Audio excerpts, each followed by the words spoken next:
In pursuit of the pirate world, I aspire to partake in the selection for the position of admiral candidate. You have ventured across great distances to infiltrate the inner sanctum of Don Quixote da Flamingo. Just as we completed the gathering of intelligence regarding their transgressions discovered by the subordinates of da Flamingo. This compels you to return prematurely to the Marin Vendome naval base, as the imminent loss of eligibility for the rank of admiral approaches. Kapu and the Crane, however, took action against you and granted you the opportunity to select a devil fruit. At this moment, at the naval base in Marin, the card from Vondo was being returned to you. Little ghost, if you feel discontent, then let it be. Only dominance is truly formidable. You wear a wry smile of resignation. You instinctively understand the essence of domineering power. Yet, at this moment, you must also consume the fruits of the wild to enhance your physical prowess and amplify your might. You turn to the final page and behold the last fruit, split open. You reminisce about the valiant figure, Baki, who is far away in the East China Sea. However, this is not a mere division, but rather the splitting of the fruit, with annotations inscribed upon the fruit above. Everything can be divided and new individuals can be replicated. A sudden realization struck you. Was this not the shadow clone fruit? Thoughts of Naruto flooded your mind. What if one could split oneself, engage in training, and then recombine? Would it be possible to achieve similar training outcomes? Furthermore, could one's own cells also be split and replicated, thereby enhancing one's physical capabilities from a medical standpoint? Do you believe this direction is viable? However, it requires something to ascertain its validity. Take out the system's product from your pocket, the decision coin. When using it, silently contemplate the actions you intend to undertake. The decision coin shall reveal to you what is right or wrong. Words are beautiful, while flowers are flawed. You silently contemplate the choice of division. As the coin ascends into the air, spinning endlessly, the crowd gazes in anticipation as you make your decision with the iconic coin, holding their breath while watching the coin spin in the air. Even with profound insight and perception, they are unable to discern which side the coin will ultimately land on.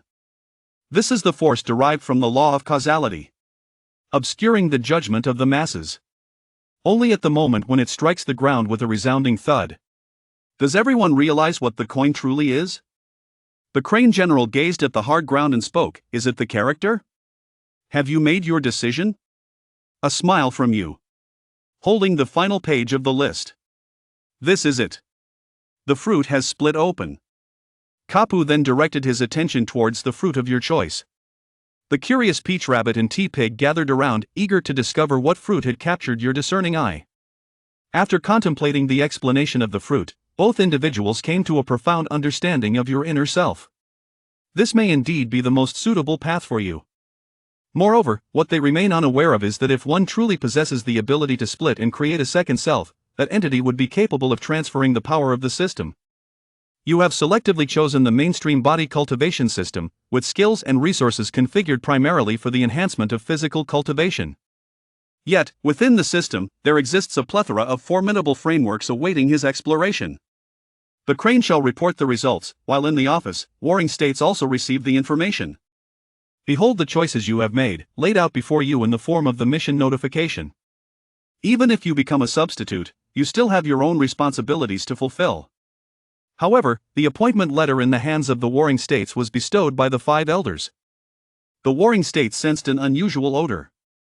Apart from Akainu, those 5 individuals surprisingly still held an interest in you, and they intend to send you to the realm of science, which is the territory of Kizaru.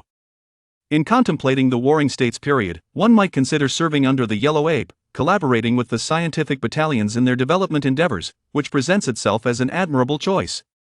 Thus, one promptly inscribed their consent upon the memorandum. At this moment, you have yet to begin the standby process for the competition, and here you are, indulging in drinking at the cafeteria of the naval headquarters. The object of your drinking escapade is naturally the connection between you and the Peach Bunny, which merely stems from a serendipitous encounter during a bath, inadvertently stumbling upon the Peach's bathing ritual. Then, you took a glance and instinctively whistled. The you that was once undiscovered was suddenly captured by the Peach Blossom's embrace. That frivolous gaze. From that moment, a bond of enmity was forged between the two. Fortunately, these tea-pigs remain oblivious, as he prepares for his 999th confession, allowing the intoxicated Peach Rabbit to hazily acquiesce to his self-indulgence. Yet, in the end, it culminated in rejection, as the Peach Rabbit urged you to persist in drinking. Upon witnessing this, Kabu erupted into hearty laughter. With your youthfulness present, there is an added vibrancy here. As for you, throughout these 5 years of naval life, you have thoroughly integrated into this world. And you possess your own sense of justice that you must uphold. On an unnamed island, shortly after your arrival at the port, someone came to receive you. A long-legged figure clad in a naval uniform salutes you. General Carl, Deputy Commander of the Scientific Corps, welcomes your arrival. You should respond to him, for he is destined to be here in the future. Thus, it would be wise to adopt a more amiable demeanor. However, the tall and graceful beauty before me seems rather unwelcoming of my presence. According to the plan, General Carl is requested to proceed to the training ground, where Dr. Vegapunk, the legendary scientist, awaits with valuable insights. As a character yet to make an appearance in the world of pirates, your curiosity remains piqued. Moreover, I have also heard some whispers regarding the matter at hand. The legendary pacifist. The transformation of the Tyrant Bear. If all goes as anticipated, at this very moment, the Tyrant Bear resides upon this island. Moreover, those whom you wish to meet shall also be found upon this island. Jean Taoan, renowned for being the most discreet figure in the world, possesses a commanding aura from whom one aspires to learn the advanced applications of dominance. To tread the path alone, unencumbered and free. Also known as flowing cherry blossoms. This technique you have yet to master. He happens to be able to learn it in this place. Following Karina, you arrived directly at the training ground, where individuals were already present, fine-tuning the equipment. You have also witnessed the legendary Vegapunk and the Tyrant Bear. Certainly, the world is shrouded in secrecy. The brave individual also exists here.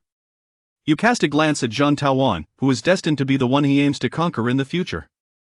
The pressing priority at present is to fulfill the requirements of my doctoral studies. You find yourself standing before a courageous individual clad in a short-sleeved shirt adorned with blue stripes and a doctoral inner lining. The mask obscures their face, leaving you unable to discern their features. You saluted. Greetings, Dr. Vegapunk. Vegapunk paused in his tasks, glanced at you, and spoke, "Welcome, General Carl. We happen to have an experiment that requires your assistance." Within the scientific division, aside from the general, there is no suitable individual to conduct the experiment on XP00. Jean Taoan couldn't help but let out a cold laugh, saying, "Doctor, I do not believe that this man before us is capable of compelling Xiong Gong to unleash his true abilities. Allow me to take the lead instead." You cast a glance at Battle Peach Maru. Although he belongs to the scientific division of the world government, his strength is nearly comparable to that of Admiral Yu. However, he still falls slightly short of matching the prowess of a Vice Admiral. Jean Taoan also noticed your disdainful gaze and shot back a glare in return. Vegapunk also does not watch War Peach. He spoke, stating that the inherent strength of 00 is nearly comparable to that of an admiral. Thus, he hopes that Major General Carl can compel the true potential of XP00 to surface. Close to the general. A candidate for the position of general? However, in a past life, the presence of pacifists did not feel particularly strong. Even if Frankie were to engage with pacifists, it would still be possible for him to connect with them. Is it for the sake of mass production that quality has been compromised? You cast a glance at the Tyrant Bear, aware that the man before you is an undercover agent for the Revolutionary Army. However, he had no desire to expose him. To wager one's own life should not be a means for an outsider to exploit. Certainly, I shall endeavor to do my utmost. The thought of confronting the Tyrant Bear ignites a fervor within you. Throughout the entire dialogue, the Tyrant Bear remains silent, neither expressing any opinion nor casting a glance at you or Vegapunk, simply awaiting the commencement of the experiment. The equipment on the training field has been meticulously assembled, poised to gather data. The Tyrant Bear rose and descended, ready to commence. Meanwhile, you listen to Vegapunk, who shares some precautions, reminding yourself to prioritize safety. The transformed Tyrant Bear finds himself unable to restrain the intensity of his battles. Even without undergoing such transformation, as a pirate, he sees no need to moderate his ferocity. Thus, this battle is a confrontation between the Navy and the pirates, with the Den Den Mushi embedded within the wall, fully prepared. As you enter the training ground, you draw the Xianyan blade. And with measured steps, you approach the Tyrant Bear. The Tyrant Bear set aside the tome in his grasp, having discerned the formidable strength of the man before him, realizing that he must treat this encounter with utmost seriousness. The Tyrant Bear is now prepared. You observe the book being set down, and in an instant, you approach the Tyrant Bear with a razor-sharp focus. Approaching the Tyrant Bear, one cannot help but feel the overwhelming sense of oppression emanating from its massive physique. One can wield a blade, yet it may only inflict wounds upon the opponent's waist. To reach for the head, however, one risks being deftly evaded. But at the very moment you strike, a pair of bare paws suddenly appears before the blade. The swift and formidable presence of the observation Haki. This is your first moment of law, thus, the entire being was propelled away. As you soar through the skies, your perception continuously relays. The onslaught of the Tyrant Bear has arrived. Suddenly, a colossal fist looms within your gaze, threatening to envelop your entire head. The assault of the Tyrant Bear has commenced. Such a massive physique can also exhibit such remarkable swiftness. Moreover, it ought to possess not only speed but also astonishing strength. This blow must be evaded, otherwise, it will lead to a swift conclusion. The return of the wild goose. With a twist of your waist, your body spins in a continuous motion. The formidable force endows the Xianyan blade with ever-increasing power as it whirls. This strike is sufficient to breach the defenses of the Tyrant Bear. The Tyrant Bear also sensed the power of this strike. Transforming a fist into a palm, a shockwave emanated from within. Strike beyond your attack range. Observe the Tyrant Bear hiding within the confines of your reach. The blade of the Xianyan knife shifts toward the assault on the Tyrant Bear. Having deflected this onslaught, I subsequently descended to the ground, firmly establishing my footing. In the initial confrontation, you found yourself at a disadvantage, skillfully blocking the basic attack of the Tyrant Bear. Yet, in this encounter, you have also come to understand the data concerning the Tyrant Bear. High strength and high speed. The development of fruit abilities is exceptionally robust. Moreover, the mastery of observation Haki is extraordinary.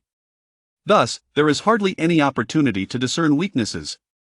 The sole drawback lies in the fact that the body has been forged, rendering the armament color Haki weaker. Nonetheless, the body is entirely composed of metal. Even so, you have already attained the formidable strength akin to that of a great sword. One must exert a bit of effort to cleave through iron. The Tyrant Bear does not grant itself mercy, and you cannot dismiss the notion that the metal adorning the tyrant is merely commonplace. It is likely forged from the latest advancements in technology. Yet you possess a means to compel once more, to cleave with a single strike. The Tyrant Bear has captured the trajectory of the Xianyan blade, its paw already meeting the challenge hidden. You have also perceived the power of the fruit nestled within the bear's paw, yet you still struck down upon it. The power of Tai Chi. You strike with tremendous force, only to be repelled once more. Yet this time, you were not repelled, rather, it was the Xianyan blade that was deflected.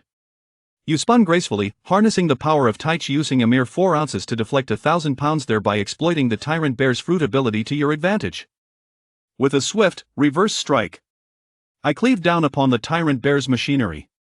Piercing through its outer shell, I sliced into the metal, leaving a deep wound upon its chest. You can sense the temperature of blood splattering. At this moment, the Tyrant Bear still possesses its physical form.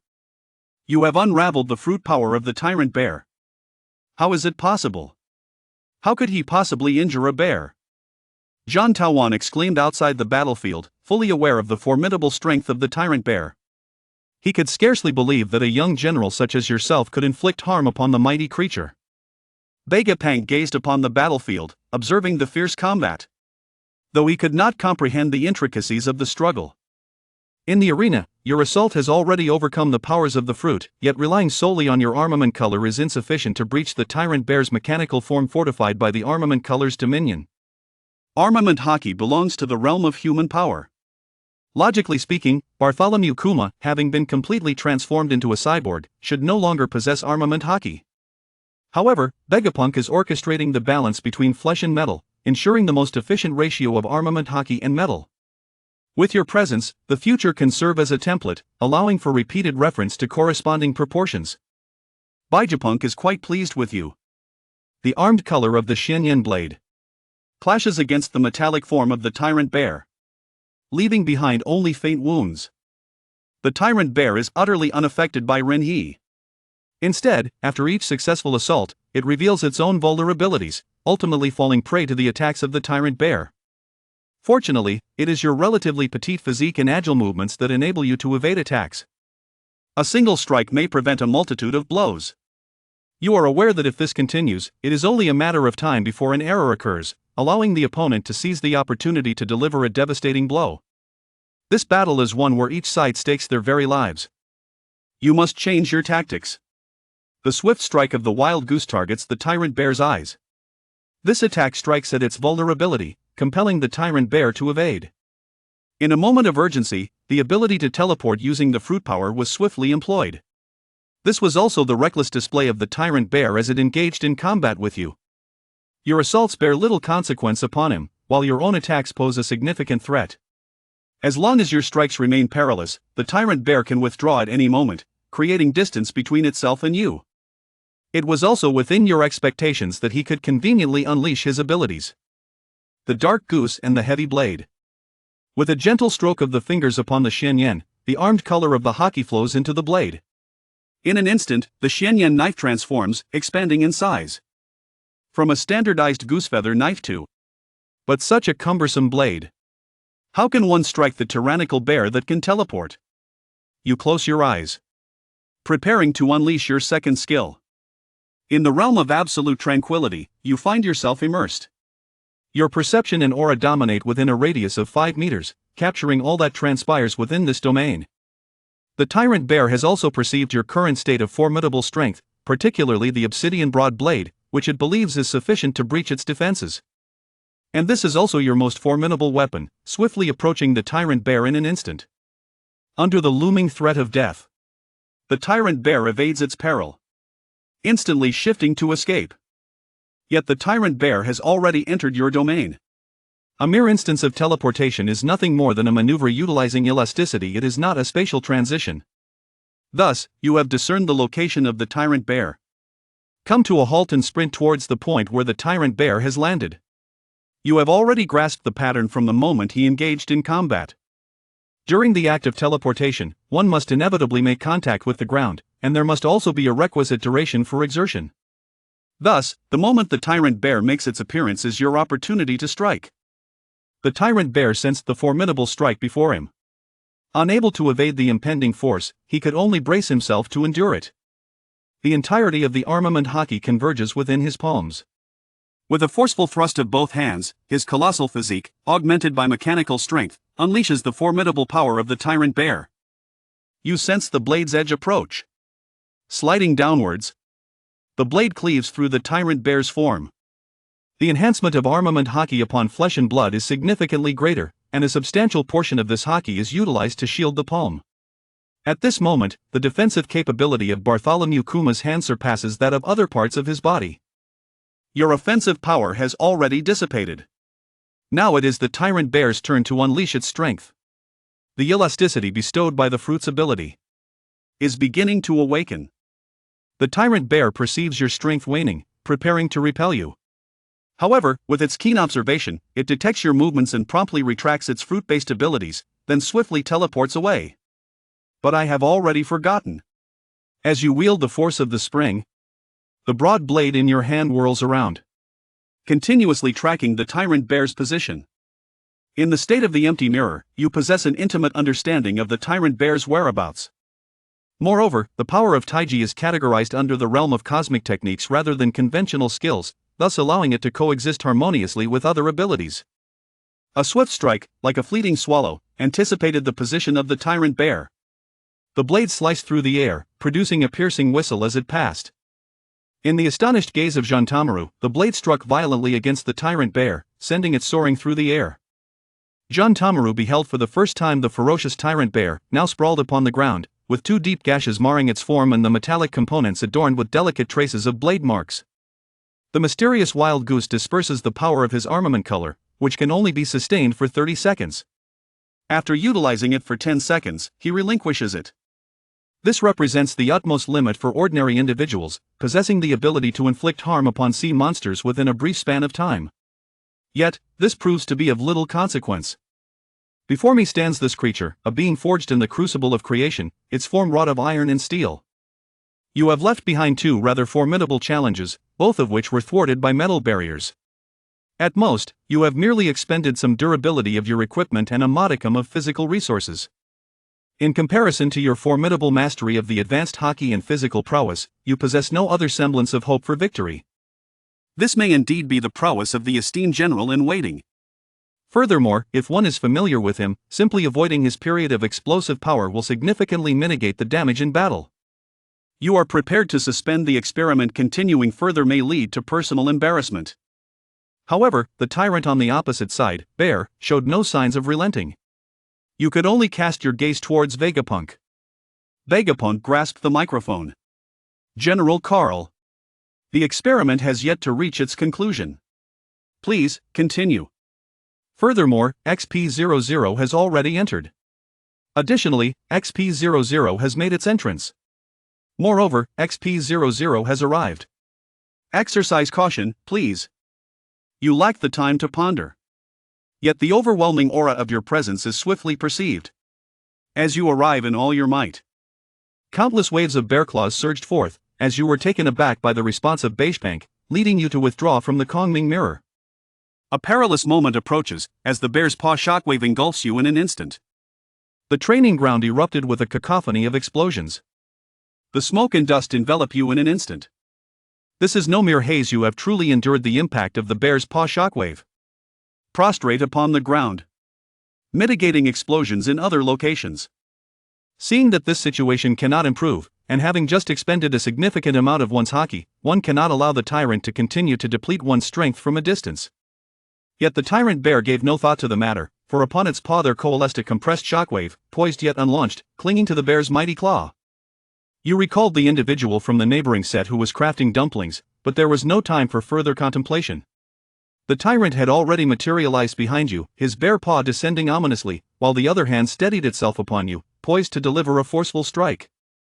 In a moment of crisis, you swiftly activate your abilities. Empty mirror. Dark goose. Empty mirror. Dark goose. Enter the void mirror. You once more perceive the movements of the looming bear behind you, while the blade of the profound goose bestows upon you unparalleled swiftness. A dark flash swiftly deflected the tyrant bear's assault, leaving its paw to glide effortlessly over the ground, etching a mark upon the surface. Subsequently, the tyrant bear teleports closer. Void mirror. You engage in close combat with the tyrant bear. Shuntomaru never anticipated that you still possessed the strength to contend with the bear. Moreover, you can keep pace with the speed of the bear, and all of this is brought about by the halved Shinyen blade in your hand. Reverse grip. Blade of the profound goose. You relentlessly inflict wounds upon the tyrant bear's flesh. The acceleration of your speed and the swiftness of your strikes ultimately grant you the opportunity to carve your mark upon the tyrant bear. Although the tyrant bear possesses remarkable speed, its imposing size remains a significant factor. You cling to the tyrant bear like a cockroach, persistently launching attacks from angles where it cannot reach you. A leap from the ground. Narrowly evading the assault. With a swift motion, you drew your blade, severing the nape of the tyrant bear. Crimson blood gushed forth. Perception. Empty mirror. Turning away. Yet you empty mirror perceive. Your tyrannical bear has transformed anew. With a swift motion of both hands, the solitary shockwave dissipated by half. Then, it pivoted to launch an assault upon you. Upon sensing impending danger, one swiftly retreats. However, this attack is not aimed at striking you directly, but rather it detonates in place, unleashing a powerful shockwave that lifts you off your feet. In the air, you realize that you are not on solid ground, devoid of any point of exertion.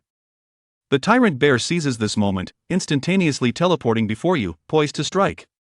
Beneath the ethereal mirror. You capture the tyrant bear's every movement with utmost clarity. With feet delicately hovering over the air. The Navy's sixth style moonwalk. You were granted a moment of respite, yet ultimately ensnared by the tyrannical bear. Its other paw seized your shoulder with an iron grip. The pure moonwalk speed is utterly insufficient to evade the tyrant bear's observation Haki. Your intentions to depart have been discerned by the tyrant bear. You compel once more. As the wild geese return. To force the tyrant, Xiong. To retreat yet again. However, it merely deflected the tyrant bear's attack. Observing you once more employing the technique of returning goose, the tyrant bear unleashed a shockwave from the back of its hand, striking instantaneously. The tremendous force abruptly halted your, and with the final strike, the shockwave penetrated your body, assaulting your internal organs, even in the presence of armed color Haki.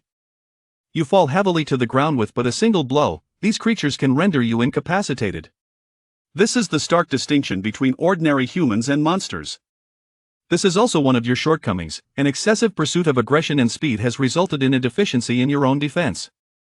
Perhaps he is still young, yet to fully assimilate the enhancements bestowed upon him by the system. Nevertheless, his offensive prowess and speed have already reached their zenith. Baijapong gazed at the apparatus in his hand, which was adorned with devices reserved for the tyrant bear. The transmitted data proved invaluable in guiding him towards the next course of action. Moreover, experiments should be conducted everywhere. Although you are quite formidable, there remains a slight disparity when it comes to being recognized by the government as one of the 7 warlords who can balance the 4 emperors of the world. Baijapong no longer needs to concern himself with the battles that lie ahead. The information he sought has already been acquired. Jin Tamura gazed at Bei as he departed. He was reluctant to leave, for he wished to witness what the man rising before him intended to accomplish. The tyrant bear observes that you still possess the strength to fight, yet you have set aside the gloves you were prepared to don. 7 warlords of the sea. Let us determine the victor with this final move. The tyrant bear spoke for the first time. Zhang Taowang understood the significance of this moment. It meant that the man before him had earned the recognition of the tyrant bear. He is a man of integrity, yet within your heart, a silent scream resonates. He has already established a systematic existence, having reached the zenith of his own aspirations. It is impossible for him to contend with the monstrous entities of this world any longer. You must employ your most formidable skills to determine the outcome of the contest. The mysterious Xianyan knife in your hand has returned to its original form. You have assumed a poised stance, with your left hand steadying the blade as you thrust it forward, the tip of the knife aimed directly at the tyrant bear. With the right hand raised, the blade reaches the brow. The body bends like a bow, poised and ready. You are gathering strength, while the tyrant bear continues to compress the atmosphere. It is amidst the terror of the 3-gun sailboat that all succumb to the bear's might. With both palms shielding against the shockwave. I gaze upon your readiness and declare. The bear's impact. The bear's impact launches with an even swifter velocity than before. The charge is relentless. Yet we have not yet reached the halfway mark, and you have already stirred. The pinnacle of speed. The pinnacle of strength. Approaching the bear's impact in an instant, just one step faster could surpass the bear's onslaught, aiming directly at the tyrant bear. Yet the lingering void within you informs you that you must confront the bear. For otherwise, your back will soon be vulnerable to a direct assault. You advance fearlessly. The impact of the bear and the tyrant bear. He seeks to unify these 2 forces in one fell swoop. Cloud Demon. The bear's impact is severed, instantaneously igniting a shockwave. The collision of the bear's shockwave and the power of your soul-slicing technique neutralizes each other, causing your hand to tremble incessantly. The tyrant bear has unleashed its assault, observing Carl and the shockwave struggle from a position of safety. The power of Soul Slash is gradually depleting, and ultimately, after exhausting the bear's momentum, Carl's right hand falls limply, his fingers stubbornly gripping the hilt of his blade. He is devoid of the strength to fight, and the outcome of this battle remains ambiguous. However, compared to the battle-hardened tyrant bear, Carl appears more disheveled. The naval personnel surrounding them gaze at the imposing figure of the tyrant bear, relieved that this Shichibukai is on their side. With gloves donned, the tyrant bear signifies the conclusion of the battle, needing to return for treatment. Meanwhile, Carl is to be escorted to the infirmary. Once capable of standing, Carl's resolve crumbles at the sight of the long-legged Karina approaching. She swiftly uses her ability to catch Carl, who must lean against her elegant leg for support. Grateful for the Navy's attire, which allows female officers to wear skirts, he finds solace in the moment. Chapter 8. Justice that Deters the Seas. Ladies and gentlemen, let us welcome Vice Admiral Carl and commence the feast. Among the nurses gathered, Carl raises his glass in celebration. On the very first day, he faced a harsh introduction, being sent directly to the infirmary. Yet, later, figures like the formidable Peach Maru acknowledge Carl, welcoming him to the banquet. Unlike the burly men dancing in the center of the hall, Carl prefers to linger at the edges amidst the charming company. Noticing Carl's retreat into a corner, Peach Maru approaches him with a drink. Karina, observing his approach, expresses her discontent. Captain Peach Maru, do you not see that Vice Admiral Carl is injured? He must refrain from alcohol. Peach Maru glances at Carl's hand as it rests upon Karina's thigh, seemingly oblivious to any injury. Karina, unfazed by Carl's wandering hand, takes pleasure in the attention. The events of the day's battle have thoroughly captivated her. In this world, strength is indeed alluring, provided one possesses a commendable appearance. With Carl's favorable looks, he naturally draws the admiration of the nurses, who are otherwise gentle and unassuming. Compliant with Karina's request, he abstains from alcohol, choosing instead to sip on juice.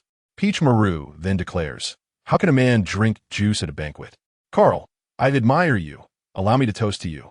Accepting the drink presented to him, Carl relinquishes his juice and takes the offered cup.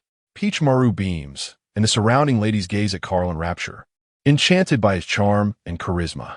Despite complying with their suggestions, Carl's actions become increasingly audacious under the influence of alcohol. He muses whether Karina will mind. Meanwhile, Karina narrows her eyes, her legs resembling a white jade serpent, firmly encircling Carl's hand to restrain his movements.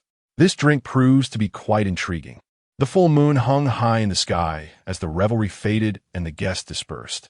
Carl emerged from the storage room, having undergone adjustments by Karina, and triumphantly bested a female Navy officer. However, this victory came at a cost, for he had entered the sage mode. He was eager to return to his dormitory. With a split fruit had arrived, and he needed to see it without delay. On his way to the mountaintop dormitory, Carl beheld a majestic figure seated at the edge of a cliff. Aside from Vegapunk, who had not attended, the formidable Bartholomew Kuma, one of the 7 warlords, was also absent. At this moment, Kuma had received treatment and was now free to move about. As Carl approached the imposing figure, Kuma sensed his presence immediately. "Admiral Carl, do you require something?" Kuma inquired, his vigilance unsurprising given his rank within the Revolutionary Army. Taking a seat beside Kuma, Carl produced a bottle of Maodai from the system. Thanks to this system, he could procure various luxuries from his past life at any moment. The wine glass seemed somewhat inadequate for the large stature of Kuma, yet the inviting aroma of the liquor compelled Kuma to steal a few more glances. Carl retrieved a larger glass from his belongings and filled it for Kuma, saying, "Do give my hometown's fine wine a try." Initially, Kuma intended to depart, wishing to avoid entanglements with Carl, but the alluring scent of the liquor persuaded him to linger. Kuma lifted the glass with 2 fingers, the cup nearly brimming with Maodai. He inhaled deeply, allowing the fragrant aroma to fill his lungs. "What a delightful wine!" he exclaimed, laughter escaping him.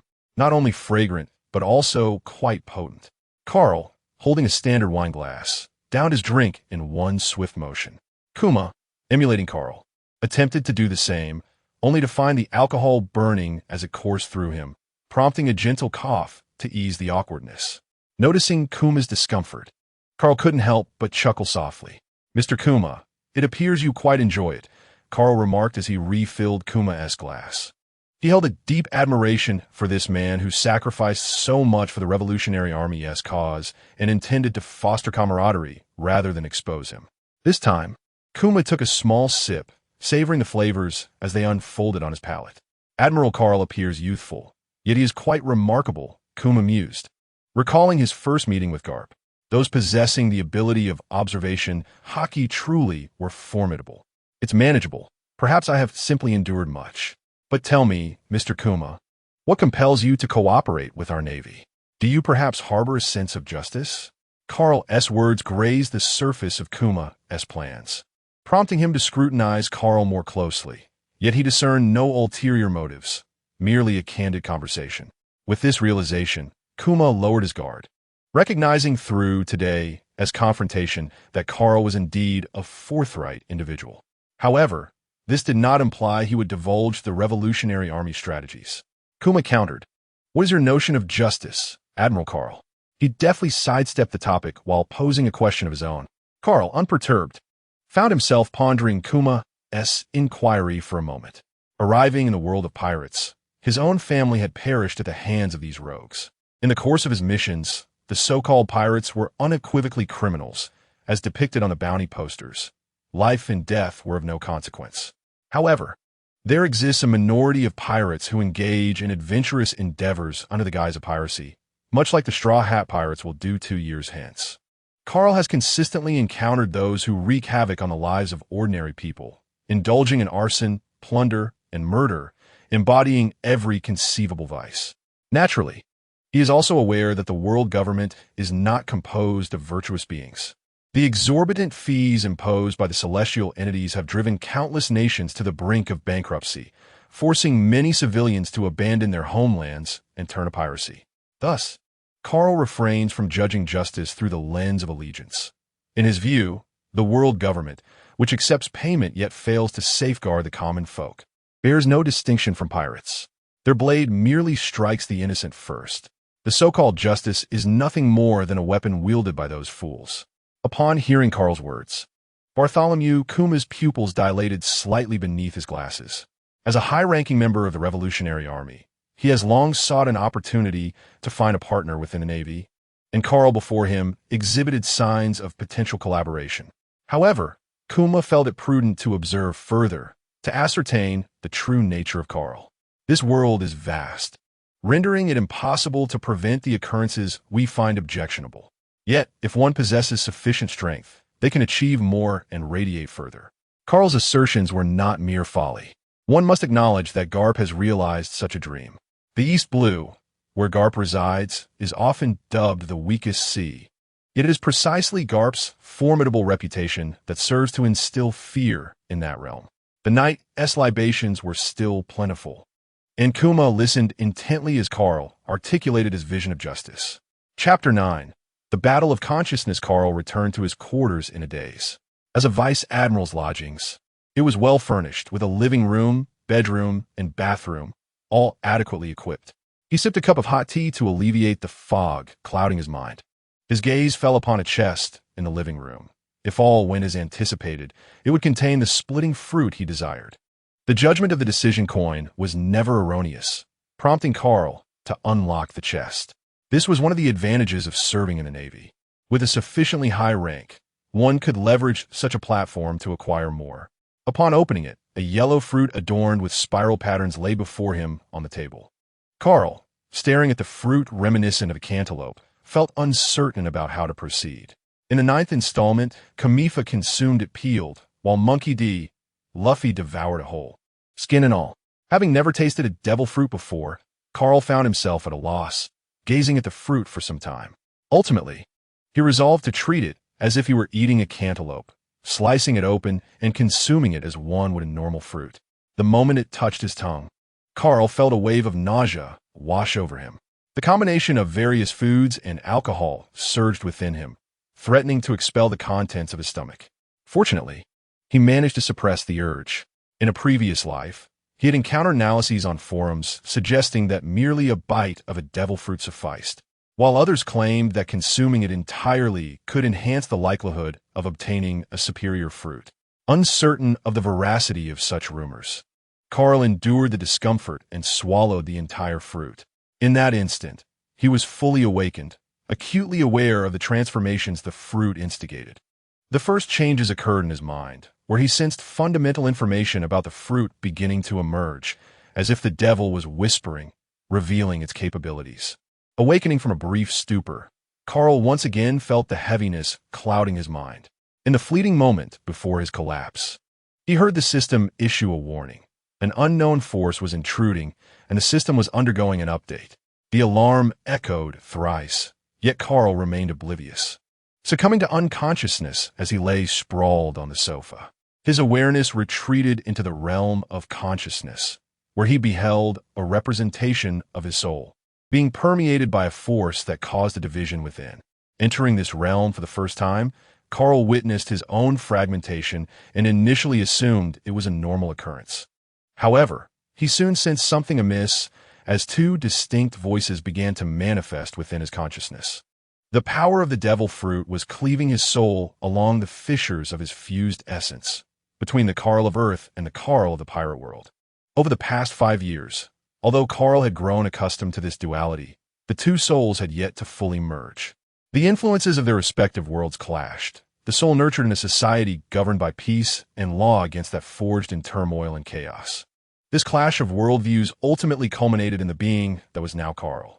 The Carl of Earth was merely a youth enamored with the adventures of the Straw Hat Pirates, while the Carl of the pirate world, having lived for 5 years in this realm, understood the brutal realities of piracy, the rampant violence, and merciless plunder. Initially joining the Navy to grow stronger, he later sought to assert his own sense of justice, much like his mentor, Garp.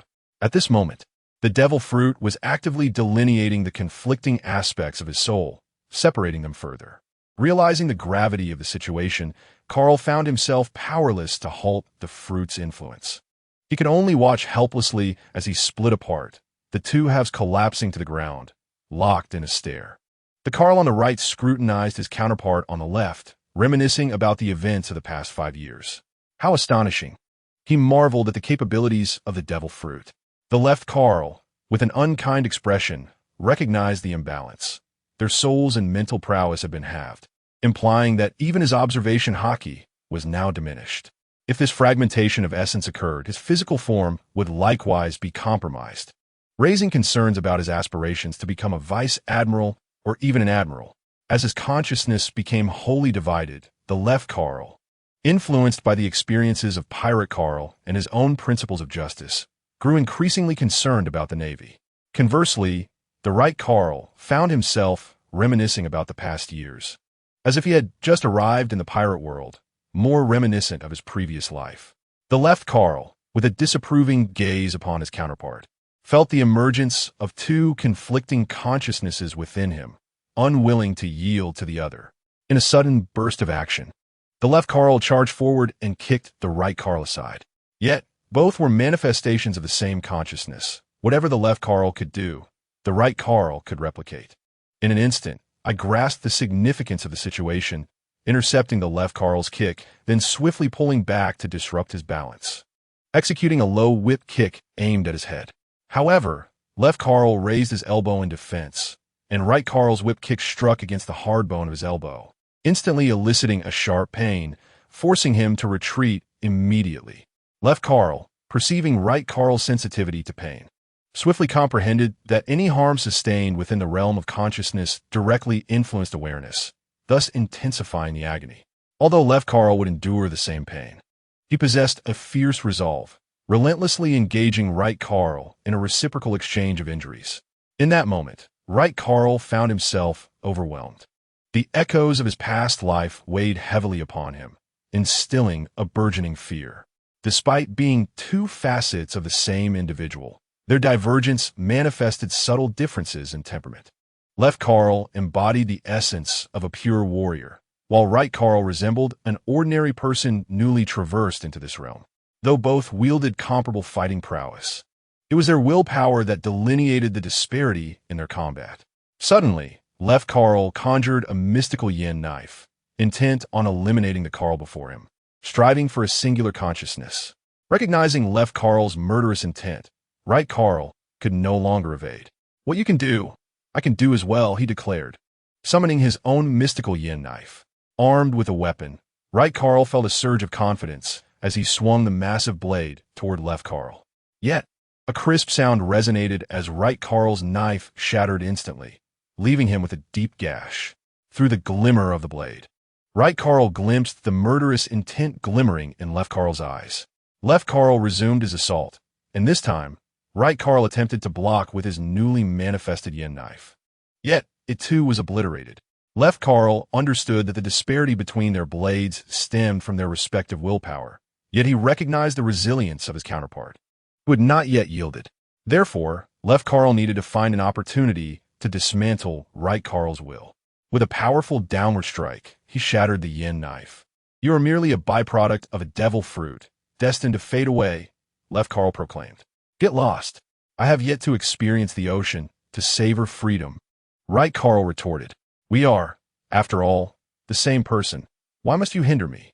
Upon hearing the mention of freedom, Left Carl realized that if he allowed Right Carl to persist, influenced by his past life, he might very well become a pirate, which would have significant repercussions for him.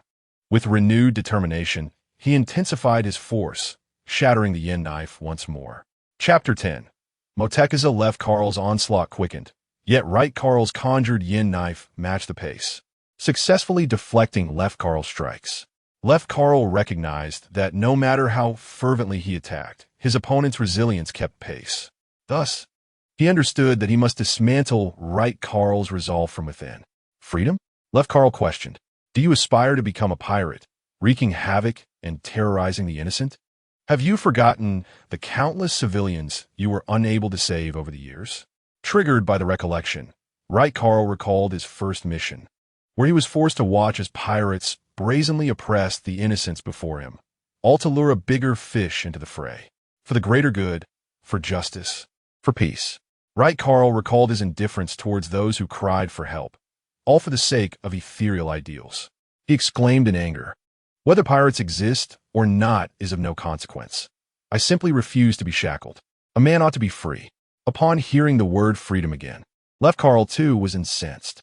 Freedom is merely your pretext for lawlessness. Devoid of moral and legal constraints, do you truly believe you can tame the demons within? If you see something you desire but lack the means, would you resort to theft? If you covet a woman who spurns you, would you use force? When others offend you, must you resort to murder? Is this the justice you seek? Right Carl retorted, "Do not fabricate these non-existent scenarios. I merely wish to pursue my own desires. You are but a byproduct of two souls, one a monster bound by chains." As his words hung in the air, the two found themselves at an impasse, not because Right Carl's blade had dulled, but because Left Carl's heart wavered. He spoke the truth. The notions instilled in him during his 14 years of existence had profoundly shaped his views, leading him to see pirates as embodiments of evil, regardless of the existence of crews like the Straw Hat Pirates. Having traversed into this world, influenced by 5 years of cohabitation between the two souls, Left Carl held an ambivalent attitude towards the existence of pirates. At this moment, with their souls now severed into independent entities, the influence of his past life diminished, giving way to a stronger conviction shaped by the pirate world, extreme, assertive, and decisive. This was the essence of Left Carl.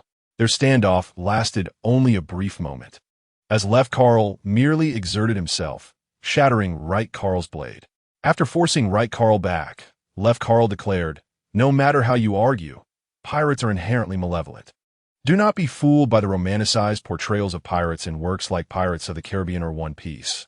Remember that the greatest pirate has already claimed an entire continent, displacing its populace.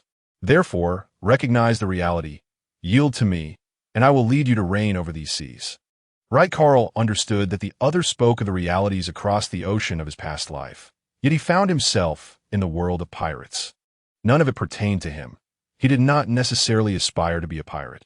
He merely wished to escape this place and experience a new world, rich with diverse cultures. In his previous life, he was bound by academia and work, and in the future, he might also be ensnared by family obligations. He yearned for a life unencumbered, free from insistent voice that urged him to strive whenever he sought a moment's rest. Having arrived in the pirate realm, equipped with a system and 5 years of experience, Right Carl could effortlessly enjoy the fruits of his labor. He was akin to someone who had been idly offline for 5 years, suddenly reconnected, with the system having perfectly honed his skills. He was now entirely capable of finding a quiet corner in the pirate world to rest. Reign over the seas? One cannot conquer the oceans without merit, he asserted. Let me be clear. What I desire is freedom, the ability to act according to my whims. Even if it means being a pirate, so be it. This world is inherently chaotic and will not improve or worsen because of me. The world incessantly wagers between good and evil, embroiling itself in internal strife, only to ascend to heights before plummeting into oblivion. Rather than fret over such matters, one should focus on self-betterment. Left Carl, unfazed, cleaved through right Carl's blade once more, sneering.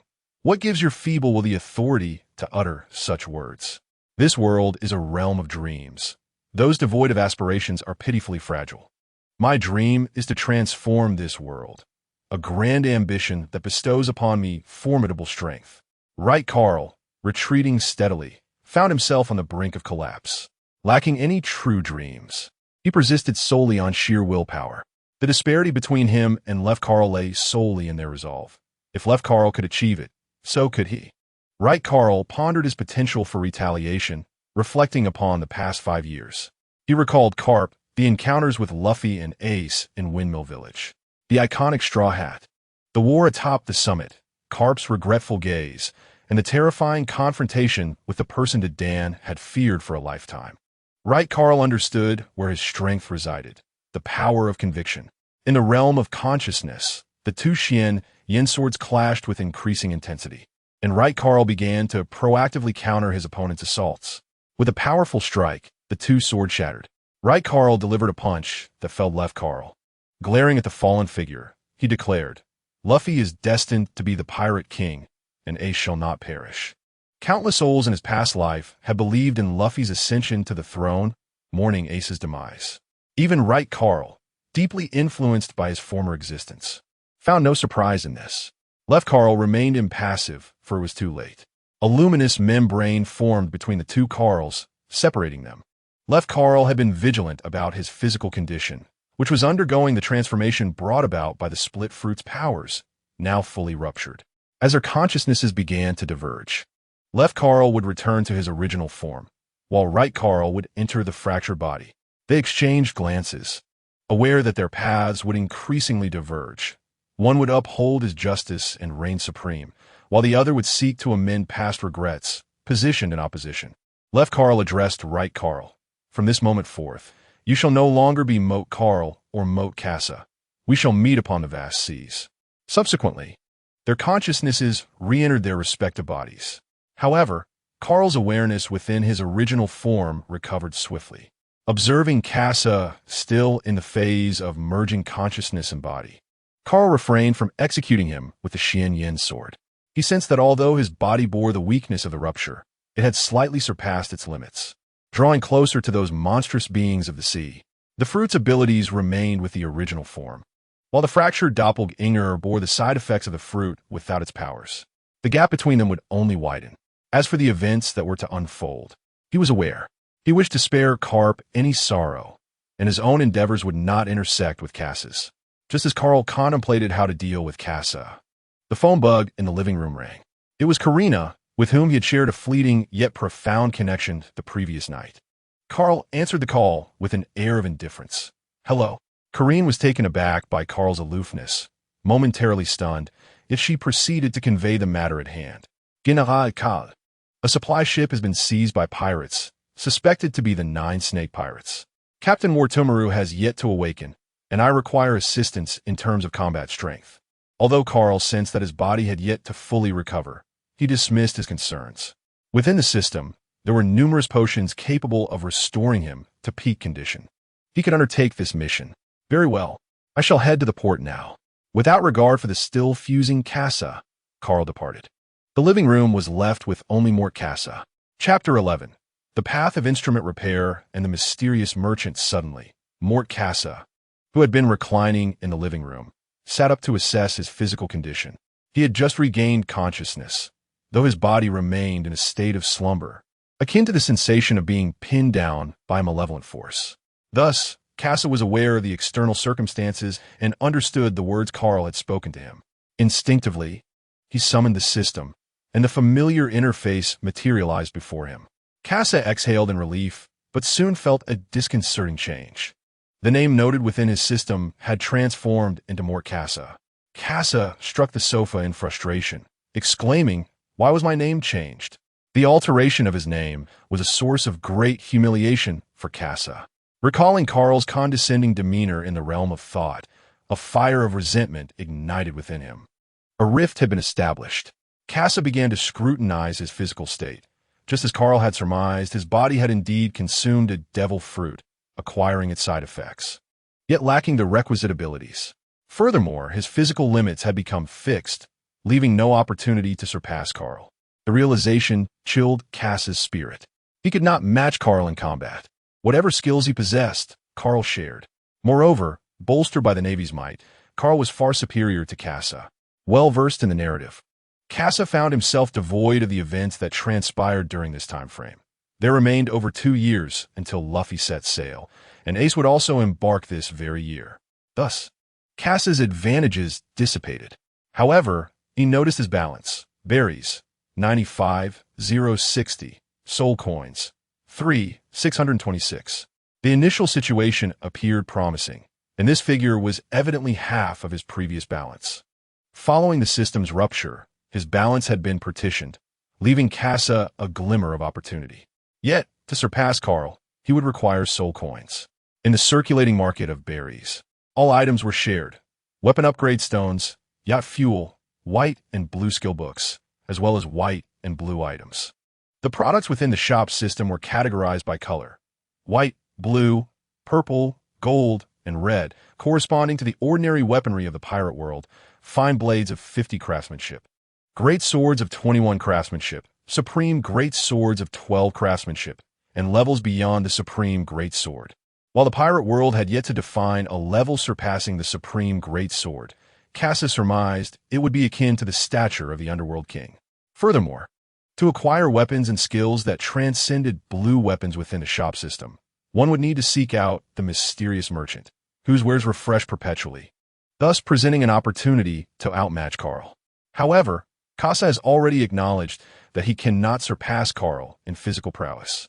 Thus, he finds himself compelled to revisit the path he once forsook, the path of weapon mastery. In ordinary shops, one can acquire foundational skills such as basic, intermediate, advanced, and master-level shooting, alongside various weapon repair and crafting skills. These constitute the realm of weapon mastery. Moreover, Kassa has discovered a plethora of formidable weapons from Mysterious Merchant. While his physical limitations prevent him from making further advancements in arm color haki, he can still enhance his observation haki. Therefore, Kassa aspires to grow stronger by leveraging observation haki and the weapons of weapon mastery to manipulate his adversaries, potentially offering a strategy to counter Carl.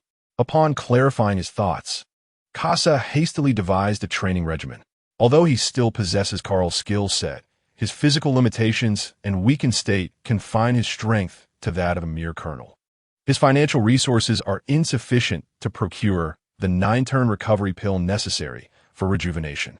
As Kassa calculated the skills he wished to acquire: shooting from basic to master level, weapon crafting from basic to master level, elemental mastery from basic to master level, and material mastery from basic to master level, it became evident that these skills were imperative for him.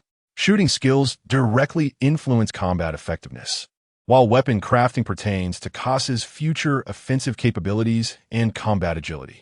The final skills of elemental and material mastery are crucial for his understanding of bullet creation, reliant on these foundational abilities. However, the costs for progressing from basic to advanced levels are staggering: 5 million, 10 million, and 100 million, respectively, with the master level demanding a staggering 1 billion. To attain master-level shooting capabilities, Kassa would need resources equivalent to that of a senior officer from a Yonko crew.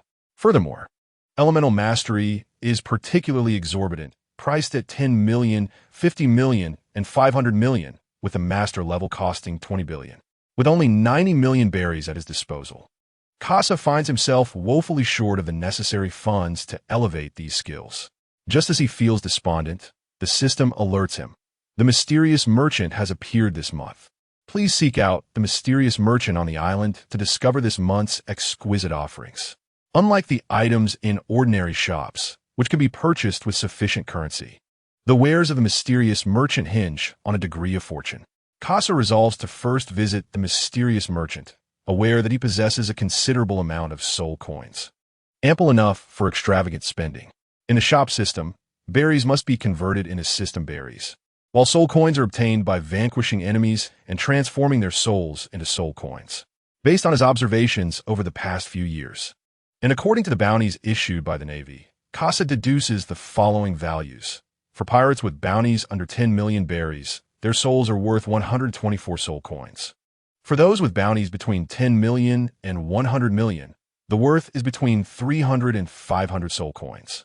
For bounties ranging from 100 million to 500 million, the value lies between 800 and 1200 soul coins. And for those with bounties from 500 million to 1.5 billion, the worth escalates to between 2,000 and 400 soul coins. As for pirates with bounties starting at 1.5 billion, Casa remains uncertain, yet he suspects they hold significant value.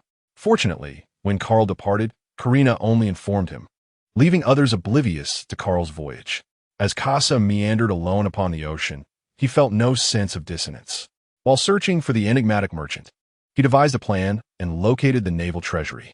Ultimately, Casa found the mysterious merchant in a secluded grove on the hillside, where familiar silhouettes and the fluttering of a cloak revealed an array of intriguing goods.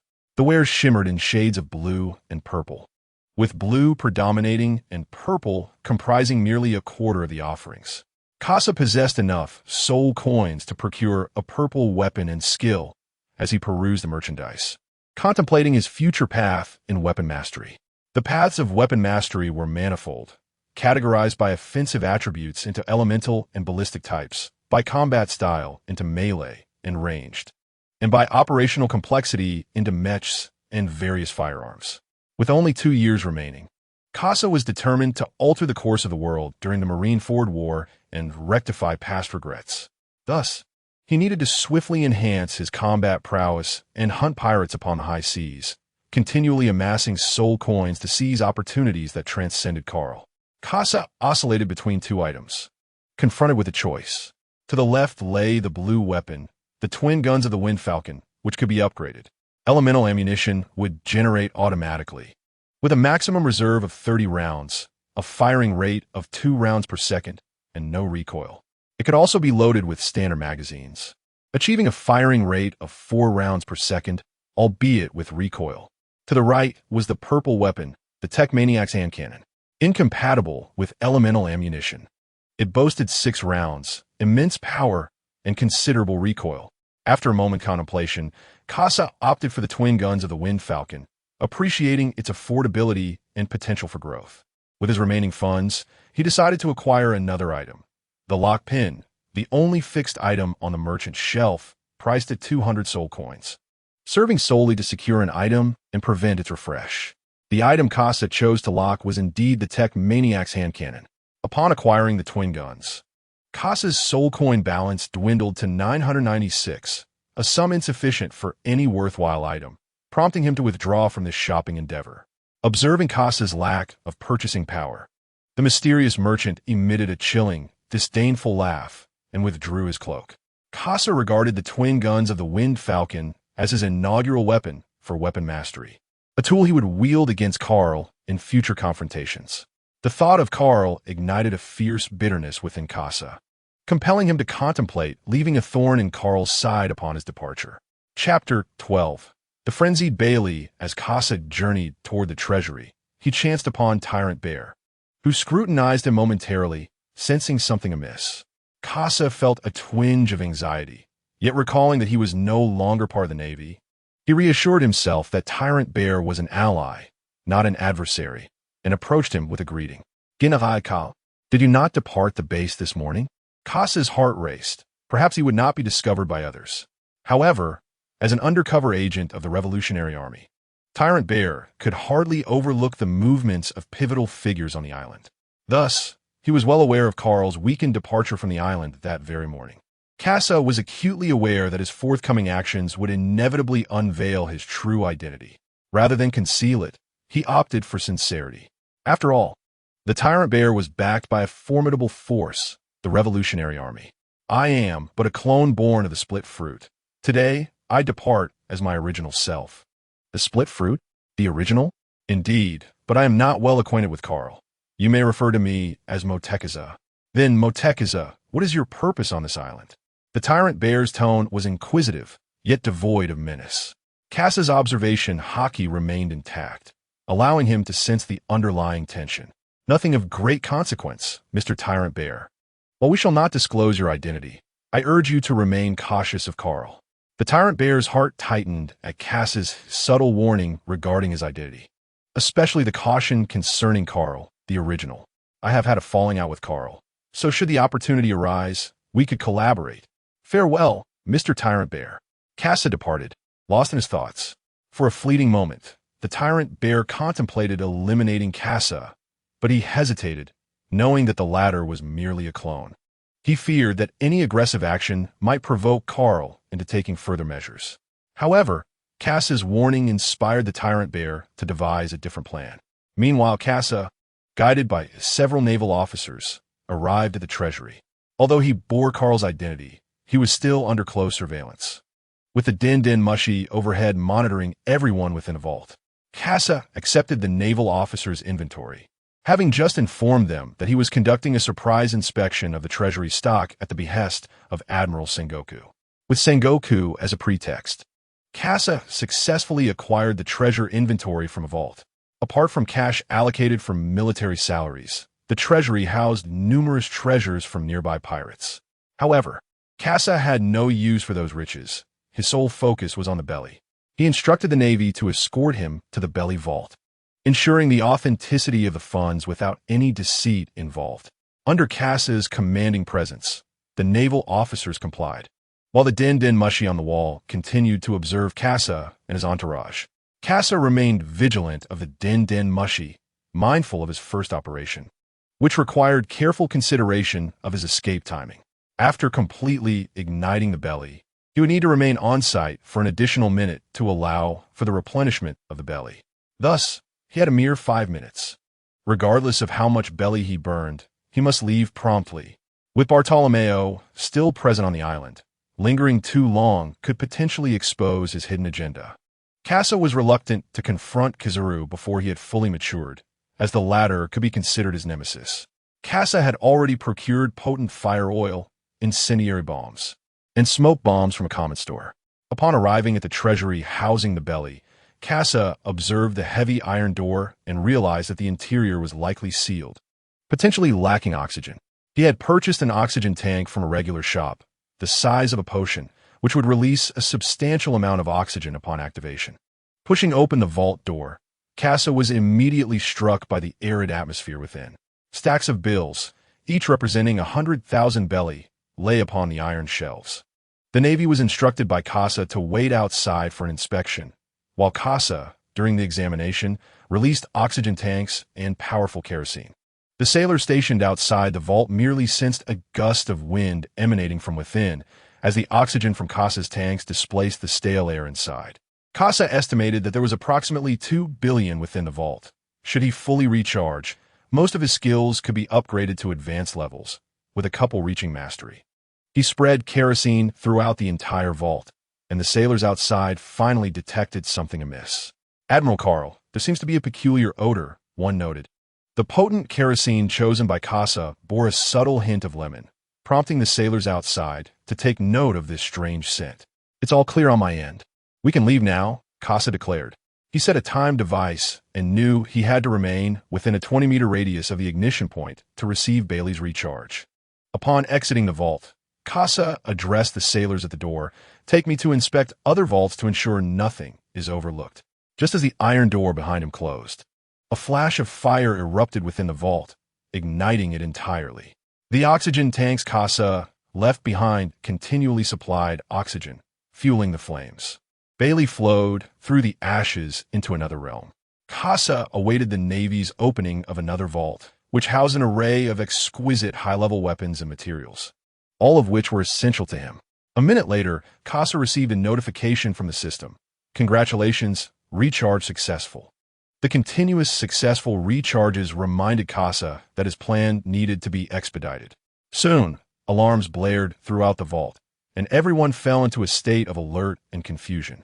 Kassa promptly commanded, "Quickly check the situation. Move swiftly." The Navy, under Kassa's orders, quickly found their resolve and dispersed to assess the circumstances. Kassa observed the surveillance phone bug above and pretended to move away, but after evading its line of sight, he seized his dual pistols and took down the bug. Then, he purchased a spatial belt from an ordinary store and entered the vault, carrying away all the raw materials inside. Weapons, special metals, chemical agents, and a legendary power rock. The very weapon that the future Admiral Zephyr of the Navy intended to use to bring about destruction. Casa carefully secured it. Soon, the spatial belt was filled. Yet many items remained in the warehouse. Casa knew he had to leave or risk being trapped. The monitoring room at headquarters had already detected the unusual surveillance activity, prompting Casa to make a swift escape. After donning the spatial belt, as he exited the vault, he encountered a group of sailors. Their eyes met, and they were momentarily stunned. Casa surveyed his surroundings. The phone bug had been neutralized. Thus, as long as he dealt with the individuals before him, he could vanish swiftly. Casa withdrew a katana from his spatial belt, and to expedite the confrontation, he resorted to his most familiar combat technique. With a swift advance, he penetrated the group, using the back of his blade to incapacitate them, merely intending to create a diversion for Carl without wishing to harm these individuals. At that moment, the incendiary device left by Casa in the Bailey treasury erupted, instantly shattering the iron doors, with flames erupting like a dragon, engulfing the corridor. Casa, however, had already retreated 20 meters from the point of ignition, while Bailey's wealth surged to 2,670,003,000. Chapter 13. The Phantom Thief Moat. Casa departed from the treasury door with an impassive demeanor, starkly contrasting with the Navy rushing in to extinguish the flames. Suddenly, he was called out. "Admiral Carl, what on earth has transpired here?"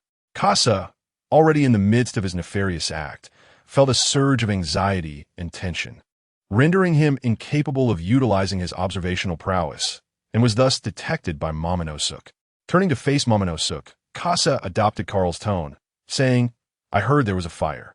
I was merely following Dr. Vegapunk's instructions to retrieve some materials, but I did not anticipate this incident. I must make my way to the doctor." With that, he hastily departed, allowing no opportunity for Momonosuke to respond. Momonosuke sensed something amiss, yet the urgency of the fire demanded his attention. Despite his formidable combat abilities, he found himself ill-equipped to manage the blaze effectively. He could only marshal his forces to initiate the rescue efforts. Soon, someone approached him with a report. They informed him that Casa had been instructed by Sengoku to investigate the Bailey treasury, and that other treasuries had also experienced thefts. Momonosuke's pupils constricted as realization dawned upon him. Casa had claimed to be acting upon Vegapunk's orders, yet he had first visited the Bailey treasury. With the subsequent thefts occurring and Casa's exit directed not towards Vegapunk's laboratory, but to the port, Momonosuke roared, "Carl, you scoundrel!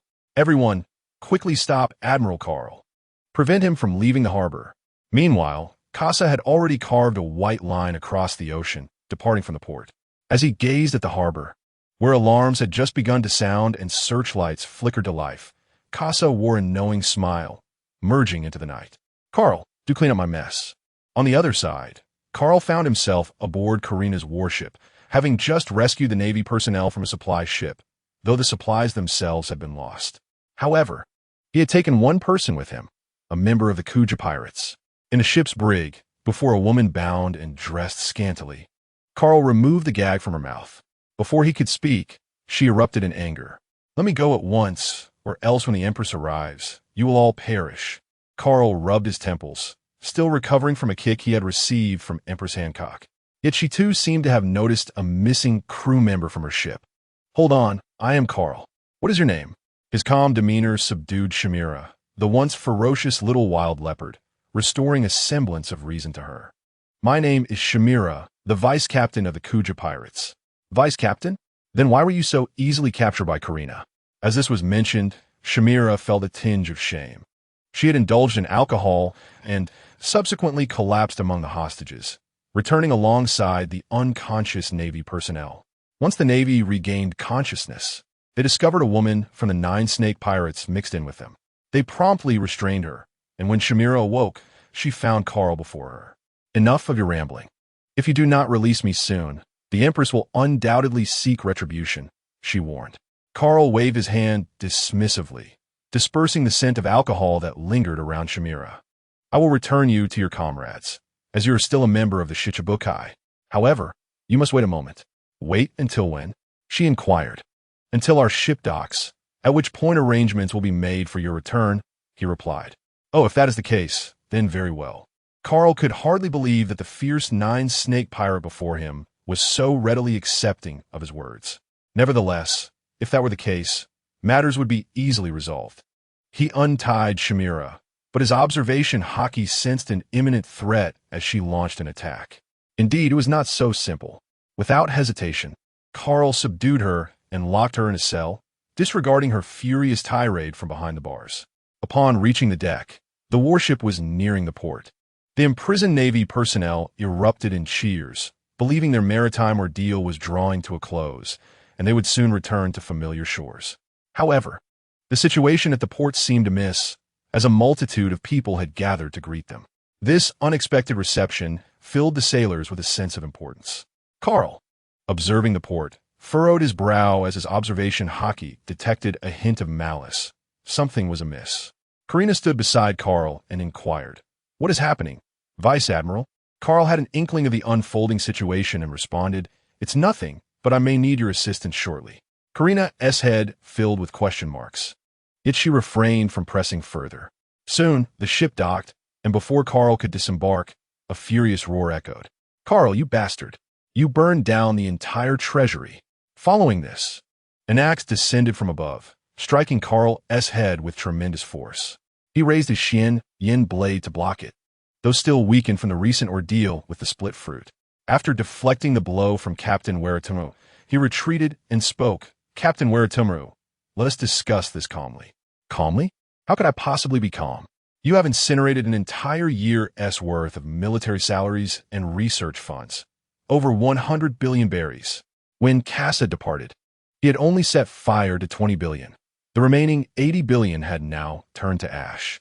Just as Waratomu was about to retaliate, Karina stepped forward, saying, "Captain, please hold on a moment. Vice Admiral Carl has been with us. He fought alongside us against the nine-snake pirates yesterday." Upon hearing this, Waratomu's heart sank in disbelief. "What? That cannot be. I saw him on the island last night." Karina was ready to elaborate, but Carl raised his hand to silence her. "Captain Waratomu, further discussion is futile. I am willing to undergo an investigation."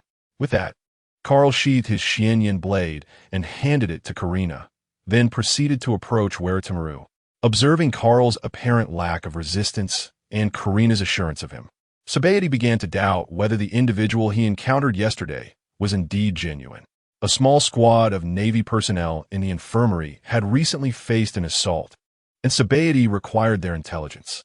Carl was taken aback by Casa's audacity in targeting the Navy's treasury and executing it with such thoroughness. This predicament would undoubtedly complicate Carl's standing within the Navy. Soon enough, news of Carl's situation reached Sengoku. Sengoku examined the report in his hand, while Carp munched on Sunbae beside him. Carp seemed utterly unconcerned, reveling in the snacks from his bag. "Carp, look at the commendable deeds of your man," Sengoku remarked. Carp took the report, paused for a moment, and then burst into laughter. "Ha ha, it's classic Carl. This fruit power is quite intriguing." Sengoku slammed his hand on the table, exclaiming, "This is not merely a matter of intrigue. This doppelganger poses a threat equivalent to a vice admiral, with the potential to inflict great harm on Navy." Carp, picking his nose, retorted, "It's fine. Carl's nature is not malevolent. The doppelganger shouldn't be too far off from him." Sengoku leaned on the table with his elbows, resting his nose on his crossed hands. Contemplating, "This situation is serious. We must classify this doppelganger as a criminal and issue a bounty." Carp had no choice but to acquiesce to this decision. Consequently, the Navy headquarters hastily issued a bounty notice. The Phantom Thief Moat Casa Bounty, 500 million berries, Chapter 14. The 7 warlords arrive in the subterranean prison of a certain island. Carl confronted Chimera. "Is this what you call letting me go? You've locked yourself in as well." Carl scanned Chimera, noting the revealing attire of the Kuja pirates, which had been completely torn during the recent skirmish. Chimera now stood fully exposed before Carl, while the small wild leopard beside her remained unperturbed. After explaining his fruit ability, Carl had split off an evil version of himself, which caused mayhem in his absence from the island. Everything aligned perfectly with the accounts provided by the awakened squad. Kasa bore Carl's likeness and abilities. At this point, Sabaody found himself devoid of judgment, opting to report the matter to headquarters and the Gorosei for their authoritative decision.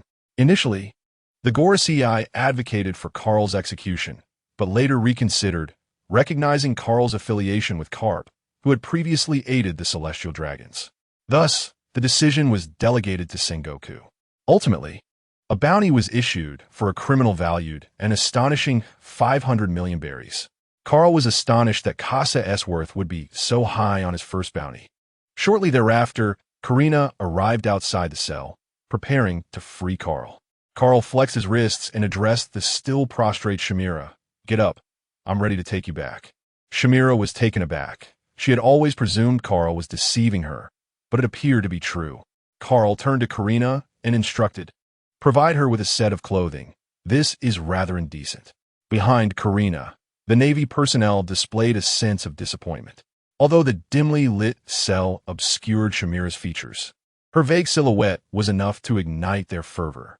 Karina cast a disdainful glance at the man behind her. Indeed, it was men like Carl who possessed an undeniable charm. However, Carl paid no heed to Karina's gaze as he picked up the bounty notice and perused its stipulations. It seemed that Sengoku, wary of the ramifications of Carl's actions posthumously, had specifically requested that the target be captured alive. Upon exiting the cell, Carl squinted to acclimate himself to the brightness outside. The petite wildcat, Shamira, burst forth, draped in Karina's skin, her orange hair shimmering with a liberated luster under the sun. "Ah, how splendid! The air is invigorating." Carl observed the lively Shamira and resolved that, given his current status and influence within the Navy, it would be challenging to ascend the ranks. Thus, he decided to bide his time. He picked up the transponder snail and spoke. "Mr. Sengoku, I have decided to withdraw my candidacy for the position of Admiral." "Yes, I am certain." In just a few brief exchanges, Carl had solidified his intentions for the next 2 years. He aimed to harness the power of his fruit to enhance his abilities, and then, during the impending war at Marineford, accrue merit and ultimately ascend to the rank of Admiral. Meanwhile, on the other side of the sea, on an island adorned with Spanish charm, Don Quixote Doflamingo regarded the bounty notice in his hands with his signature grin. 500 million. The Navy is truly generous this time. Hee Doflamingo. Isn't this the man who questioned Virgo? Should I take care of him? No, this man is no longer with the Navy, so he may not necessarily be our adversary. Bartholomew, summon Galacticus and instruct him to visit paradise. In the first half of the Grand Line, a place that the world referred to as paradise, Kasa concealed himself on a small island, processing the materials acquired from Vegapunk Island. Out of 2 billion berries, only 5 million remained. Yet, Kasa's skills have been upgraded significantly. Master Marksman had consumed 1,150 million berries, Advanced Weapon Manufacturing 115 million berries, Advanced Elemental Mastery 560 million berries, and Advanced Material Mastery 115 million berries. In total, Kasa had expended 1,950 million berries merely on skill development. And with some additional purchases of tools, he found himself devoid of funds. However, the fruits of his labor were substantial. Kasa gazed at the dual pistols in his hands, gleaming with a blue cold light. Resembling the Desert Eagle of a previous life, their slightly larger frames bestowed upon Kasa a multitude of functions. The advanced skills in weapon manufacturing and elemental mastery enabled him to modify blue-tier weapons. Now, the dual pistols were positioned at the pinnacle of performance among blue-tier weapons. The original elemental bullets had been divided into wind, fire, and lightning variants, each capable of charging 30 rounds. With the provided holster, the dual pistols could be fully charged within 30 seconds. Kasa also crafted ammunition for firearms, equipping clips that endowed them with the potency of advanced weaponry. Kasa is now eagerly seeking a skilled opponent to test his abilities, fully prepared and merely awaiting the opportunity to enhance his practical experience. Furthermore, with limited funds, he aspires to simultaneously build his combat experience as a pirate hunter while earning soul coins and berries. Departing from the quaint villa he rented on the mountain, Kasa arrived at the port. 3 nights prior, he had hastily come to this island, neglecting to thoroughly assess his surroundings and immediately set to work. It was only upon reaching the port that he noticed a skull flag hanging from the lighthouse, emblazoned with a grinning skull on a black background. A diagonal line crossing it, a flag belonging to the notorious warlord, Don Quixote Doflamingo. Casa was somewhat taken aback to find himself in Doflamingo's territory, which explained the faint scent of gun oil lingering in the air. As Casa contemplated modifying his speedboat, he sensed someone watching him. Turning around, he spotted a man with silver hair and goggles, observing him intently. Casa recognized him as a subordinate of Doflamingo, despite having previously impeded Doflamingo's plans. Casa did not believe the man sought retribution at this moment. Gladius, having spotted Casa, reported the presence of a mysterious loner on their island to Doflamingo's underworld network, and swiftly arrived from the New World to carry out his mission. Casa observed the working-class individuals at the port. Although these people were employed by Doflamingo, they remained oblivious to the destruction their exported weapons signified for countless families. Gladius watched as Casa departed the port, making his way back to the mountain villa.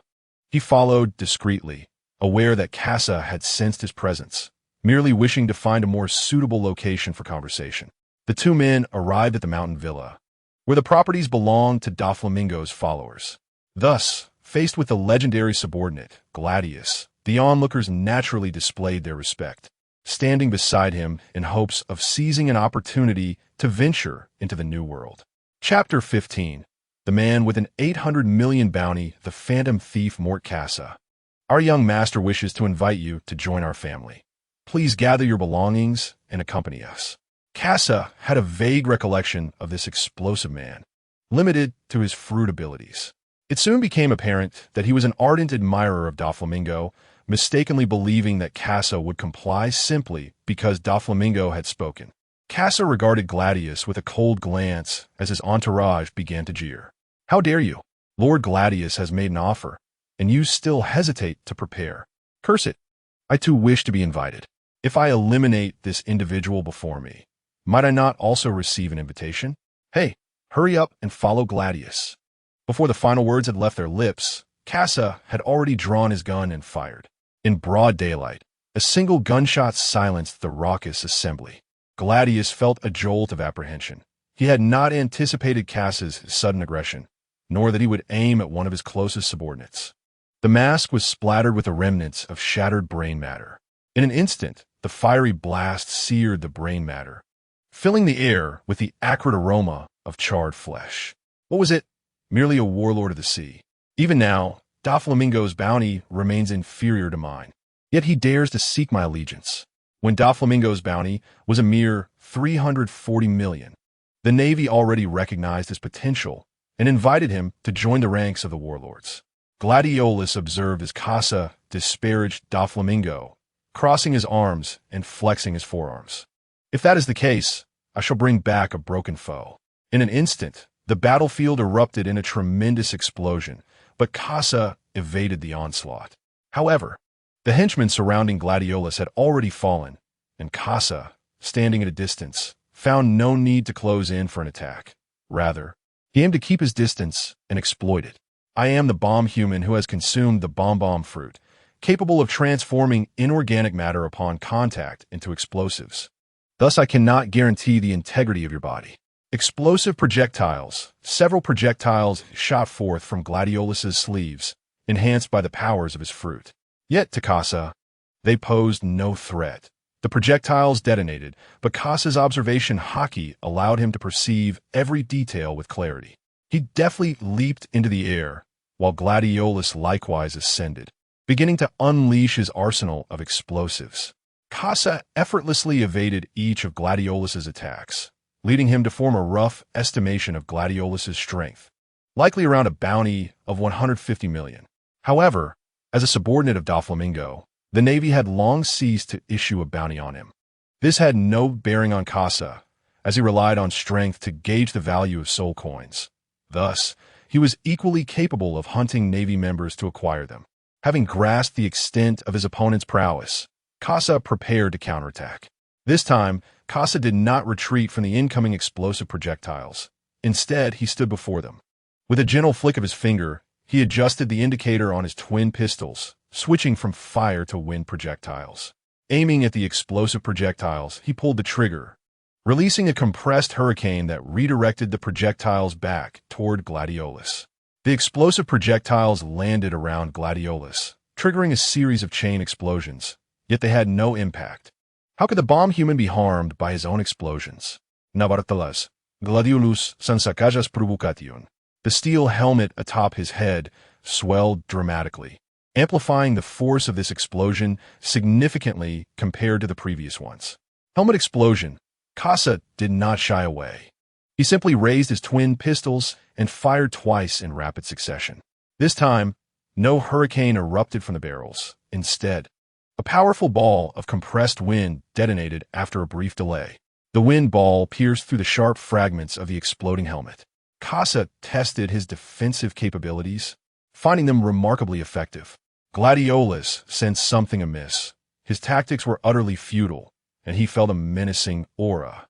Now, Casa intended to employ his combat techniques, readjusting the indicator back to fire. Having tested the power of a single shot, he was eager to explore the might of a double shot. With two swift pulls of the trigger, two incendiary projectiles erupted from the muzzle of the gun, creating a shockwave as they struck Gladius.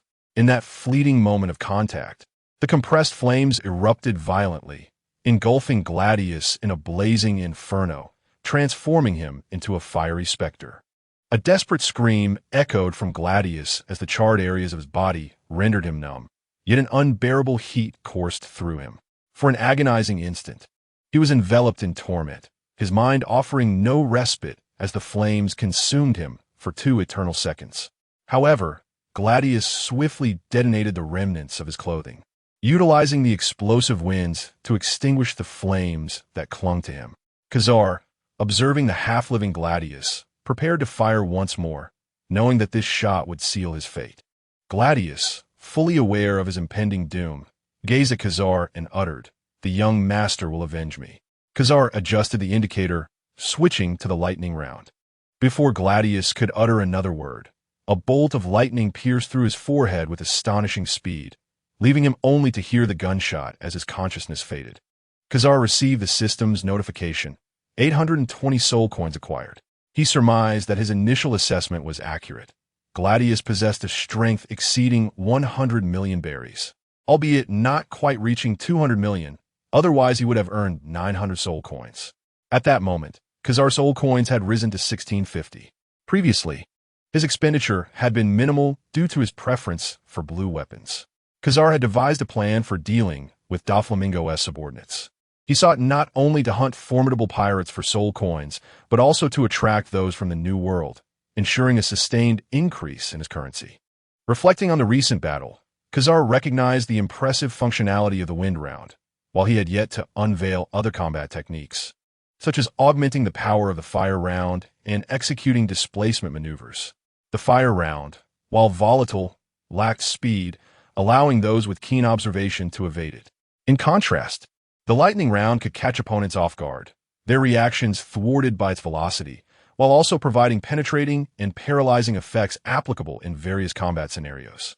As Khazar surveyed the chaos at the harbor below, he noted that the disorder had erupted long before Gladius's self-detonation claimed his henchmen. This signaled Khazar's urgent need to depart, lest he attract the attention of the Navy and the Night Demons. He was well aware of the bounty notices issued by the Navy, but remained unperturbed. For a valuable item awaited him in the ordinary shops, the disguised mask. Upon donning the mask, Khazar's visage transformed entirely into that of a mere passerby. Henceforth, he would adopt this identity to relentlessly pursue pirates across paradise. Meanwhile, in the New World, Doflamingo in Dressrosa crushed the microphone in his grip, having just received the news of Gladius's demise. Veins on his forehead throbbed like worms, and he struggled to contain his rising fury.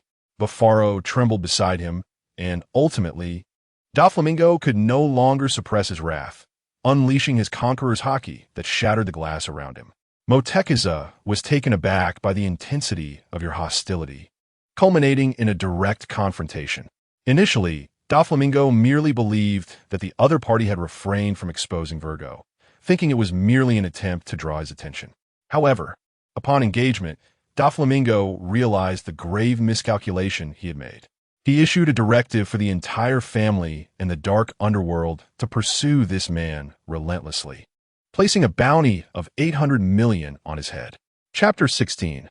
The story begins 2 years later, Port Gasti. Ace ascended to the position of the 2nd Division Commander of the Whitebeard Pirates. The New World remained a domain untouched by the Navy, a world that belonged to pirates. Meanwhile, in Marineford, Carl stepped into the office of Sengoku. Sengoku, glancing at the formidable young man before him, recalled that he was merely 21 years old, yet possessed the prowess of an elite vice admiral, potentially concealing even greater strength. It was unexpected that he had chosen to relinquish the admiral candidate position, only to become so formidable within 2 years.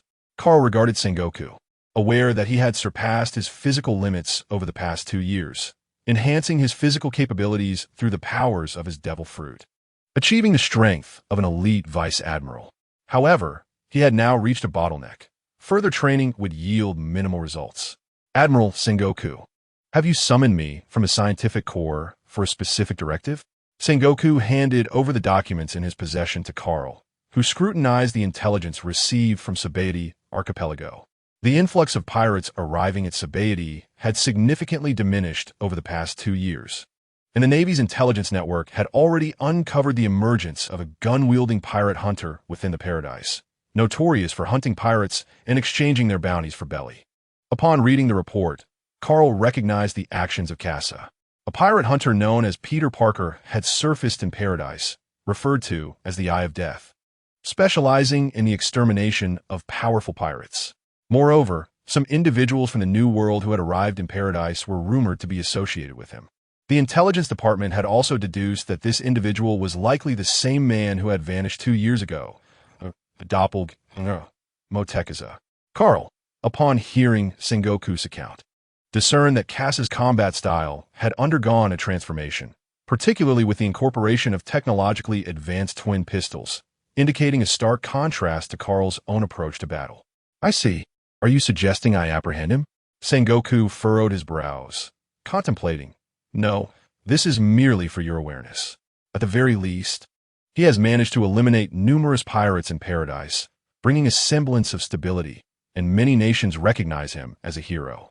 The reason for your summons is to investigate issues within several naval branches, where significant discrepancies in military funds have arisen, totaling a shortfall of 50 billion.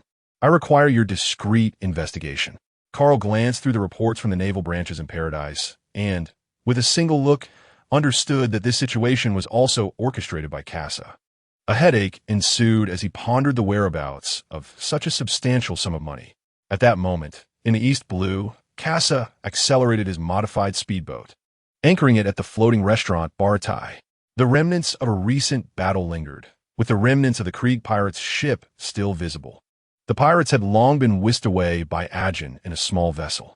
As Casa stepped onto the deck where a recent battle had transpired, he was greeted by Patty, the potato-like chef.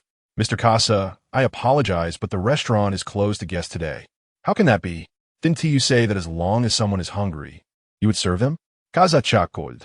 The chef who made that promise has since joined the pirates. Casa recognized that he had arrived too late.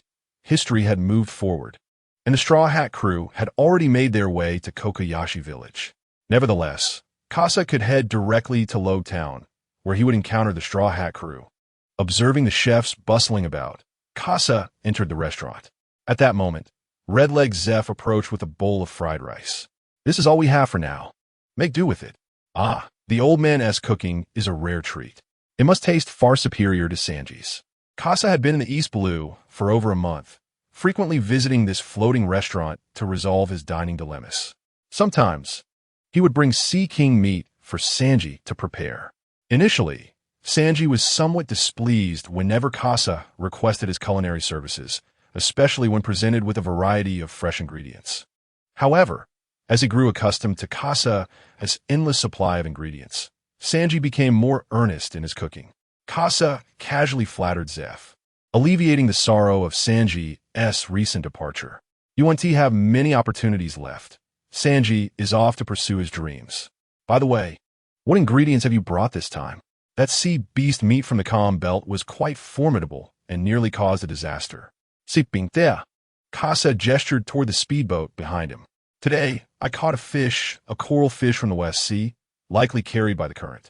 Zeph, feeling a twinge of desire, contemplated purchasing the fish. However, Casa spoke first. Since Sanji is absent, I'll take my leave for now. I'll visit again soon. Zeph was taken aback by Casa's abrupt departure and instinctively attacked with his towering chef's hat. Unaware of the impending threat, Casa did not evade. You little brat, you think you can dine and dash a Bartai? You owe me for the ingredients used in the cooking. Leave everything behind. At Zeph's command, the chefs who had been working on the deck swiftly assembled in the restaurant, fierce warriors rivaling pirates. Casa held a semblance of goodwill towards the Straw Hat crew and didn't dwell on the matter too much. After all, it was merely money. In the past 2 years, he had spent nearly 100 billion on funds from the Navy and as a bounty hunter. He had even squandered pirate spoils, leading to his current indifference toward wealth. However, Casa found himself penniless, having spent all his money. With a cold chuckle, he pretended to rummage through his pockets, but instead retrieved a flashbang from his spatial belt. He hurled it forcefully to the ground, except for Zeph, who instinctively reached out to grasp Casa. Everyone else was blinded by the explosion of light. Casa seized the opportunity to leap through the window and sped away in the speedboat. As Casa departed, he cast a significant glance at Zep. The formidable old man was remarkably perceptive, nearly uncovering his intentions. After all, Zep had once been a renowned captain of a pirate crew, possessing an understanding of the ways of the world. Yet, at this moment, Zep felt a twinge of unease. The man who had appeared over the past month displayed an excessive interest in Sanji. That impudent brat, the sea is not so simple. One must exercise caution around this man. Meanwhile, on another small island in the East Sea, amidst the ruins, a man stood and called out to a figure below wearing a straw hat. Nami, you are my companion, are you not? Nami, with her hand covering her mouth, was unable to contain her tears, sobbing uncontrollably. She nodded in affirmation. Chapter 17. The Gears of Destiny, Straw Hat Kid Monkey D.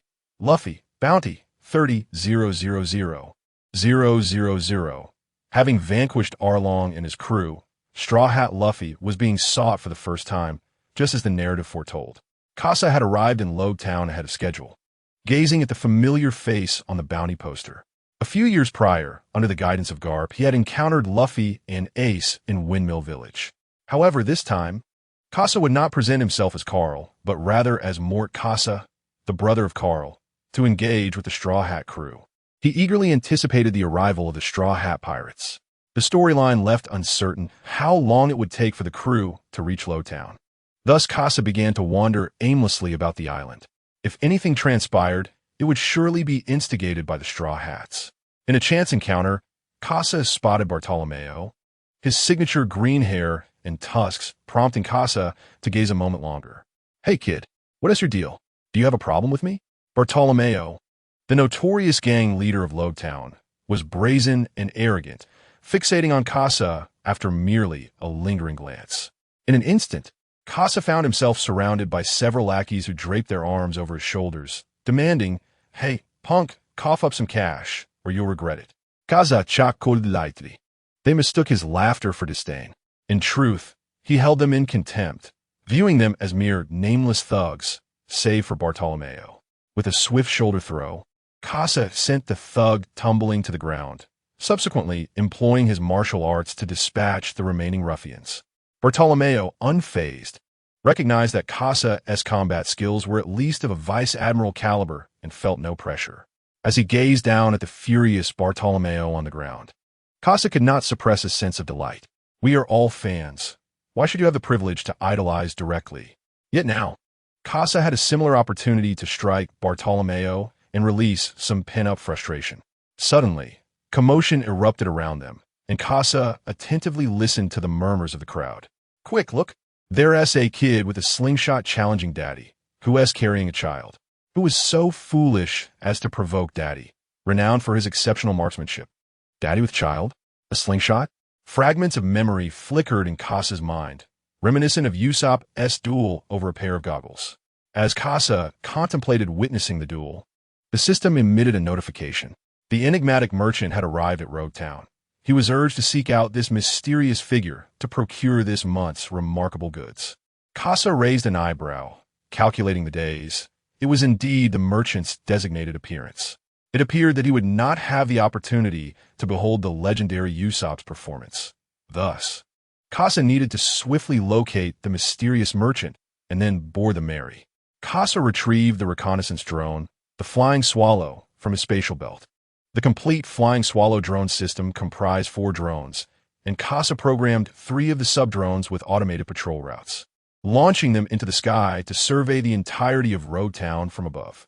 He set the primary drone to manual control, directing it towards the rear mountains of Road Town, as the merchant's precise location remained uncertain, rendering the entire island within his potential range of appearance. Gazing at the surveillance camera, Casa focused intently on the 4 split-screen feeds, completely oblivious to Sanji, who was fawning over him nearby. As they passed a restaurant, the clown Buggy burst forth, attempting to capture Luffy and Zoro, who had just been within the same establishment. At last, Casa detected the silhouette of the mysterious merchant through the sub-drone's camera. On the rooftops surrounding Road Town Square, a shadowy merchant gazed at the drones soaring overhead, sensing Casa's presence behind the screen. Casa retracted the Flying Swallow drone and proceeded towards the execution platform, where the actors had already assembled. The White Hunter Smoker, the enigmatic Miss Tashigi, and Buggy's crew stood alongside Luffy, who was positioned on the gallows. Casa had stealthily climbed onto the rooftop, observing the ambushed Navy soldiers conceal within the buildings, when suddenly a fierce wind swept through the sky. The Revolutionary Dragon. He wondered if Kuma had divulged any of his information. Amidst the unfolding drama, Casa hastily perused the offerings of the mysterious merchant. Over the past 2 years, he had spent nearly 50,000 currency units acquiring various skills, bullet manufacturing schematics, and purple weapons, with a remaining balance of over 30,000 soul coins. Casa had reached a bottleneck, eagerly awaiting the merchant to present items that could help him transcend this limitation. As for Belly, he had expended nearly 12 billion, primarily on crafting a weapon valued at 2 billion belly and other combat-supporting machinery, with the remainder allocated to purchasing bullet materials. The crafting process was exceedingly costly, leaving Casa in a state of financial destitution. He felt his obsession with Belly rivaled that of Nami. However, after browsing the offerings, disappointment began to settle in. During his initial cursory glance, he had merely distinguished items by color. Yet this time, an inexplicable intuition suggested that he might discover an opportunity to break through his limitations. He sorted the items by price rather than rank, arranging them from highest to lowest. Casa's brow furrowed in surprise when the leading item was not a golden legend, but rather a whiteboard skill book. Upon inspection, he found it was not a skill book at all, but rather a cultivation manual. The shop's system also featured cultivation manuals, which differed from skills. These manuals enhanced an individual's fundamental attributes: strength, speed, endurance, and mental fortitude. Additionally, they provided methods to unlock the potential of one's body within the pirate world, transforming that potential into armament haki and observation haki. Casa is currently engrossed in the cultivation of a golden tome, the Tion Ju, valued at 10,000, primarily aimed at enhancing his mental acuity and speed. His physical prowess has reached its zenith. Aside from improving his mental strength, he is striving to augment his velocity. However, an enigmatic merchant has presented a whiteboard scripture, intriguingly displayed in a non-purchasable gray. What manner of scripture could it be that Casa, with 2 years of savings, finds himself unable to acquire? Upon scrutinizing the introduction to this whiteboard scripture, Casa gasped in astonishment. Priced at 50,000 soul coins, he deemed it worthy of such an investment. The tomes produced by the system typically unlock the body's latent potential, but once that potential is fully realized, even the most advanced scriptures fail to enhance foundational attributes. Perhaps red-tier scriptures could achieve this.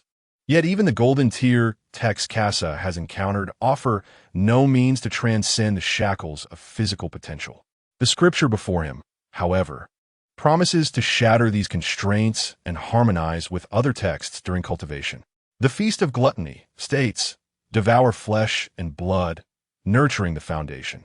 Consuming the nourishment of all living beings transforms into the essence of one's potential, fortifying the body. Note, system-produced food is excluded from the consumption range, compatible with other scriptures. It is likely due to the fact that only the first part is available that it remains classified as a white-grade scripture. Yet, the price Casa holds is insufficient to procure the Feast of Gluttony, compelling him to settle for a locking thumbtack instead.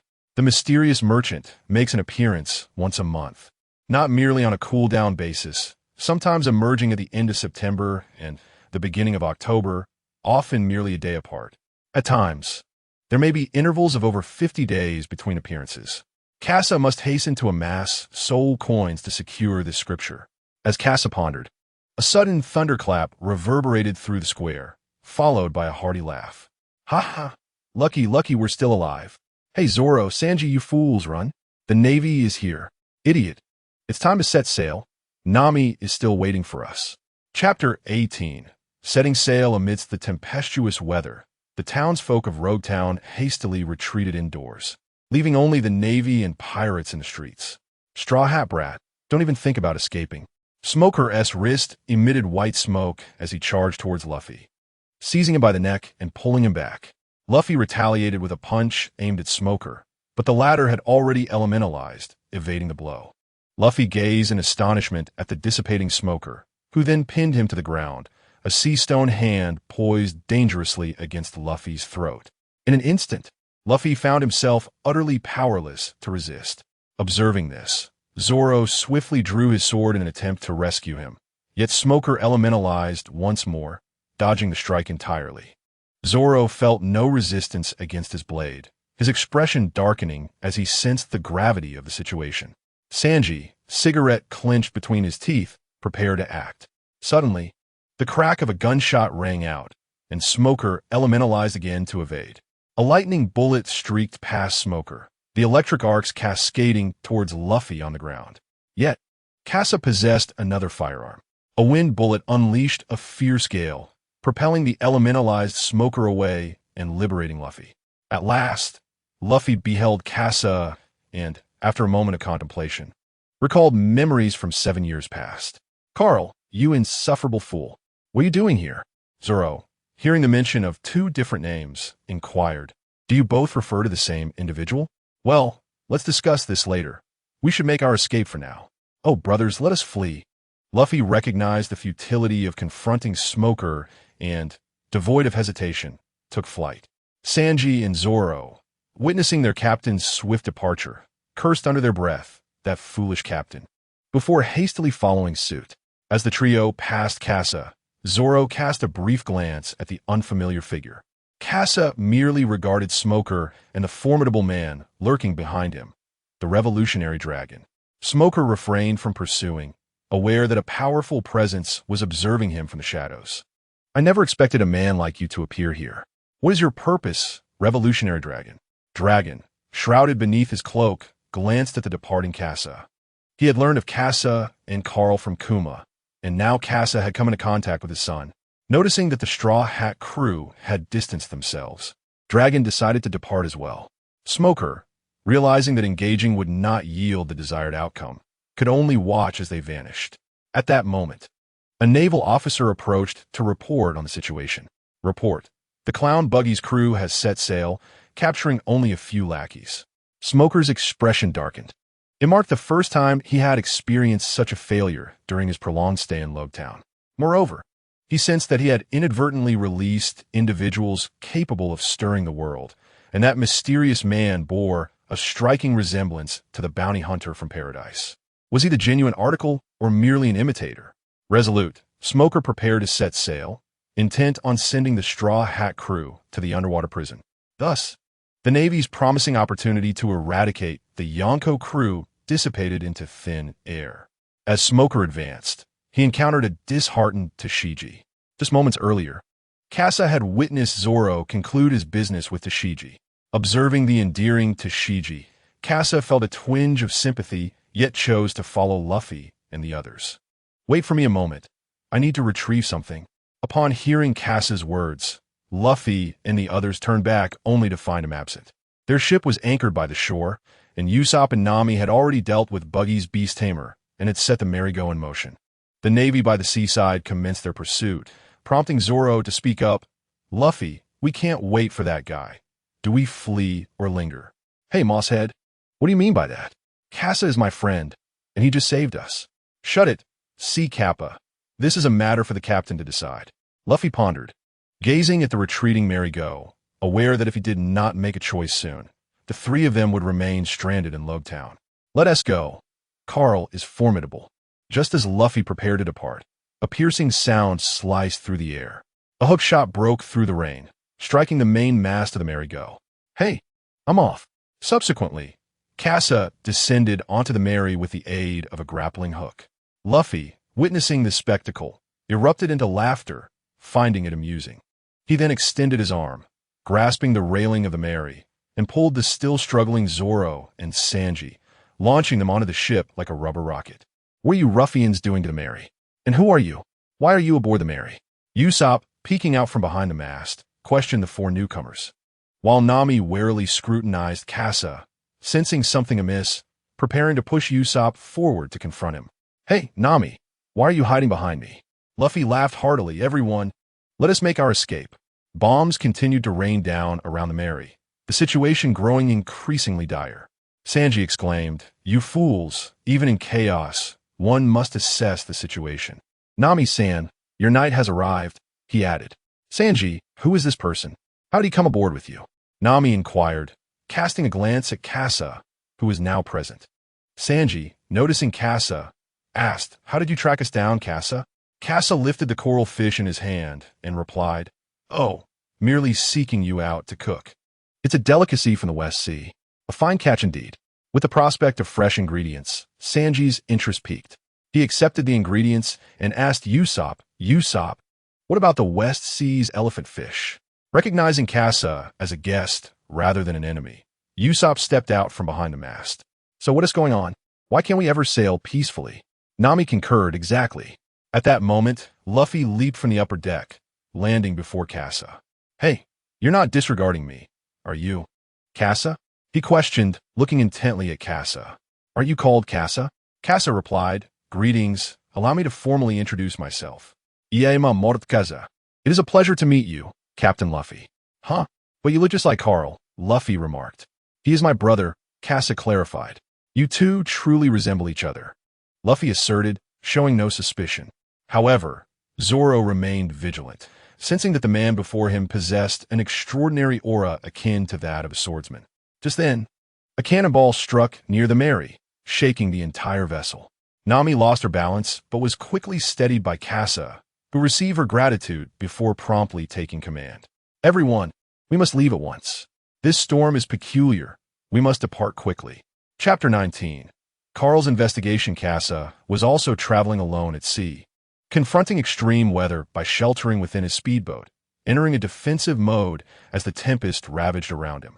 Today, under Nami's leadership, Casa was astonished to witness a single-masted sailboat, seemingly devoid of technological sophistication, navigating seamlessly through the tumultuous winds and rains. The camaraderie among the Straw Hat crew was impeccable, rendering Casa unable to fully integrate. He could only focus on intercepting the Navy's attacks. One by one, cannonballs were shot down by Casa, detonating in midair.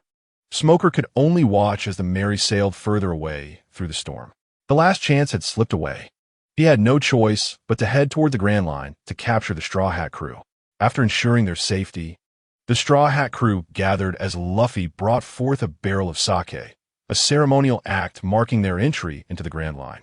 He called for Casa to join them, but Casa waved him off, stating he was not a member of the Straw Hats and would not partake in the initiation.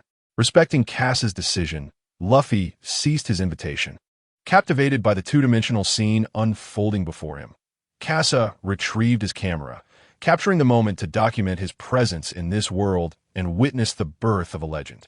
As the five raised their feet to shatter the barrel, joy radiated from their faces. Casa locked in on this jubilant tableau and captured it.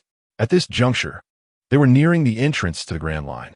The narrative diverged from the original plot of the anime, bypassing the storyline of the Dragon of 1,000 Years, leading them directly to the Grand Line's gateway. With Nami analyzing the ocean currents, they successfully located the entry point and navigated into the Grand Line's flowing channels. Despite some bumps along the way, the Straw Hat crew ascended to new heights, propelled by their own abilities, surging through the currents towards the Grand Line. Casa observed the smiles on the faces of his companions, pondering how they would react upon seeing Laboon. He was poised to document that moment as well. Meanwhile, within the paradise of the Grand Line, a telephone bug on a military ship rang, and Carl answered. The bug, puffing on a cigar, spoke. Hello, is this Carl? Smoker here. What is the matter? I've located Mort Casa. He is on the Straw Hat pirate ship. Your vessel is still in Lowtown.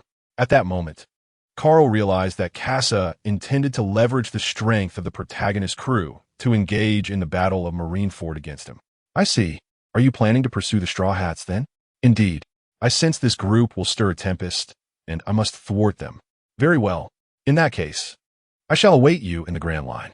After ending the call, Carl contemplated Smoker's capabilities. As a civilian who had risen through sheer strength, Smoker, though merely a lieutenant commander now, wielded the prowess of a major due to his martial skills and devil fruit abilities. Unlike Carl, who benefited from the support of Garp and the system, Smoker's strength fell slightly short. Yet, he foresaw Smoker becoming a formidable adversary for the Straw Hats in the future and contemplated whether to extend a hand of assistance to him. At that moment, the door to the room swung open.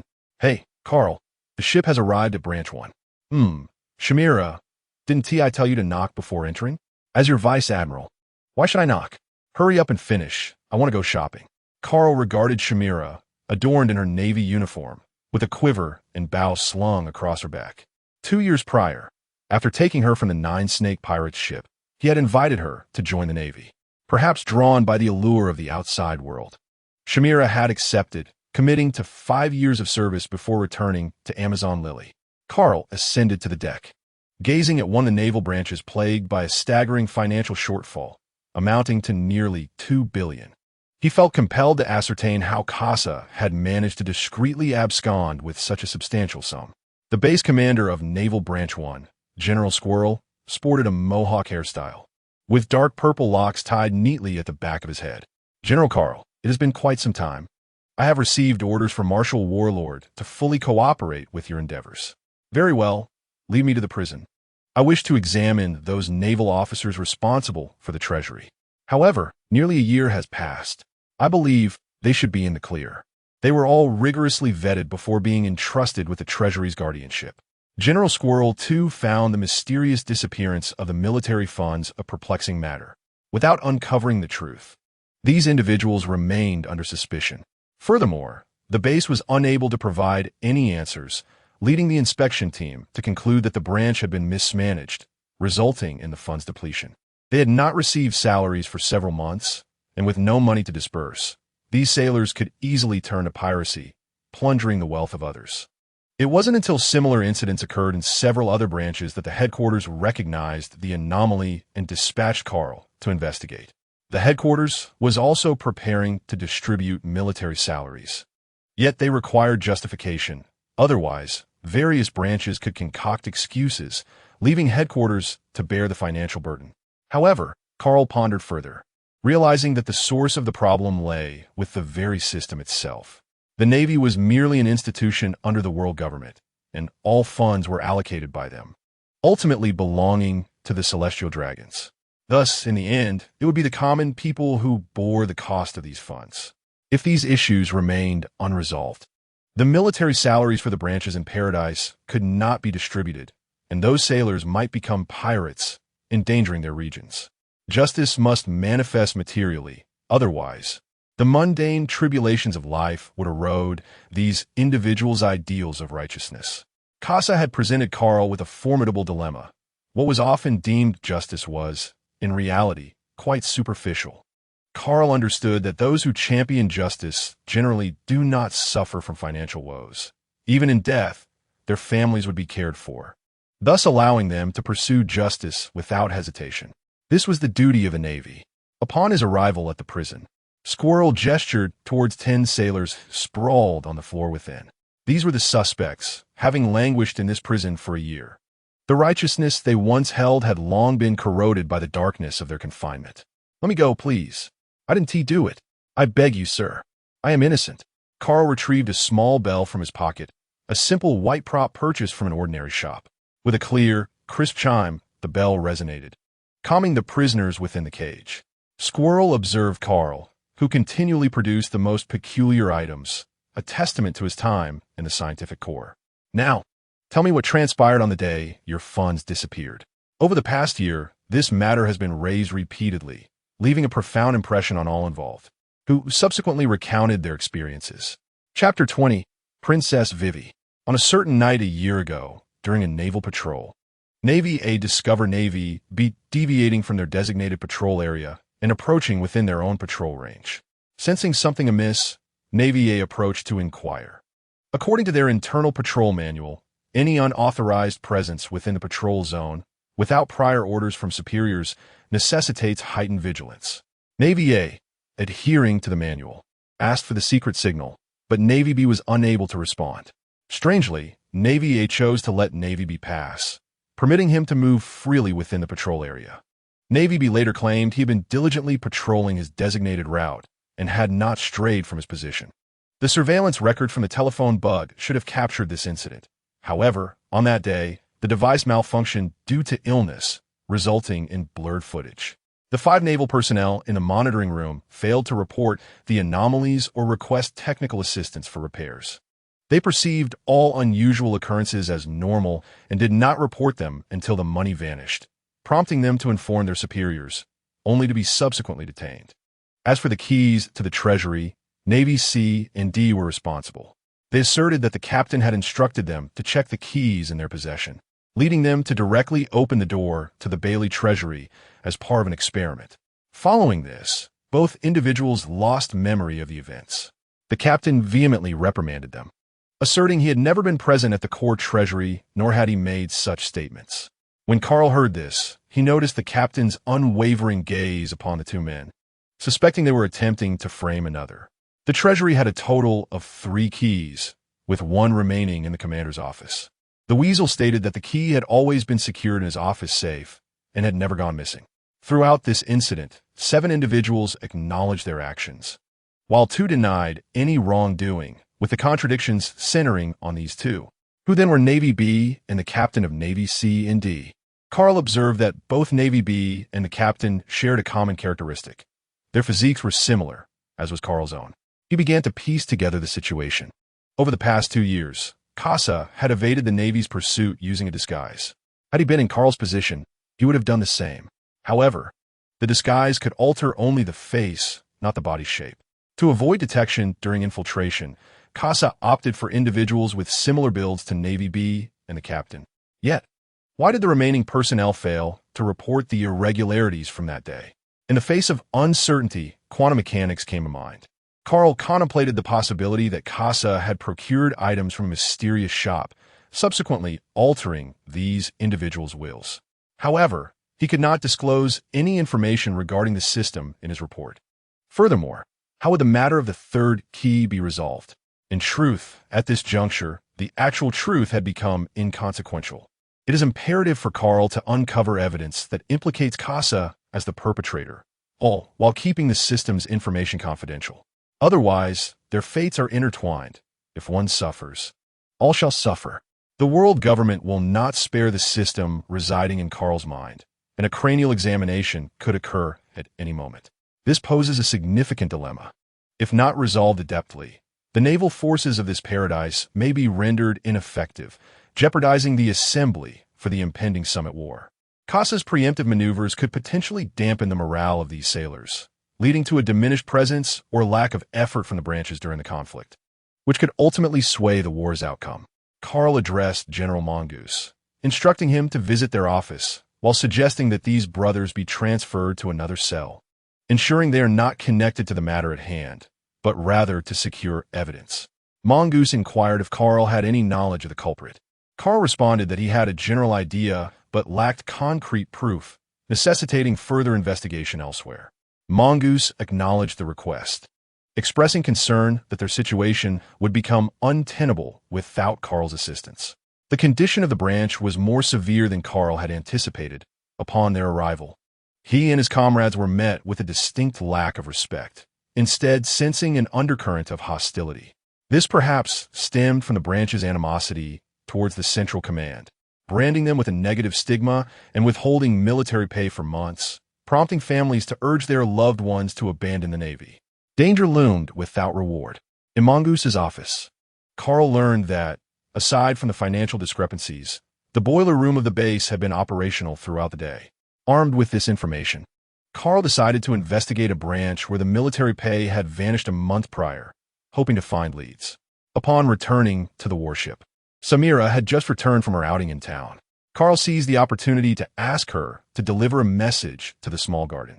Despite her struggles, Samira could not escape Carl's grip and complied with his command, fulfilling her duties as his aide. Meanwhile, at the entrance of the Grand Line, Luffy, covered in paint, stood before Laboon. Laboon, this is our agreed-upon signal. We must not collide with the Red Line until we return. Casa captured the moment, knowing that Brook would be delighted to see Laboon in such a state. Emerging from Laboon's belly were Vivi and the King, who knelt before Nami, pleading for her assistance in returning them to Whiskey Peak. During this time, Sanji busied himself preparing dishes with the symbol fish and coral fish. As someone brought dishes from the Going Merry, Usopp and Zoro paused their activities to join the meal. Kuroka's was enlightening Nami on the intricacies of the Grand Line, while Vivi and the King stifled their laughter at Nami's bewildered expression. Upon receiving Kuroka's recorded pointer, Nami turned to Luffy and asked, "Luffy, what do you plan to do with these three?" The three individuals named, Casa, Vivi, and the King, turned their gazes toward Luffy, who was indulging in meat. Luffy responded enthusiastically, "Sure. Casa, let us become pirates together. It sounds fun." Casa, "No, I have matters to attend to in Alabasta. If possible, please take me to an island first, and I shall find my way from there." At the mention of Alabasta, Vivi's eyes flickered momentarily, but her bowed head kept her emotions concealed. "Very well. Let us set sail for the next island." Chapter 21. The journey of retribution at Whiskey Peak having departed from Twin Cape, the Straw Hat crew made their way to Whiskey Peak. However, on the very first day in the Grand Line, they were besieged by the unpredictable weather of this treacherous sea. Nami once again showcased her exceptional skills, adeptly guiding her crew through the myriad challenges posed by the enigmatic climate. As the rain subsided and the skies cleared, Nami gazed up, reflecting on the peculiarities of the Grand Line. At this moment, Zoro had awakened and observed his comrades resting on the deck. He remarked, "You all seem rather leisurely. After all, this is the Grand Line." The crew, adorned with angry cross marks upon their foreheads, lacked the energy to retort his words. Zoro then turned his attention to Vivi and the King, stating, "I feel I have heard of you two before." As Vivi and the King trembled, contemplating escape, Nami appeared behind Zoro, her fury palpable as she prepared to settle the score. She delivered a swift punch to the back of Zoro's head, exclaiming, "You dare to say such things?" Zoro glared at Nami, but she firmly subdued him, leaving him kneeling on the ground, his head bandaged multiple times. Casa, gazing at the horizon, noted that the weather had stabilized, indicating they had entered the vicinity of the island. "Miss Nami, the island is now visible," he announced. This revelation instantly invigorated Luffy and Usopp, who, still sprawled on the deck, leapt to their feet and began dancing, shouting in excitement about landing ashore. Vivi and the King then hopped onto the edge of the deck, exchanged a few pleasantries, and leapt into the sea, swimming towards Whiskey Peak. It was only then that Sanji emerged, realizing Vivi was gone and redirecting his focus to Nami. The group advanced towards Whiskey Peak, with Casa's keen eyesight spotting the multitude of gravestones atop the mountain. Currently, Whiskey Peak was inhabited by the Baroque Works agents, who for Casa represented mere foot soldiers, each worth 124 soul coins. Though few in number, they were numerous enough to pose a challenge. He needed to swiftly amass 50,000 soul coins to procure the Feast of Gluttony. Zoro scrutinized Casa, his attention finally shifting to him now that the two suspicious individuals had departed. Just then, an inexplicable aura of hostility emanated from Casa, which Zoro instinctively sensed. Usopp, witnessing the welcoming spectacle from both sides of the shore, exclaimed, "Look, are they welcoming us?" Sanji, captivated by the beautiful women lining the shores, momentarily lost his wits and joined the other crew members on the front deck to bask in the cheers of the crowd. Nami and Zoro exchanged glances, sighing in resignation as they observed their captain waving enthusiastically from the figurehead of the Going Merry. In the end, after Casa and Usopp attended to the Going Merry, they, too, joined the throng entering the tavern to partake in the festivities. Luffy indulged in a feast. While Zoro and Nami engaged in a drinking contest, Sanji was surrounded by beautiful women, and Usopp sang joyously atop the table. Casa integrated himself into the scene, sipping wine while teasing a nearby assassin clad in a nun's attire, his hands wandering beneath her garments. He was not like Sanji, the lecherous man who only dared to fantasize without the courage to act, merely toying with the shoulders of the beautiful women around him. Casa had already ventured beneath the fabric, his hands exploring, causing the nun to forget her original purpose. As time elapsed, the Straw Hat crew began to grow weary. Luffy, having eaten his fill, succumbed to slumber. Nami, holding her wine glass, stood victorious in the drinking contest. Usopp and Sanji had been overwhelmed by drink, and at that moment, apart from the members of Baroque Works, everyone else had fallen. Icolum and others outside conspired on how to eliminate those within, and upon seeing the defenseless captain, worth 30 million berries, collapse, Icolum felt assured of their success. However, under the full moon, a beastly man observed them. "Hey, my comrades have worked hard today. Can we allow them a moment of respite? Let me be your opponent, Baroque Works." The crowd looked up to see Zoro, a playful expression upon his face as he regarded them. The mention of Baroque Works startled everyone, for that was their secret. If that is the case, then another gravestone shall be added upon the Sanin rock. Come at me, for he is but a swordsman. Zoro descended into the throng, his blade resting within Icolum's hair. Casa watched as Zoro began to wreak havoc in the crowd and turned to Nami, saying, "Miss Nami, you handle your liquor quite well." Nami, covering her mouth, feigned modesty as she replied, "How could I possibly be intoxicated? The island welcoming pirates is undoubtedly suspicious." Yet, even as she said this, Nami recalled the three individuals still sleeping in the room. Those three fools. Thankfully, you and Zoro remained sober. What is truly happening here? Casa gestured towards Icolum below. "Perhaps you should inquire with him. He seems to be the leader here." Assessing the battlefield, Casa noted that Zoro was merely testing his blade, having just acquired the Sandai Kitetsu, and was already engaged in practical use with it. For Casa, the island presented a rare opportunity. He intended to sharpen his skills and earn some coin. "Miss Nami, I wish to assist Zoro. I hope you do not mind." Is that really necessary? Zoro can handle this." No sooner had Nami spoken than Casa retrieved a long spear from his spatial belt. First-generation sniper rifle maker, Moat Casa.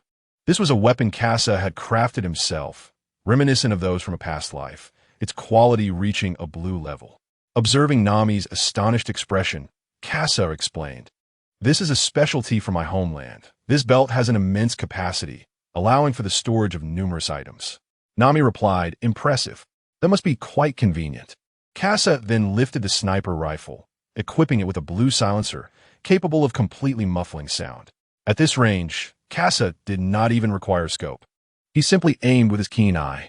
With each pull of the trigger, another fell silently. There was no gruesome chaos. This sniper rifle was specifically designed by Casa, prioritizing stealth over lethality. Silent assaults, coupled with astonishing precision and formidable penetrating power, can extinguish a life with a single well-placed strike. With each pull of the trigger, and every magazine change, the number of souls on the island dwindled. Zoro, too, discerned that Casa was covertly aiding him, though he heard no sound. He merely caught a glimpse of Casa during the rooftop skirmish. Meanwhile, Nami approached Icolum, intent on interrogating him about his true intentions.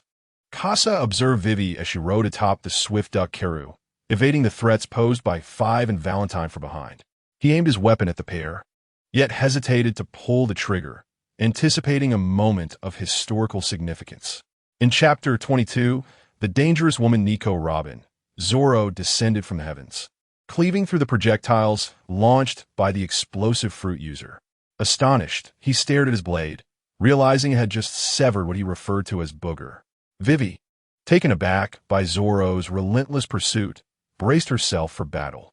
Zoro halted her, stating, "Do not act rashly. The situation has changed." Just moments prior, Nami had accepted Ikelim's commission to escort Vivi back to Alabasta, seeking to earn some belly.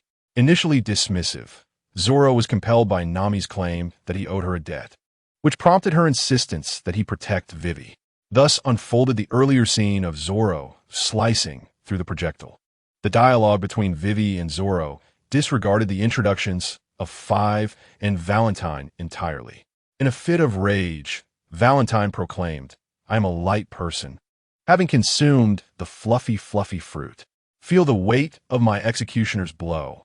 Zoro, unfazed, evaded the descending assault, urging Vivi to take cover as he prepared for combat. At that moment, a rotund figure appeared at the end of the street. Furious, Luffy shouted, "Zoro, I will never forgive you. Let us duel." Zoro replied, "Huh?" Zoro questioned, "What on earth is wrong with you, Luffy?" Luffy retorted, "Enough chatter. That kind man was only trying to help us, yet you attacked them. So many innocent people have been shot down. They were a welcoming group." Zoro, exasperated, attempted to explain that these individuals were bounty hunters, but Luffy remained unyielding. "Enough talk. Let us duel." Luffy charged forward, launching a rocket-like attack at Zoro. Zoro raised the back of his sword to block, incensed by the confrontation. "I've had my fill. Let us see whether swordsmanship or martial arts prevails," he declared. Luffy responded, "Very well, bring on." Casa captured the moment of their standoff, knowing he could not miss this thrilling clash between an emperor and his vice. Meanwhile, Five and Valentine considered the two men, perceiving them as million-dollar bounty criminals, potentially yielding Casa around 300 to 500 soul coins. Casa had already locked onto the duo, poised to strike. However, recalling that they had a narrative to fulfill in the small garden, he pondered whether to intervene, but ultimately decided against it, reasoning that they could be dealt with there instead. At this point, the battle had escalated to a fever pitch, with both combatants sent hurtling into nearby structures by the force of their blows. Vivi stared in astonishment at Luffy, who was evenly matched with Zoro, for Luffy's prior demeanor had hardly suggested he was a fierce combatant. Emerging from the building, Luffy patted his slimmed belly. "Yosh, time to stretch a bit. I've finally shed some weight." Zoro, donning his bandana, glanced at the now focused Luffy and said, "All right, let us go." At that moment, Valentine and Five, feeling overlooked, attempted to intervene, but a mere glare from Luffy and Zoro sent them retreating in an instant, knocked back by the two warriors. As Luffy and Zoro resumed their battle, Casa sensed that the conflict was nearing its conclusion, especially with Nami's arrival, who swiftly incapacitated both Yonko and his first mate with a couple strikes. Vivi, taken aback, witnessed the once grand skirmish come to an abrupt end. Casa captured this moment, intending to return to the Mary to develop the photographs. Upon his return to the Mary, Casa busied himself in the kitchen, printing the images with a camera and printer procured from a local shop. Unfortunately, due to the ship's limited space, he had to stow the equipment in his spatial belt. As the adventure photographs of the Straw Hat crew emerged, a commotion outside caught his attention. It was Karoo, the duck, urging Casa to flee, having spotted another person aboard the ship. Hiding behind the mast, Karoo eyed Casa warily. "You boarded the ship voluntarily, yet you seem so frightened," Casa remarked. In the sky, a vulture flew by, carrying an otter atop its back. It seemed the photographs of the Straw Hat crew had already reached the Baroque works, and the ensuing pursuit was imminent. Luffy returned to the ship with Sanji and Usopp in tow, and Casa assisted in waking them. Both were pleading for Luffy to linger on the island a while longer, but their requests were swiftly denied.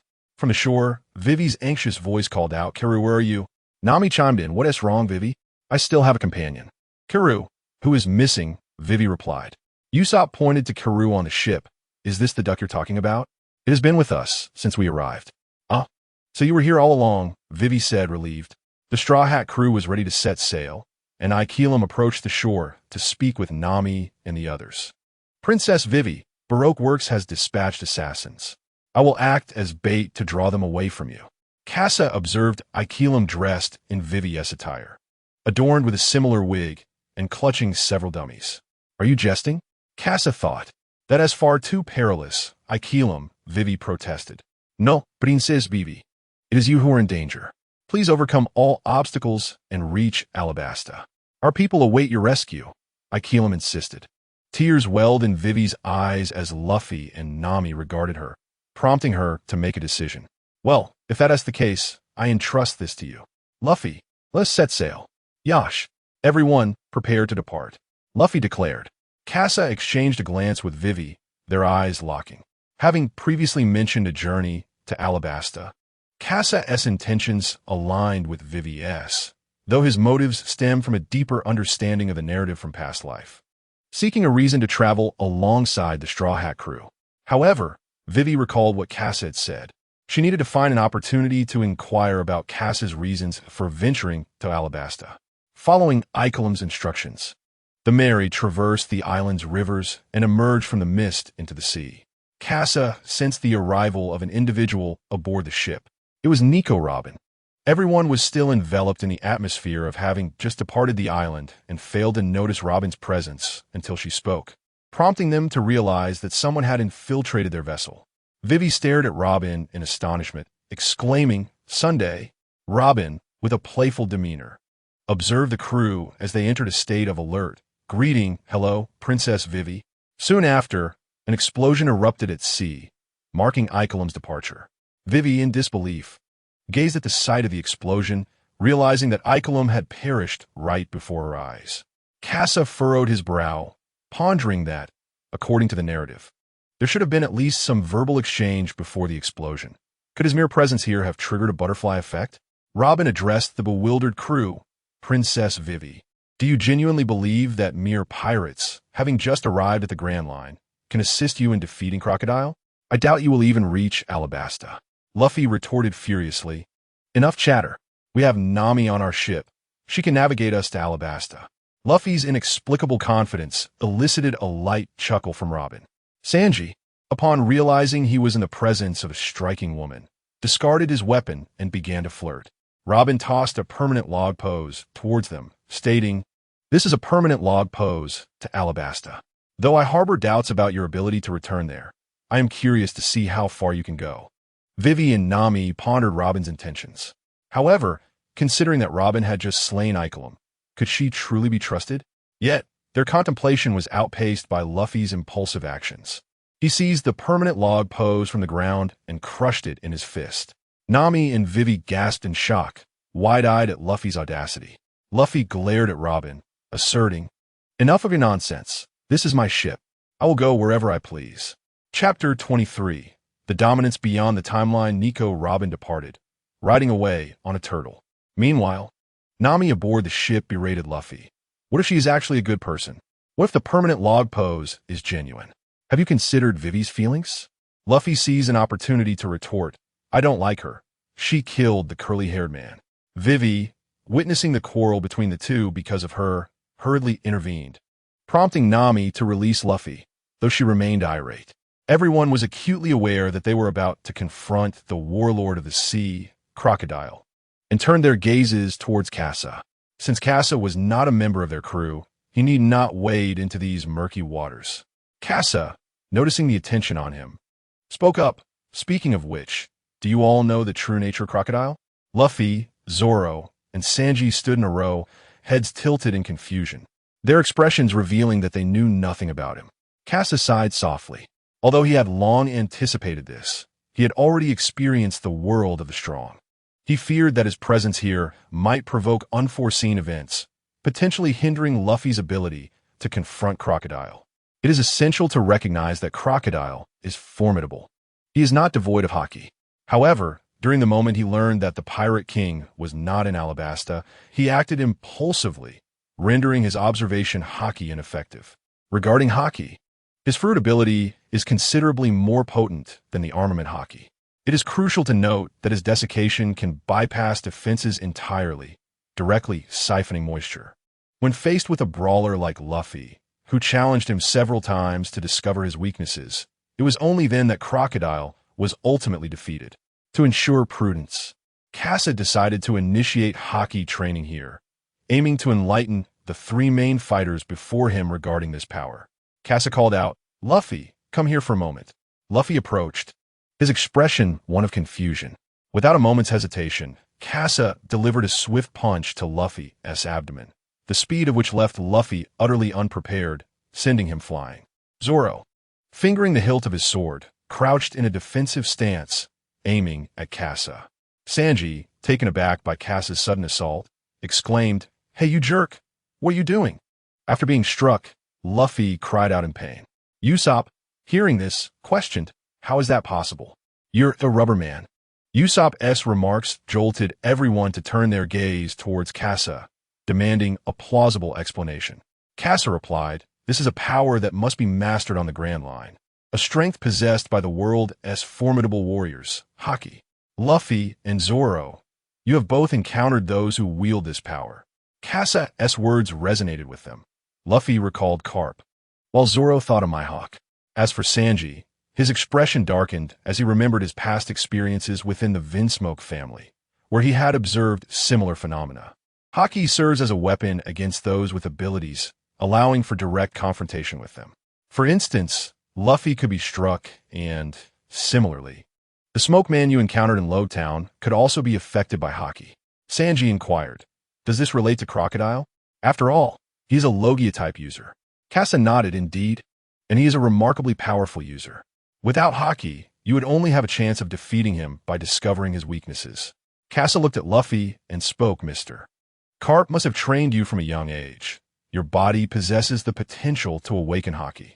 Thus, Luffy, you are likely the only one with the opportunity to master Haki in a short period and subsequently defeat Crocodile." At this moment, Usopp interjected, "Do I have a chance of mastering this ability?" As a member of the future Timid Trio, Usopp also harbored a desire to assist Vivi. Casa regarded Usopp and said, "Yes, but not in the sense of armament Haki. Rather, it is another form of Haki." Casa then turned to Zoro. "Zoro, come and see if you can test me." With that, Casa closed his eyes. Usopp exclaimed, "Hey, don't do anything reckless." Nami warned, "Zoro, be careful." Sanji added, "Green algae head, pay attention." Casa, eyes still shut, assured, "It's fine. Come at me with intent to kill." Subsequently, Zoro aimed a strike at Casa's neck, but to the astonishment of the onlookers, Casa merely took a step back to evade the blow. Maintaining his eyes closed, he spoke. Haki is divided into two types, armament Haki and observation Haki. The attack that almost reached Luffy just now was executed with armament Haki, while I am currently employing observation Haki, a form that allows one to foresee an opponent's attacks. As Casa deftly dodged Zoro's assaults, he elaborated on the workings of observation Haki. The crowd was enlightened, yet none felt the impact as profoundly as Zoro. The sensation he had experienced under Mihawk resurfaced. It was not merely a disparity in swordsmanship, but a significant gap in Haki. Zoro's excitement grew, akin to a frog discovering the stairway to the new world. Drawing his sword, Wado Ikamanji, from its sheath, he gripped it tightly. Sans signe impending danger. Casa found it impossible to continue his explanation while evading, plunging entirely into combat mode. Typhoon, clear mirror. Casa entered a state of absolute concentration.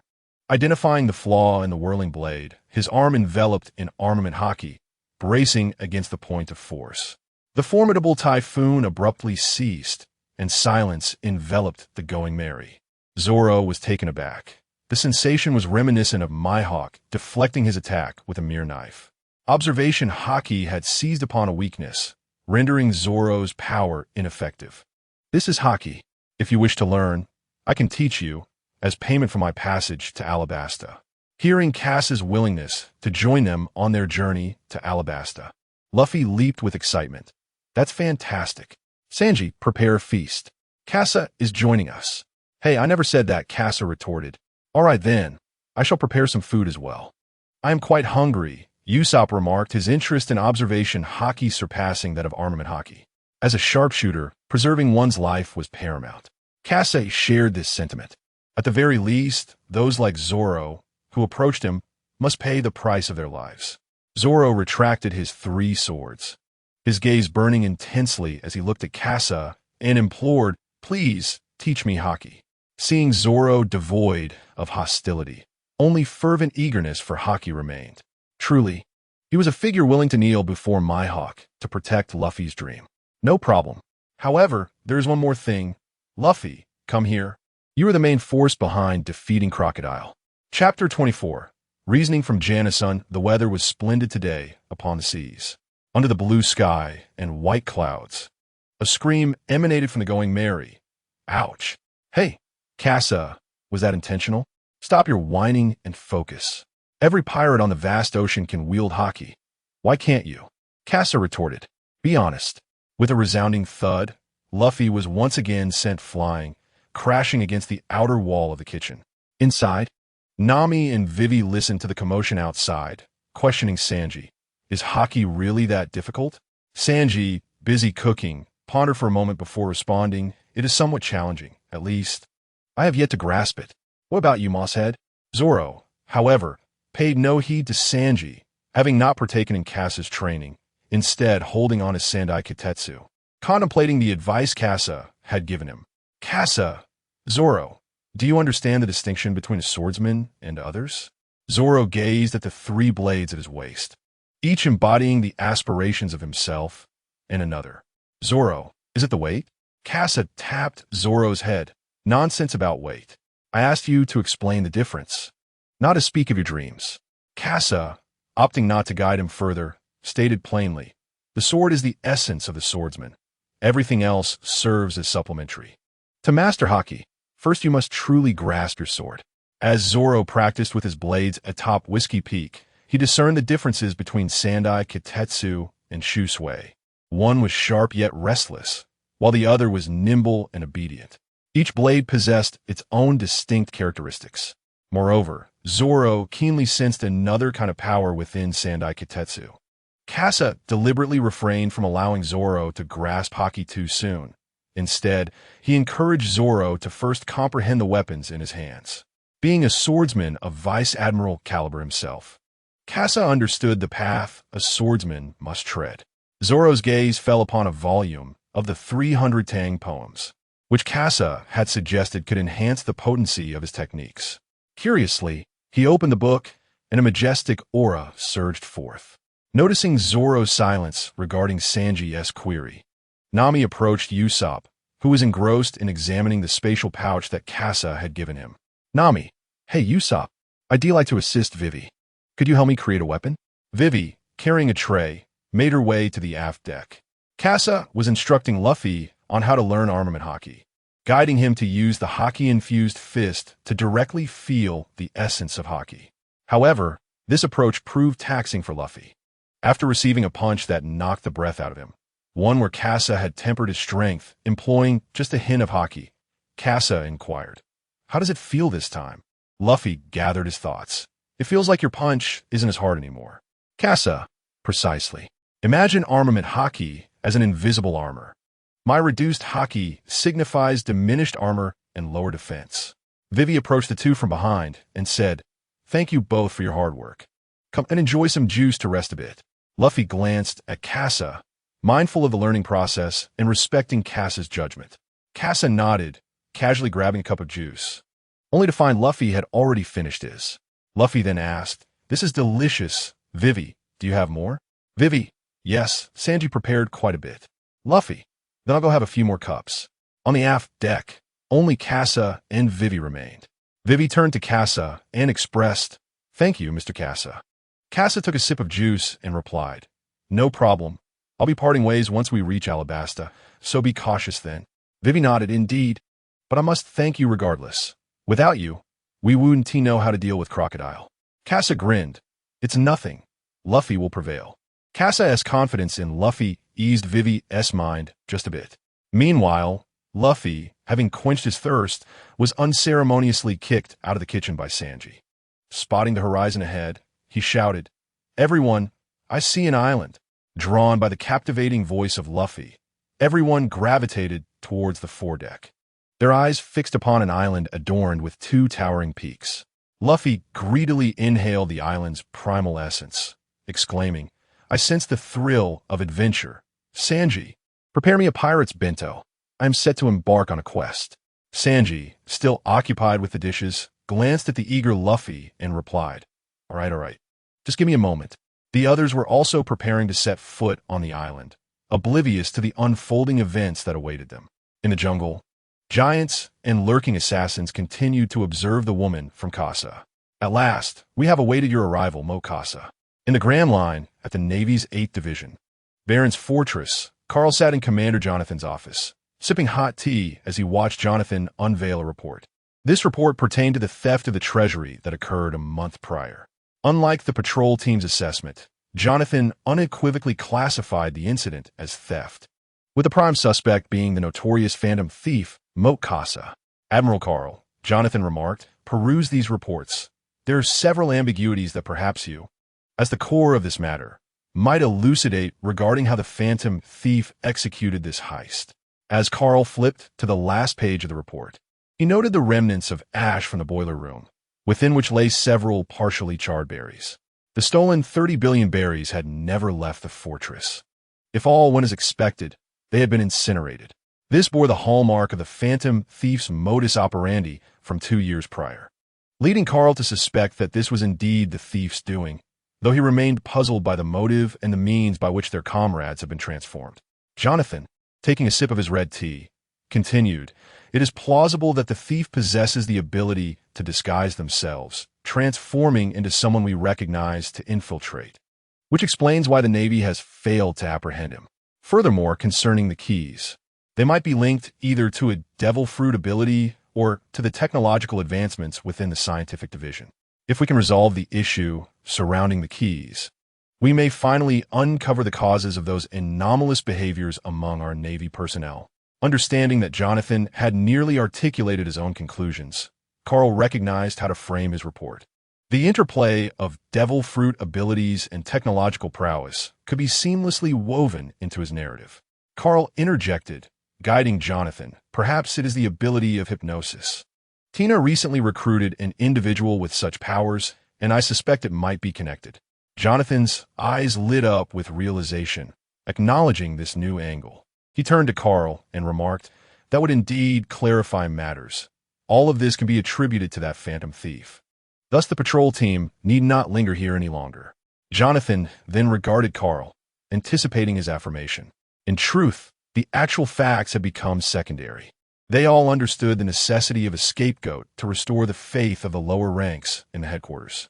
As Carl departed from the 1st Division, he comprehended that Sengoku's true intention was not to have him investigate, but rather to test his willingness to shift the blame entirely onto Casa. Upon hearing Jonathan preemptively disclose the report's contents, Carl realized this was a consensus they had reached. Otherwise, the underpaid Navy personnel might revolt.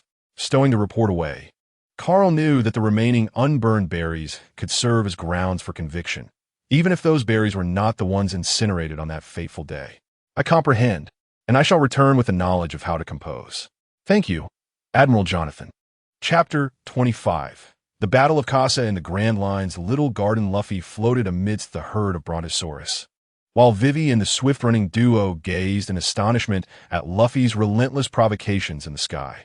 The other members of the Straw Hat crew, Zoro and Sanji, engaged in a hunting competition, while the girls huddled on the ship, trembling in fear. As for Casa, he was currently traversing the dense forest in search of the 5th-tier individuals.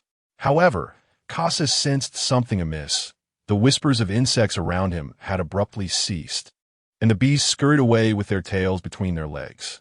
Casa, at this moment, had reined in his murderous intent, pondering what could have alerted these creatures to impending danger.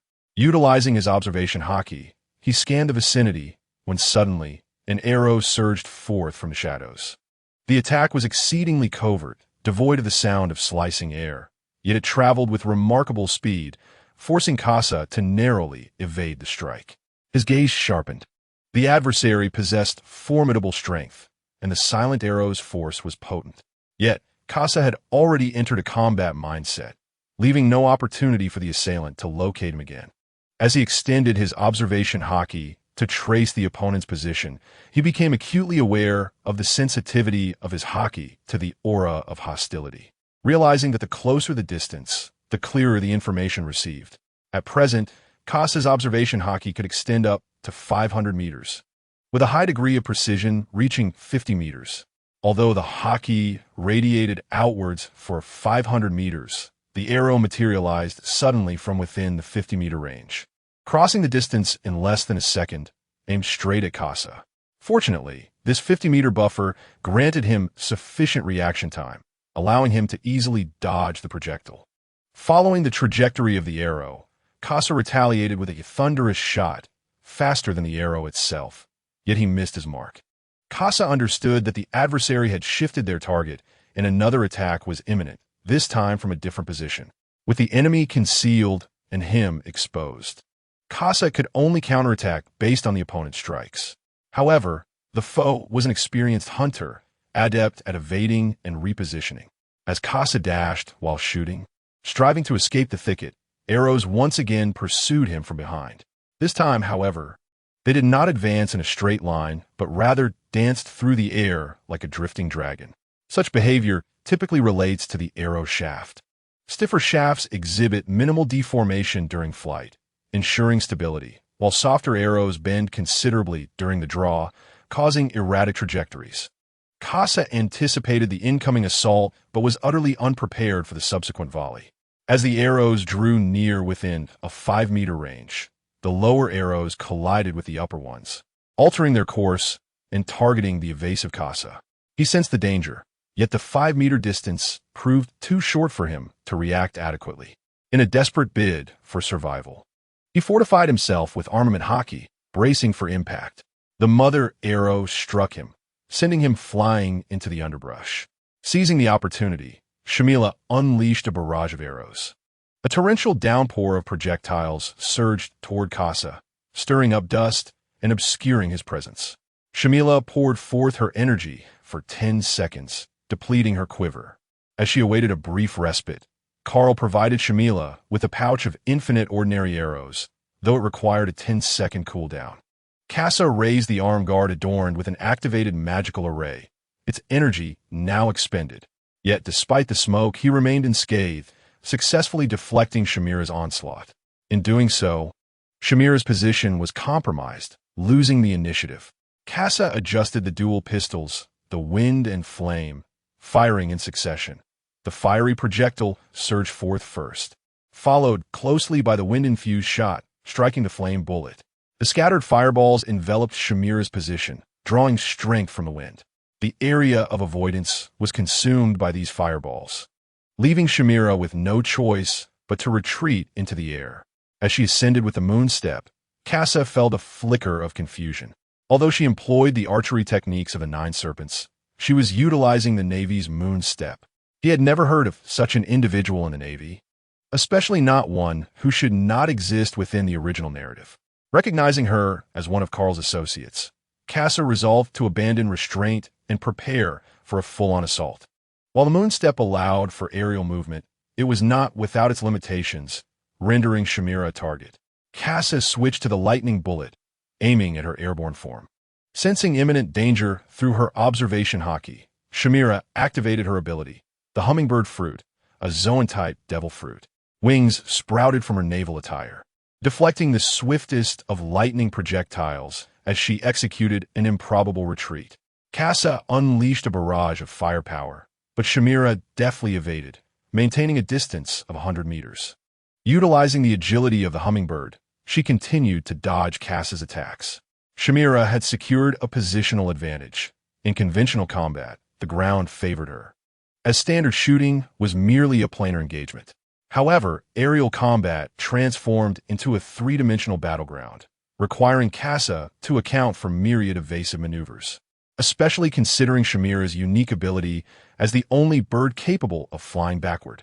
With his lightning bullets expended and realizing he could not reach Shamira from his current position, Kasa decided to reveal his trump card.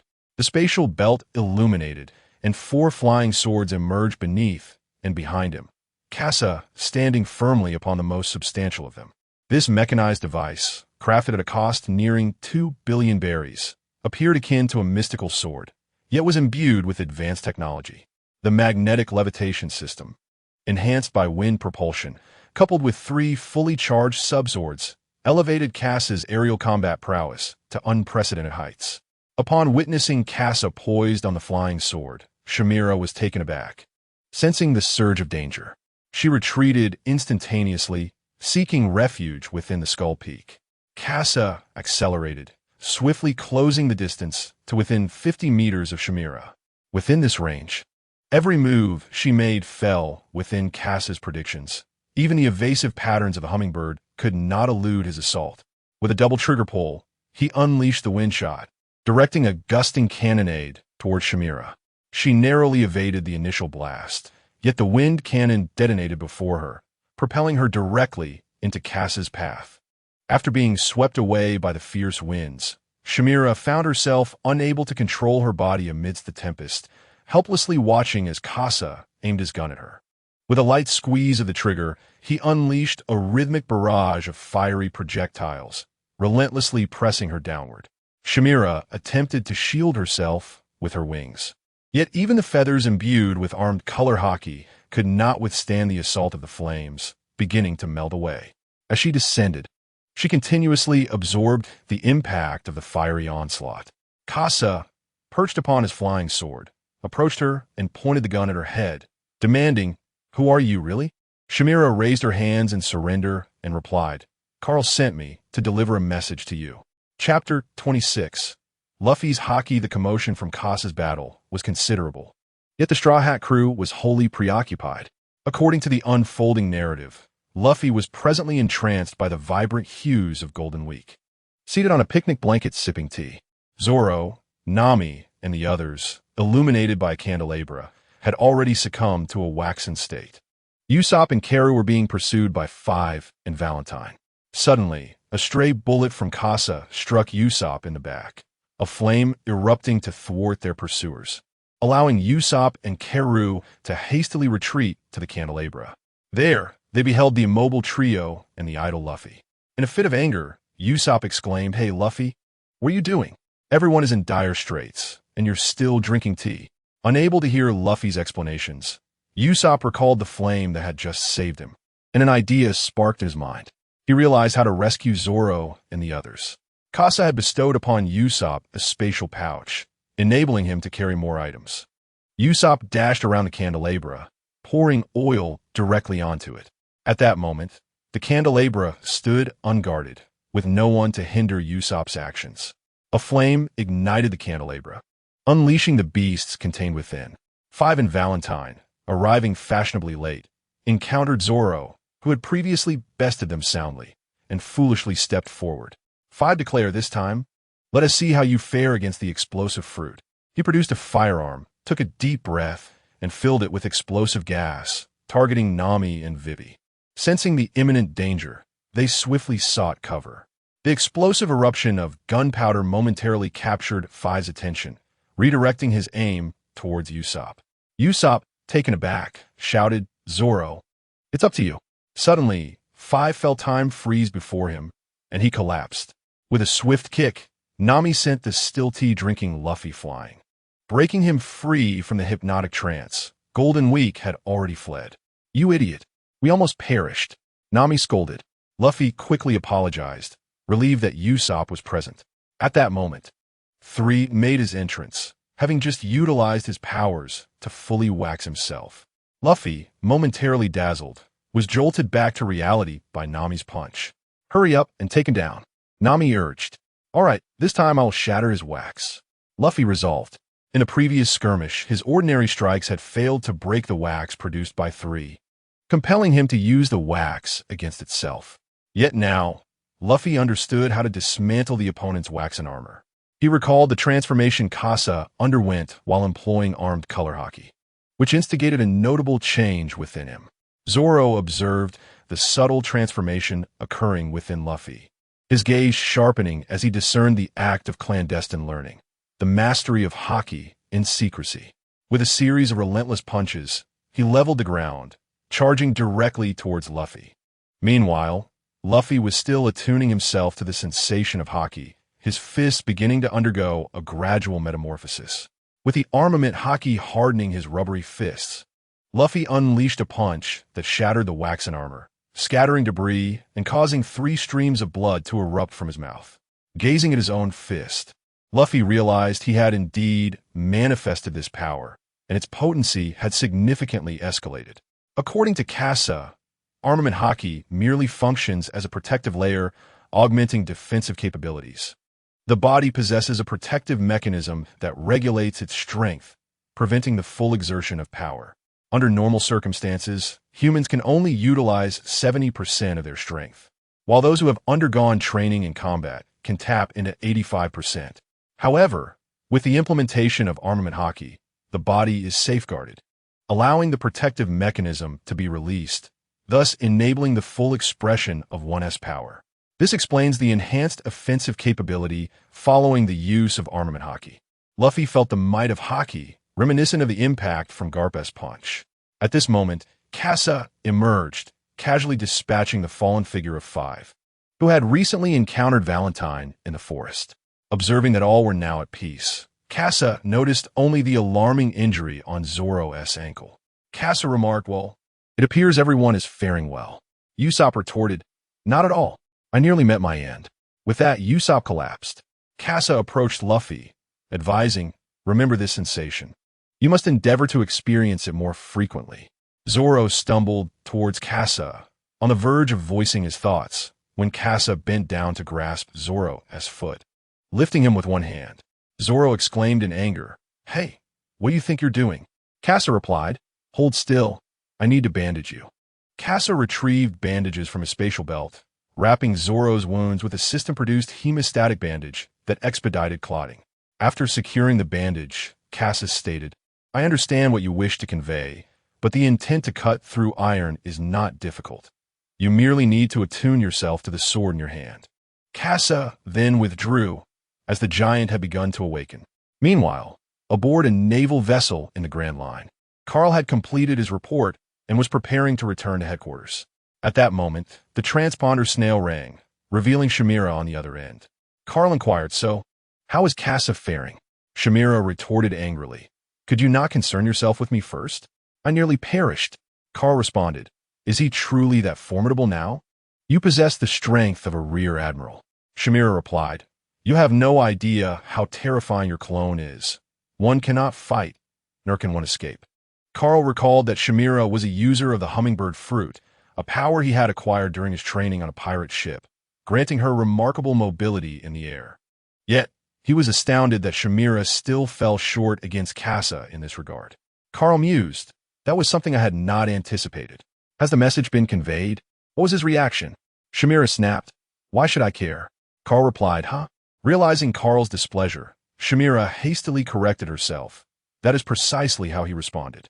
"Carl, Wugit, hurry back to the headquarters and compose a report detailing Kasa's capabilities." Shamira retorted defiantly, "I refuse to write it, you scoundrel." Noticing that the communication device had fallen silent, her words lost their significance. At that moment, injured and weary, she hastily retrieved the third-tier Qingmu Dan that Carl had exchanged for her, and her visible wounds began to mend before her eyes. Gazing at the gaping chasm in the skeletal mountain peak, she reflected on her battle with Kasa, which had yet to reach this ominous sight. However, Kasa had inquired about Carl's current strength. He drew his weapon and launched an assault. When asked to compare, Shamira's reply was unequivocal. "His most formidable attack pales in comparison to yours." Satisfied with her response, Kasa departed, unaware that the most formidable attack she referred to was one that Carl had unleashed a year prior. Chapter 27. Nami, Carl, Chopper Nami collapsed, just as the narrative dictated. Before the Straw Hat crew, Kasa possessed the means to heal her, yet doing so would alter the unfolding story, preventing them from reaching Magnet Island to rescue Chopper. Standing atop the lookout tower, Kasa pondered Carl's words about the necessity of sacrifice for the correction of fate. He recognized that his involvement with the Straw Hat crew had already disrupted the original tale. From the subtle hints within the little garden, Kasa discerned that certain elements of the story had shifted, though the overarching narrative remained largely intact.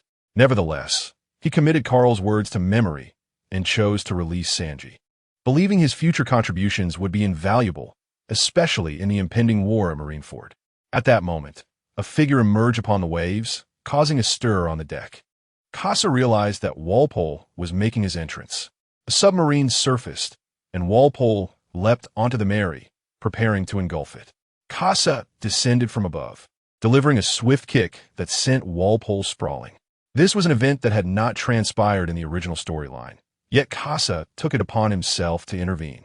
Despite concerns that the world's consciousness might seek to rectify the narrative, Casa could not allow anyone to inflict harm upon the Mary. He still remembered shedding tears when the ship sank into the sea amidst flames. Luffy tilted his head in confusion, asking, "Who was that strange person?" "Casa dismissed. It doesn't matter. The weather has stabilized. We are nearing the island." "Luffy, take a look while I check on Nami." Entering Nami's quarters, he found only Vivi tending to her. "Mr. Casa, what just happened outside?" Vivi inquired. "Nothing of consequence, Vivi. I have matters to attend to in Alabasta, so I may not be able to accompany you," Casa replied. Vivi's expression fell, for Casa's prowess was undeniable and would greatly aid their objectives. Yet he had made it clear he could not journey with them. From her bed, Nami spoke up. "Vivi, could you check on Luffy and the others? I'm worried they might do something foolish." Perceiving Vivi's disappointment, Nami devised an excuse to send her away. Rising from her bed, Casa quickly assisted Nami to her feet. Nami, frail and weary, gazed at Casa. "Casa, although I am unaware of your true intentions for boarding our ship, I am sincerely grateful for the information you provided regarding Crocodile." Casa had not anticipated that Nami would perceive the ulterior motives behind his approach to the Straw Hat crew. He remained silent, realizing that even his desire to join the crew might not materialize. Zoro's initial hostility and Nami's ongoing vigilance towards him weighed heavily on his mind. Nami continued, "Yet, I would like to ask for your assistance concerning Vivi, that unfortunate child." At this moment, Nami was so weakened that tears could no longer flow. Upon reflection, she recognized that Vivi was merely a 16-year-old girl, even younger than Luffy, who had infiltrated Baroque works and uncovered clues about its mastermind. Vivi bore the heavy burden of her nation's fate. Previously, Nami had admired Vivi from afar through anime, but now, having encountered her personally, she realized Vivi was an incredibly powerful princess capable of sustaining Alabasta. Casa understood that ultimately, Vivi would save Alabasta. Yet he worried about the world's forces seeking to rectify the situation. He rose, gently laying Nami back on the bed, and placed a dose of Sanji's special medicine in her mouth. Although the medicine could not fully restore Nami's health, it would alleviate her condition and grant her a temporary reprieve. Upon exiting, Casa found Luffy kneeling on the deck, pleading with Dalton to allow them to land on the island to rescue Nami. The story began to unfold, but Casa had no intention of disembarking.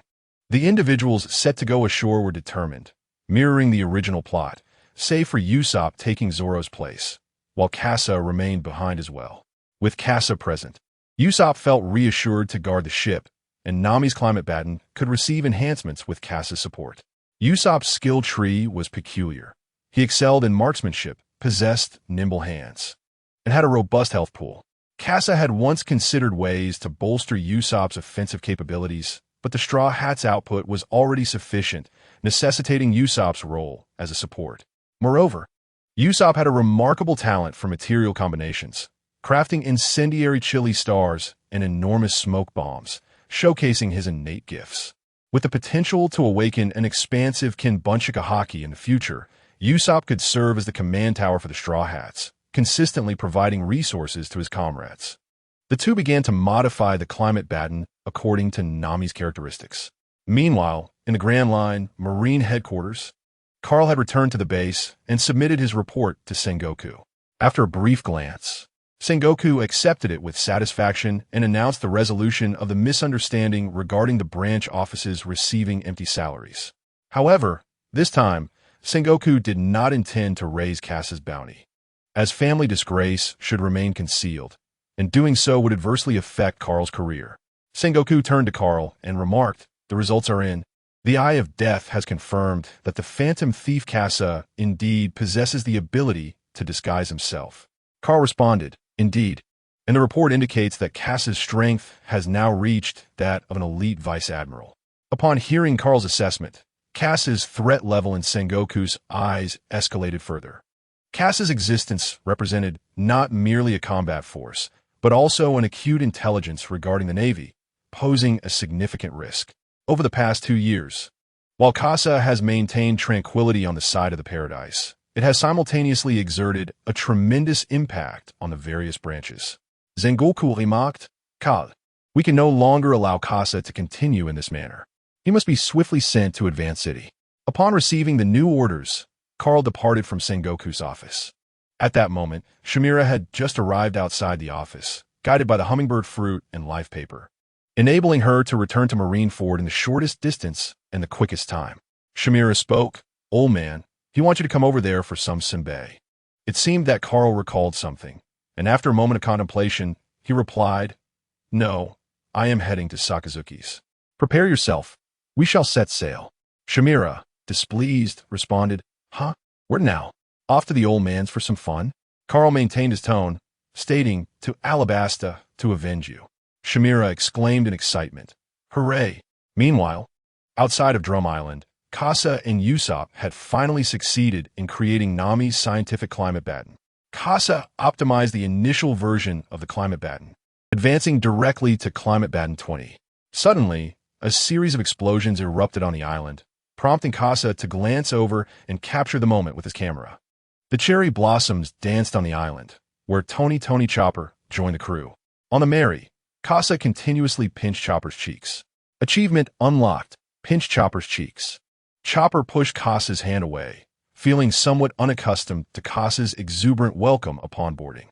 However, having been influenced by Luffy and Usopp, Chopper had become part of the playful trio, soon to also be a member of the timid trio. At that moment, on the rear deck, a bolt of lightning struck Sanji, who was peeking. Though his body was charred, his eyes had taken on the shape of hearts.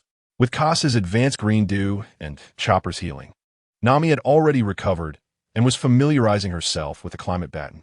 Nami looked at Kasa with gratitude. Rather than any other means, Kasa had empowered her to assist Vivi.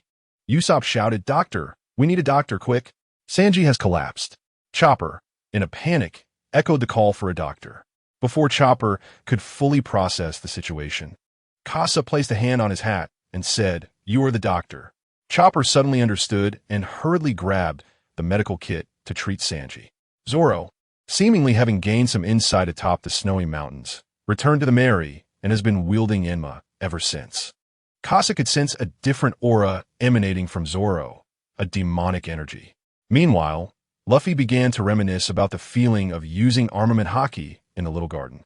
Since Nami fell ill, he had ceased his training, causing his mastery of Haki to lag. One of the three main forces, Sanji, was also recovering under Chopper's care. Preoccupied with stealing glances at Nami, Sanji had already missed the time to prepare dinner. However, after only a brief stay in the kitchen, Kasa witnessed a fiery streak burst forth, kicking Luffy, who was still training, across the deck. In a fit of rage, Sanji shouted, You bastard! You've eaten all the food. What are we supposed to do next? The crew was taken aback, and Kasa was equally astonished. He had just managed to sneak up on Chopper and pinched his cheek, but in an instant, Luffy dashed into the kitchen and devoured the food. However, this turned out to be a fortuitous event, as it brought them closer to Alabasta. Eventually, the three main forces caught sight of the sea cat near Alabasta, their eyes gleaming with excitement. It was only after Vivi's intervention that the sea cat narrowly escaped disaster. Kasa clutched his stomach, feeling the pangs of hunger. He, along with Usopp and Chopper, picked up fishing rods, preparing to catch some fish. After receiving Sanji's forgiveness, Luffy began his intense training. Sanji returned to the warehouse, searching for anything on the ship that could be prepared into a meal. Kasa cast his bait, pondering Sanji's recent transformation. He had become swifter, and flames had appeared. It seemed the bloodline factor was beginning to awaken. According to the storyline, Sanji should have only started using flames at Eni's lobby. However, in his current fury, he had managed to activate a hint of his bloodline factor, Perhaps it was due to Cass's relentless provision of powerful flesh over the past month. And Sanji's experimentation with those meats may have further strengthened his body. Regrettably, Kassa had not arrived at Bartai a moment sooner, where he could have witnessed the outcome of the battle between him and Ajin, determining whether Sanji had already surpassed the strength dictated by the plot. Chopper, sitting beside Kassa, inquired curiously, "Kassa, aren't you a member of the crew?" Kassa replied, "No, I am a guest. Once we reach Alabasta, we shall part ways." Just as Chopper was about to respond, the Marigo entered a thick fog, accompanied by a pungent scent of sulfur. Kassa understood the impending challenges. Should his face be exposed to Crocodile, the latter would undoubtedly adopt a heightened state of vigilance against the Straw Hat crew. It is crucial to note that Luffy was able to challenge Crocodile thrice only because Crocodile had underestimated him, allowing Luffy to survive against the odds with his indomitable spirit. Vivi watched Kassa enter the kitchen, her curiosity piqued. However, the odor from outside prompted her to cover her nose. Meanwhile, in Alabasta, near the canola flower port where Luffy was set to land, a tall man stood on the street, oblivious to the strange occurrences as he ventured alone into the desert, delaying his meeting with his companions. Carl and Shamira observed Blackbeard's departure from the city, realizing that he had sensed their presence. Carl's observation Haki was not as potent as his armament Haki, leading to his discovery. Yet, Blackbeard was indeed a formidable figure capable of slaying captains of the Whitebeard pirates. Even without the powers of a devil fruit, his physical prowess remained formidable. He had even inflicted the scar on Shanks, one of the 4 emperors of the New World. Carl contemplated the impending great event, which was instigated by Blackbeard. Moreover, he harbored a lingering concern. He did not wish for Garp to shed tears during the Marineford War, witnessing his grandson's demise before his very eyes. Perhaps it was this very thought that caused a hint of murderous intent to unintentionally escape Carl, which Blackbeard detected. Shamira remained concealed in the shadows, vigilant against the potential ambush from Blackbeard's companions, acutely aware that Carl was preparing to strike. Blackbeard was situated approximately 10 kilometers away from Caturlia. Thus, this skirmish would have minimal repercussions and would likely go unnoticed by Crocodile, allowing him to engage freely in battle. De Navy, I never expected to draw their attention at this moment, Blackbeard exclaimed. Carl, without uttering a word, drew the violet Xian Yin sword. 2 years had sufficed for Carl to enhance and upgrade the Xian Yin sword, bringing it close to the golden tier of supreme blades. As for the black blade, Carl needed to master the Conqueror's Haki before he could transform the Xian Yin sword into a black blade. Seeing that Carl was resolute in his attack, Blackbeard attempted to utilize the recently acquired Dark Fruit's power. Carl sensed a force drawing him towards Blackbeard. He was perhaps among the few in this world who truly understood Blackbeard's abilities. Rather than resisting, he accelerated his approach, channeling Haki into the Xian Yin sword. The armed Haki flowed as he executed the technique known as One Swallow Flash, previously used against Bartholomew Kuma, now wielded with ease by Carl. Perceiving the imminent danger, Blackbeard hastily relinquished his fruit's power and enveloped himself in armed Haki. He unleashed a powerful punch that dissipated the sword energy. Carl's heart tightened. His opponent was indeed a monstrous entity, with physical prowess that few in the Navy could rival. Moreover, through the use of observation Haki, he could sense that Blackbeard's armed Haki surpassed his own. This battle would demand that Carl unleash his full potential.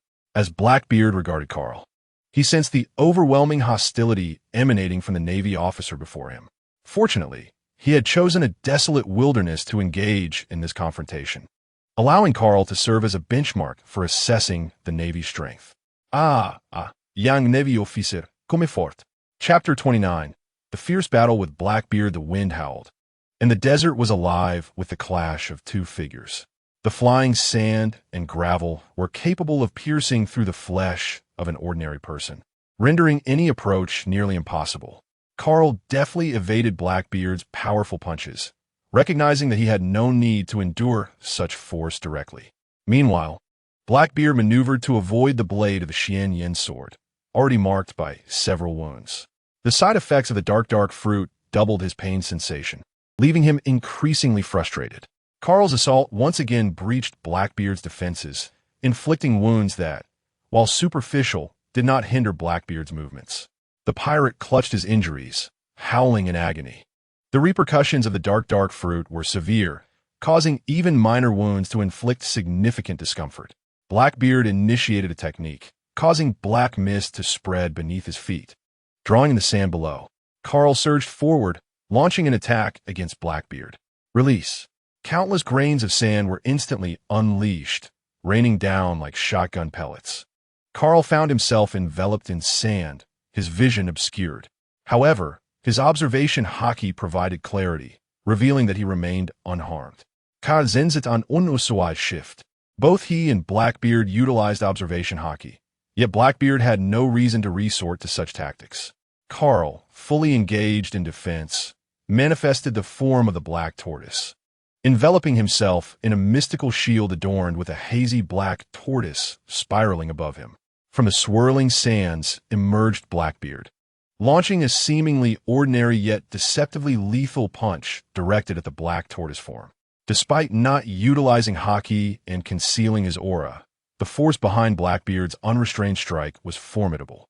The black tortoise form faltered, shattering beyond its threshold of endurance, leaving no opportunity for a counterattack. Observing the ineffectiveness of his strike, Blackbeard alternated his fists, landing a left hook squarely on Carl's left chest. However, Carl preemptively struck Blackbeard, inflicting a wound that extended from his shoulder down to his abdomen. This blade had inflicted tangible harm. Simultaneously, Carl suffered a blow to his abdomen, propelling him 10 meters back. Blood trickled from the corner of Carl's mouth. Even with the protection of Haki, he sustained injuries, with 2 ribs nearly fractured. As Blackbeard writhed on the ground, attempting to alleviate his pain, Carl was busy realigning his bones, aware that any misalignment could result in his ribs piercing his lungs, severely hampering his combat ability. Zenzing imminent danger, Blackbeard noticed Karlat vangsing. Liberation. The sand within the hidden acupoints surged forth once more, prompting Carl to halt his advance, wary of Blackbeard's concealed menace. He evaded the sand, only to collide face-to-face with Blackbeard, both having chosen the same trajectory. In a moment of urgency, Carl swiftly drew his blade while Blackbeard unleashed a Haki-imbued punch. The clash produced a shockwave between them, scattering the grains of sand. Moments later, the outcome of their struggle was revealed. Carl was sent flying. Blackbeard surged forward, catching up to the airborne Carl, and, with both hands clasped like a hammer, he brought them down with tremendous force.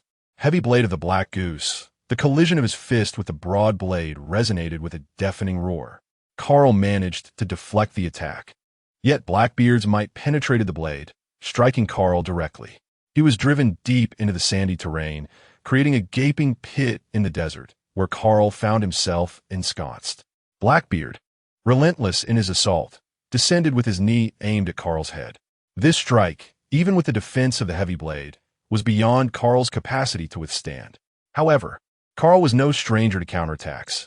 He too was a skilled assailant. Form of the White Tiger, Tiger's Death, swinging his broad blade. A manifestation of a white tiger erupted forth, directly engulfing Blackbeard.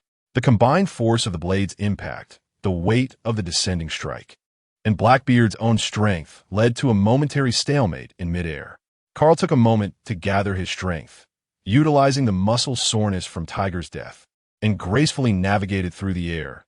This time, it was Carl's turn to descend from above. Form of the Azure Dragon, Dragon's Fong. Realizing he could not evade, Blackbeard abruptly relinquished his strength, allowing the Tiger's Death to consume him. However, the very power of Tiger's Death propelled Blackbeard away. Carl's Dragon's Fong missed its mark. The power of Tai Chi, transformation. Yet in his aerial miss, Carl harnessed the momentum to rotate once more, the Tai Chi technique preserving the force of Dragon's Fong. As he turned to face the airborne Blackbeard, who was unable to evade, the power of Tai Chi, Dragon's Fong, with a burst of speed, Carl executed the moonwalk, generating a ripple of energy beneath him, and in an instant, he materialized before Blackbeard. The combination of the moonwalk and the shaving technique allowed Carl to unleash a remarkable speed. However, Blackbeard, with a fierce glint in his eyes, realized he could not evade the impending attack, and thus he opted against defense. The Haki surged into his elbows, resulting in a clash between his elbow and Carl's blade. The collision of the armament Haki initially breached Blackbeard's defenses, penetrating 3 inches. With just a bit more force, it could sever his arm.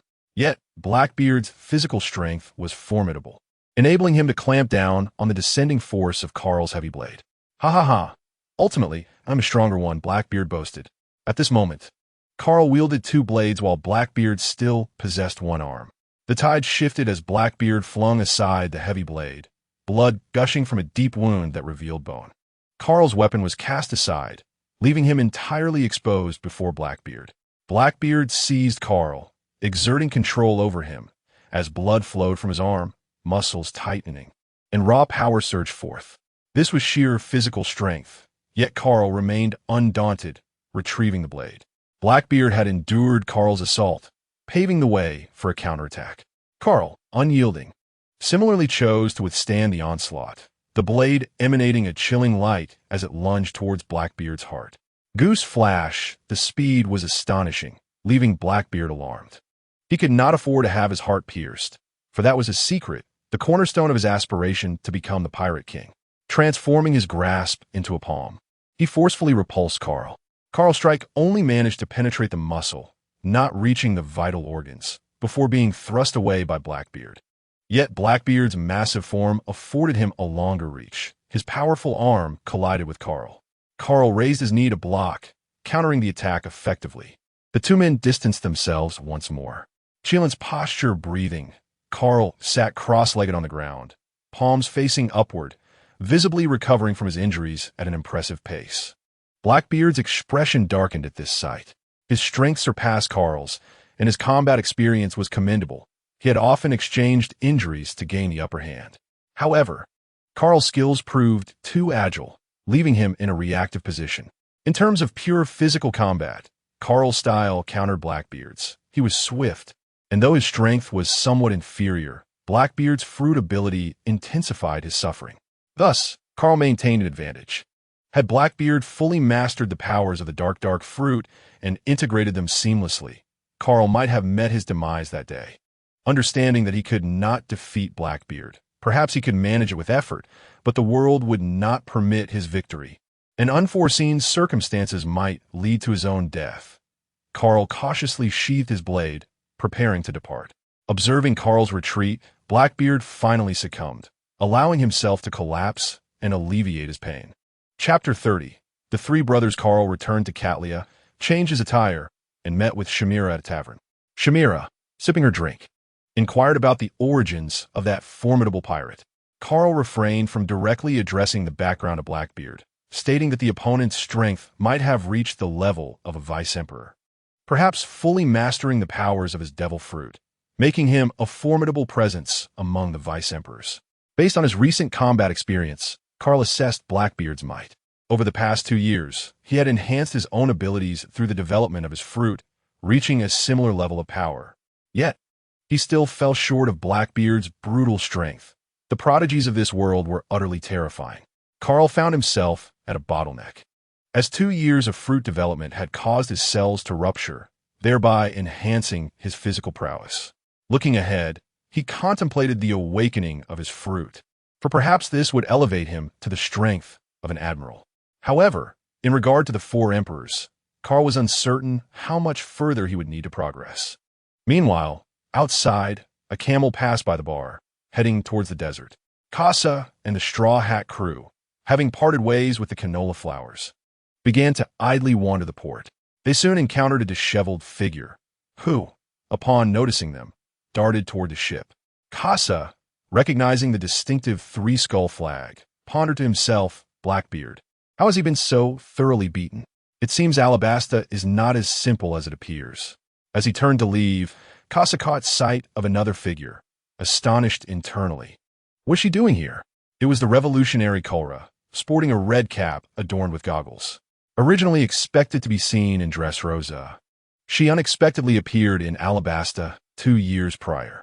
Casa found it unsurprising, given that this nation was already home to rebels, and the royal family had ties to the celestial dragons. The revolutionaries would undoubtedly seize any opportunity here. Upon seeing Korra, Kasa entertained a bold hypothesis. Sabo was also in this city. Perhaps, at one time, the three brothers had already crossed paths here. A pang of emotion struck Kasa. Ace was also on this island, and he wondered if there might be a chance to locate him first. Suddenly, unrest erupted within the town. Kasa knew it was caused by Luffy. According to the unfolding narrative, Ace had also encountered Luffy by this point. Kasa surveyed his surroundings, glancing at the highest point before departing the scene. Luffy and Ace were running together, while Zoro and the others had prepared their supplies, ready to journey from the canola flowers to Yuba. As Ace listened to Luffy introduce his crew and mention meeting Carl's brother, Kasa, Ace furrowed his brow. He was aware of Carl's circumstances, noting that after losing control of his fruit ability, a doppelganger named Kasa had emerged. Ace was curious as to why Kasa would approach Luffy, but upon hearing that Kasa had taught Luffy about Haki, he deduced that Kasa harbored no ill intentions. Soon, the two stood beside a cliff, observing the Straw Hat crew, who had already set off to meet Luffy. Ace instructed Luffy to go ahead, as he needed to retrieve his small boat. Luffy, without hesitation, launched himself towards the Mary with a rubbery rocket, soon followed by a muffled grunt from Zoro and an apology from Luffy. Ace observed Luffy's reckless behavior and couldn't help but chuckle bitterly.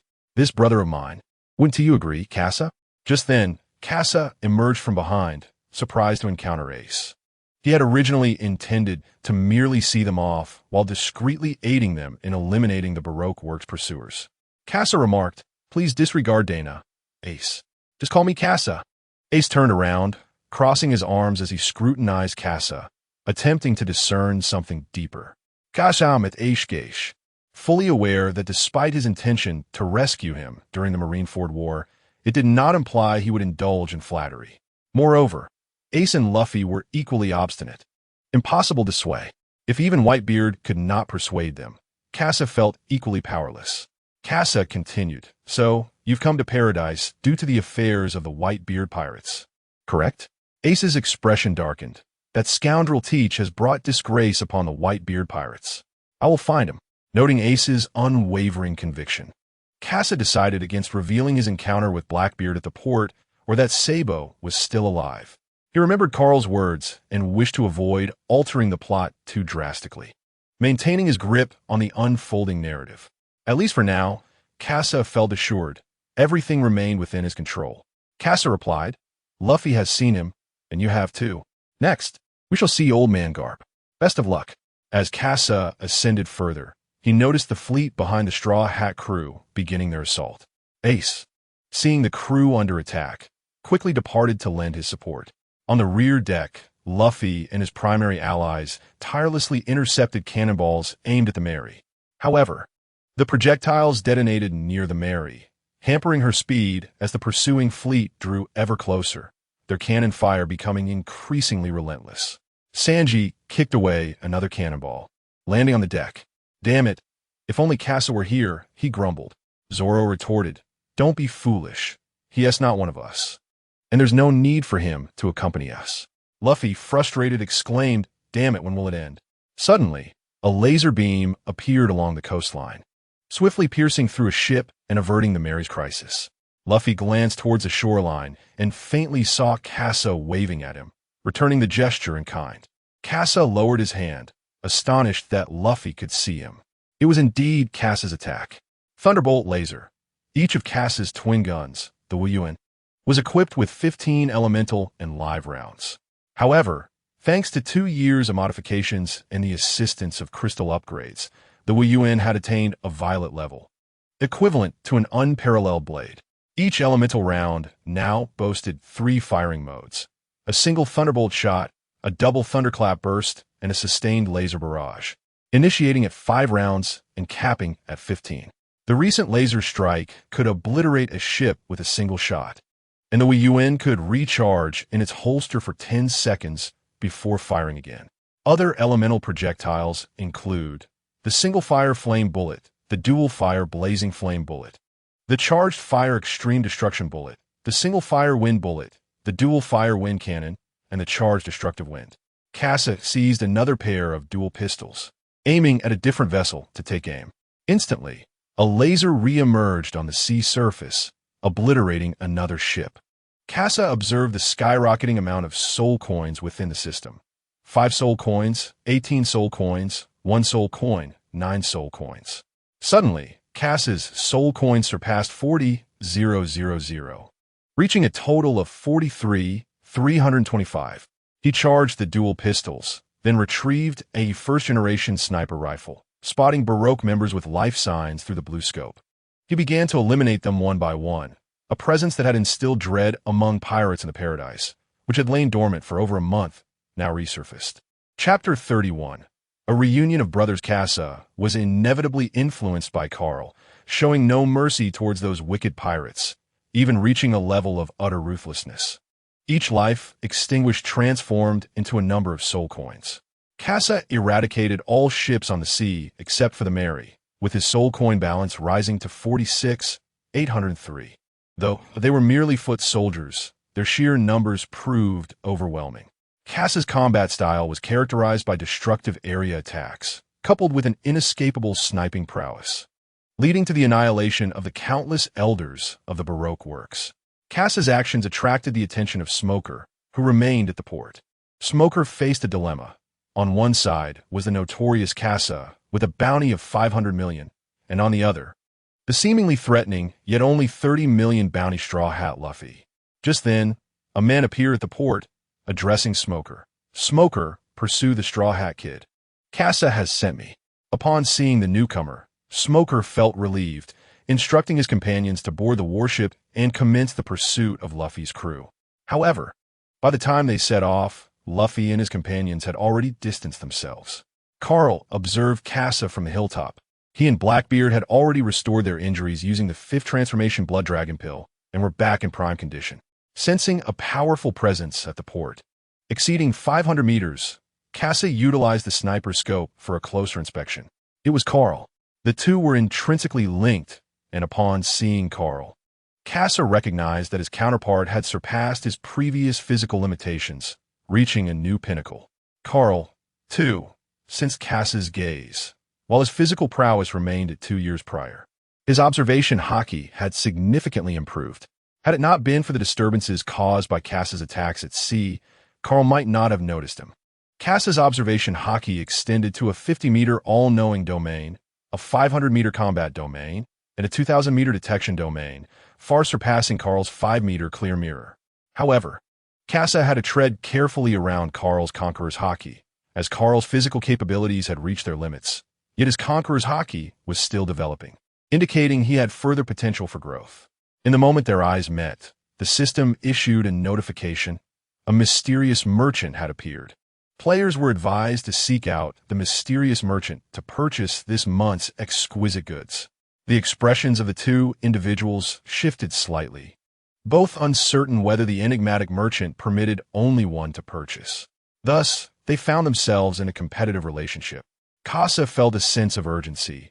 His current balance was insufficient, and should he miss this opportunity, the effect of the pin would dissipate, leading to the refreshing of the grand feast.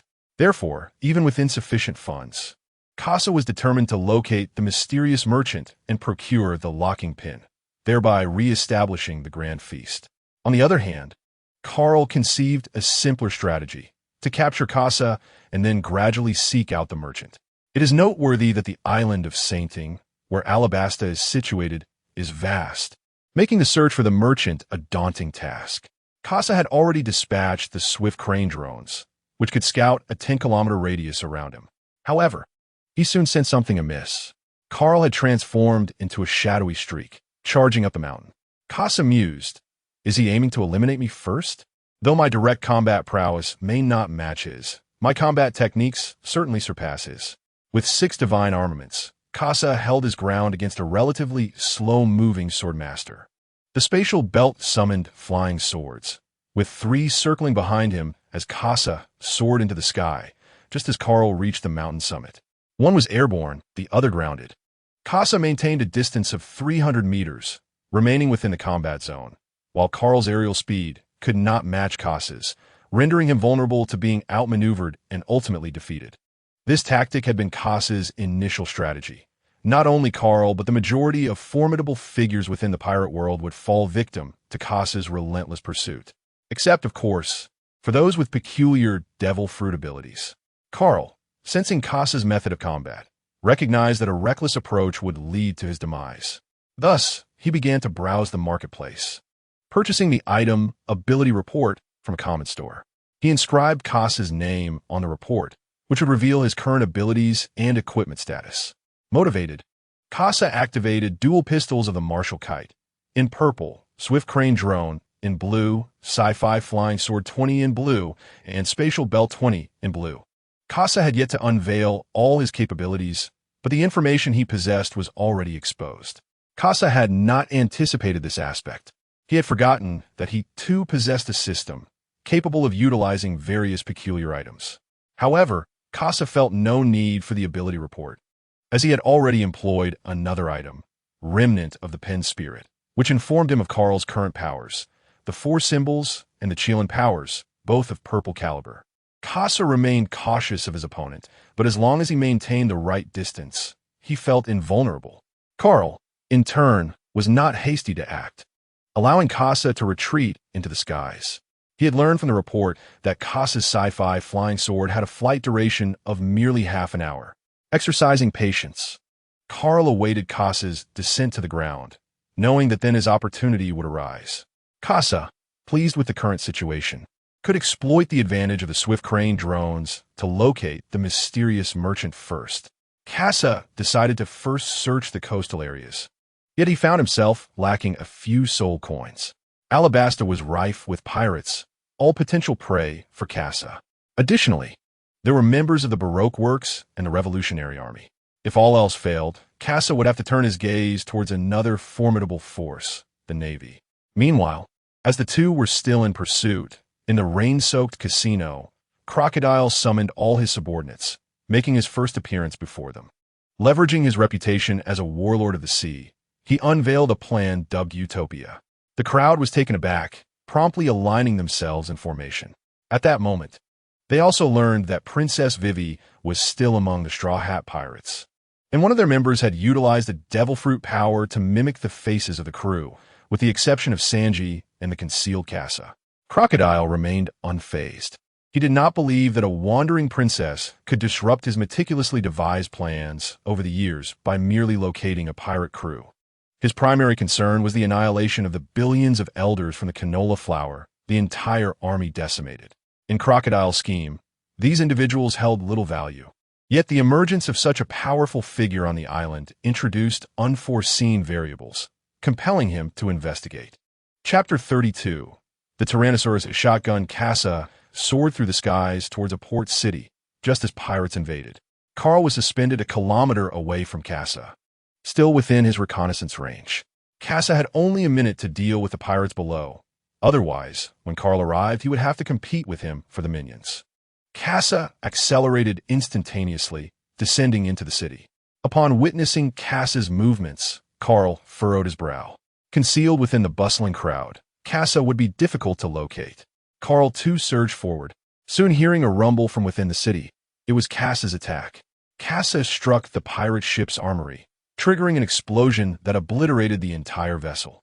Kasa observed the system's notifications: 20 soul coins, 12 soul coins, 305 soul coins. To his astonishment, one of the pirates possessed a bounty exceeding 10 million. This tactic proved fruitful. The pirates below, witnessing their stronghold in ruins, began to search for their adversary. Kasa continued his aerial assault, accumulating numerous soul coins, while the pirates finally reacted, raising their weapons to retaliate. However, the firearms in the hands of the pirates were no match for Kasa's high-caliber sniper rifle, valued at 500 million berries, resulting in a one-sided massacre. As the pirates realized their attacks were futile and their ranks dwindled, their faces turned pale as they prepared to flee. Carl plunged into the midst of the pirates, wielding his Xian Yin blade with relentless precision, swiftly decimating the foes on the ground. Observing Carl harvest his soul coins with each strike, Kasa switched to his twin pistols, unleashing a fiery, lethal round into the throng of pirates, instantly carbonizing them where they stood, their souls absorbed into soul coins by Kasa. Carl cleaved through the flames. But Kasa had not accounted for him in that previous shot, launching an unrestrained assault. Kasa gazed at his balance, which had just reached 48,003 soul coins, with an additional 2,000 yet to be claimed. A sudden surge of sword energy erupted from the ground, prompting Kasa to maneuver his flying sword to evade it.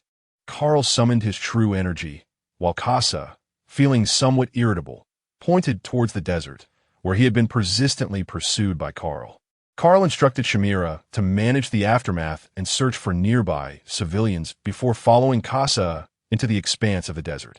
Observing that Kasa remained steadfast on his mechanical sword without any intention of descending, Carl was left with no choice but to initiate an attack. Utilizing the moon step and shave techniques, Carl ascended swiftly into the air, closing the distance towards Kasa. The moment Carl entered a 500-meter range, Kasa detected his presence and immediately accelerated. However, the time taken to increase his speed allowed Carl to breach a distance of 200 meters, unleashing a barrage of sword energy that relentlessly struck the area before Kasa. Kasa, equipped with observation Haki, deftly evaded the onslaught. Yet Carl's intention was not to harm Kasa, but to restrain him.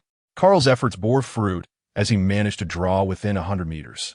Just as Carl prepared to launch another assault, Kasa turned back and fired a shot. Thunderbolt. The speed of the projectile startled Carl, compelling him to halt and swiftly change direction to dodge. However, this delay enabled Kasa to widen the gap once more. With a focused gaze, Kasa contemplated whether Carl possessed greater stamina or if his ammunition was more plentiful. Maintaining a steady velocity, Kasa unleashed a series of precise shots, forcing Carl to retreat beyond the 200-meter mark, an optimal distance for Kasa's offensive. Switching to incendiary rounds, he fired Inferno Bullet. A fire dragon erupted from the muzzle. And sensing the impending threat, Carl, employing observation Haki, recognized that the area he planned to evade was also under threat from other attacks. Thus, he resolved to withstand the fierce incendiary projectile. Wrapping his body in armament Haki for protection, he raised his weapon to counter the Inferno Bullet. The fire dragon traversed the 200-meter distance, charging directly at Carl. Tai Chi power. The fire dragon spiraled in Carl's grasp, prompting Kasa to shift positions, but Carl's counterattack ensued.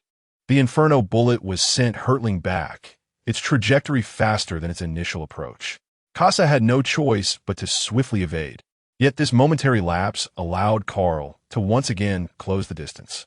The battle between the two was characterized by a tug-of-war over distance, as long as Carl approached. Kasa's melee skills would be insufficient to withstand Carl's assaults. Carl switched the exhausted incendiary rounds in his dual weapons to wind rounds, while the other weapon still contained incendiary ammunition. The dual guns fired in alternation. Wind and flame bullet. Phoenix flower. The fireballs were scattered by a whirlwind, dispersing into a shower of embers directed at Carl. Carl shielded himself with his naval cloak and enveloped it in armament Haki, ignoring the fireballs entirely. Observing this, Kasa pulled the triggers of both weapons simultaneously. Blazing bullet, wine cannon, scorching gale. A searing gust rushed towards Carl, although devoid of flames. The intense heat was formidable enough to instill fear in him, rivaling the temperature of Akainu's magma fruit.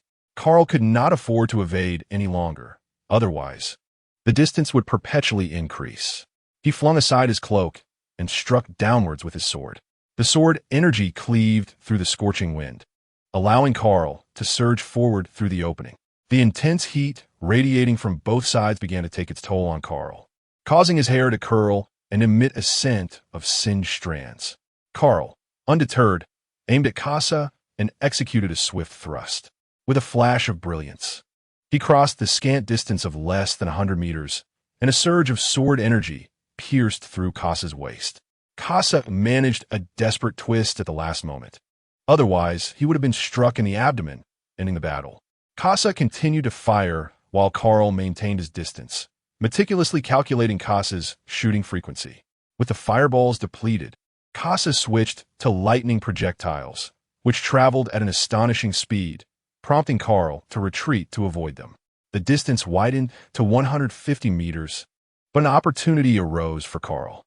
The elemental bullets of the twin guns, Wu Yuan, had been exhausted, and he was determined to close the gap to Casa within 10 seconds. Casa sheathed the twin guns to recharge them, bracing himself for Carl's full-on charge. In the first second, Carl surged forward 100 meters, prompting Casa to accelerate, keeping the distance within 100 meters. In the second, Carl activated his skill again, closing the gap by 10 meters. Meanwhile, Casa retrieved a second weapon from his spatial belt. By the third second, Carl entered the 50-meter range, encroaching upon Casa's domain of omniscience, a perilous zone for Casa. With less than 50 meters to seize Casa, Carl prepared to unveil his hidden card, Xian Yanji. He intended to unleash the Xian Yen blade, utilizing its speed-enhancing effect to bridge the distance instantly. However, upon witnessing Casa's taunting smile, a wave of apprehension washed over him, prompting an immediate mode switch. Xian Yen heavy blade. He positioned the blade defensively, shielding his body just as Casa fired. A deafening roar erupted in the air. Boom! Carl was struck, sent flying to the sand, biting his lip to stifle the torrent of blood threatening to escape. This time, Casa did not flee. Instead, he slowly approached, remaining within 50 meters. Casa's demeanor was arrogant as he brandished a shotgun as thick as a thigh, his expression seemingly challenging Carl to engage in close combat. Carl observed the shotgun in Casa's grasp, the ability report updating in real time. Through the system's power, he accessed the new information. Tyrannosaurus shotgun, purple variant unleashed. Chapter 33. Crocodile aware that close combat was his Achilles heel against Carl, Casa sought ways to mitigate this weakness. When he had emerged from the scientific unit's island, the power he pilfered from the treasury had resolved this issue. The double-barreled shotgun, with barrels nearly as thick as his wrist and an ammunition chamber akin to a thigh's girth, housed power barely the size of the thumb's tip, visible through the glass panel. Casa could harness this volatile power entirely dependent on the stabilizing liquid produced by the system. The Tyrannosaurus shotgun could categorize the thumb-sized power into 3 tiers of attacks. 10 energy explosive shot, 50 energy Tyrannosaurus shot, 90 energy ultimate explosive shot. Just moments ago, Casa had utilized the explosive shot to send Carl hurtling away, inflicting injury upon him, though the recoil had left Casa in pain. The Tyrannosaurus shotgun can be loaded with 4 rounds, firing twice in succession. From the capability report, Carl learned this crucial information. All he needed to do was evade the attacks and capitalize on the opponent's reloading time to strike effectively. Suddenly, a deep pit emerged beneath him, a manifestation of Carl's ultimate speed. Within a 50-meter radius, Casa had a complete grasp of Carl's movements, advancing rather than retreating. Casa brandished the Tyrannosaurus shotgun, intent on confronting his adversary head-on. The proactive approach taken by Casa surprised Carl, heightening his wariness of the shotgun's formidable power. With a swift stroke, Casa evaded the assault, piloting his aircraft upward to avoid the attack. Most of Carl's strikes were concentrated on ground combat. As long as Casa ascended, he could largely evade the onslaught. Finally, Carl unleashed the Xian Yen blade, opting to resolve the conflict through sheer velocity. His speed surged, leaving Casa struggling to keep pace. However, with his observation Haki, Casa sensed the impending danger and fired an explosive round into the void, anticipating Carl's arrival at that precise location a second later. In shock, Carl witnessed the explosive projectile approaching him, prompting him to activate the Xian Wu stance instantly. Much like Blackbeard's assault, the Xian Wu stance was shattered before it could retaliate. With a white tiger stance, Golden Roar, the Xian Yen blade, now imbued with armament Haki, emitted a sharp roar akin to the clash of metals or the growl of a fierce tiger.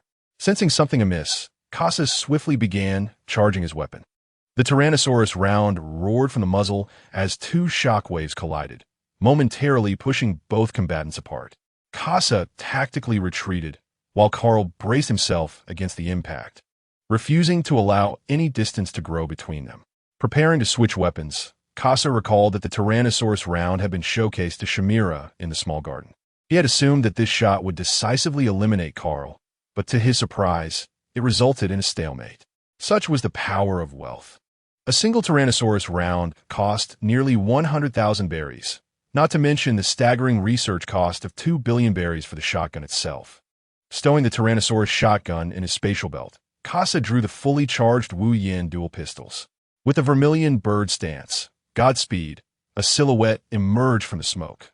Carl, now within 50 meters. Kasa realized, without the Tyrannosaurus shotgun, he had lost much of his advantage and could only continue to engage with the Wu Yin shotgun. Employing the Hurricane round, Kasa stood atop his flying sword, hastily utilizing the round's retroactive thrust to accelerate and evade Carl's strike. This boost propelled the flying sword into a state of rapid acceleration. Yet, even under such speed, Carl was steadily closing the distance. With lightning rounds and wind rounds adjusting his positioning, he pressed forward. Carl entered the void mirror, as the speed of the lightning rounds was too swift. He needed the void mirror to evade, lest the paralysis effect of the lightning rounds hinder his velocity. Kasa maintained a 50-meter distance within the void mirror, maneuvering with the wind rounds while launching lightning attacks. In a vast expanse of 20 meters above the ground, two figures engaged in a relentless tug-of-war, neither able to land a blow upon the other. Kasa, with a deft pull of the trigger, disrupted the rhythm of the assault, allowing Carl to surge forward in an instant, poised to strike. Suddenly, a gust of wind erupted from behind, prompting Kasa to duck and evade the incoming attack. Propelling himself forward, while Carl was pushed back by the force of the blast, once again widening the distance between them. Switching to incendiary rounds, Kasa unleashed a barrage from his twin pistols with a rhythmic cadence. Inferno barrage. The fireballs erupted forth in a continuous stream, relentlessly pursuing their target. At this moment, the use of a powerful incendiary round would require a charging time, during which Carl would close the distance. Undeterred by the fiery onslaught, Carl swung his blade, cleaving through the fireballs. Kasa was gambling on the hope that Carl could not sever through 30 of them in succession. However, to Kasa's dismay, Carl sliced through the last fireball with ease. In these 2 years, his swordsmanship had seen remarkable advancement, placing him among the top 5 in the Navy. Once again, Carl advanced, his attempts to strike Kasa with the Wild Goose flash proving fruitless, compelling him to charge once more. Kasa turned, firing a shot. For this strike, he needed to create some distance. Conqueror's entwined black bullet. The barrels of his dual pistols angled upwards as the cartridges were expelled. Pure black bullets erupted from the muzzles, enveloped in Kasa's Conqueror's Haki. Surprised, Carl, who had already committed to his forward assault, found himself unable to evade, bracing for impact. The black bullets whirled and struck against the blade, clashing with a series of metallic sounds. The force of the black bullets reverberated through the blade, creating a momentary stalemate. Carl, hearing the rapid gunfire from Kasa, realized that his adversary had mastered the art of Haki-infused ranged weaponry. Heavy blade of the black wild goose. The massive blade, reminiscent of a door, relentlessly pushed Carl back, the overwhelming force driving him further away. Kasa felt a surge of alarm. He had exhausted 80% of his trump cards over the past 2 years, and if he could not seize an opportunity soon, Carl would systematically neutralize his remaining tactics. A sense of retreat began to take root in Kasa's mind. He believed he could escape, as Carl would be unable to hinder him. Just as Kasa prepared to conclude the battle and flee, a slashing gust of sand coalesced into a blade, hurtling towards both Kasa and Carl. Desert Treasure Blade. Kasa ascended into the air, yet danger loomed omnipresent. The user of the Sansan fruit, Crocodile, thrived in this desert environment, akin to a home turf advantage. Kasa was in peril. Crocodile transformed his lower body into a swirling vortex of sand, hovering above, observing Kasa and Carl before him. The legendary thief Kasa and the Navy's Carl were poised for a tumultuous clash. Perhaps they would meet their demise here. Chapter 34. The Threat from Firearms. The Seven Warlords. Crocodile, a man steeped in controversy from a previous life. Had he not appeared too soon, he might never have fallen to Luffy. Though Kasa had imparted the knowledge of Haki to Luffy, the latter could still face defeat. Initially, he became a warlord with a bounty of 800 million berries. largely due to his audacity in challenging Whitebeard and his potential demonstrated in a stalemate against Barrett from GOLD, Roger's crew. It was unexpected that Crocodile had vanished, not enhancing his own strength, but rather relying on external forces. Now, Crocodile intended to eliminate the two individuals to prevent any alterations to the utopian plan. The trio stood in a tense standoff, each wary of the others. Casa lacked the will to fight, while Carl aimed to capture him, and Crocodile sought to silence him permanently. Thus, the burden of attack fell squarely on Crocodile. In an instant, Casa ascended into the air, while Crocodile, concealed from view, prepared to strike. Casa's evasion of the impending assault did not sit well with Crocodile, who was displeased to witness Casa's preemptive actions. A colossal hand of sand surged from the ground, reaching for the fleeing Casa. Observing Casa's attempt to escape, Carl followed suit with a moonwalk. However, he too ventured into the range of attack, as a small tornado had already formed in Crocodile's grasp. Sandstorm. The swirling, abrasive grains of sand acted like sharp blades. Anyone ensnared within the tempest would undoubtedly be left mangled and bloodied. White Tiger stance. Tiger's demise. Wind bullet, hurricane bullet. Both Carl and Casa employed their respective skills to counter the sandstorm and evade the assault. Moreover, Casa managed to slip behind Carl, who, unaware, found himself caught in a pincer movement. Casa switched weapons with precision. First-generation sniper rifle blue. He donned a tactical vest adorned with crossed bullet belts, each filled with specialized sniper rounds. The sniper rifle required both distance and cover. Carl's speed and offensive capabilities posed a significant threat. Any misstep by Casa could result in a rapid reduction of distance between them. Thus, he refrained from using the sniper rifle until now, aiming carefully ahead. Through the scope, he spotted a man clad in a trench coat, Crocodile. As Carl observed, a bullet whizzed past him, hurtling directly towards Crocodile. Initially dismissive of the projectile, Crocodile believed he could evade it through elemental transformation. Yet, the instinctive alertness of his observation Haki compelled him to dodge. As the bullet whizzed by, Crocodile narrowly escaped the attack, but the oceanic aura it emitted sent a chill down his spine. Seastone bullet. Casa withdrew a bullet infused with a marine mist from his cartridge and deftly loaded it into the rifle. With a metallic click, the loading was complete. The components of the first-generation sniper rifle were exceedingly intricate, requiring considerable effort to imbue the bullets with Haki, rendering the process inefficient. Hence, Casa opted for the readily available marine mist, granting an ordinary bullet the essence of the sea. Crocodile sensed the impending peril. In this pirate world, firearms still held efficacy, enabling ordinary individuals to wield formidable power, if only temporarily. The technological disparity in the pirate realm was vast. While archaic gunpowder flintlocks existed, futuristic pacifist laser cannons also thrived. Even Usopp could harness material combinations to unleash extraordinary might through a slingshot. No one dared to underestimate the potency of an adversary's weaponry, and Crocodile recognized the threat posed by that recent shot. He found himself unable to strike back, while simultaneously contending with Carl's onslaught. The naval officers of the rank of Rear Admiral were adept in the use of dual-color Haki, making this battle exceedingly challenging. Carl observed as Casa shifted his attention toward Crocodile, contemplating the possibility of teaming up with Casa. It was likely that the opponent would seek an opportunity to eliminate Crocodile in order to acquire soul coins. Recognizing the significance of Crocodile within the narrative, Carl opted to refrain from intervening. He could not permit his demise. A year prior, on a fateful night, Carl had consulted the decision coin regarding altering the course of events, receiving an unequivocal negative response. This revelation led him to understand that the consciousness of this world would not permit him to arbitrarily alter the original trajectory. At the very least, before the Marineford War, Carl wished to avoid significant upheaval that could disrupt his control over the future. He sheathed his blade and departed in another direction.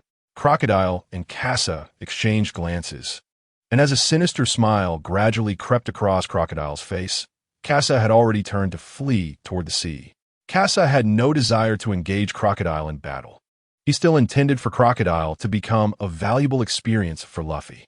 Crocodile attempted to pursue him, but found himself unable to catch up, ultimately abandoning the chase. A fierce wind swept through the desert, erasing all traces of the confrontation between Carl and Casa. At that moment, a figure emerged from the dunes, removing his goggles and placing them atop his hat. He then dialed a number using snail phone. "Clar, I have located the man mentioned by Kuma." "Clar responded. I have completed my investigation as well. It appears there is a scheme orchestrated by the warlords, and the royal army has not harmed any civilians. We are preparing to leave this island."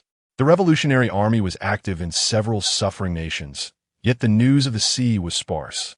Aside from the navy and the underworld, it was challenging for others to obtain information about the outside world. The news of the Alabasta riots had only recently reached the revolutionary army, who were now aware of the warlords' conspiracy and the fact that the situation had become irreversible. They determined that any further intervention would be futile and prepared to depart the island. Above the sea, Casa alighted upon a rocky outcrop. At that moment, the three energy swords behind him had dimmed, having shifted from being pursued by Carl to being hunted by Crocodile. Casa had expended 3 energy swords in total, each costing 10 million, leaving him with nothing to show for it but the consumption of a Luffy.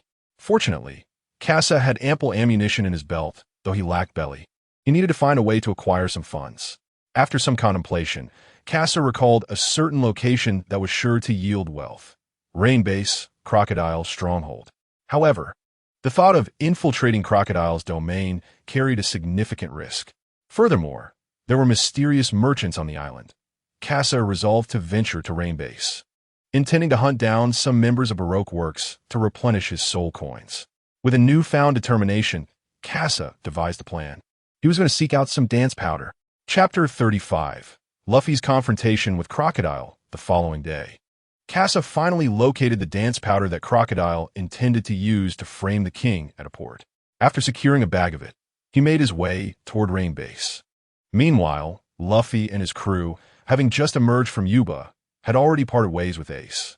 Ace had received news about Blackbeard and was preparing to set sail, while Luffy had no choice but to watch him depart. Two brothers embark on their respective adventures, content in the knowledge that each is well. Upon Luffy's arrival in Rainy Street, chaos ensues, while Casa observes the scattered Straw Hat crew from atop a rooftop. It is only a matter of time before Sanji must come to the rescue. Casa picks up the disguised mask and joins Luffy and the others as they enter the gambling den. As Luffy incites turmoil, Casa stealthily slips into the treasury to begin his operation. Transforming into an ordinary gambler, he navigates the various gaming tables and soon identifies his target. The manager of the casino, Casa intends to approach, but is momentarily distracted by a familiar figure at the nearby slot machines: Sanji, clad in sunglasses and sporting his golden hair. Sanji, sensing Casa's gaze, turns to look at him, though he finds the silhouette familiar. He cannot quite place the face and continues directing Chopper via his transponder snail to distract Crocodile. Casa retracts his attention. Sanji is on the verge of awakening his observation Haki, capable of noticing Casa's stare. Casa approaches the casino manager, producing the hypnotic pendulum to induce a trance, compelling him to lead Casa to the treasury. As the door explodes open, panic erupts among the patrons of the casino, who begin to flee. Casa reaches the treasury, greeted by a veritable mountain of berries, and feels a sense of satisfaction wash over him. With ample time to execute his plan, while Luffy and the others are rescued and Crocodile pursues, Casa opens his observation Haki and confirms that the Straw Hats have indeed been saved. He retrieves a canister of oil and an oxygen tank, commencing his grand operation. Flames ignite, triggering alarms within the treasury. The remnants of Baroque Works remaining in the casino rush towards the treasury. Casa stands resolutely, wielding his dual pistols in defense. Meanwhile, above the desert, the Straw Hat crew boards the moving crab, heading towards Alyabarna. At that moment, a golden hook ensnares Vivi, and only Luffy, who is closest, reacts in time. He pulls Vivi back, yet is still dragged away by the golden hook. Luffy shouts to his departing companions, "Vivi, everyone, go ahead to Alyabarna and wait for me." The crew watches Luffy's descent alongside a towering figure cloaked in a cape, Crocodile. With a lowered gaze, Crocodile observes Luffy, showing no intention of attacking. To him, striking down such an insignificant pirate would tarnish his reputation as a warlord of the sea. Crocodile speaks, Nico Robin. Check on Rainy Street. I've heard there's been a situation. Nico Robin gazes at the undaunted Luffy, aware that the battle is about to commence. Uncertain of how Luffy will meet his end here, Luffy watches Robin turn away and, stretching his limbs, declares, "So you are Crocodile, the one who steals from the people of Vivi's kingdom." Hearing Luffy's naive words, Crocodile lets out a triumphant laugh. To plunder a nation through cunning is undoubtedly a source of pride for him. Crocodile replies, "Stealing, you say? As a pirate, is it not perfectly normal to take what one desires?" Crocodile's demeanor and expression ignited Luffy's fury in an instant. Luffy seethed, "You bastard, I will send you flying." Gum Gum Pistol. Sensing the imminent attack, Crocodile utilized his Kenbunchika Haki and swiftly evaded with his elemental transformation. Desert Sword.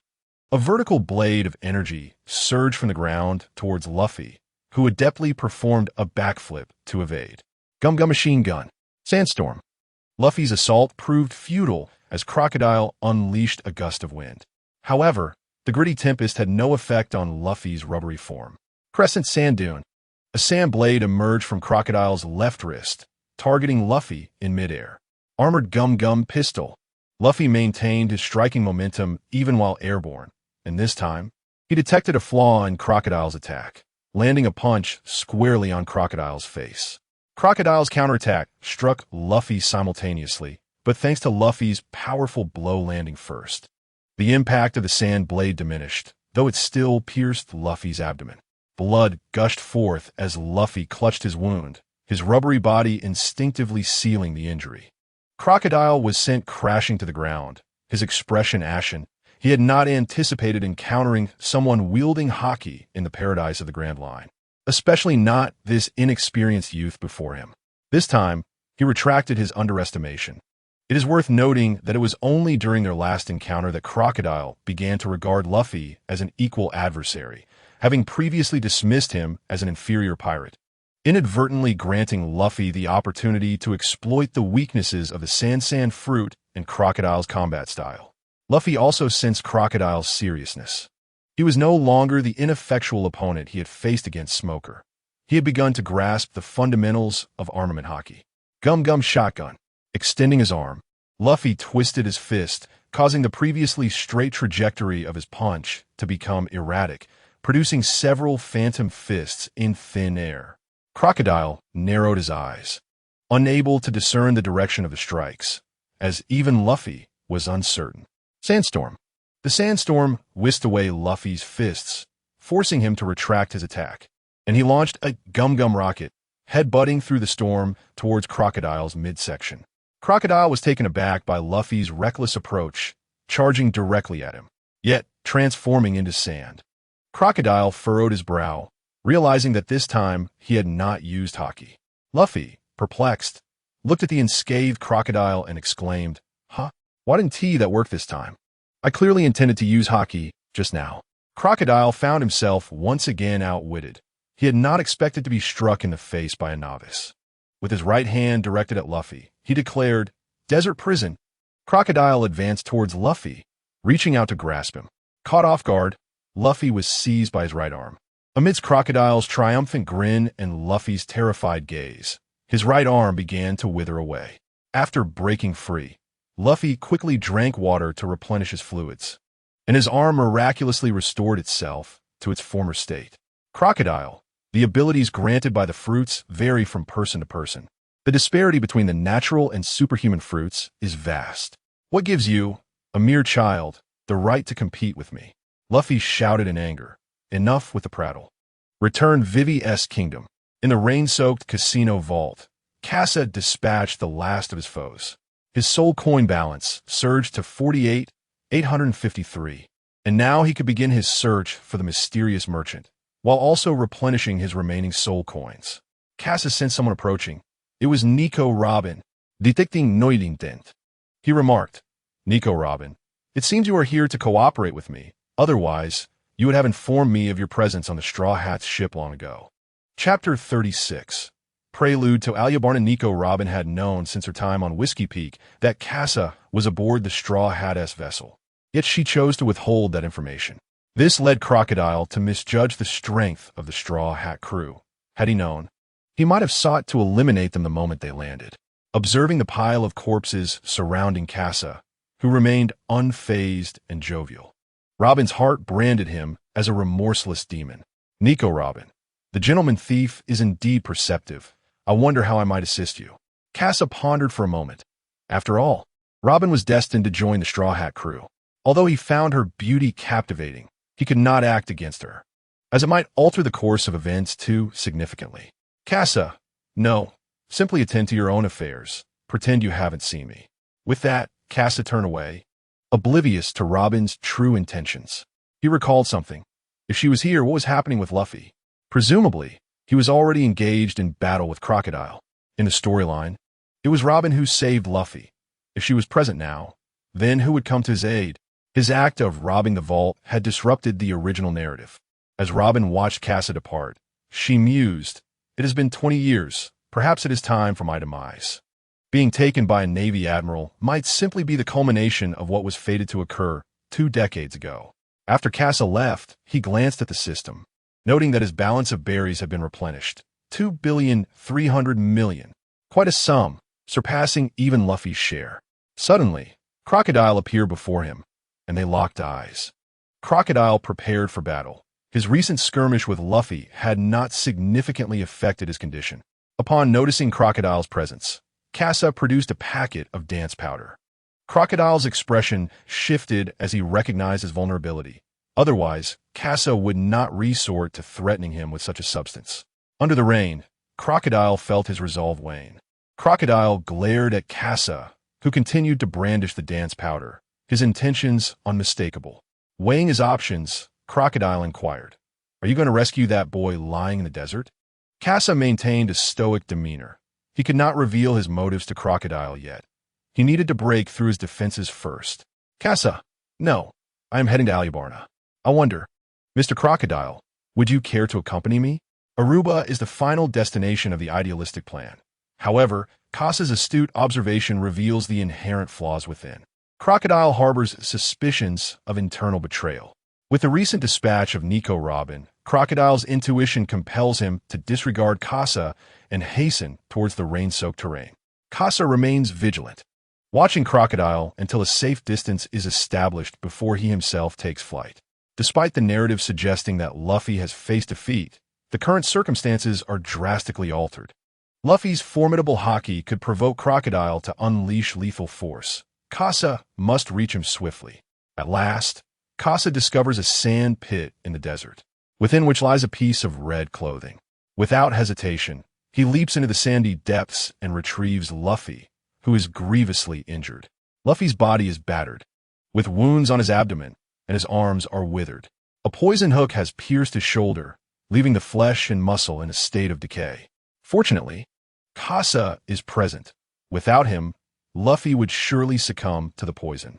Casa extracts a triple-turn Chingmu pill from his belt to alleviate the dire situation. Under the remedy's influence, the toxins within Luffy's body dissipate, and his breathing gradually stabilizes. Casa also administers saline solution to revive Luffy's withered arms. With these measures taken, all that remains is to wait for Luffy's recovery. Yet, night has fallen, and Casa must escort Luffy to the town. The dropping temperatures of the evening threaten Luffy's recuperation. The rain-soaked terrain is no longer an option, compelling Casa to proceed directly to Aruba.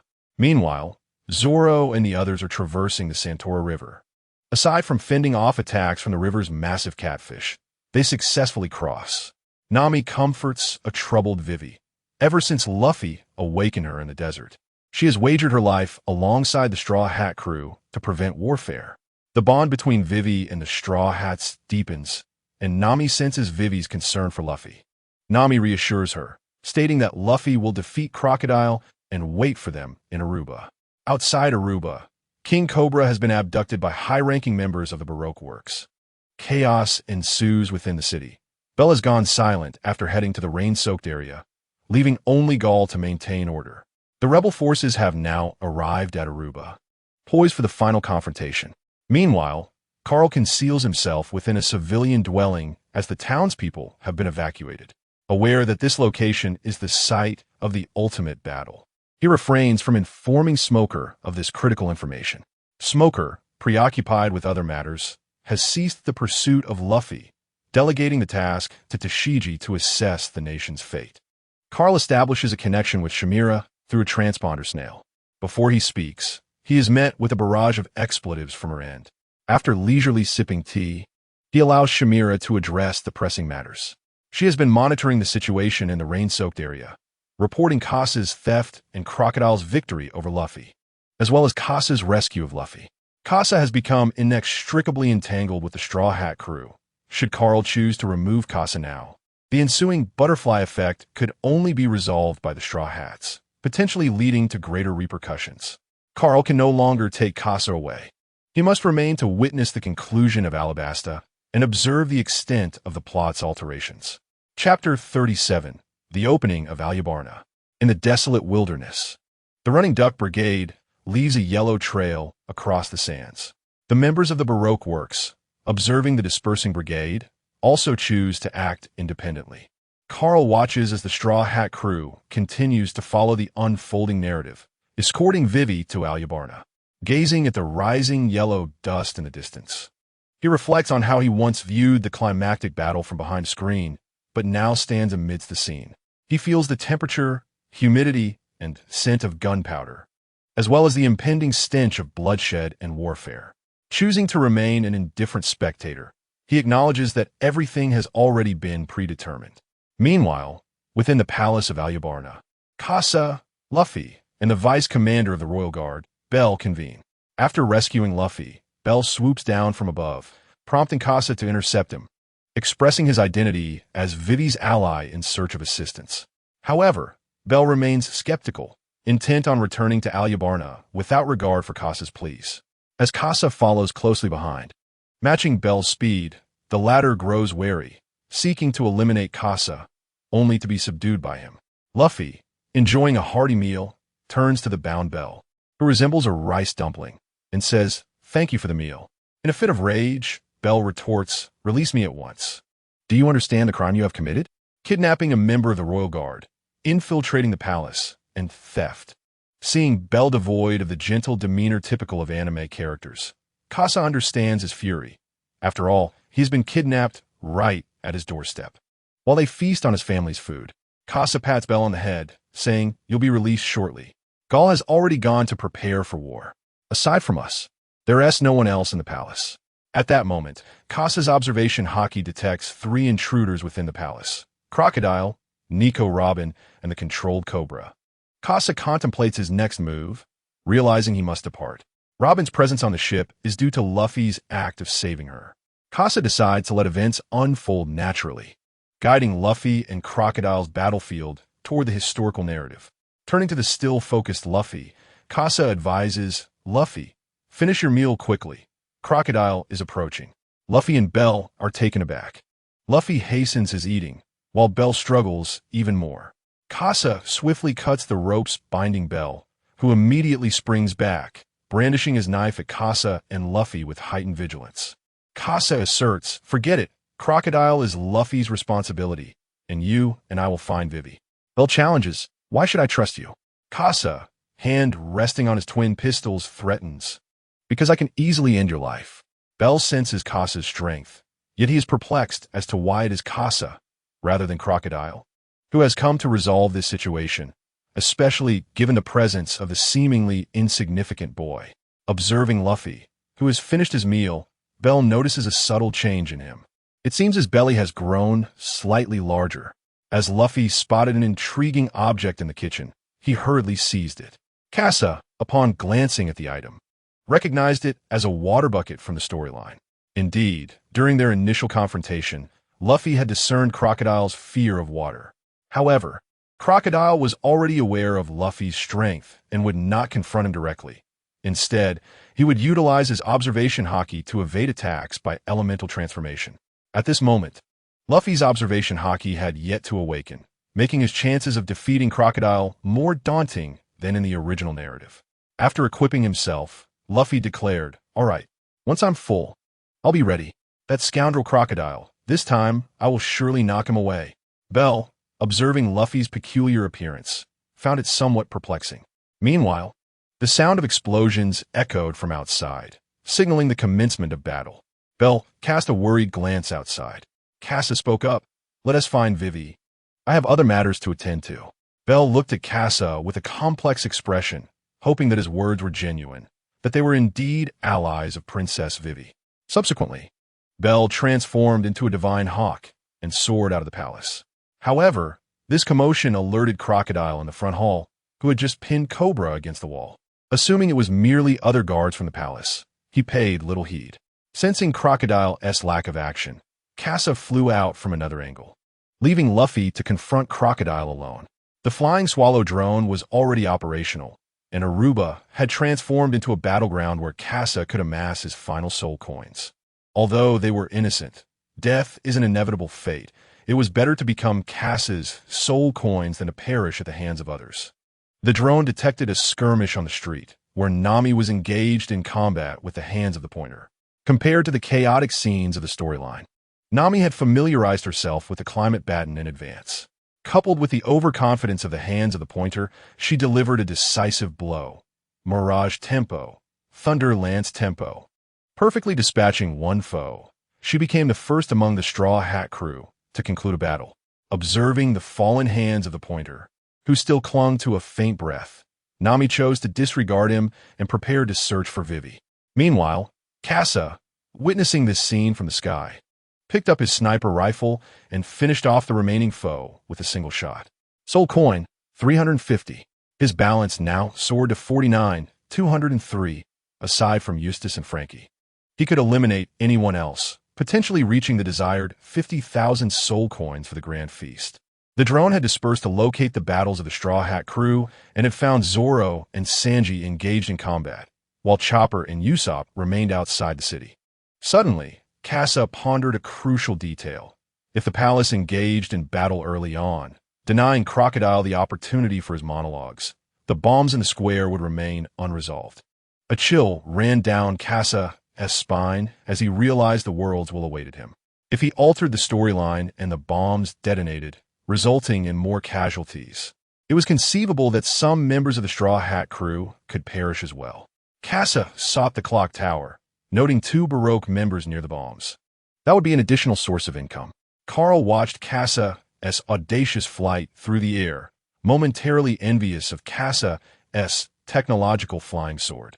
Although the shop system offers a plethora of items, Carl's berries have always been scarce.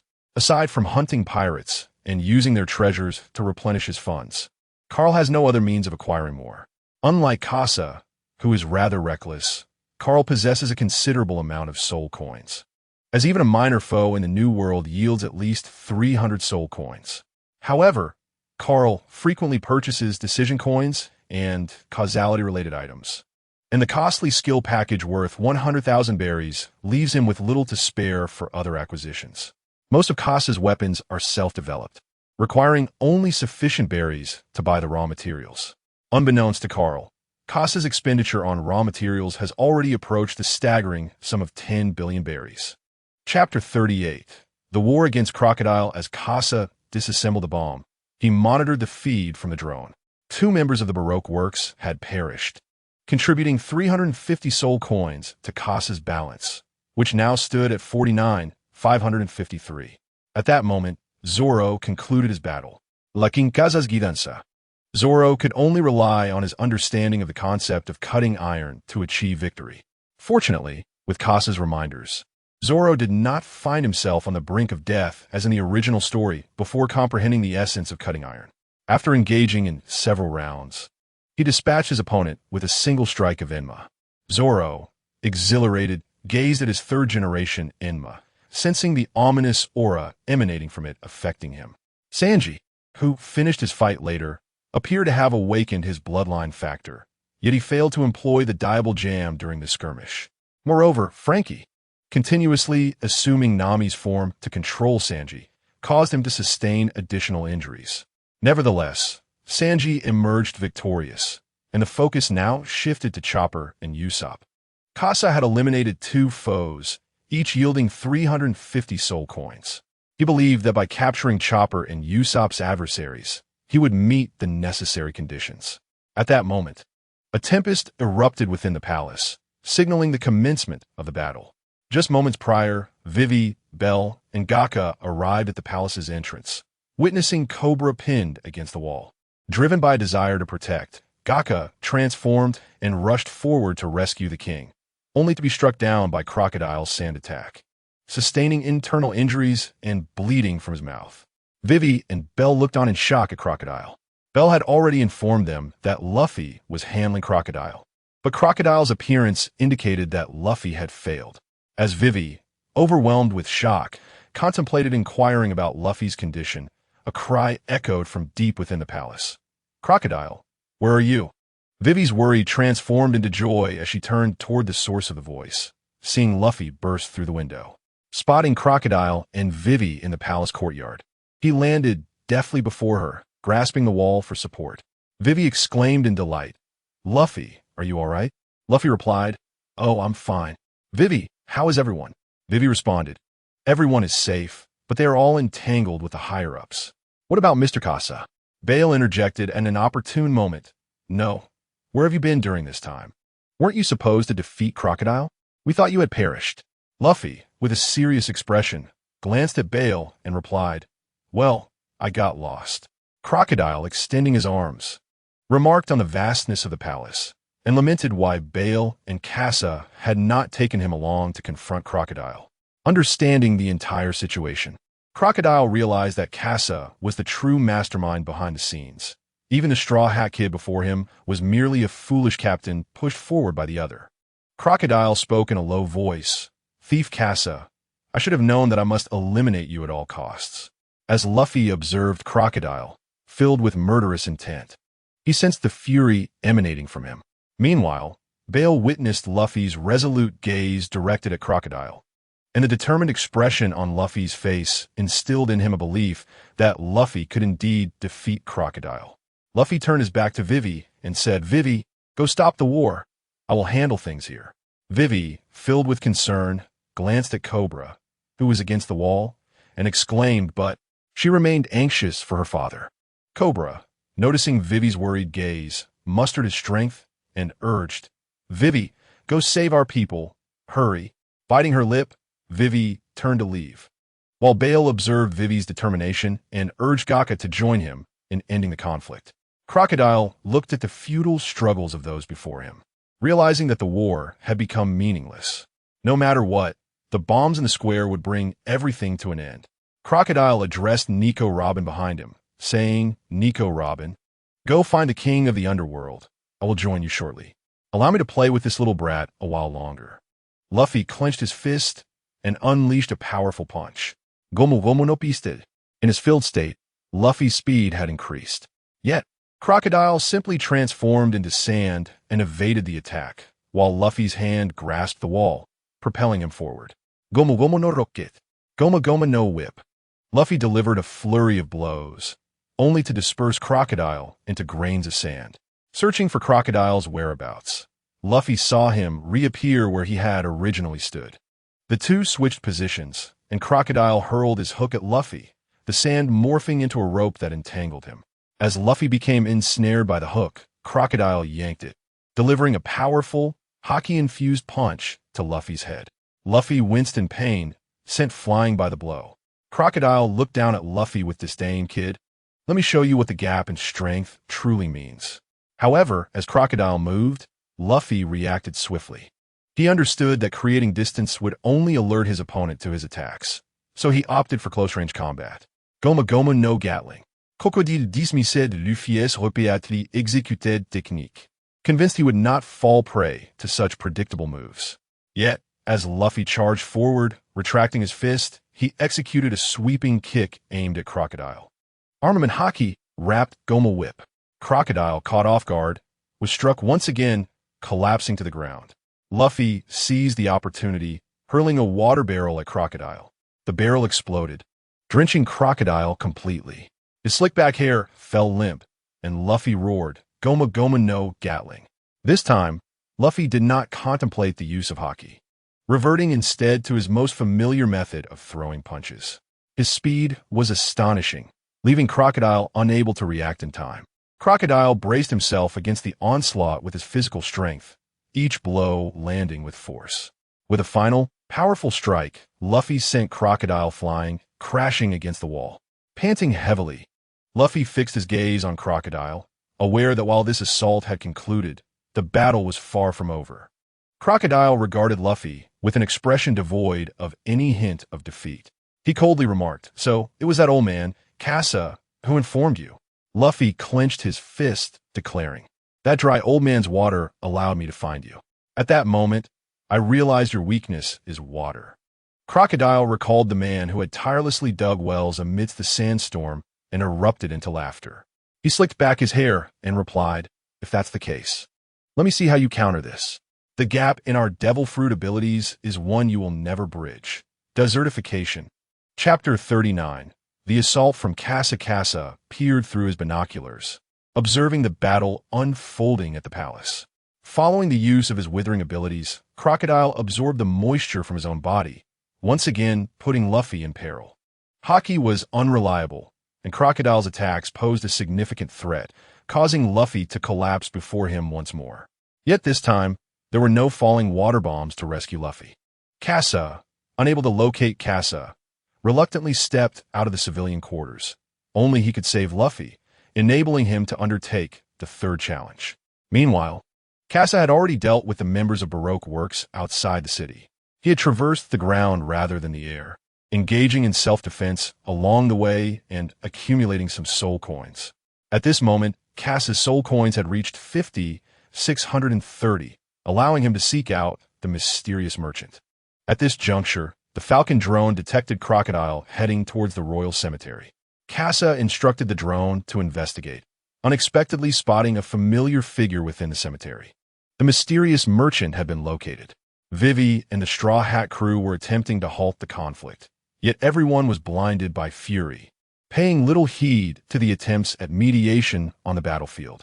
Casa understood that the war's resolution depended on a torrential downpour, but by the time the rain arrived, many on the death list would already have perished.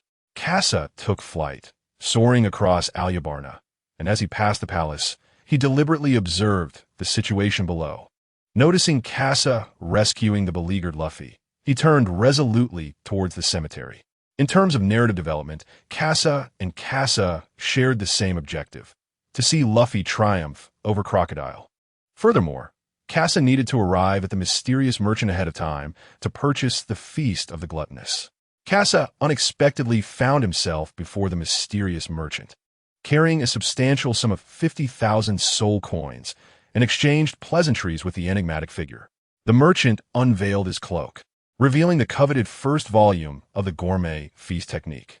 However, this time, the first position was occupied by the mid-tier purple-level item from the same technique, valued at 100,000 soul coins. Casa was relieved to have retained 500 soul coins to purchase the locking thumbtack, lest he miss out on the opportunity to acquire the mid-tier volume. Casa promptly secured the first volume of the gourmet feast technique, and soon enough, the contents of the technique flooded his mind, while his body absorbed the primal energy of the Tao Tai. The gourmet feast technique was crafted based on the innate abilities of the ancient beast Tao Tai, allowing practitioners to enhance their strength through consumption, fortifying their essence, and transforming their physical prowess. It is one of the few techniques capable of altering human potential. The first volume was merely classified as white tier primarily because it was limited to the phase of consumption and foundational fortification, without the capability to directly translate into power. Moreover, the ingested sustenance could only be transformed using the mid-tier volume. Among the 50,000 soul coins, the most valuable asset was the Tao Tai energy, which endowed Casa with the ability to devour all. However, he felt no immediate increase in strength. The expenditure of 50,000 soul coins seemed to yield no tangible results, leaving Casa somewhat disheartened. Yet, he had opened the path to empowerment, as the obstacles to his advancement had dissipated. Now, Casa needed to consume and earn more. aiming to swiftly amass 100,000 soul coins to acquire the mid-tier volume of the Gourmet Feast technique. Kasa purchased the locking thumbtack, securing the mid-tier volume of the Gourmet Feast technique. For at least a year, he would not need to ponder purchases from the mysterious merchant, as he would embark on a journey of saving. At that moment, Luffy had also regained his strength, thanks to Carl's 7-turn Linglong pill, which not only restored Luffy's condition, but also provided him with surplus energy. Guided by Dasky, Luffy set out to locate Crocodile. In the aftermath of the conflict, Dasky was profoundly shaken, witnessing the very pirates she was meant to capture actively striving to thwart the war. Particularly, the man who wielded the back of his blade to halt the strife left a significant impression on her. Dasky understood what needed to be done. "Everyone, pay attention. Stop the war," she proclaimed. The Navy also joined the ranks of those seeking to prevent further conflict. Kasa sensed Luffy's presence in the royal cemetery, as the latter sought Crocodile's whereabouts. Before Kasa could guide Luffy to Crocodile's location, Luffy caught a whiff of Crocodile's scent and plunged into the underground cemetery.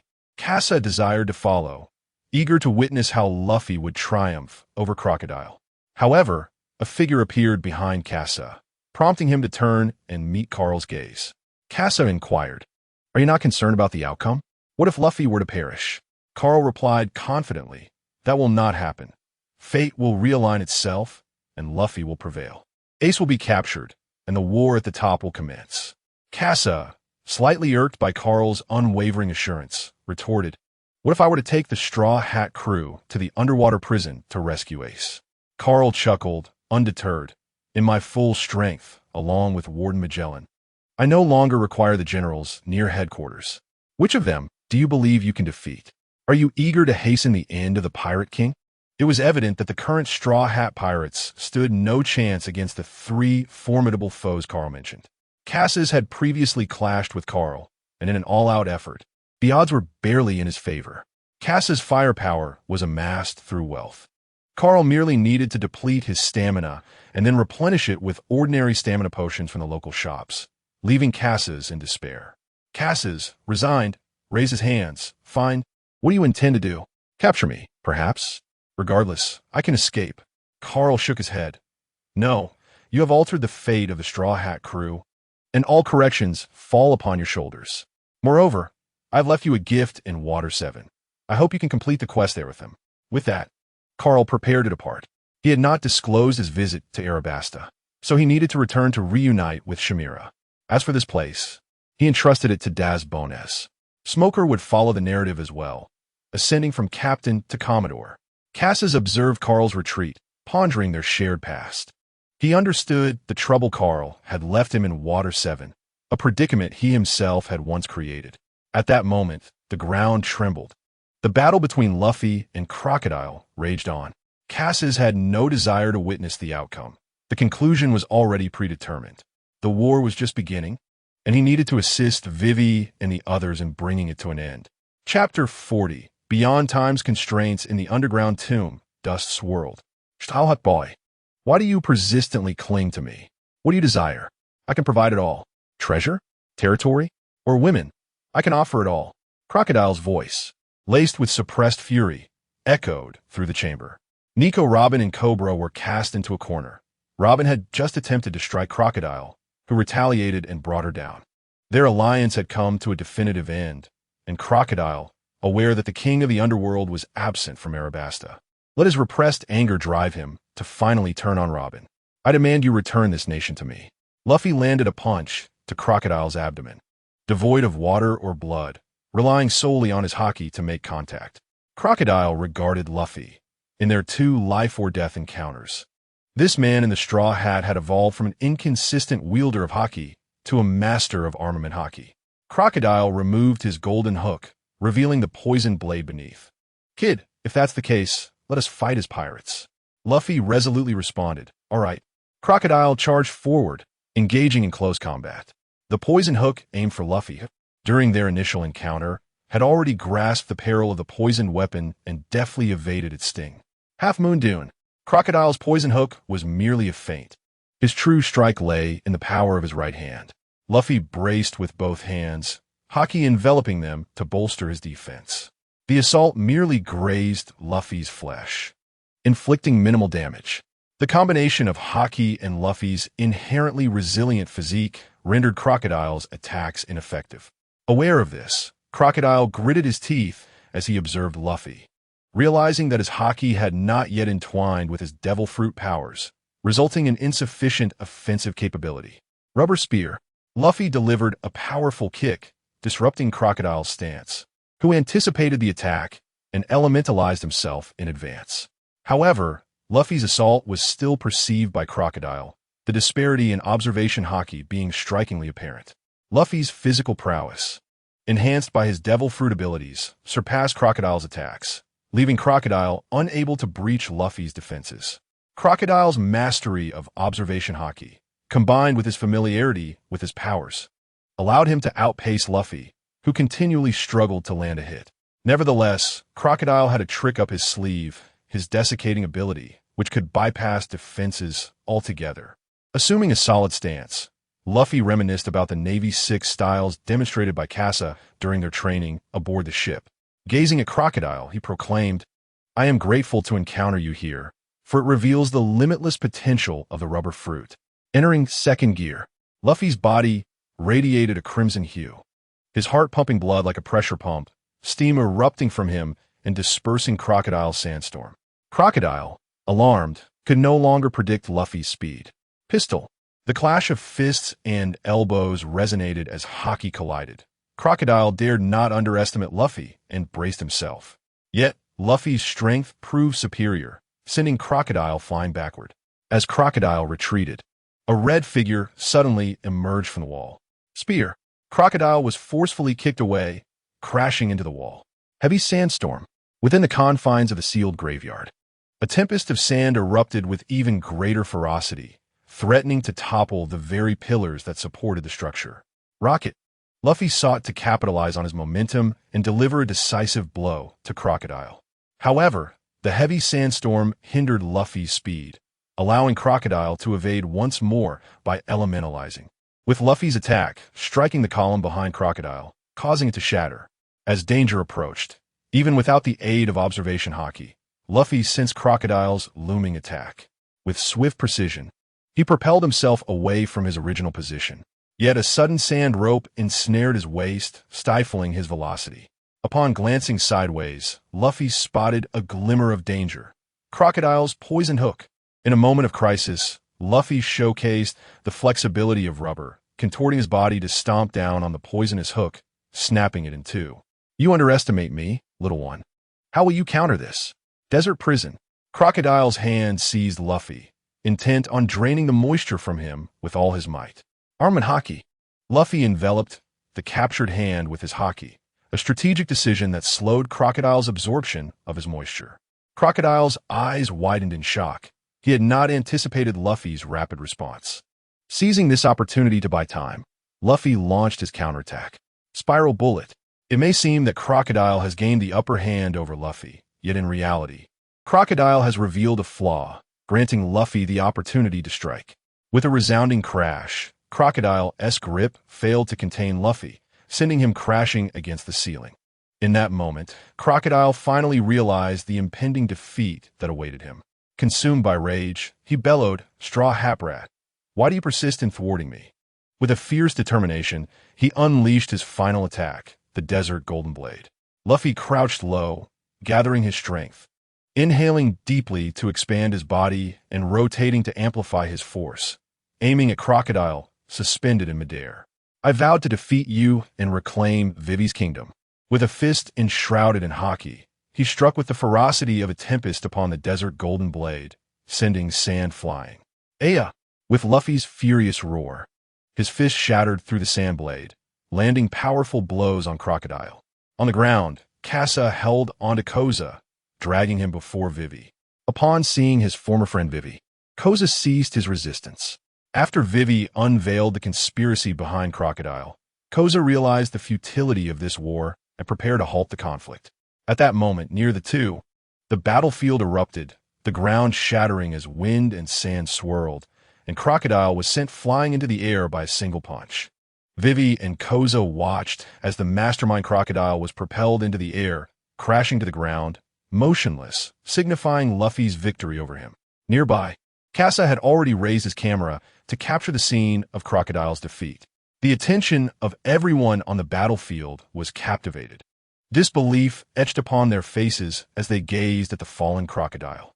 Witnessing this, Vivi and Koza stepped forward, drawing the attention of both the kingdom's army and the rebel forces. The war had come to an end. They urged everyone to lay down their weapons. Chapter 41. Kasa above Marineford. Sengoku perused the reports from Carl and Smoker, which detailed two significant occurrences in Alabasta: Crocodile's treason and the capture of the thief Kasa. It had been decided to publicly announce that the Navy had uncovered Crocodile as treachery and subsequently apprehended him. As for the underlying matters, Sengoku had means to manage them, silencing the press and the royal family of Nefertari. However, it was Carl's report that truly pained Sengoku. Was Kasa's strength truly so formidable that even Carl could not capture him? Sengoku recalled that there was one individual capable of apprehending the thief Kasa, but such an endeavor seemed like overkill. From this, Sengoku discerned that Crocodile had spiraled beyond control. He learned, through others, of Carl's frequent interactions with Akainu, as well as his occasional disappearances for secretive meetings with certain individuals. As Fleet Admiral, the only entities capable of concealing his actions could only be other organizations of the world government or the higher echelons of the Gorosei. Sengoku resolved to seek an opportunity to question Garp about why his progeny had gravitated toward a faction in opposition to him. At this moment, Carl is aboard a warship en route to the headquarters, embarking on his journey to Alabasta.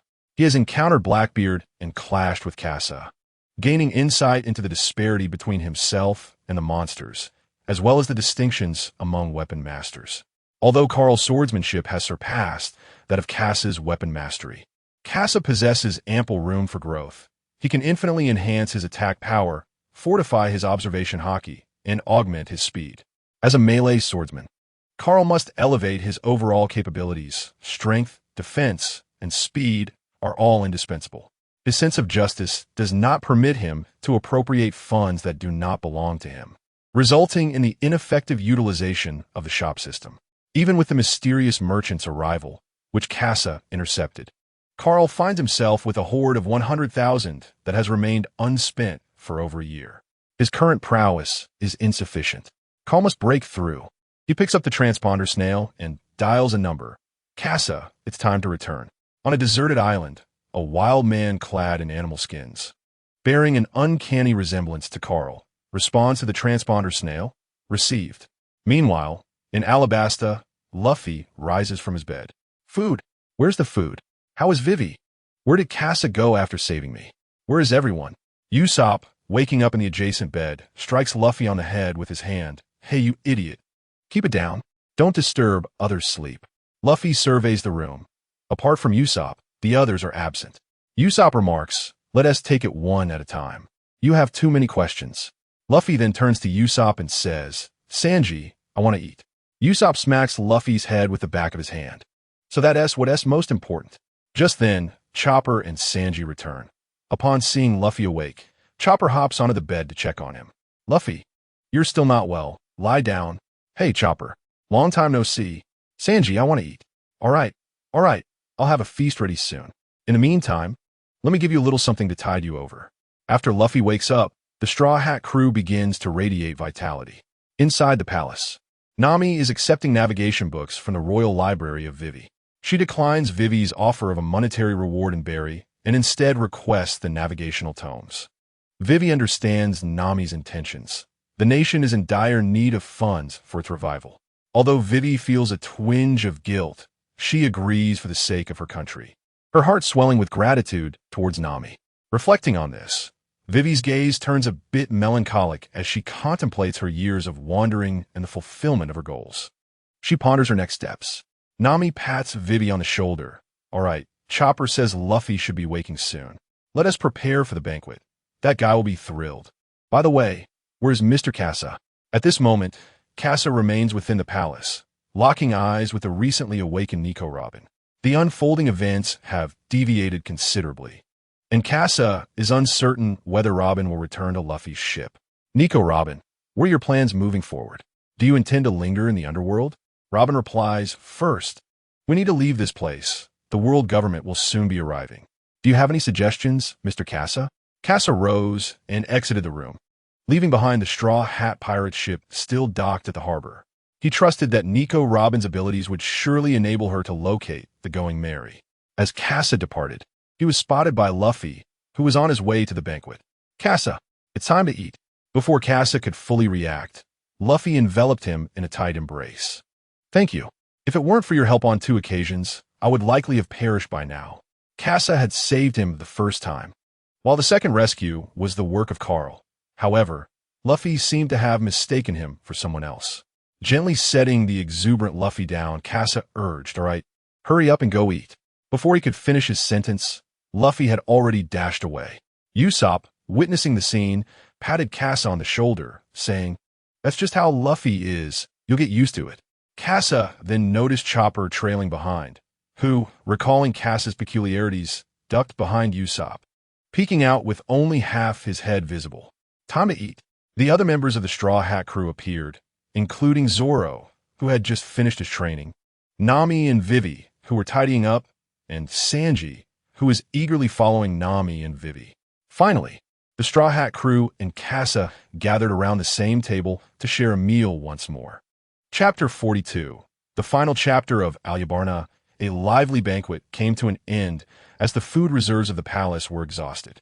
After the feast, Nami and Sanji eyed Casa with trepidation, noting his unaltered physique. It was worth mentioning that while Luffy had eaten to the point of distortion, Casa had consumed even more without any apparent effects. This was the allure of the gourmet feast technique. Casa mused that if this method were known in his past life, it would undoubtedly incite fierce competition among many. Not only did it allow for indulgence without weight gain, but it also promoted good health. Although Casa did not feel any changes in his body, the system displayed a progress bar for the gourmet feast technique. At present, he had yet to replenish even 1% of his bodily energy. Only upon reaching 100% would he meet the conditions to cultivate the mid-level of the gourmet feast technique. The group then proceeded to the grand bathhouse, having gotten food remnants splattered on their clothes during the banquet-esque revelry. At this thought, Casa found himself momentarily rooted to the spot. He could not afford to miss the iconic scene of the Fist of Happiness, a moment every sea traveler longed to witness. Reluctantly, he surrendered his spatial belt, wishing to secretly capture the moment with his camera. However, with Sanji present, his chances seemed slim. Inside the bathhouse, the mischievous duo had already begun their playful antics. Chopper, caught in Zoro's grip for a back scrub, would have otherwise joined in the fun. Sanji appeared composed, yet his feet were drawn towards the wall of the women's bath, ears pressed against the surface to eavesdrop on the sounds from the adjoining room. Sanji was pursuing his dream, and Casa felt no urge to hinder him. Sitting beside Sanji, he draped an arm over his shoulder and suggested, "Shall we sneak a peek at the women's bath?" "You idiot! How could you even think of such a thing? Don't you realize that Miss Nami is next door?" Sanji began, but faltered, his mind flooded with images of Nami and Vivi bathing. "Well then, let's go take a look." Upon hearing Kabura's words, Usopp playfully smacked the king on the head and exclaimed, "Hey, you old lecher, is this acceptable?" Khazar retorted, "Why not?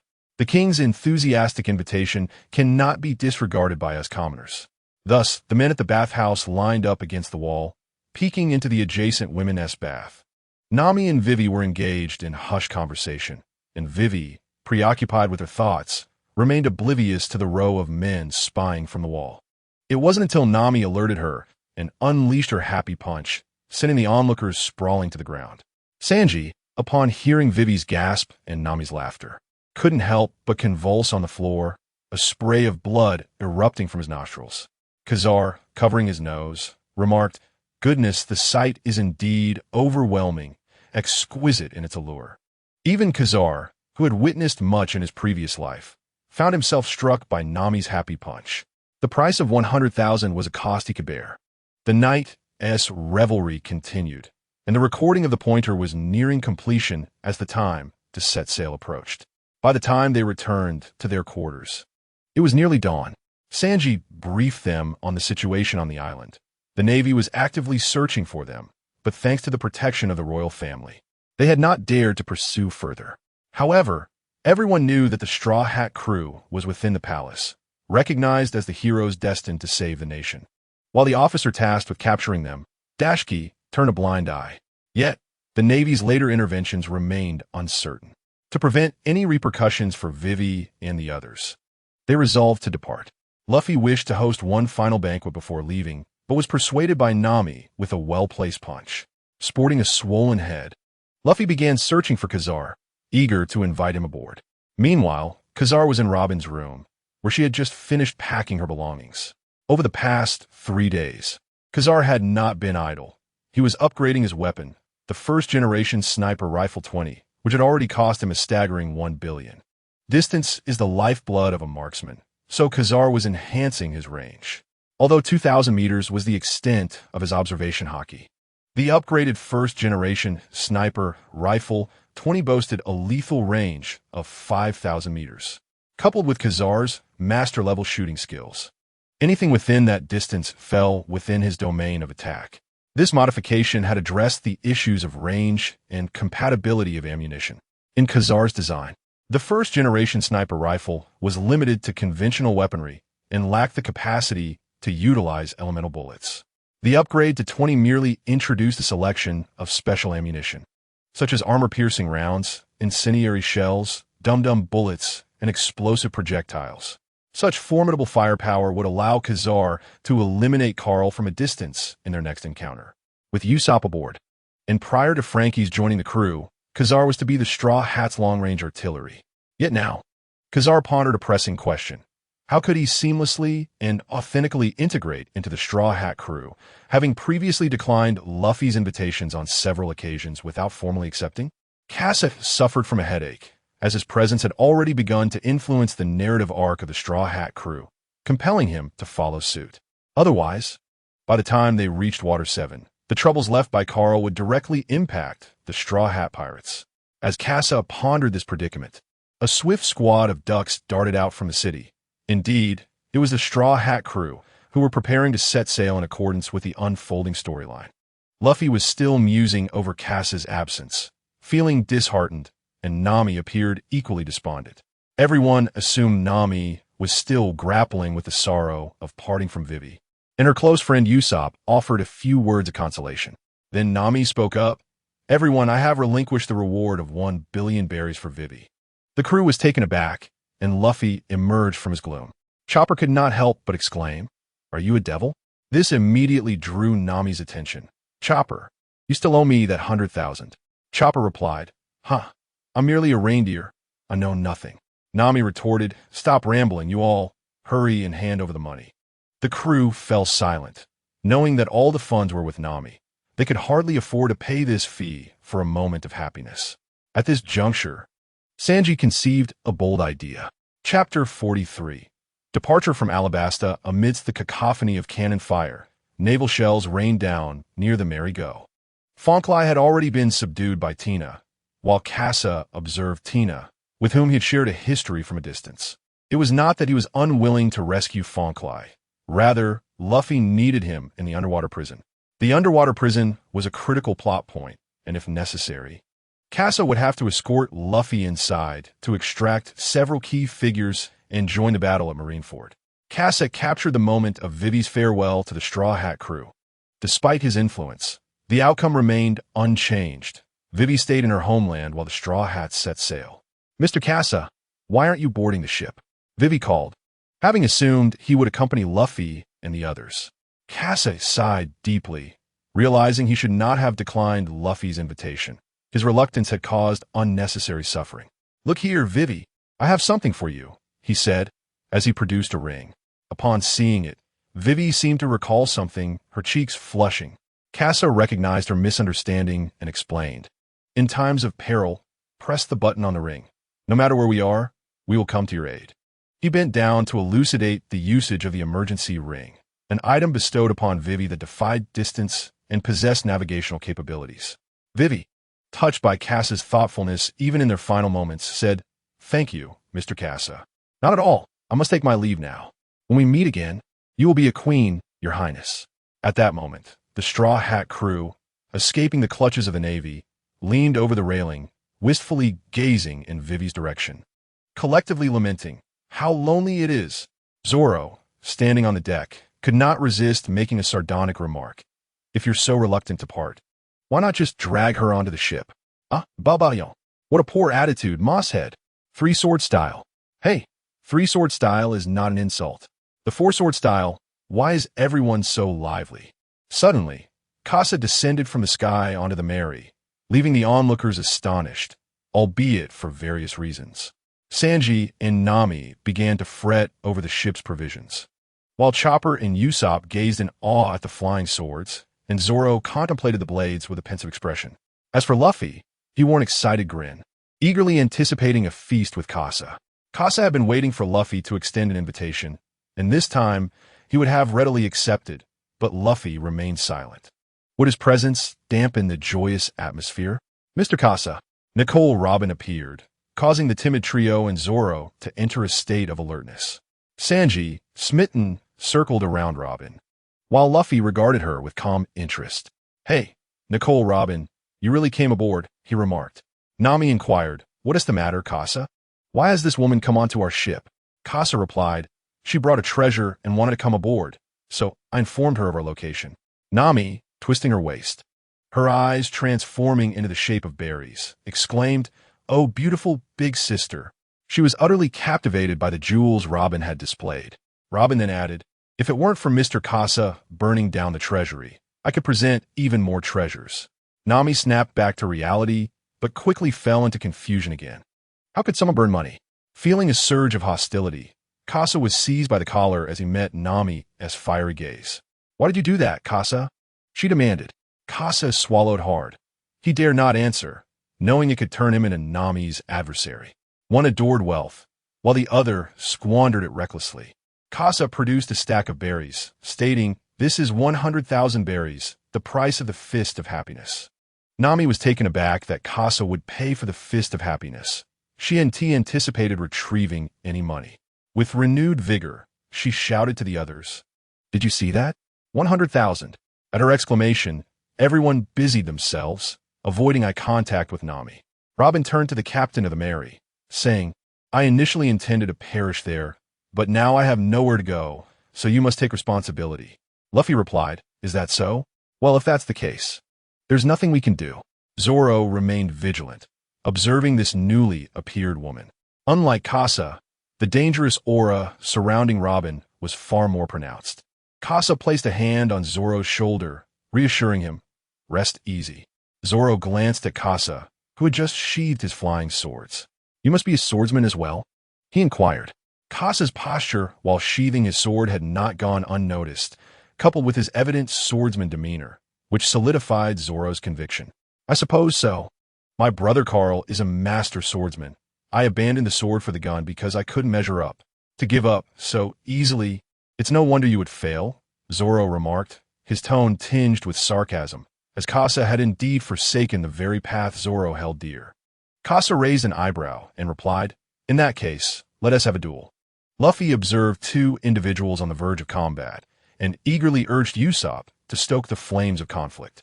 Chopper, apprehensive about the potential injuries that might arise from such a clash, wished to intervene but was paralyzed by fear. Sanji, witnessing the unfolding scene, interjected, oh, Casa, give it your all. If you win, I shall treat you to an extravagant meal tonight. Luffy chimed in, that's favoritism. I want to feast too if I win. Usopp, incensed, cautioned, be careful, you too. Don't damage the Mary. Meanwhile, Joan trembled in the background. At that moment, two bounty notices were presented before Sengoku at the Navy headquarters. Kapu, take a look at the commendable deeds of your grandson. Kapu burst into hearty laughter, exclaiming, truly, he's my grandson. Sengoku, however, retorted, I am not praising your grandson. Your entire family is utterly outrageous. Kapu remained unfazed, unwilling to curtail their freedoms, as they would pursue their desires regardless. Sengoku spoke solemnly, this time, we must not disclose that the Straw Hat crew has defeated Crocodile. Thus, The bounty will not be set excessively high. Kapu, keep an eye on Kar. He has already made contact with the elders. Upon hearing this, Kapu's demeanor shifted. He contemplated profoundly. The boy he had rescued from a deserted island years ago had now matured to a level capable of engaging with the pinnacle of global power. I understand, he mused, recalling their recent encounter. His prowess must have reached that of an admiral. Sengoku's gaze flickered slightly, indicating the potential impact this revelation could have on his decisions. This might indeed be the ability of the split fruit.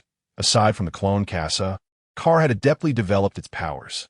Sengoku brought up Kasa, prompting Kapu to reflect. Perhaps this was an opportune moment to visit his grandson and former pupil. Chapter 44. Sky Island Haha. Green Algae Head, you cannot possibly defeat Kasa. Sanji exclaimed. Yo, I've won. More food, more food. Stop your incessant babbling, you colorless Kappa. Amidst their bickering, Kasa had already finished his meal. Luffy, witnessing Kasa abscond with half of what was meant for him, erupted in fury. Ah, Kasa, you scoundrel. Return my food. Kasa, hands clasped in gratitude, replied, Thank you for the hospitality. Zoro stepped forward. Zoro, upon noticing the commotion, hastily devoured a few mouthfuls of rice.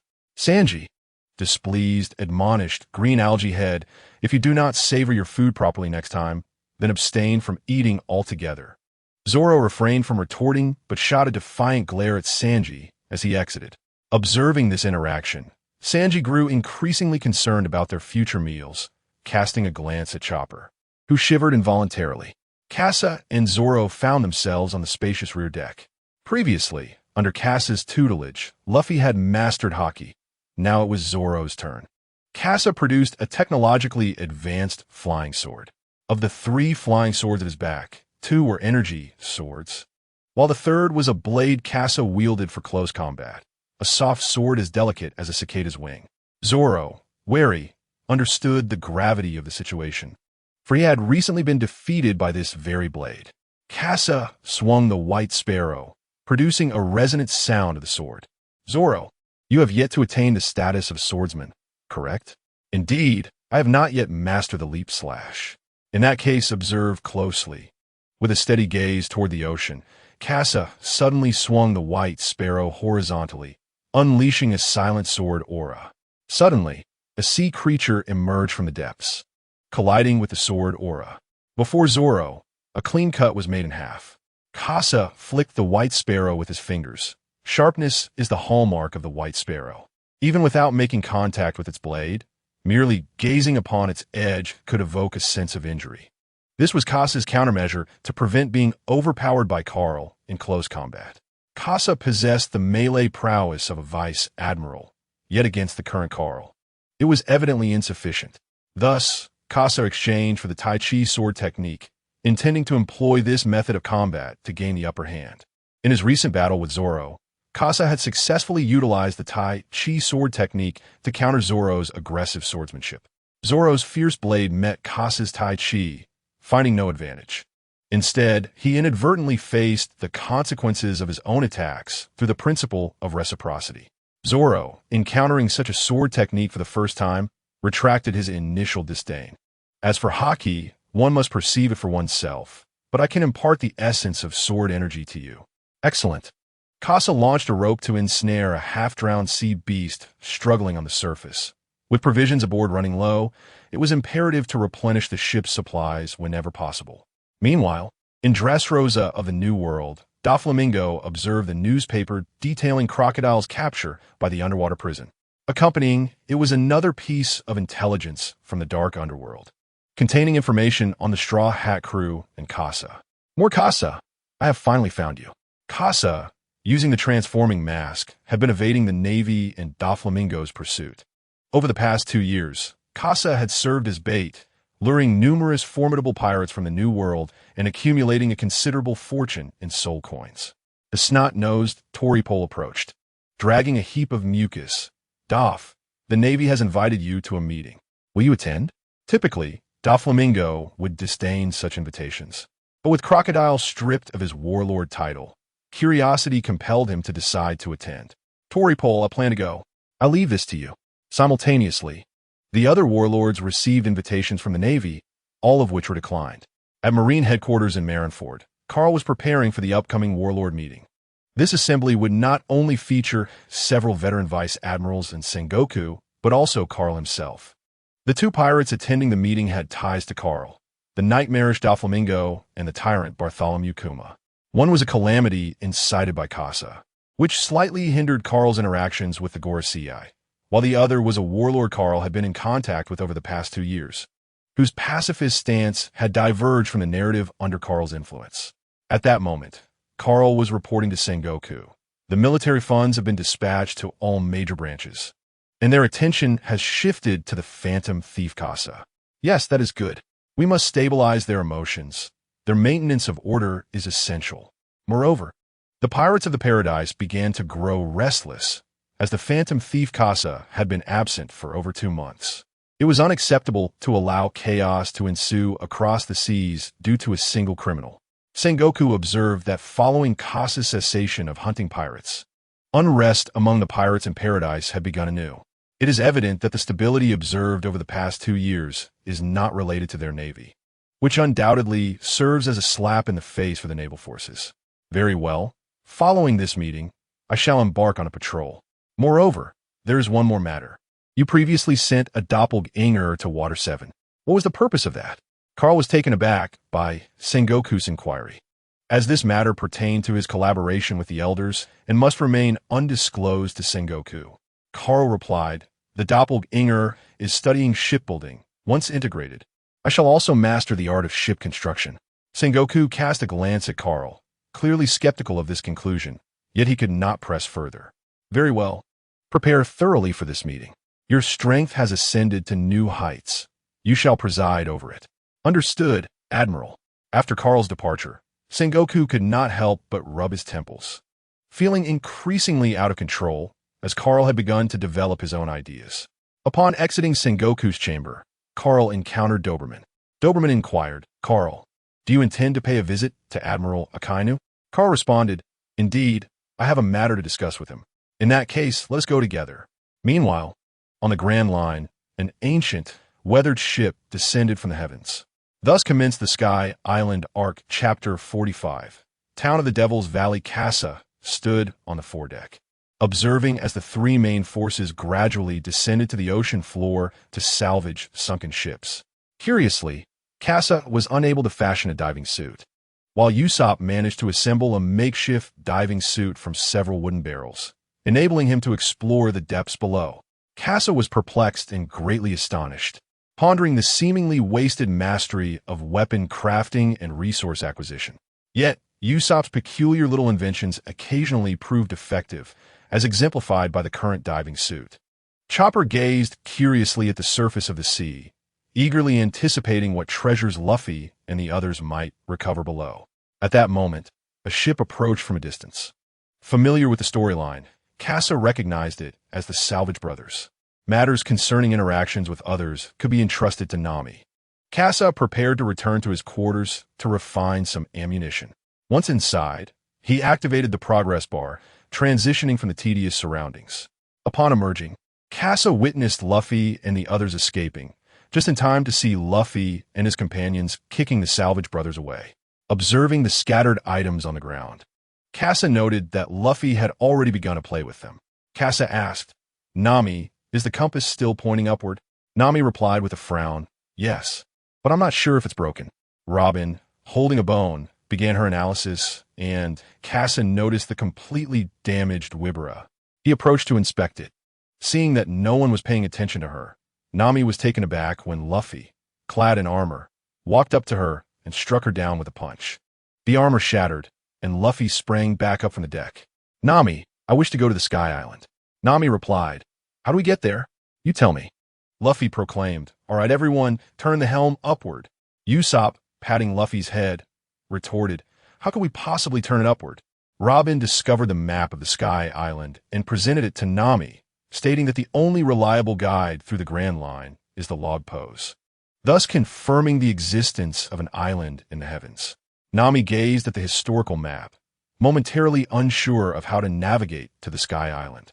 Robin then held out an eternal pose in front of Nami, encouraging her to explore this island. Kasa, with a completely damaged Wiba in hand, approached the foredeck. While the aft deck had become Zoro's training ground, and the kitchen was Sanji's domain, leaving Kasa to create a small workshop on the foredeck alongside Usopp. However, he soon recalled a formidable figure from Magic Valley Town, Blackbeard. With this thought, Kasa paused his work, exchanged a few words with Usopp and Chopper, and made his way towards the island. The island was adorned with the unmistakable insignia of Doflamingo. Kasa, having frequently roamed Magic Valley, noted the absence of Bellamy, only to discover that the former vice captain, Sachis, had ascended to leadership here. Kasa proceeded to a nearby tavern, where a conflict was just unfolding. "Hey, little Sachis, what you up to?" Kasa's icy voice startled Sachis, causing him to hastily lower the bottle he had been holding. Zoro also sheathed his sword, with Kasa present. The matter was likely to be resolved. "Yo, Kasa, the juice here is quite delightful. Care for a glass?" Kasa replied, "Just a moment," standing before Sachis. Kasa's history with Doflamingo was known to Sachis, yet he dared not act against him. Kasa had eliminated several formidable pirates here, altering many narratives, including the inexplicable absence of Bellamy, who should have been present. "Little Sachis, it has been months. It's time for you to deliver what is owed to me." Nami, her ears perked, sensed something significant and hurried over to inquire, "What is it? What is it?" Sachis, now wary of speaking loudly to Nami, lowered his head and answered obsequiously, "Boss, it's merely a token of goodwill. I shall bring it to you right away." He called to his underlings to fetch the money. Kasa had established similar outposts on other islands, collecting protection fees from pirates, thus avoiding the need to risk burning cash at the Navy branch every time. Surveying his surroundings, Kasa noticed Blackbeard was absent. It appeared he had arrived too late. Sachis' men brought forth 2 crates of berries, and Nami, overwhelmed, slumped against the boxes. A total of 100 million was before Kasa, who reached out for 1 crate only to be rebuffed by Nami, who eyed him warily, aware of his penchant for extravagant spending. "Kasa, regardless of the circumstances, you ought to contribute to the food expenses aboard the ship. Let this be considered your share." No. Luffy and Zoro have left to buy provisions for you." Upon hearing about food, Luffy instantly perked up. Furthermore, with no intelligence to be gleaned here, Nami clutched the money box tightly, unwilling to relinquish it. As the group departed the tavern, Kasa sensed a gaze upon him from behind and addressed Luffy and the others. "You all head back. I have matters to attend to. There is no need to wait for me."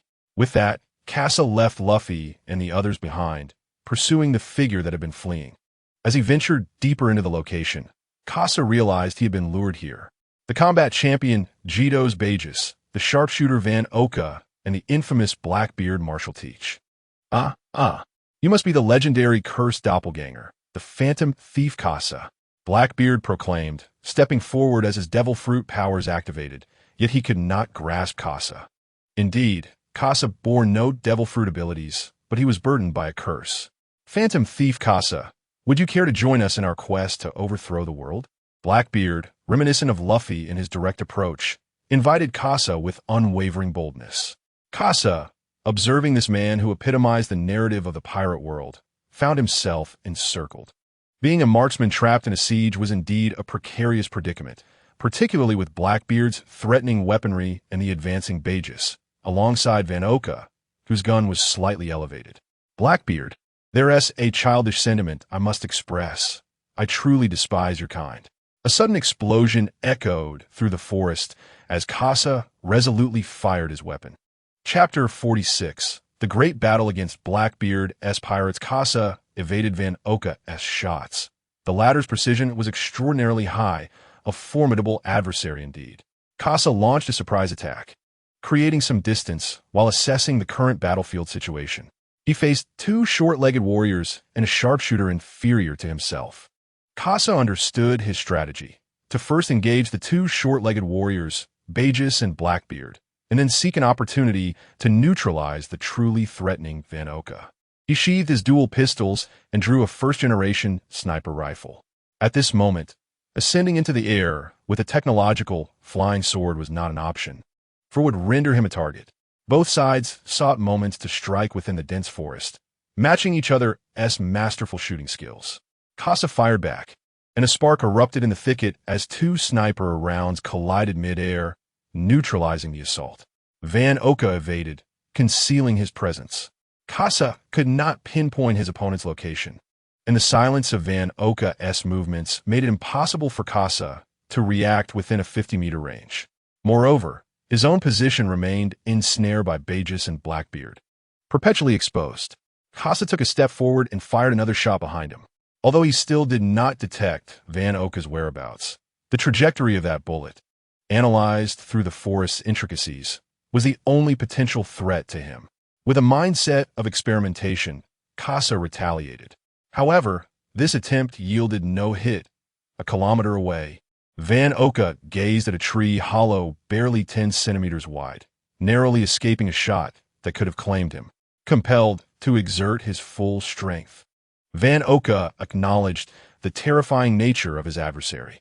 Suddenly, a large tree came crashing down upon him. Kasa retracted his assault to evade, followed by a barrage of shattered stones and branches.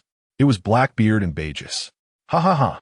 Phantom thief Kasa, should you fall, it would merely signify the superiority of our sharpshooter, rendering you unnecessary. Kasa frowned upon hearing this, realizing they regarded him with utter disdain. Had it not been for the interference of the two, Kasa's mastery of observation Haki would have sufficed to locate Van Oka's position. Kasa produced a smoke bomb, hurling it to the ground. Crafted in collaboration with Usopp, the smoke bomb released an astonishing volume of smoke, rapidly expanding towards Van Oka's position. Sensing the impending threat, Van Oka swiftly repositioned himself. As he rose, several bullets struck the ground around him. The gunfire was relentless, with the bullet holes clustered closely together. Van Oka retaliated, firing a few shots in the direction of the incoming bullets. Amidst the smoke, the sound of bullets colliding echoed, and Van Oka counted the impacts. 3 bullets had struck, indicating that 2 more were aimed at Kasa. Taking refuge behind a boulder, Kasa realized that the tree trunk could no longer provide adequate protection. Even so, Van Oka's bullets shattered the massive stone, their force nearing that of cannon fire. Suddenly, a figure emerged from the mist behind Kasa, a robust arm raised, gathering strength for the attack. It was then that Kasa recognized that Blackbeard had approached his side, employing the technique known as Dragon Tail. Kasa had a few close-quarters countermeasures at his disposal, including a kick that, while non-damaging, could disregard the opponent's strength, sending them flying. Blackbeard felt a powerful force surging towards him and was propelled backward. Kasa was not yet safe, for buyers had already crept closer. Utilizing Gale Step, Kasa rolled to evade the incoming attack and then entered a state of invisibility, hastily fleeing the scene. He retrieved a bullet from his bandolier and aimed it at Byers. With precision, he fired the thunderstorm round, the bullet piercing Byers' body and unleashing arcs of electricity that incapacitated him. Explosions erupted in the dense forest behind Kasa. It was Van Oka. Having discerned Kasa's general location, he commenced indiscriminate gunfire, bullets striking the trees and ricocheting throughout the thicket. Kasa found himself within the range of the bullet ricochets, forced to endure the onslaught. Drawing forth a cloak from his belt, he enveloped himself in it. This was Kasa's sole piece of protective gear, akin to vibranium, capable of absorbing kinetic energy. As the bullets struck Kasa, they lost their momentum and fell lifelessly to the ground. Kasa braced himself against Van Oka's assault as Blackbeard charged at him once more. Kasa remained impassive, biding his time. Blackbeard swung his fist, entering Kasa's attack range. Kasa, grasping the cloak, unleashed its energy-absorbing capabilities in a counterattack. The impact of his cloak met Blackbeard's fist, momentarily matching the formidable strength of his opponent. Hidden beneath the cloak, Kasa aimed his weapon at Blackbeard and pulled the trigger. The bullet fragments scattered, embedding themselves in Blackbeard's body. Dum-dum round, Blackbeard grimaced in pain as several bullet shards struck him, forcing him to retreat momentarily. Kasa refrained from pursuing, for Van Oka had vanished some time ago. Quickly concealing himself, Kasa exchanged his sniper rifle for the dual pistols known as Wuyen, switching to the wind rounds. Suddenly, A thunderous roar erupted from hidden corner, defying Van Oka's silent approach to combat, yet yielding unparalleled power. The maximum dosage of gunpowder propelled the bullet towards Kasa, with the intervening tree trunk utterly incapable of halting its trajectory.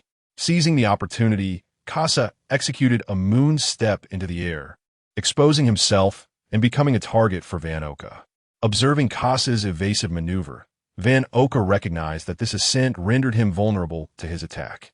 After reloading his weapon, Van Oka took aim at Kasa, having meticulously calculated his speed and trajectory post-moon step, thus ensuring his victory this time. Kasa, discerning the murderous intent emanating from Van Oka's position, prepared for the confrontation. The Void Mirror allowed Kasa to transform a 2,000-meter reconnaissance range into an omniscient domain, enabling him to perceive every subtle movement within that span with clarity. As Van Oka squeezed the trigger, Kasa mirrored his actions, and the hurricane bullet became the impetus that facilitated Kasa's swift evasion of the assault. Van Oka, taken aback by Kasa's resilience, hastened his firing rate. Yet Kasa adeptly anticipated each shot. The air was rife with explosive shockwaves as Kasa deftly maneuvered to avoid the onslaught. And upon witnessing Van Oka's trigger pull without the discharge of a bullet, Kasa realized his adversary was flustered and withdrew his twin pistols. This time, victory was his. Kasa aimed at the astonished Van Oka below and delivered a singular shot, concluding the skirmish. Chapter 47. An unexpected visitor on the Sky Island following Van Oka's severe injury. Kasa maintained his aerial assault, suppressing Blackbeard and Bias. Leveraging the terrain to his advantage, Kasa managed to drive Blackbeard out to sea. This strategic choice to pursue aerial combat provided Kasa with a distinct edge, as only a handful of capable aerial combatants could contend with him, for most other formidable foes. Gaining the upper hand against the highly mobile Kasa was virtually impossible. This was not merely a contest of strength, but rather a matter of tactical superiority. Kasa's final shot struck Blackbeard, eliciting a profound appreciation for the terrifying might of these monsters. The combination of Haki and physical resilience enabled Blackbeard to withstand all bullets from Kasa's renowned sniper rifle. Yet, witnessing Blackbeard grimace in pain and retreat due to the fruit side effects, Kasa felt a sense of satisfaction as he returned to Magic Valley Town. Meanwhile, Luffy and his companions had ventured to the opposite side of the island in search of Kulik for clues to the Sky Island. In the forest, Luffy and the others passed the site of Kasa's battle, hoping to capture a guiding bird. However, they found themselves playfully ensnared by the small creatures controlled by the guiding bird. Upon spotting the guiding bird, Robin utilized her fruit abilities to capture it, fulfilling the conditions for their journey to the Sky Island. Upon their return, the Straw Hat crew discovered Kasa assisting in the refurbishment of the Going Merry. Kasa's contributions were limited to reinforcing the ship to prevent further damage. "Hey Kasa, where have you been?" Luffy called out, showcasing the rhinoceros beetle he had caught. "Oh, the bounties for you two have been released. Come take a look," Kasa remarked to Luffy and Zoro, prompting Sanji to rush over, exclaiming, "Just the two of you? What about mine? Did you forget to include my share?" Zoro smirked at Sanji. "Keep working hard, you green-headed fool." Sanji retorted angrily, "What did you say, mossy head?" Two individuals faced each other with drawn blades, while the others busied themselves with preparations for their voyage. The absence of Luffy's presence in the town of Magic Valley made this time's preparations exceptionally thorough. Notably, Kasa had reinforced the components to shield the Merry from significant damage during this tumultuous sea current.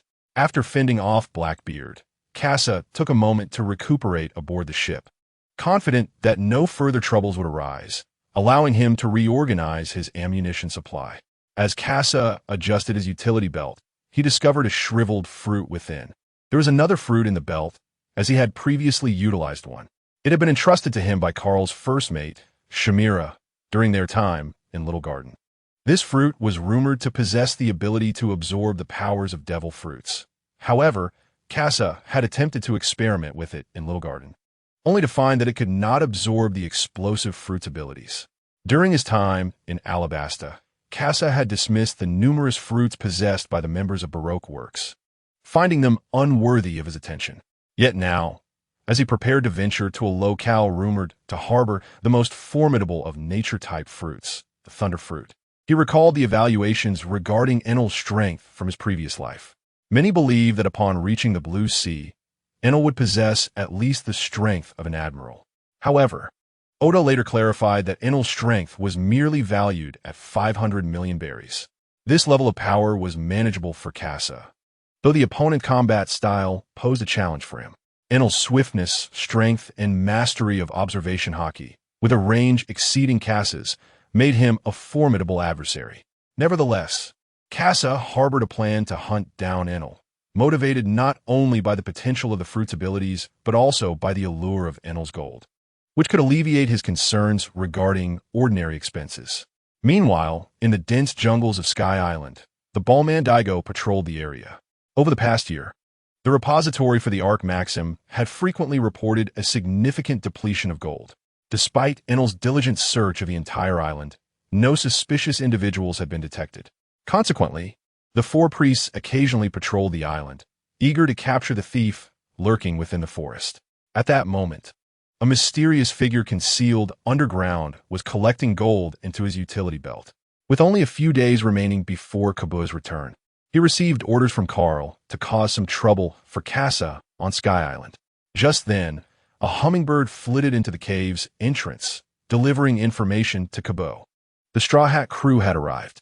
As Kabu observed the crew soaring through the clouds, he spotted Kasa, who bore an uncanny resemblance to him. With a self-aware doppelganger in play, he thought to himself, "Let us see whose chosen path of cultivation is superior, my mastery of beasts or your chosen method." In the 2 years since Carl had acquired the ability of the split fruit, he had also created doppelgangers under his control, choosing a path of cultivation based on the offerings available in the system. Among them, the Kabu on Sky Island was pursuing the path of beast mastery. Beyond capturing the colossal python, Kabu had an additional mission: to seize the gold of Sandora. Carl's newly manifested doppelganger differed from Cass's.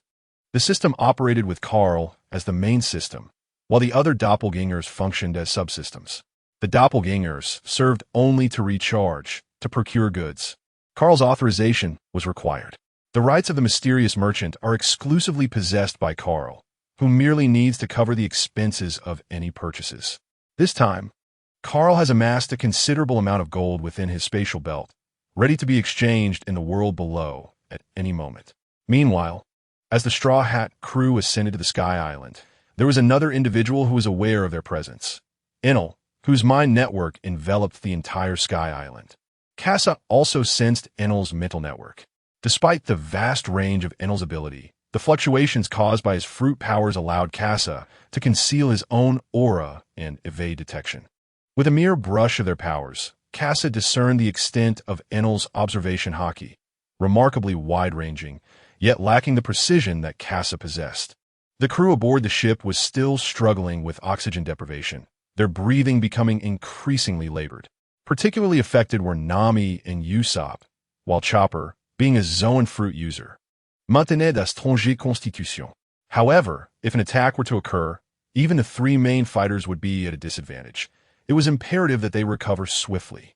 At that moment, an explosion erupted at the sea level of the Sky Island, which Usopp immediately detected. The warrior of Skypiea, the battle demon Wiper, also spotted the Straw Hat crew and charged towards them using his wind-based abilities. Usopp, startled, fell back onto the deck, with the three main fighters still in recovery. Only Kasa was positioned to thwart Wiper's advance. Kasa raised his firearm and took aim. Sensing the impending danger, Wiper swiftly hoisted the large cannon on his shoulder and aimed it at the Going Merry. The ensuing clash of powers saw the wind cannon intercept the flaming cannonball, rendering Wiper's attack ineffective. Behind his mask, Wiper observed the three recovered fighters and realized that the opportunity to conquer this ship had slipped away. He turned to retreat, as Luffy and the others watched him leave, remarking on his peculiar nature. Usopp quipped in response, questioning the absurdity of the situation, highlighting the near-death experience they had just endured, oblivious to the fact that another ship had recently been sunk in the vicinity. Kasa, disregarding the banter between the two, gazed skyward at Gonfall. It seemed that his intervention had severed the connection that was supposed to link them. If this continued, both Chopper and Nami would be in jeopardy. Casa needed to remain vigilant, for the Sky Island posed considerable danger to the timid trio aboard. Gonfal's departure had, to some degree, impacted Casa's intentions to hunt Enel. Familiar with the unfolding narrative, he knew that as long as he remained on the ship, he would not encounter significant issues. Thus, as the others made their way to Angel Island, Casa discreetly retreated to the kitchen to continue repairing Wiper-S weapon. In the face of Luffy and Usopp's disdainful gazes, Casa closed the kitchen door. True to the narrative, Luffy and his crew had not paid their dues to set foot on the island, prompting the inhabitants of Angel Island to seek opportunities to deliver them to the divine realm of the gods. Appiato, a segment of the island of Gaia that had been thrust upwards by an ascending current 4 centuries prior, witnessed a pirate arriving via alternative routes. Now pursued by the 4 divine priests, unable to locate the thief who had stolen the gold, they could only vent their frustrations on the pirates. Kawu concealed his presence in the dense forest, rendering himself undetectable to the priests. However, as the fleeing pirates glanced back, they spotted Kawu perched atop the treetops. Reaching out for help, Kawu raised a finger, signaling for silence before vanishing from sight. Even when the 4 priests sensed something amiss and turned around, Kawu remained unseen. The Azura of the Trial of the Ropes observed the pirates, who continued to feign nonchalance until the very end. Pirates, I knew you would resort to such tactics. Just as he prepared to strike, a massive dog lunged at Azura. Ohm launched an assault, his elongated cloud blade claiming the life of a pirate. Watching Ohm, another beastmaster, Kawu noted the latter's evident ignorance of a pet's formidable nature.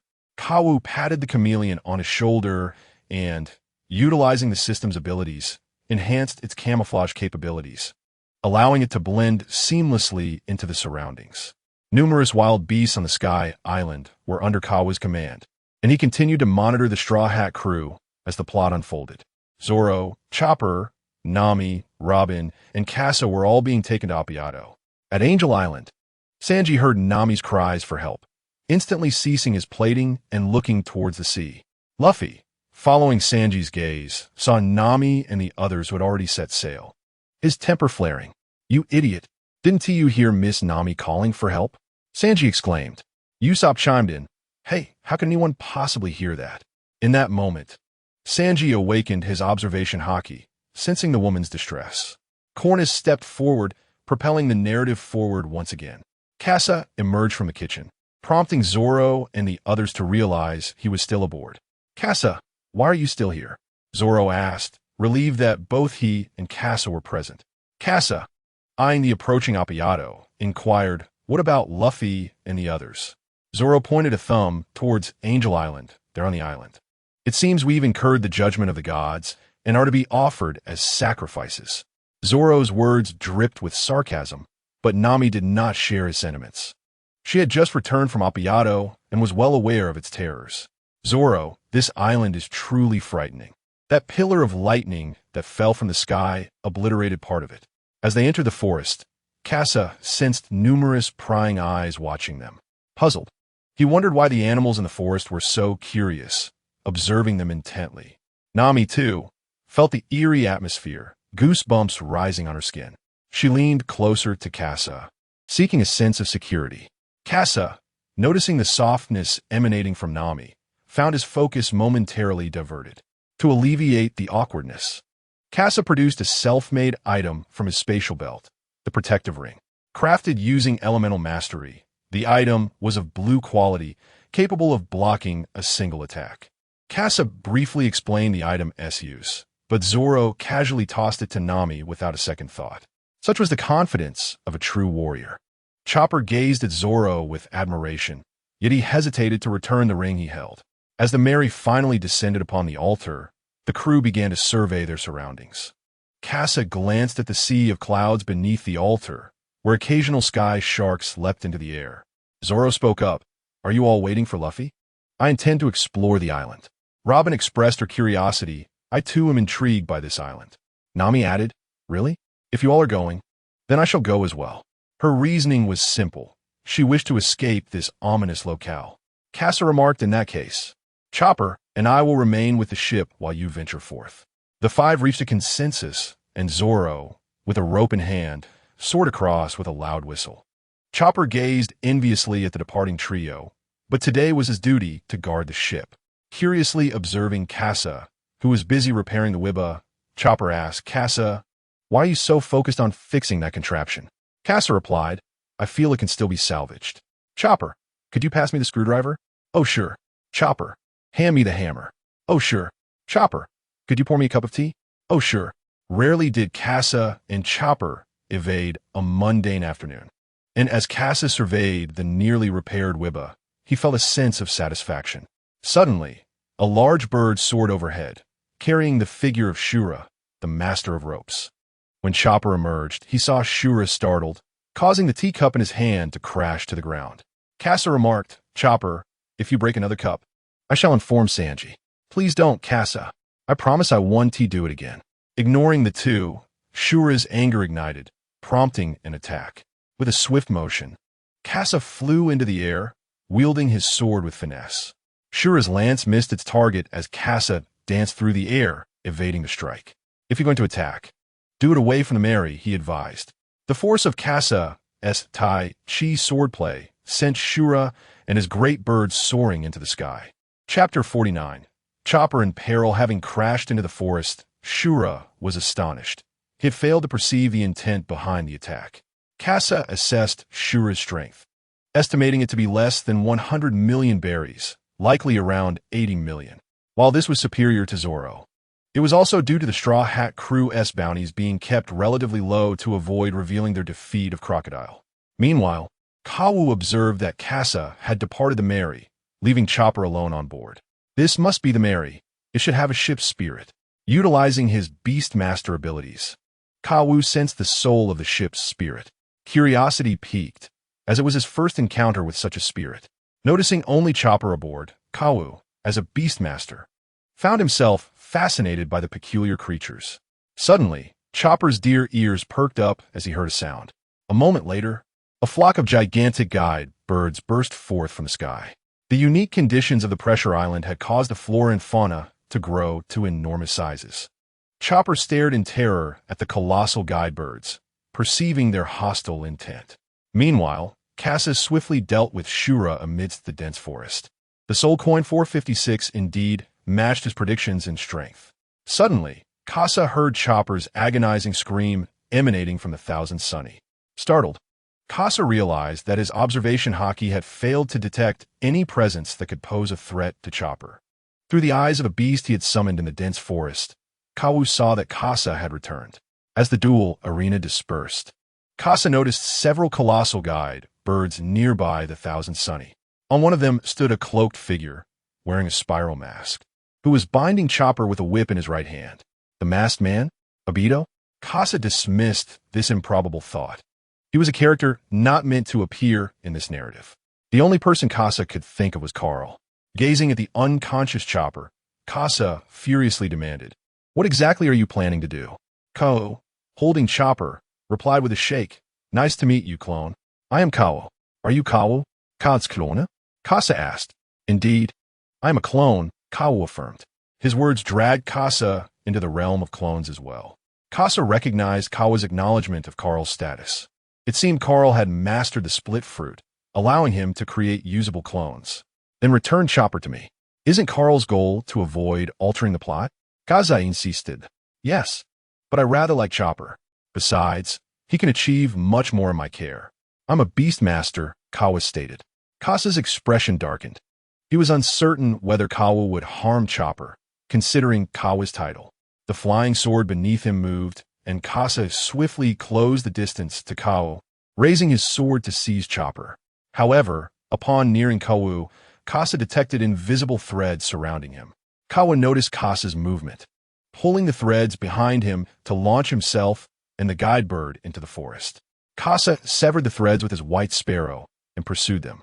As Kawa fled, he commanded the nearby insects to attack Kasa.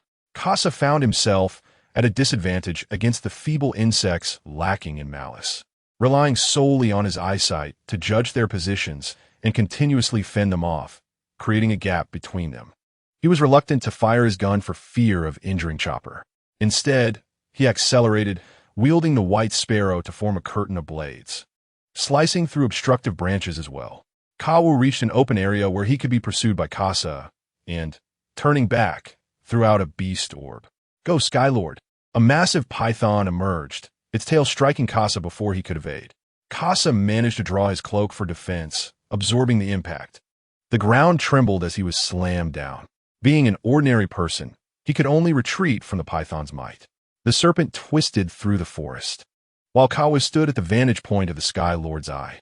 Kasa's White Sparrow proved ineffective against the colossal creature.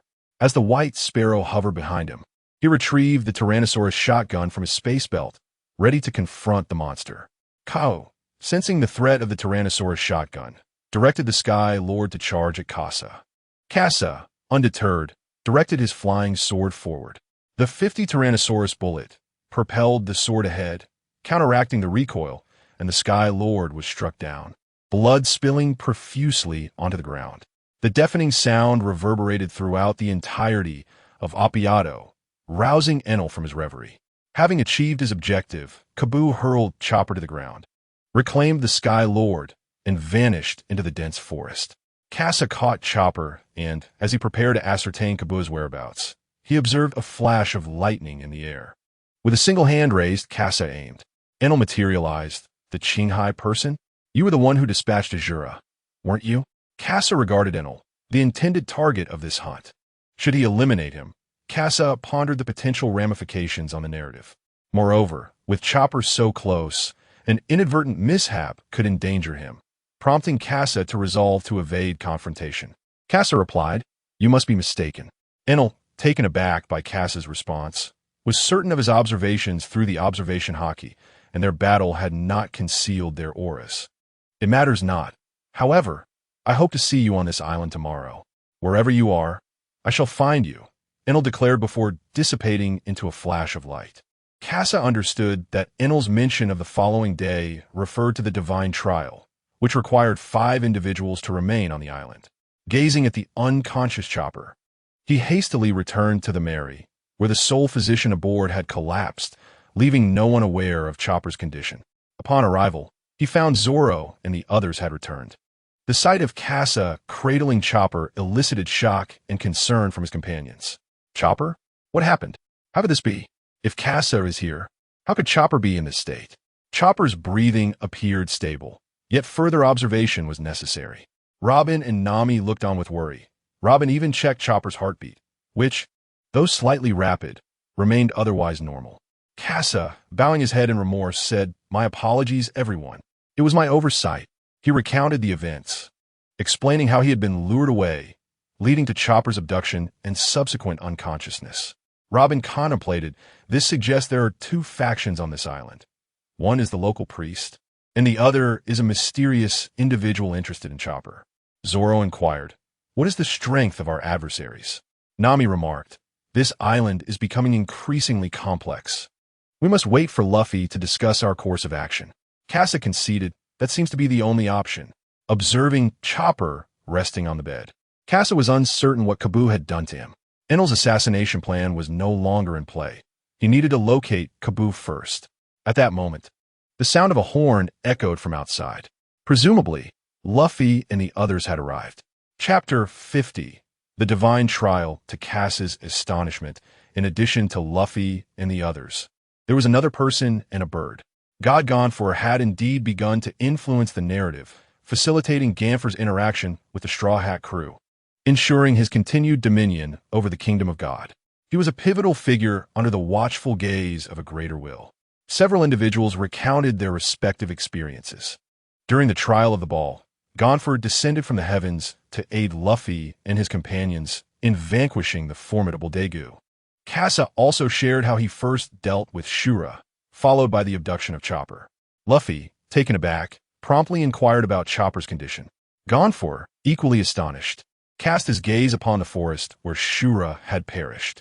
After confirming Chopper's status, Nami revealed her discovery.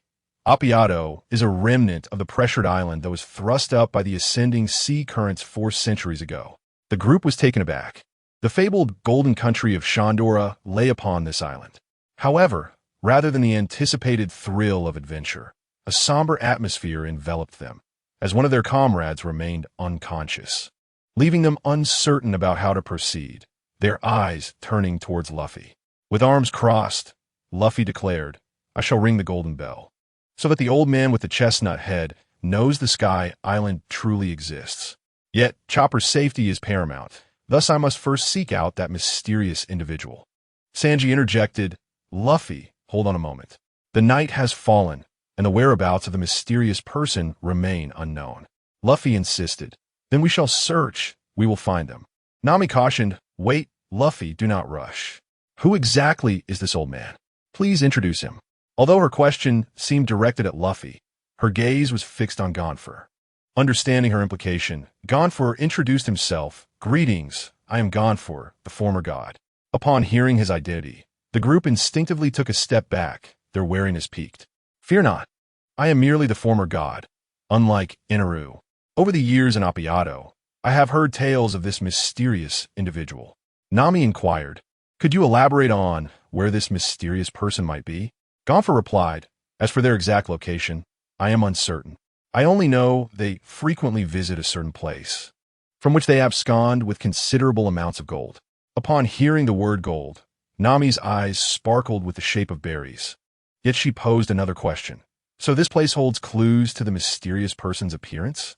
Gonfor affirmed, "Indeed, but I do not know their precise whereabouts. Only a general direction, near the right eye of what you refer to as the skeleton." Nami resolved, "Very well. I shall accompany you in search of this mysterious individual." Usopp quipped, "Hey, you hardly seem like someone intent on finding the mysterious person." Noting the growing complexity of the situation, Robin interjected, "Luffy, Chopper's condition is stable for now, but the night has grown late, and we are unaware of the forest's circumstances. Furthermore, if that mysterious person can control beasts, it would pose a significant disadvantage to us." Zoro added, "Indeed, and the merry-go requires repairs. We must also prepare to set sail." Nami proposed, "Luffy, the location of the Golden Bell is here as well. Let's embark together tomorrow." The group began to deliberate, solidifying their plans for the following day. Sanji approached Casa, reassuringly stating, "Do not worry, Chopper will be fine." Observing Casa's unease, Sanji noted his lackluster response. Internally, Casa pondered that his arrival had already altered the course of events in ways he could not foresee. Before the trial of the gods had even commenced, trouble had already befallen Chopper. As they moved forward, Casa wondered if further misfortune awaited them. In the Sky Island arc, aside from Luffy, Enel's presence poses a devastating threat to the Straw Hat crew. Casa recalls the words of Carl regarding Water 7 and the complications he left behind. The originally joyous festivities on the Sky Island did not unfold, nor did the Sky Wolves participate. Instead, due to Kabu's presence, a somber atmosphere enveloped the altar. Ultimately, Luffy solidified the plans for the following day. Luffy, Zoro, and Robin set forth toward Shandora in search of gold, while Sanji, Nami, and Usopp departed on the Going Merry. Leaving Appiato, Casa and Gonfor accompanied Luffy and the others, one in pursuit of Kabu and the other in search of the kidnapped priest. Meanwhile, within the Holy Land, Enel gazed at the two remaining priests, lost in contemplation. Tomorrow marks the trial of the gods. It is the day I shall board my ship. Above in the skies, Kabu, bearing a chameleon, observed Enel beneath the Holy Land, contemplating Enel's fruit abilities. Inside the spatial belt, another fruit lay hidden, capable of usurping Enel's power. The contest between Casa and Kabu is set for tomorrow. In the village of the Cloud Hidden, the war demon Wyber convened a meeting. Tomorrow, the lamps of Shandora shall be lit. Aboard the Going Merry, Casa remained by Chopper's side, possessing numerous elixirs, though uncertain of their efficacy on reindeer. He refrained from administering them haphazardly. Late into the night, Casa heard no stirring aboard the ship. Originally, a ship spirit was to appear in the narrative. Yet now it was absent. Casa suspected it might be due to his own influence, or perhaps Kabu had meddled with the Going Merry. With a grim expression, he awaited the dawn. As Luffy and his companions noticed Casa's somber demeanor, they refrained from commenting and seized the Sky Shark. drawing the Going Merry into the depths before embarking towards the ruins of Shandora. At that moment, the Shandorian warriors outside the island began their incursion, and the priests prepared for battle. The absence of the trial of the rope Shura allowed the Shandorian warriors to advance more smoothly than ever. They swiftly breached the area before Luffy, spotting Gonfer among the crowd, leading to a confrontation. Luffy recognized the masked man who had previously attacked him. Kasa, observing the group before him, noted the absence of the Sky Lord, leaving the others clustered together. Encountering the Shandorian warriors, despite his envy of their soul coins, Kasa was unwilling to linger, knowing Chopper was in peril. Gonfer interjected, "Wyber, cease your hostilities. We are not your enemies." The war demon Wyber retorted, "Enough with the prattle. Gonfer, you are also an adversary." With a fiery cannon, he cleared a path, aiming at Luffy and his companions, disrupting their formation. Other Shandorian warriors closed in, ready to besiege Luffy and his crew. Meanwhile, in the river departing the small island, the Going Merry retained its appearance from the Sky Island. Nami, with a displeased expression, watched the retreating direction as Sanji approached cheerfully. "Miss Nami, what would you like to eat for lunch?" Nami pushed Sanji away. "Sanji, don't bother me right now." Although Nami was reassured that Kasa would return with gold, she remained apprehensive that he might use some of it for nefarious purposes, a notion she could never truly comprehend. Usopp remarked, "Nami, isn't this a good thing? We evaded danger, and Luffy and the others will bring back the gold." Just as Usopp spoke, Sanji rushed over in shock, urging, "Get down, Usopp." A bolt of lightning struck the spot where Usopp had been standing, and in a moment of desperation, Sanji kicked Usopp away from the impending attack. Hey, how could there be a deserter in the divine training?" The three of them glared darkly at Enel before them. Chapter 51. The night Enel scanned the three individuals aboard the ship, and Sanji and the others sensed an overwhelming pressure, particularly Usopp and Nami, who dared not move. However, upon seeing the golden staff in Enel's hand, Nami's spirits lifted, and her hand instinctively reached for the climatact on her thigh.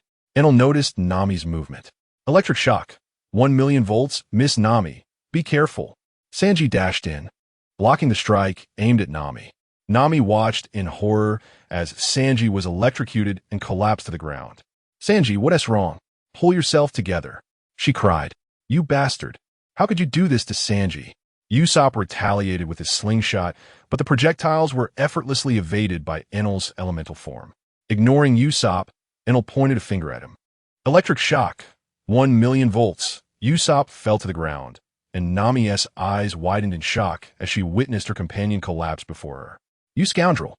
Nami swung her staff at Enel, but yet again, he evaded with his elemental ability. Electric shock. 1,000,000 volts. Sanji, still on the ground, had not completely lost consciousness.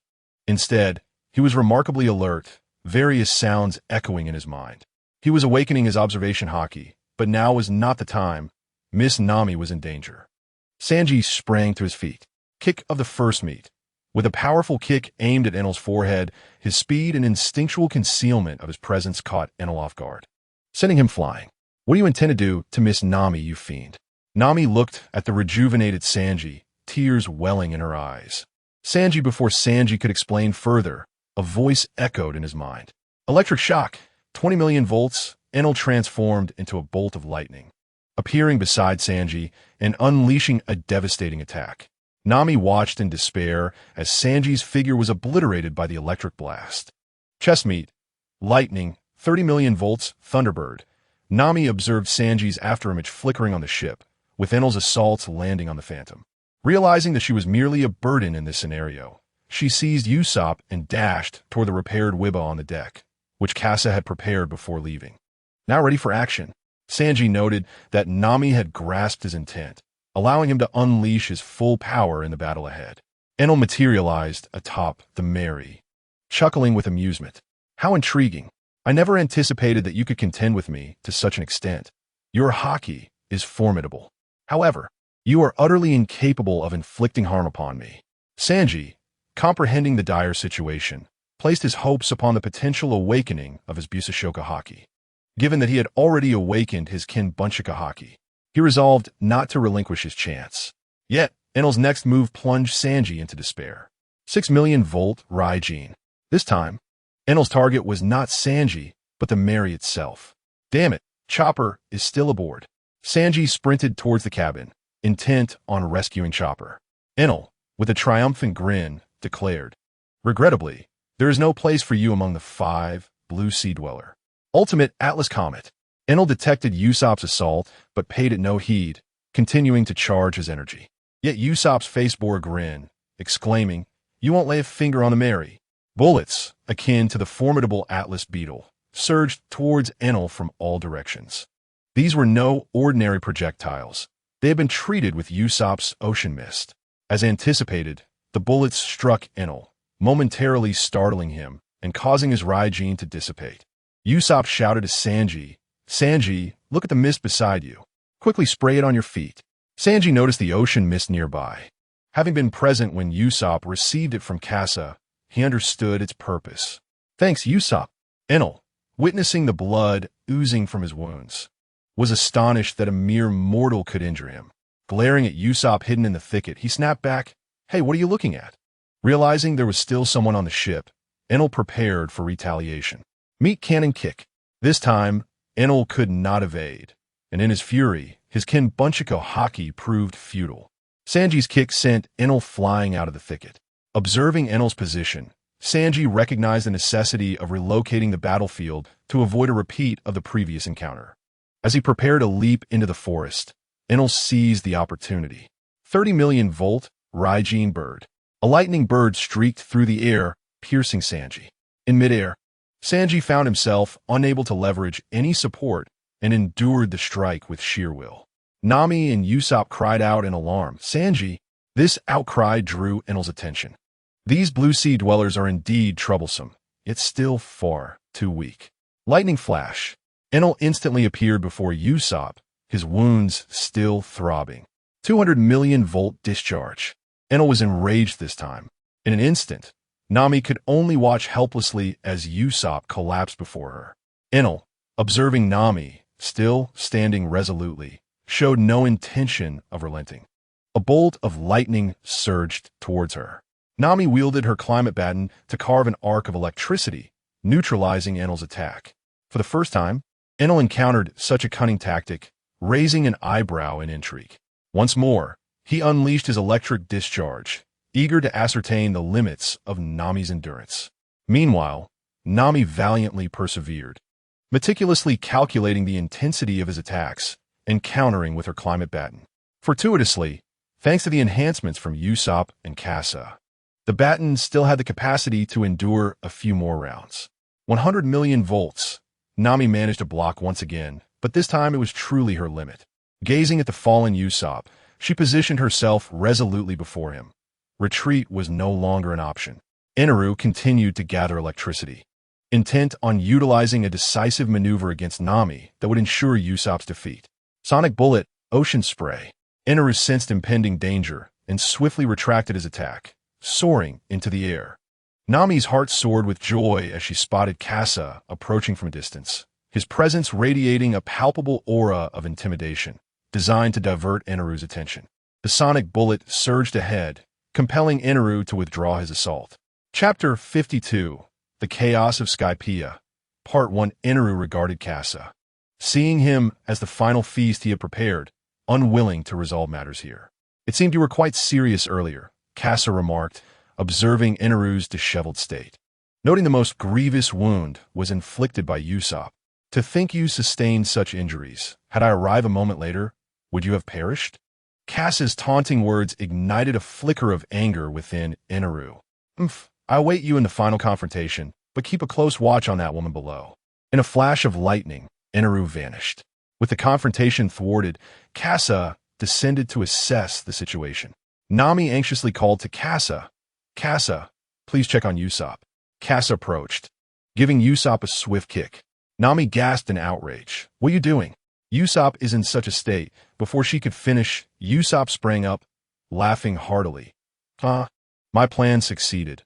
I successfully delayed until Casa arrived to rescue me." Nami was astonished. "How is this possible? You were just before me." Casa interjected. I provided each of you with a protective ring to shield you from fatal blows. Usopp merely feigned death until now. Nami turned to Usopp, seeking an explanation. Instead, he gave Kasa a thumbs up. You were spot on, Kasa. In a fit of frustration, Nami delivered a punch that sent Usopp crashing into the ground. This blow surpassing the damage inflicted during their earlier battle. After the two friends had their moment of cunning, they suddenly recalled Sanji. They rushed to the riverbank. Finding Kasa had already retrieved Sanji. Sanji bore no electric injuries, save for a sizable bump on the back of his head. Kasa speculated, undoubtedly, a heavy blow to the back of his head rendered him unconscious. Nami rubbed her forehead, exasperated. Truly, what a fool. Thankfully, the situation was not dire. Usopp pleaded with Kasa for additional protective rings, but Kasa lamented that he had none left. Meanwhile, Nami continued to ponder, her fists clenched tightly. If you are all unscathed, I shall resume my quest for that mysterious individual. Usopp interjected, Kasa, don't be like that. What shall we do now that you have departed? If that individual returns, we will be truly doomed, Nami proclaimed sternly. Usopp, do not despair. Chopper is still awaiting Kasa, and we must safeguard him. At this moment, Sanji had also regained his composure. I apologize, Miss Nami, for not being able to protect you earlier. Sanji had now fully awakened his observation Haki, which had grown more formidable than Enel's in terms of predictive capability. Sanji could only compensate for his speed deficiency through foresight.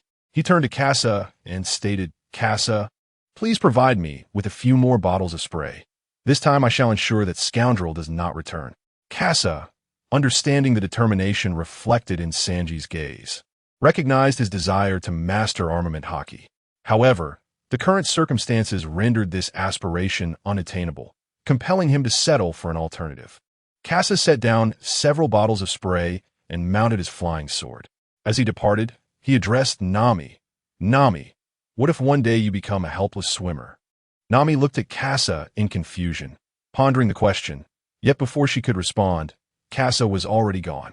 Kasa surged towards the Holy Land, preferring to confront Enel directly rather than allow him the opportunity to attack Nami and the others. The actions of Kabu towards Chopper had severely impacted Kasa's psyche, revealing his innate propensity for violence. The death's eye of the Qinghai, once targeted, offered no escape. Kasa charged toward the Holy Land, but it was deserted. Enel had not returned, and his divine guards had already fallen to his wrath. Meanwhile, beneath the colossal vine, Luffy and the others were escorting Weiba towards the ruins of Skypiea. Luffy gazed around, perplexed. Where has the gold gone? Robin spoke up. It is likely that Enel took it. Mr. Gonfer mentioned that Enel had utilized gold for his creations. Zoro, restraining Weiba, inquired, Luffy, what shall we do with this person? Zoro pointed at Weiba, who was struggling against his bonds, his equipment stripped away, including the impact shell from his palm. Weiba continued to writhe. Release me at once. I must kill that man. The man he referred to as Kasa. In the recent skirmish, while others had shown restraint, Kasa had struck with lethal intent, resulting in nearly half of Skypiea's warriors being transformed into soul coins. The death of his comrades had driven Weiba's hatred for Kasa to its zenith. He was second only to Enel on his list of targets. Zoro pressed down on Weiba. Behave yourself. Luffy approached, stating, Are you a child? If you brandish a weapon at us, you must be prepared for the consequences. Weiba, chastised by Luffy, instantly wilted, unable to respond, feeling as though he had been humiliated. Weiba, you truly are a pitiable sight, someone remarked, drawing the group's attention to the source of the voice.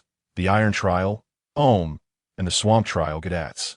Quipped, Gadats, biting your lip will not allow you to speak. Gadats suddenly grasped. I had forgotten. Luffy remarked, they are quite amusing. Gonfer inquired, where is Enel? Just as was about to reply, a massive serpent emerged from within the ruins. Observing the imbalance in power, Kabu unleashed the Sky Lord to rectify the situation. Luffy immediately spotted the Master of the Sky, recalling what Kaza had mentioned about the mysterious figure. Could this be the enemy who had targeted Chopper? In an instant, Luffy sprang to his feet, but was quicker to draw his sword in an attempt to intercept. Yet, faster than was Zoro's blade. Hey lackey, don't obstruct my captain. Ganful, witnessing being held up, found himself unable to respond to his question and turned to Gatas instead. Could you refrain from rolling your eyes? At that moment, Inaru had already elevated the Arc Maxim into the skies. Sanji and the others, watching from outside the island, were left speechless as a flying ship appeared above. Soon after, ominous black clouds began to billow from the vessel, prompting Nami to exclaim, "That person intends to obliterate this island." Meanwhile, Kaza, atop the Holy Land, rescued a dying priest and learned that Inaru had set his course for the Arc Maxim. In the priest's final moments, he revealed that beneath Inaru's seat lay the design schematics of the Arc Maxim. Kaza momentarily paused, then made his way toward Inaru's location, uncovering the schematics. With his masterful weapon crafting skills, Kaza could comprehend some aspects of mechanical design, but shipbuilding required Frankie's expertise. He tucked the schematics away, knowing they could be of use to Frankie later. However, the immediate priority was to hunt down Inaru and thwart his attacks on others. As for the priest's final request, Kaza chose to disregard it, as he could not save the other priests who had already fallen victim to Inaru. Chapter 53. The Chaos of Skypiea throughout the island. The sounds of battle and cannon fire echoed in every corner, with priests and Shandian warriors clashing fiercely. Beneath the colossal beanstalk, Luffy, the master of the sky Zoro, the Sky Knight Ganful, Gatas, Kaza, and Inaru faced off. Kaza landed on the Arc Maxim, confronting Inaru, who sat confidently in his seat. "Are you ready to be taught a lesson?" Inaru scoffed disdainfully. "Foolish humans, daring to desecrate the divine." Kaza raised his weapon, unleashing a fiery projectile. Inaru transformed into lightning, evading the attack. While Inaru continued to taunt, Kaza was already calculating his approach. Inaru possessed both observation Haki and the speed of the Rumble Rumble fruit, yet both reaction time and the activation of his abilities required a moment. Kaza realized that maintaining distance would allow Inaru the time to react to flying bullets. Thus, he opted for close combat, dual guns in hand, fully prepared. "Let you experience the might of the divine," he declared. As Inaru finished his taunt, he suddenly appeared before Kaza. "Electrocute at 20 million volts." Inaru's words were abruptly cut off as Kaza aimed his gun at him. "Fireball." Kaza barely had time to pull the trigger, disregarding his position. Inaru halted his attack, instantly elementalizing to evade, yet the searing fireball surged towards him. At the very last moment of elementalization, Inaru narrowly avoided the strike. When he reappeared, a patch of scorched red marred his right cheek, the searing pain a stark reminder of Kaza's threat. A thunderbird surged towards Kaza, who swiftly switched to lightning bullets, launching a barrage to neutralize the threat. Seamlessly, he transitioned to fireballs, forcing Enel to evade, just as Enel began to acclimate to the rhythm of the lightning attacks. Kaza altered his bullet mode. With armed Haki entwined around a black bullet, gunpowder ignited, propelling the projectile at nearly twice the speed of sound, creating a halo of smoke at the muzzle. Enel merely glimpsed the flash of light from the gun, only to feel a wound appear on his body. A series of shots rang out, striking Enel repeatedly. Without armed Haki, he was utterly defenseless against the onslaught of firearms. However, Enel devised a strategy, allowing his lightning form to merge with the gold, rendering Kaza's bullets harmless, as they could only penetrate the gold without inflicting further injury on him. Observing 5 spent cartridges tumble onto the deck, Enel realized he was already wounded. Kaza, using observation Haki, pinpointed Enel's location. At that moment, Enel resembled a turtle hiding in its shell. Unless the shell was destroyed, he could not be harmed. Kaza prepared to draw his shotgun, but at that instant, he sensed a piercing gaze. Looking outside the ship, he spotted Karoo watching him intently. "Ah, greetings, doppelganger," Kaza remarked, his eyes fixed on Karoo, recalling Chopper's precarious situation. In an instant, he mounted his flying sword and charged toward Karoo. With Enel no longer a threat, Kaza focused on his primary objective, capturing Karoo. Karoo, observing Kaza's approach, remained unfazed. Kaza seized Karoo with surprising ease, only to find Karoo frowning, his demeanor alert and wary of potential deception.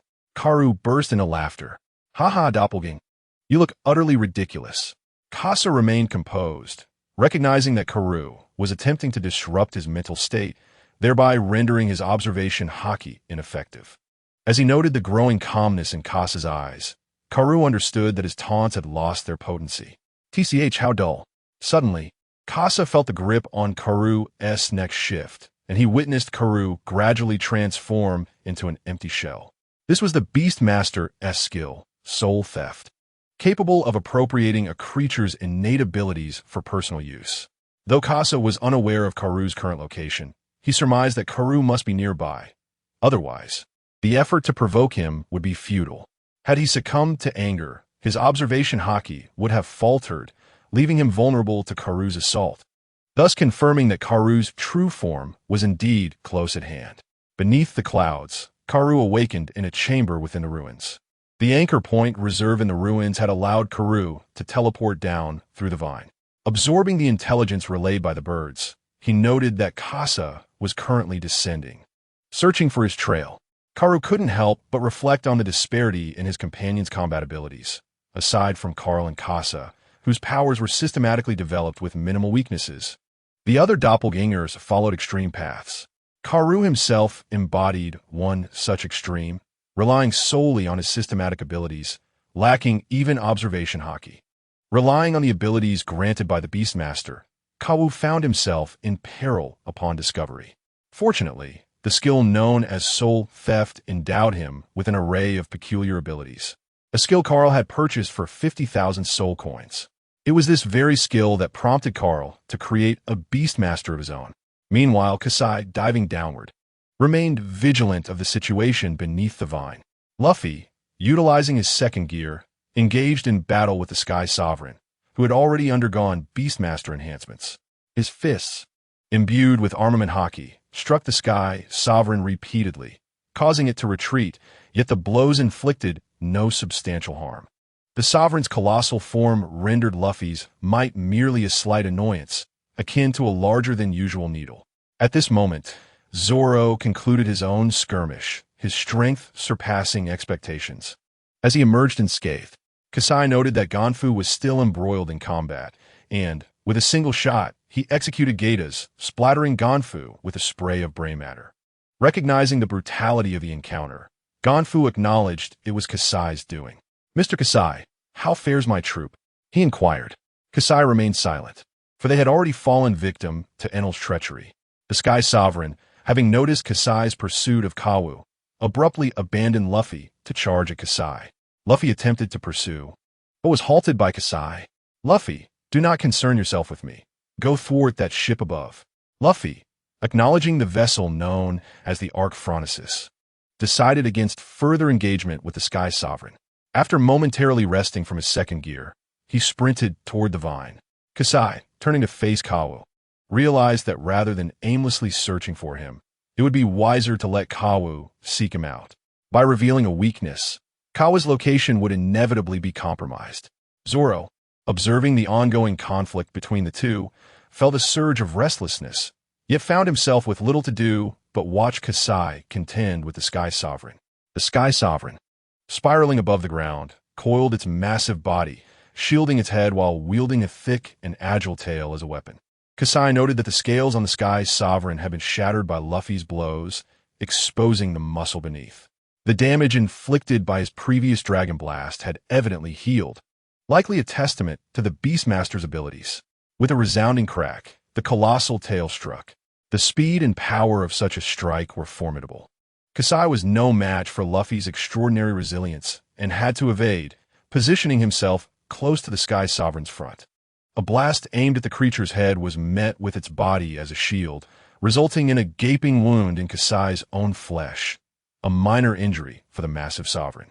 The tail struck again, but Kasai narrowly dodged, causing the tail to crash against the serpent's body, widening the wound. The Sky Sovereign, in pain, emitted a series of anguished roars. Meanwhile, Luffy had ascended to the Archphronesis, surveying the deserted vessel. Luffy, with his arms crossed and head tilted in confusion, asked, "Where is he?" At this moment, Eneru had completed his healing and was capable of using electric shocks for his own revival. How could he not be proficient in self-healing? Kasa fired 4 bullets, striking Eneru in the abdomen and chest. After recovering, Although Eneru sustained some injuries, they no longer impeded his ability to fight. Noticing Gaza et absence. He was instead confronted by a ridiculous monkey. Eneru felt as if the skies had cleared, allowing him to reclaim his lofty status as a deity. Stepping forward, he addressed Luffy, declaring that as long as the gunslinger was absent, no one could thwart him. While Eneru held a certain apprehension towards Casa's relentless tactics, he felt confident now that Casa was gone, faced only with an unremarkable human. "Are you an idiot?" Luffy retorted, his mocking strike instantly shattering Eneru's composure. Gritting his teeth, Eneru unleashed a powerful electric attack, 30 million volts, Thunderbird. Luffy braced himself, and Eneru watched with a smug grin as Luffy was engulfed in the torrent of lightning. As the Thunderbird dispersed, Luffy appeared bewildered by his condition. Observing this, Eneru assumed it was yet another ploy by Casa. 60 million volts, Thunder Dragon. The golden staff struck the drum behind him, and the Thunder Dragon swiftly consumed Luffy. This time, victory seemed assured for Eneru. Yet, Luffy appeared unfazed, having already endured multiple shocks from Nami aboard the Mary. 200 million volts. Eneru teleported beside Luffy, launching a direct electric strike. Luffy, enveloped in the electric glow, confronted Eneru. "What are you even playing at?" With a rubbery fist, Luffy hit Eneru squarely in the abdomen, sending him crashing into the golden wall. Eneru stood there, shaking his head, trying to dismiss the thoughts swirling in his mind. It was impossible, aside from that gunslinger. How could there exist such a man? Repeatedly thwarted, Eneru could hardly accept this reality. He fell into a phase of self-doubt, oblivious to Luffy's approach. With a powerful strike, Luffy unleashed the rocket cannon, his Haki-infused palm impacting Eneru's belly. The force was so tremendous that it caused Eneru's eyes to roll back. Blood spewing forth. Blood, mucus, and tears sprayed out as he crashed against the golden wall, creating a deep crater.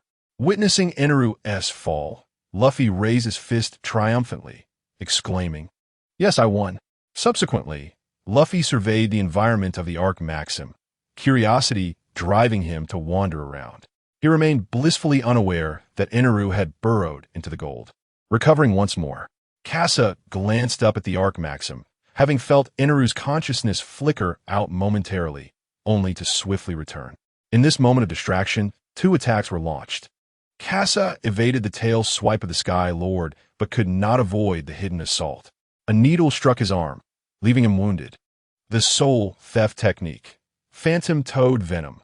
Kawu emerged from the ruins, which had been ravaged by the activities of the Sky Lord, taking refuge amidst the debris.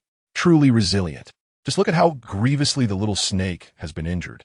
The Sky Lord lowered its head and nudged Kawu's hand affectionately.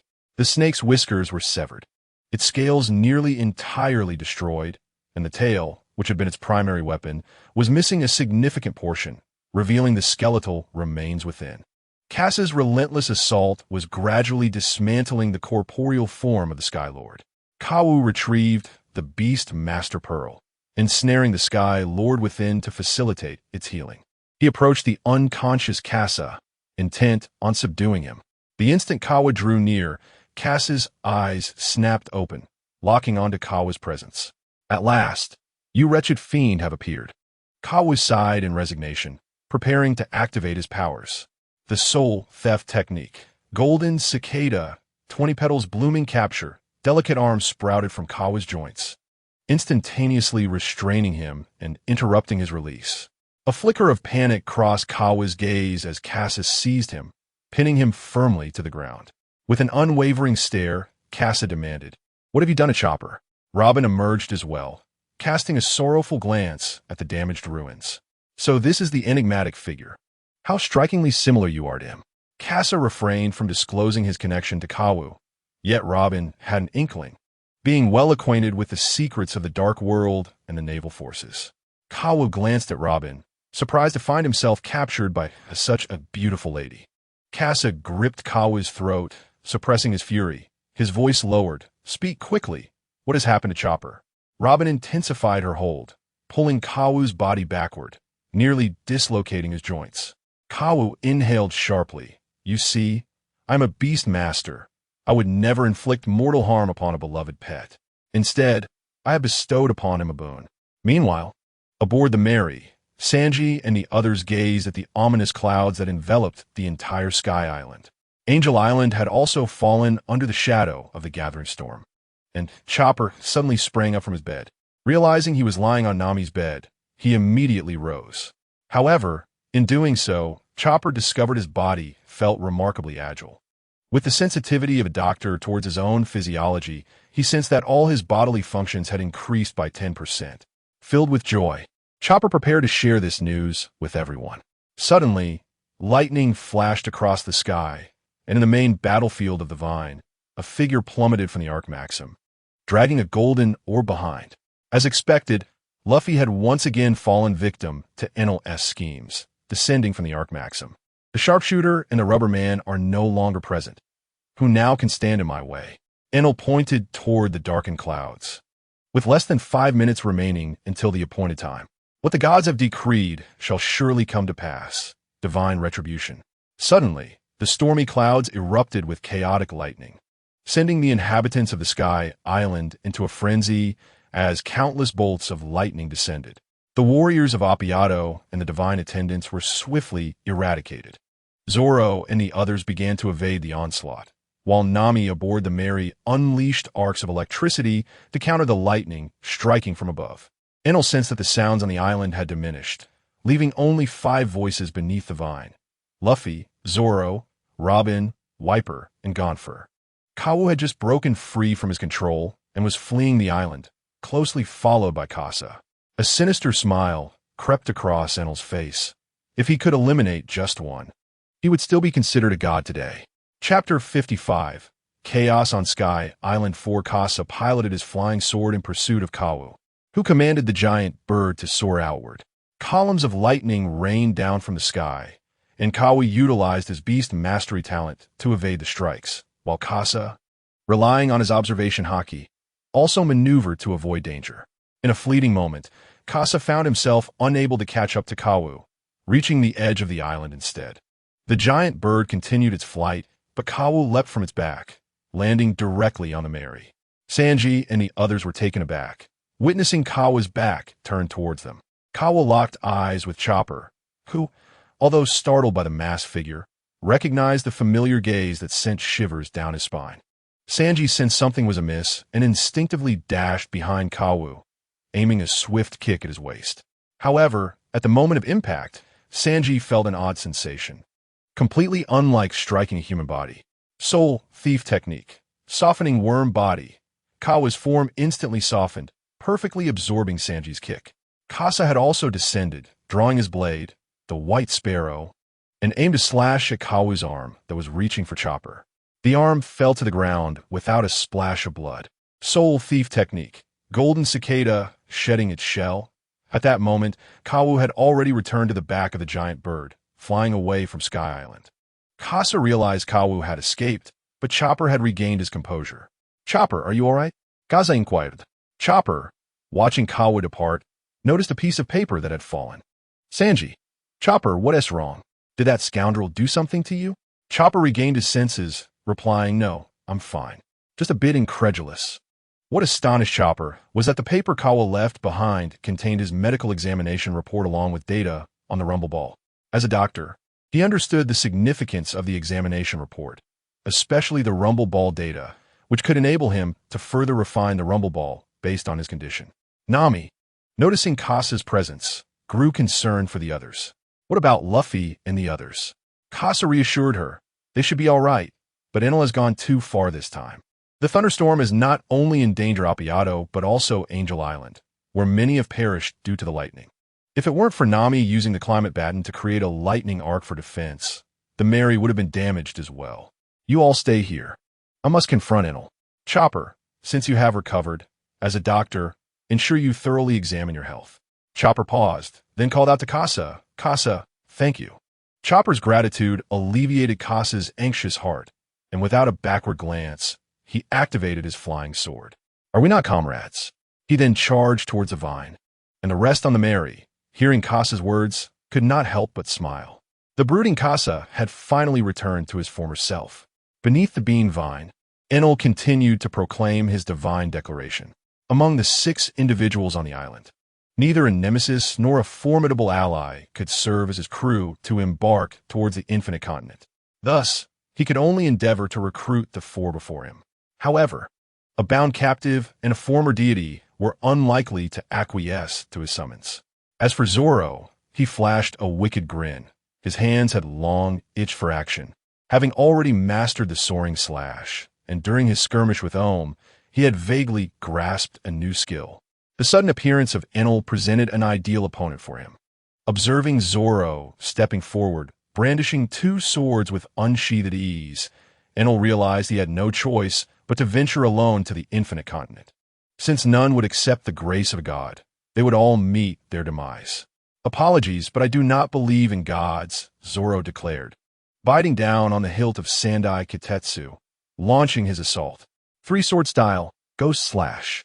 Zoro darted past, but Enel transformed into a bolt of lightning, evading Zoro's strike. In that encounter, Enel discerned that Zoro lacked Luffy's rubber abilities, nor did he possess the observation haki akin to Sanji and Kaku.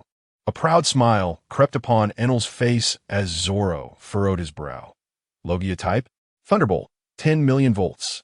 Zoro sensed Enel's impending attack, yet it was unavoidable. He drove his sword into the ground. Enel's assault struck Zoro directly, who gritted his teeth, enduring the pain. Fortunately, most of the current redirected into the earth, rendering Enel's attack less formidable than anticipated. 3-sword style, Tornado. A whirlwind swept across the battlefield, as Enel, transformed into lightning, was engulfed by the vortex. 30 million volts, Thunder Beast. A wolf composed of electricity lunged at Zoro. Recognizing the ferocity of this blow, Zoro could no longer afford to let the current pass harmlessly. 3-sword style, 108 troublesome winds. The clash of sword energy met the Thunder Wolf, and for a fleeting moment, Zoro appeared to gain the upper hand. Enel's strength lay in his mastery of lightning, yet the inherent power accompanying that ability could not surpass the potency of Zoro's slashes. The Thunder Wolf was vanquished, and Enel, embodying lightning, narrowly evaded the blow. 3-sword style, Ox Demon Brave Claw. Zoro surged forward towards Enel, but under the guise of electricity, Zoro's speed was insufficient, allowing Enel to react. Enel sidestepped to Zoro's side, hands raised in the air, arcs of electricity dancing between his fingers. Electricity discharge, 200 million volts. The roar of thunder resounded. Without observation haki and unable to match Enel's swiftness, Zoro braced himself for impact. Enel, without a glance back, turned to depart. Unbeknownst to him, a crisp sound of shattering glass echoed as Zoro's protective ring shattered.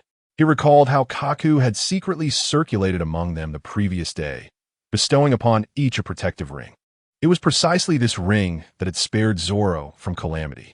In the balance of life and death, Zoro's body rediscovered that elusive sensation. The Sandai Kitetsu slowly entwined with Haki, as Zoro meticulously controlled the aura enveloping the blade. Enel remained oblivious to Zoro's continued presence, reveling in what he believed to be his sole successful battle that day, thus allowing his observation haki to falter. As he was about to eliminate Robin and the others, a voice resonated from behind. Zoro. With a swift motion, he lunged forward, his sword poised for action, and Enel felt a sudden pain in his back. Incredulous at the fact that he had reacted instantly and had already elementalized. This was his first thought upon being struck. Meanwhile, Zoro, brimming with excitement, gazed at the haki on his blade, which not only bore the force of haki, but also the ominous aura of the Sandai Kitetsu. Enel regarded Zoro as one might a specter. It was inconceivable. This moment was impossible. With a clenched fist, Enel unleashed a thunderous column toward Zoro. This time, Zoro had no protective ring to absorb the blow. Just then, Luffy, who had just arrived on the battlefield, saw Zoro engulfed by the lightning and bellowed, "Zoro!"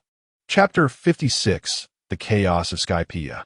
Casa also appeared on the battlefield, witnessing Zoro consumed by the lightning. As Luffy's body glowed red and emitted steam, he launched a powerful punch, empowered by a golden orb, straight at Enel. The force of this blow shattered the enormous vine in an instant. Enel dodged, blood trickling from his mouth, narrowly escaping with a minor injury. Observing Luffy's furious expression, Enel wore a smug grin. You see, monkeys shall perish along with Skypiea. Casa then noticed that the dark clouds above had transformed into a spherical shape. The thunderous arrival was complete. Enel had returned to the Arc Maxim, preparing to claim the Golden Bell. This was the same bell Luffy had mentioned on the Ark, and Enel, in return, had bestowed upon Luffy a golden orb. Just as Casa was about to take action, Luffy's voice broke through. Casa, take me up. Luffy's rage remained unabated. Zoro had been felled before him. An unforgivable act. He was determined to send Enel flying. With Nami absent, the only means to ascend the Ark was through Casa's flying sword. Casa agreed to assist Luffy, who deactivated his gear second to conserve energy. However, the combined weight of the two, along with the enormous golden orb, posed a considerable burden on the flying sword. Casa glanced at the thunderous sphere overhead. The magnetic field generated by the colossal lightning orb was affecting the technology of the flying sword. Luffy, I can only take you this far. I cannot ascend any higher. Understood, Casa. Thank you. I will confront that scoundrel now. Luffy leaped off the flying sword, grasping its edge, using the weight of the golden orb to propel himself upward. In a moment of release, he soared into the tempest of lightning. Enel, observing Luffy's reckless plunge, shifted his focus to Casa. Having discerned that as long as he maintained distance, Casa posed no threat to him, and he continued to hold the advantage. Sea Dweller, submit to the divine. I shall lead you to the infinite continent. Enel, undeterred, still sought to recruit Casa, who, brandishing his twin guns, gazed towards the stormy heavens. Luffy has commenced his destruction amidst the thunder, and Enel has noticed the unusual occurrences in the sky. What exactly is that sea monkey up to? Casa, aiming his gun at Enel, declares, our captain is destined to be the Pirate King. Enel, caught off guard, feels a bullet pierce his body without any immediate reaction. The thunder bullet, lightning strike, the swiftest bullet from Casa, proves utterly ineffective against Enel. To unleash a thunderbolt upon the embodiment of lightning, Enel perceives as nothing short of a provocation. Anger surges within him. He relinquishes any intention of recruiting Casa and resolves to cast everyone into the sea below. At that moment, the dark thunderclouds have begun to crack as the golden ball in Luffy's hand discharges electricity, finally releasing the amassed lightning within the storm. You've turned this once tranquil sky island into a chaotic mess. Luffy's voice reaches Enel, whose face darkens with fury, thwarted at every turn today. He yearns to obliterate everything before venturing to the infinite continent. Luffy's attack speed has escalated to its utmost limit, releasing thunderous roars as he unleashes the lightning. Clear the skies for me. A bolt of clear lightning rends the air, dispersing Enel's long-anticipated thunderstorm. 200 million volt thunder god.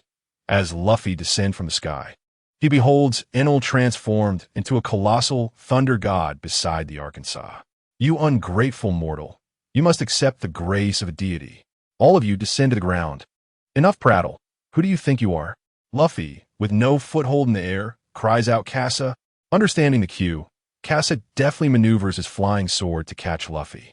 Riding the sword, Luffy lets the golden ball remain behind, extending and rotating his arm.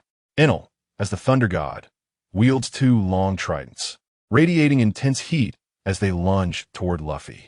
Casa skillfully evades the assault, allowing Luffy to close in for an attack. With his armament hardened, Luffy delivers a blow akin to a golden spiral bullet, obliterating Enel's tridents and pushing him back with overwhelming force. Not only does Luffy strike Enel, but he also aims for the golden bell behind him. Ring for me. Luffy's fist strikes the golden bell, shattering the golden ball in his hand simultaneously. A serene chime resonates across the sky, halting the fleeing inhabitants of the Sky Island, who gaze towards the source of the sound. Under the vine, Zoro awakens from his stupor, hearing the sound. Did Luffy win?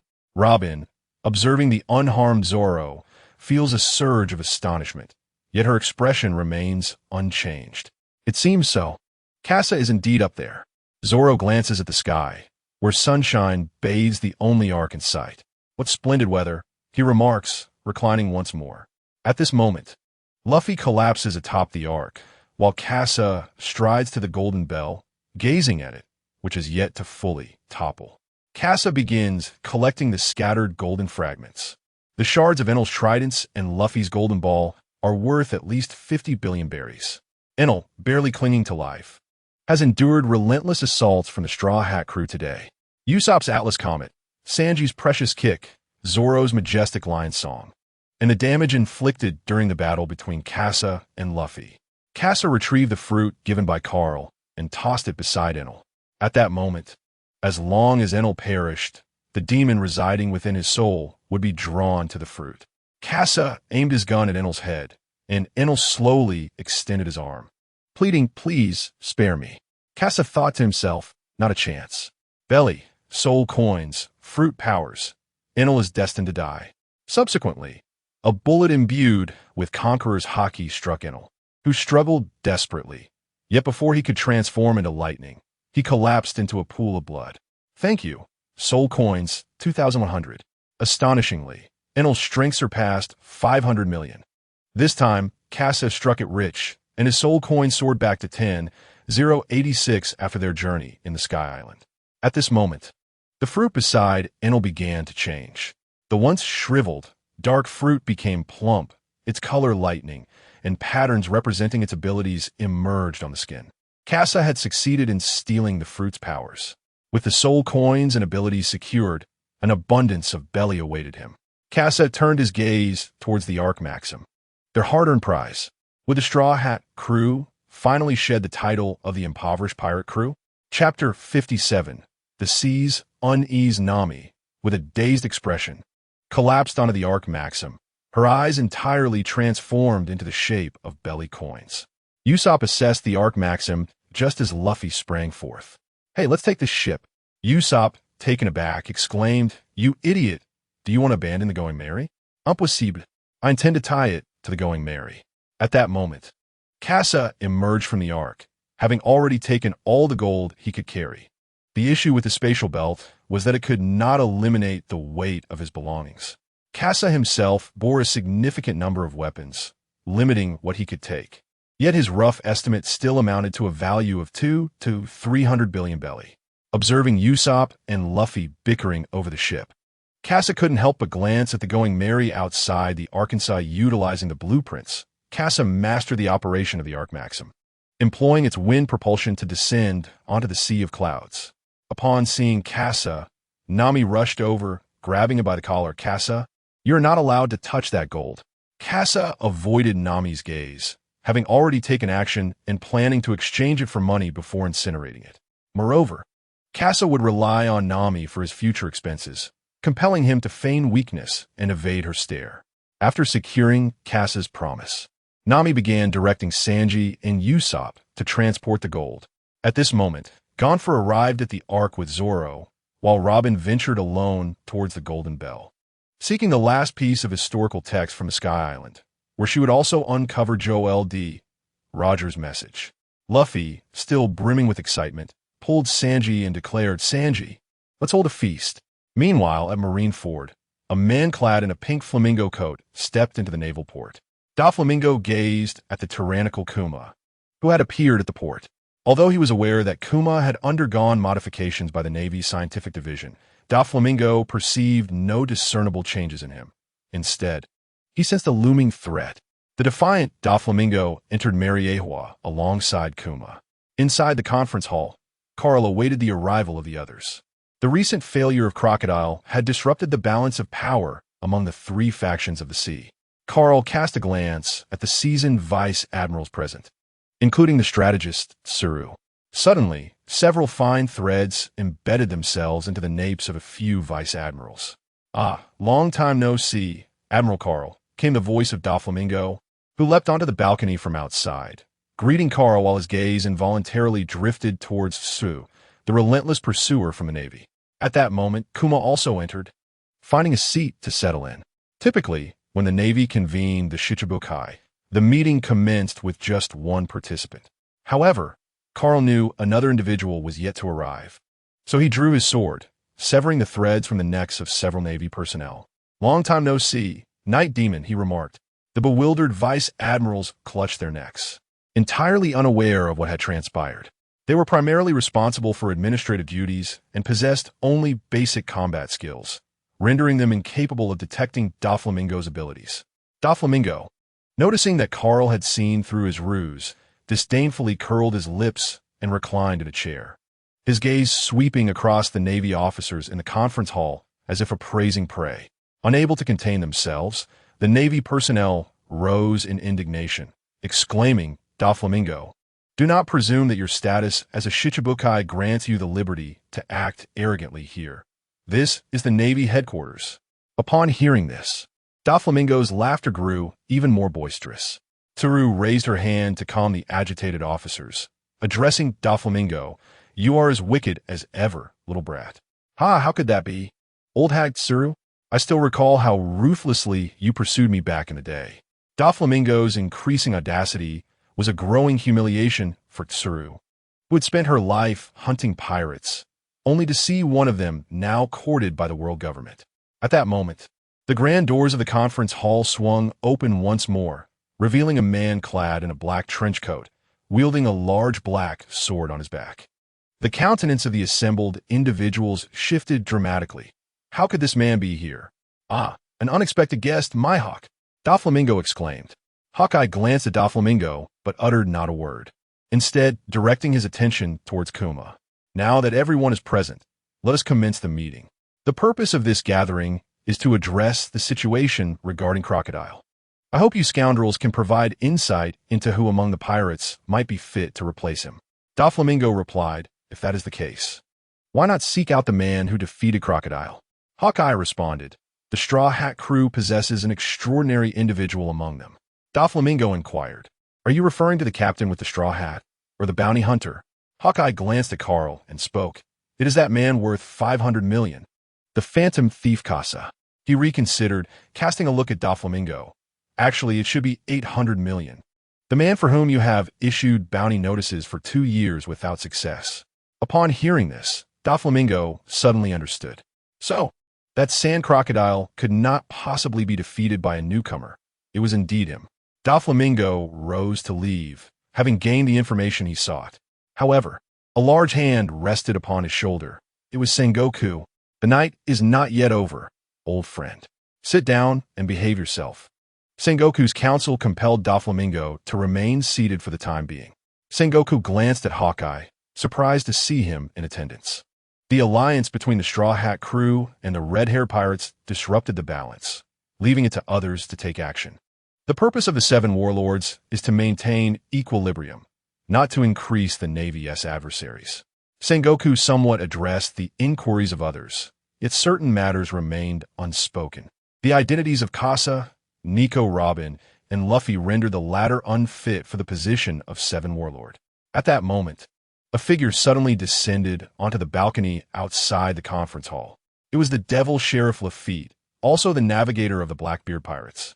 Carl placed his hand over his weapon, yet killing Lafitte would have little impact on the situation. He needed to preserve the Marineford War arc to accrue military merit. "Ladies and gentlemen, I have an excellent candidate." At this moment, Lafitte, like a gentleman, slowly entered the conference hall, drawing the attention of all present. The greatest upheaval in the Pirate King's saga was about to commence. Chapter 58. Departure from Sky Island. Yo, teach. Sassy doesn't care. Ace. Ha ha, Captain. Sassy doesn't care. On an island in the Grand Line, a battle of darkness and flames erupted. Subsequently, at Marine headquarters, Carl released Lafitte. How could a pirate be allowed to leave the Navy headquarters? However, upon receiving news from Blackbeard, the latter had gained the right to negotiate with the Navy. Sengoku gazed at the photo of Ace lying on the ground, recalling Garp. The situation was dire. The upheaval among Whitebeard's subordinates could lead to monumental changes. Yet, this also presented an opportunity to eliminate the Whitebeard pirates, the mightiest of the 4 emperors. Sengoku was torn, but this was a chance to alter the world. "Carl, please contact the Gorosei. War is about to begin." Carl's expression shifted slightly, yet he complied. Sengoku's direct request to contact the Gorosei indicated that they were aware of Carl's connection to them. This placed a bit of pressure on Carl, as he pondered how to face Sengoku moving forward. After leaving the office, Carl encountered Garp. "Hey kid, long time no see. How have you been?" Garp's sudden appearance left Carl at a loss, but he still handed over the report in his hand. "Admiral Carp, take a look." Carp was dissatisfied with Carl's address, yet he felt powerless. After all, the Carl before him was not the same person he once knew. He was merely a fragment. However, the moment he received the report, the departing Carl could not suppress a shiver of anxiety and hastily exited. Upon returning to his office, he found Shamira reclining and enjoying some crispy snacks, a habit she picked up from Carp. Shamira, upon noticing Carl, remained indifferent and continued her indulgence. Carl, unfazed, picked up the Den Den Mushi to contact the elders. "Hello." As anticipated, events are set to unfold. "Very well, then let us proceed according to plan." This exchange lasted less than 30 seconds before concluding. The other party seemed unconcerned about Ace's capture and had already devised a corresponding plan. Meanwhile, at the harbor, Don Quixote Doflamingo, aboard his ship, observed Carl's scheme through Violet's clairvoyance. The terrifying three-masted ship and Moria. "Violet, you all should return. I will remain here to enjoy the festivities." At this moment, above the Sky Island, the Straw Hat crew had concluded their banquet and prepared to depart. Compared to their ascent to the Sky Island, the Mary's current descent was slightly deeper. The ship was laden with an abundance of gold, yet the Straw Hats bore no concerns. Casa had implemented numerous protective measures for the Mary, ensuring that even in the event of a sudden drop, he could safeguard the ship.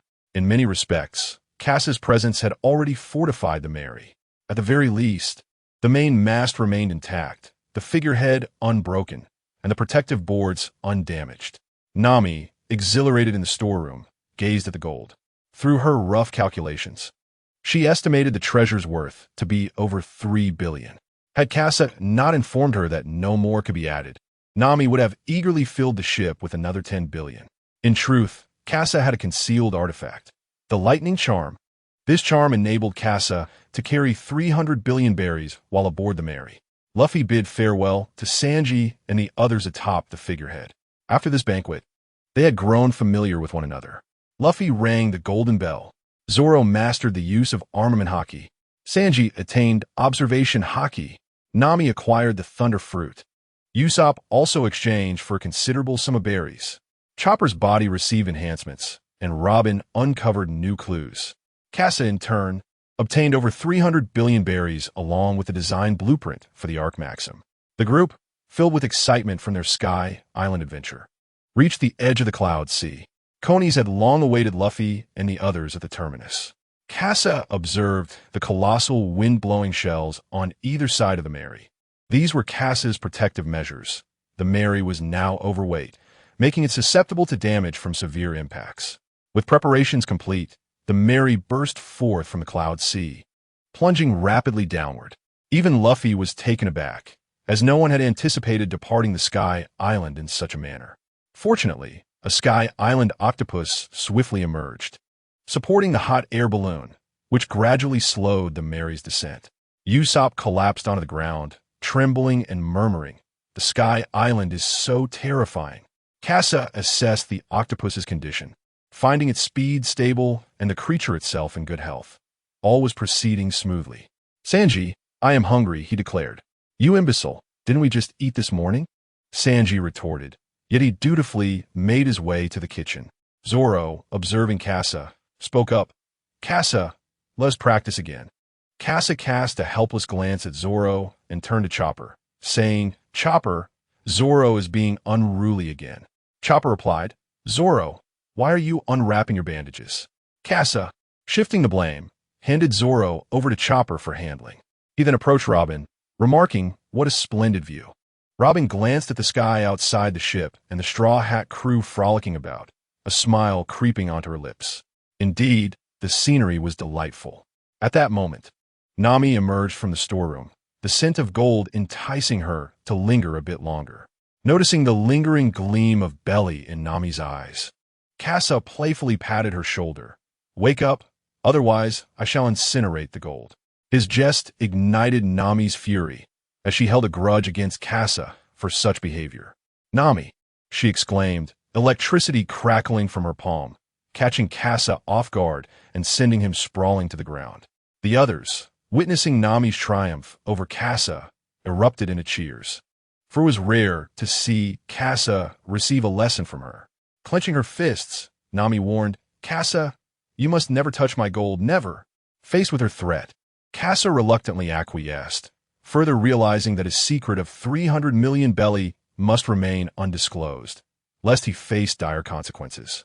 Just then, Sanji appeared, swirling over to Nami's side. "Nami-san," he began, but was swiftly knocked down by the arcs of electricity emanating from her. "I'm sorry, Sanji," Nami quickly apologized. "I still cannot control my abilities very well." On the Sky Island, Enel's actions had sparked Nami's desire to enhance her strength, and Kasa had provided her with an opportunity. As the wielder of the Rumble fruit, Nami could bolster the crew's combat capabilities. At that moment, the crew on the deck began to float upwards. Kasa's hair stood on end in alarm at the rapid ascent. Looking up, he saw the octopus from the Sky Island visibly shrinking in size.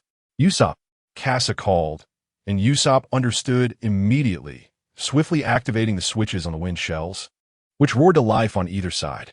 Chapter 59. The morning of the Merry Robin held the Sky Island octopus steady while Luffy and the others utilized the wind, flame, and flavor shells to generate fire, creating a hot air balloon effect, allowing the octopus to maintain its function. The wind shells could only slow their descent, but once they hit the sea, the Merry would inevitably be shattered. Usopp had already placed small wind shells around the Merry to lessen the burden on the larger ones. At that moment, the Sky Island octopus appeared utterly exhausted, its eyes barely open. Chopper approached to inquire about its condition, nodding in understanding as he grasped the situation. Nami, descending to join Chopper, asked what was wrong with the octopus. "The octopus says this ship is too heavy, and thus it cannot sustain itself," Chopper explained. Upon hearing Luffy's words, Nami instantly realized the implication of his accusation, pointing at her. "So it was you who brought all this gold aboard." Nami initially felt a twinge of guilt, but upon hearing Luffy's reproach, her pride could not endure it.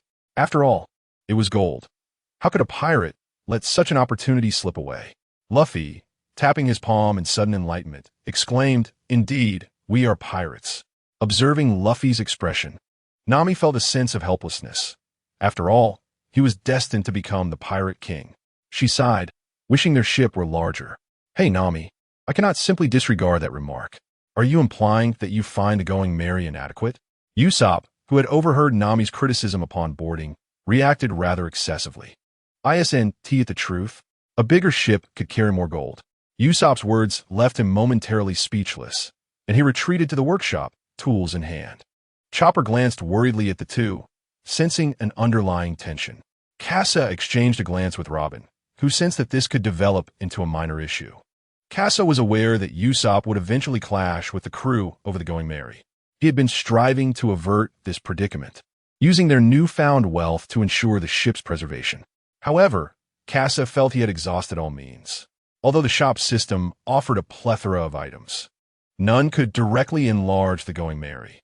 As Luffy's crew would undoubtedly grow, a change of vessel seemed inevitable. The previously harmonious journey had been suddenly disrupted by this minor altercation. Nami stood on the deck, gazing toward their course. The commonality between aerial and maritime navigation lay in their reliance on the power of the wind. The invisible currents could be challenging to discern, yet for Nami, who had consumed the Rumble fruit, it was a simple task. Although she lacked observation Haki, her innate talent for manipulating the weather resembled a different form of this ability. The Rumble fruit augmented her skills in this regard, and she keenly sensed an anomaly in the airflow. "Everyone, be cautious. The air currents are behaving strangely." "Chopper, hard aport." Nami's assessment proved accurate. The wind direction had indeed shifted. However, as the Going Merry soared through the sky, it was not merely horizontal winds that needed consideration, but other factors as well. For instance, the gust jet shells mounted on either side of the ship were now affected by the sudden change in airflow, causing the vessel to tilt upward slightly. The continuous thrust from the gust jet shells exacerbated this tilt, leading to a loss of balance as the ship abruptly capsized. In an instant, the crew on deck scrambled to grasp anything stable. Casa furrowed his brow. Such a drastic turn of events made him suspicious that the will of the world sought to bring calamity upon the Going Merry. The gust jet shells continued to expel wind, causing the ship to spin uncontrollably in midair, and the ensuing centrifugal force caused Chopper to lose his grip. Robin, witnessing Chopper being flung from the ship, instinctively aimed to use her powers to save him, only to find herself caught in the tumult as well. In a moment of desperation, Luffy reached out to rescue them, but the Going Merry had already flipped, obscuring his view of both Chopper and Robin. Casa leaped from the ship, summoning his flying sword, racing toward Chopper and Robin. The two individuals were engaged in free fall, now hovering above the Merry. Casa needed to rescue them swiftly and restore the balance of the ship. The flying sword transformed into a fleeting shadow, racing towards Robin, who had already embraced Chopper and enveloped her in his arms. "Copper, Robin, hold tight." Seeing Casa had successfully saved them, Chopper and Robin felt a brief sense of relief, yet the situation aboard the Merry was dire. The vessel, spinning uncontrollably, descended at a velocity exceeding that of free fall. Casa had to accelerate. Otherwise, if the Merry's speed reached a critical point, he would be unable to catch up, leading to disastrous consequences. Casa plunged downward, attempting to close the distance, but the Merry only seemed to recede further, its speed too great for him to pursue. Just as Casa's anxiety grew, Nami took action. "Lucci, Zoro, dismantle those wind shells." Zoro gazed at the wind shells that had been maintaining the Merry's descent. Severing them would eliminate their only means of retreat. Nevertheless, he could only place his trust in Nami at that moment. Together, Luffy and Zoro sprang into action, swiftly disabling the wind shells. The speed began to stabilize, yet the vessel continued to spin due to inertia. Casa glimpsed a flicker of hope, channeling maximum energy to find the right moment to land on the rotating Merry. With dual pistols in hand, he meticulously calculated the force required to restore the ship's equilibrium. With a pull of the trigger, he controlled the force, then squeezed the trigger fully. Dual pistols, gale of destruction. The calculated gale produced a counterforce that acted upon Casa, as he resisted the relentless centrifugal force with sheer determination. The crew aboard the Merry began to feel a sense of relief as the spinning diminished. If it continued, their blood would flow erratically, leading to unforeseen consequences. The Merry had corrected its orientation, but it was still accelerating under gravity's pull, and at this rate, none aboard would survive. Nami's head spun, rendering her incapable of making sound judgments. "Robin, secure everyone." Casa instructed Robin to utilize her devil fruit abilities to grasp everyone tightly. Chopper and Robin were least affected and were perfectly positioned to assist. With the Merry now stabilized, Casa needed to halt its descent. He piloted the flying sword to the ship's underside, drawing closer to the island below. Usopp's wind shell continued to produce gusts, while the flying sword pushed the Merry upward. On the opposite end, Casa employed the moonwalk technique to support the vessel. An overwhelming force bore down upon Casa from behind. If the speed persisted, it would spell his demise. The dual pistols entered a charging phase. Casa had previously upgraded the holster, allowing for a mere 5 seconds of charging time. However, those 5 seconds were ample for the Merry to plummet. Casa calculated the descent time of the Merry and contemplated a means of escape. A flurry of formulas flitting through his mind. Yet, none were of use. The 5 seconds elapsed, and he could devise no solution. With less than 100 meters until impact with the sea, the collision point lay in the shallow waters near the island below. With a depth of less than 10 meters, Casa drew forth his fully charged dual pistols.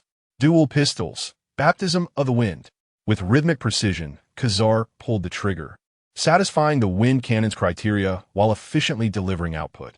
He braced against the descending momentum of the Merry and maintained equilibrium with the flying sword, causing the Merry to begin decelerating.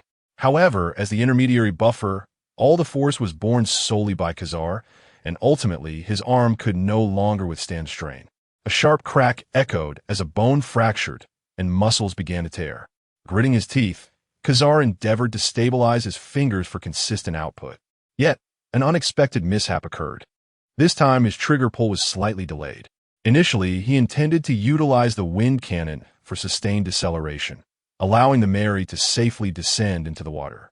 But now, the wind cannon had transformed into a destructive gale, its immense force disrupting the balance. Like a pivot point, the Mary was abruptly lifted as if prodded by a bamboo pole, soaring once more.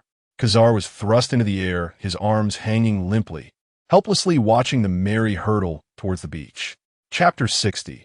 Landing falling from a height of 10,000 meters, burdened by excessive weight and relentless acceleration. The Mary resembled a meteor. Fortunately, at the last moment, Khazar mitigated the impact of the descent from the Sky Island. However, given the current weight of the Mary combined with the height attained, it was still doomed to disintegration. Khazar was powerless, his hands utterly incapacitated. Most critically, the Mary was now inverted, with the keel facing the ground. The impact upon landing would inevitably shatter the keel, leading to the vessel's demise. Just as foretold in the narrative, Khazar gritted his teeth, feeling a pang of frustration. Was there truly no way to alter the course of events? Was the will of the world unchangeable? Just as the Mary neared the ground, Khazar heard Luffy's voice. Goma Goma no, rubber balloon. A colossal rubber balloon manifested on the deck, enveloping the Mary in a protective embrace. Khazar's heart leaped with hope.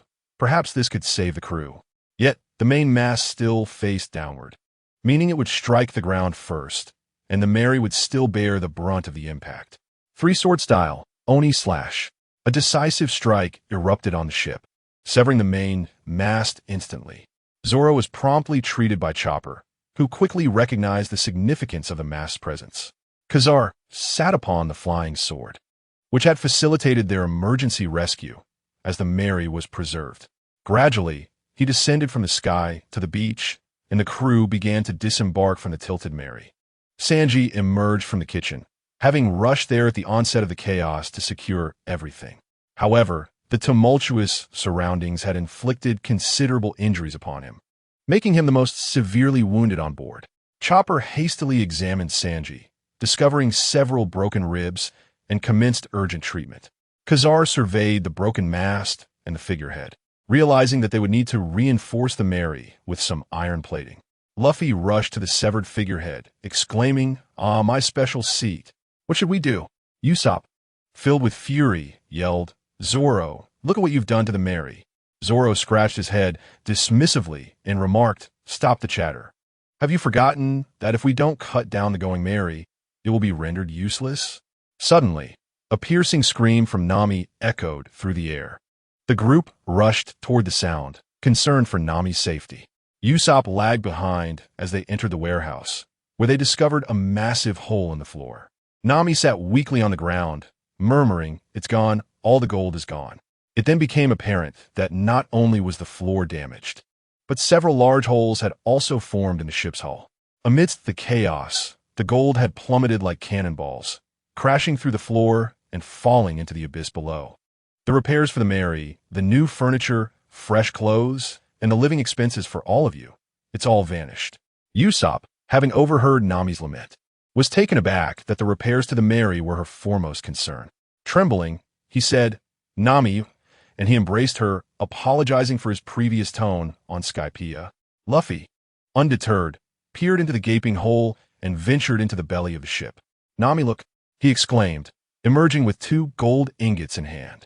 The gold had been cut by Zoro on the Arc Maxim, with each piece valued at 1.5 billion, making the two in Luffy's grasp worth precisely 300 million. As the events unfolded, Casa observed the alterations he had inadvertently set in motion, his expression darkening slightly. However, Nami regained her composure, regrettably. She was unable to lift one of the gold bars, wishing she could snatch it from Luffy's hands. Luffy, hearing Nami's desire to repair the Mary, declared, "Our next crewmate must be a shipwright, and we shall transform the Mary into a flying ship. We will do this again." Nami and Usopp immediately countered, "Absolutely not." Luffy, pointing his head, asked why not. "Isn't it exciting?"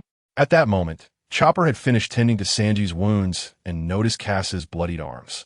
"Casa, how are your hands?" Casa approached Chopper to receive treatment. Sanji had clearly sustained more severe injuries, leaving Casa to wait a moment. It seemed his hands had suffered multiple fractures and muscle ruptures.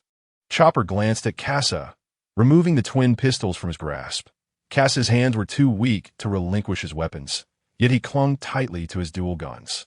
Zoro had been observing the situation, admiration for Casa evident in his gaze. Before long, Casa's hands were securely bandaged, and the ship's herbal remedies would hasten his recovery. Supplemented by the system's medicinal pills, allowing Casa to rest. Having just descended from Skypiea, everyone was in less than optimal condition. Their insides rattled as if tossed in a washing machine. Thankfully, Chopper was in good shape and took charge of everyone's recovery. Casa, while in the air, had also noted the island's circumstances. If all went as expected, the events at the Navy base had already transpired. Otherwise, with the current state of the Mary, they would not have been able to escape the base. As fate would have it, the Mary had landed on an island within the long chain ring, and it was likely they would soon encounter Foxy and his crew. The cabin of the Mary had suffered extensive damage. Aside from a bed reserved for Casa, the others were camping on the beach. Casa, inhaling the faint scent of oranges lingering on the blanket, succumbed to slumber. This day had drained him immensely. Chapter 61. The terror of Carl as Casa lay in bed. He dreamt of the war on the top. Upon the ice, blood seeped through, and numerous pirates and marines fell on the battlefield. Carl had infiltrated the Whitebeard pirates multiple times, slaying numerous captains. The Sword of Flower Sword Vista met its end at Carl's hand, marking the 5th Whitebeard captain to fall. Whitebeard's eyes widened in fury, his murderous intent shattering the very fabric of space. Carl had become a thorn in the side of the Whitebeard crew, as well as the Marines. Meanwhile, Casa found himself on the front lines, blocked by Kizaru, unable to reach Ace or even assist Luffy. In the final moments, he gazed at Admiral Garp seated in command. "Casa, are you awake? Come see today as spoils," called Chopper, rousing Casa from his dreams, which, as always, left him with only fragmented memories. Chopper examined Casa's injuries, noting that his bones had healed and his muscles had regained their strength. "You've been asleep for 3 days. You're finally back on your feet now." "Chopper, why is it so noisy outside?" Casa inquired. "Well, today we encountered a pirate crew and had a competition," Chopper explained as Casa, in a half-asleep state, listened to the day's events. On Long Chain Island, they had indeed met Foxy, and a series of events ensued. Since Luffy and the others did not encounter the stilt-walking elder, Luffy ultimately disbanded the 497 pirates, just as the narrative dictated, and accepted supplies from Foxy's ship to aid in their upcoming journey. Casa removed his bandages and stepped onto the beach, where the bonfire still blazed, as if they had just descended from Sky Island. "Hey, Casa, you're all right," Sanji boasted, brandishing a kitchen knife as he flexed his muscles. "Oomph. You were severely injured by something falling on you," while Casa saved an entire ship, Zoro mocked, prompting an irate response from Sanji. "Green algae head. You won't be drinking today." "What did you say? Wasn't it today that you acquired someone else's liquor?" "Stop your prattle. Don't offend the cook at sea."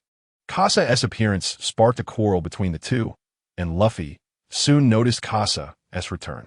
"Luffy, Casa Usopp. Thank you, Casa, for saving the Mary." "Nami, oh, Casa, you're awake." "Robin, Mr. Casa, you've recovered quite well." The concern of the Straw Hat crew brought a measure of solace to Casa's heart. "Hey, Nami," Casa called, tossing a piece of gold toward her. Nami instinctively caught it, but upon recognizing its nature, her expression shifted dramatically, and she hurriedly concealed it. Curious, Luffy, Usopp, and Chopper gathered around Nami, eager to see what she had found. Casa remarked, "The gold I discovered on your bed should be hidden by you. Remember to find a good shipwright for the Mary." In a single utterance, Casa ignited the playful trio's opinions. Pointing at Nami from the side, he exclaimed, "Devil, miser, thief." Nami, caught off guard by the revelation of her hidden stash, retorted hastily, "Stop babbling." Electric arcs crackled across her body, instantly singeing the three.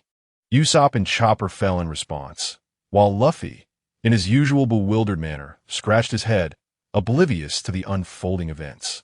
Witnessing this spectacle, Casa experienced a sense of déjà vu akin to encountering Pikachu. It was likely that the ship would soon be intermittently illuminated by flashes of lightning. Sanji's dishes were already prepared. Although Kasa had not participated in the competition alongside everyone, he resolved not to be absent from any future events. At Marine headquarters in Marineford, within Akainu's training ground, every admiral had their own training area nestled in the rear mountains of Marineford. At this moment, two individuals were engaged in combat within the training ground. The clash of magma and the glint of blades filled the air. Carl wielded his broadsword, cleaving through the magma and fanning away the sulfuric fumes it emitted.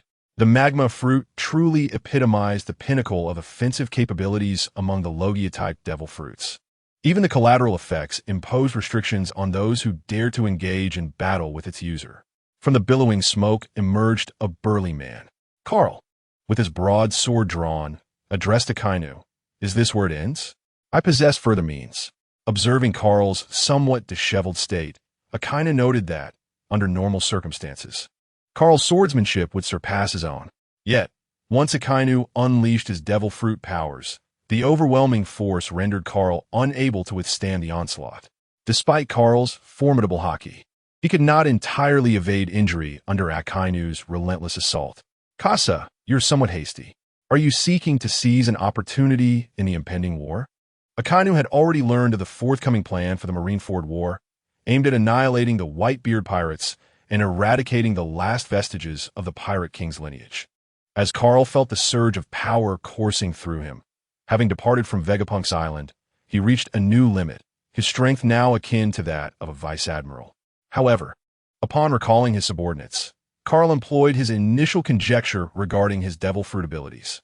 The fusion of his enhanced clones had transcended the confines of ordinary humanity, brushing against the realm of monstrosity. Carl's objective was to amplify these clones to their utmost potential before merging them. By integrating the essence of his original cells, Carl aimed to shatter the constraints of his physical form. At this juncture, he sought to unlock the first of his body's seals, harnessing the power derived from his subordinates. "Sakazuki, do not be hasty. First, experience my strength," Carl declared, as an overwhelming aura erupted from him, forcing Sakazuki to take a step back. "I have yet to fully master this power, so I possess only a single opportunity to strike." Sakazuki sensed the impending threat, yet the excitement in his gaze could not be concealed. Naturally, the strong yearned to confront other formidable foes and the greater Carl's power, the more significant his influence within the Navy. "Let commence, Cerberus." Carl raised his Xian broadsword as if wielding a mere feather. With a swift stroke, he executed an incredibly rapid slash, blending weight, velocity, and exceptional haki mastery. As the tip of the blade made contact with the magma, it cleaved through the molten substance and was engulfed within it. Carl gained the upper hand, while Sakazuki let out a furious roar. The magma around him surging and converging into his hands, forcefully pushing Carl back. Carl withdrew his blade and retreated. In the face of the Admiral's full frontal assault, Carl emerged as the first to escape unscathed. Compared to others who had perished under such a formidable attack from Akainu, Carl's survival was remarkable. Observing Akainu, who had reverted to his human form, Carl noted the blood dripping from his hands, a stark contrast to his own minor charred wounds. In this confrontation, Carl had achieved a slight victory. Chapter 62. Kazan the Going Merry had been restored.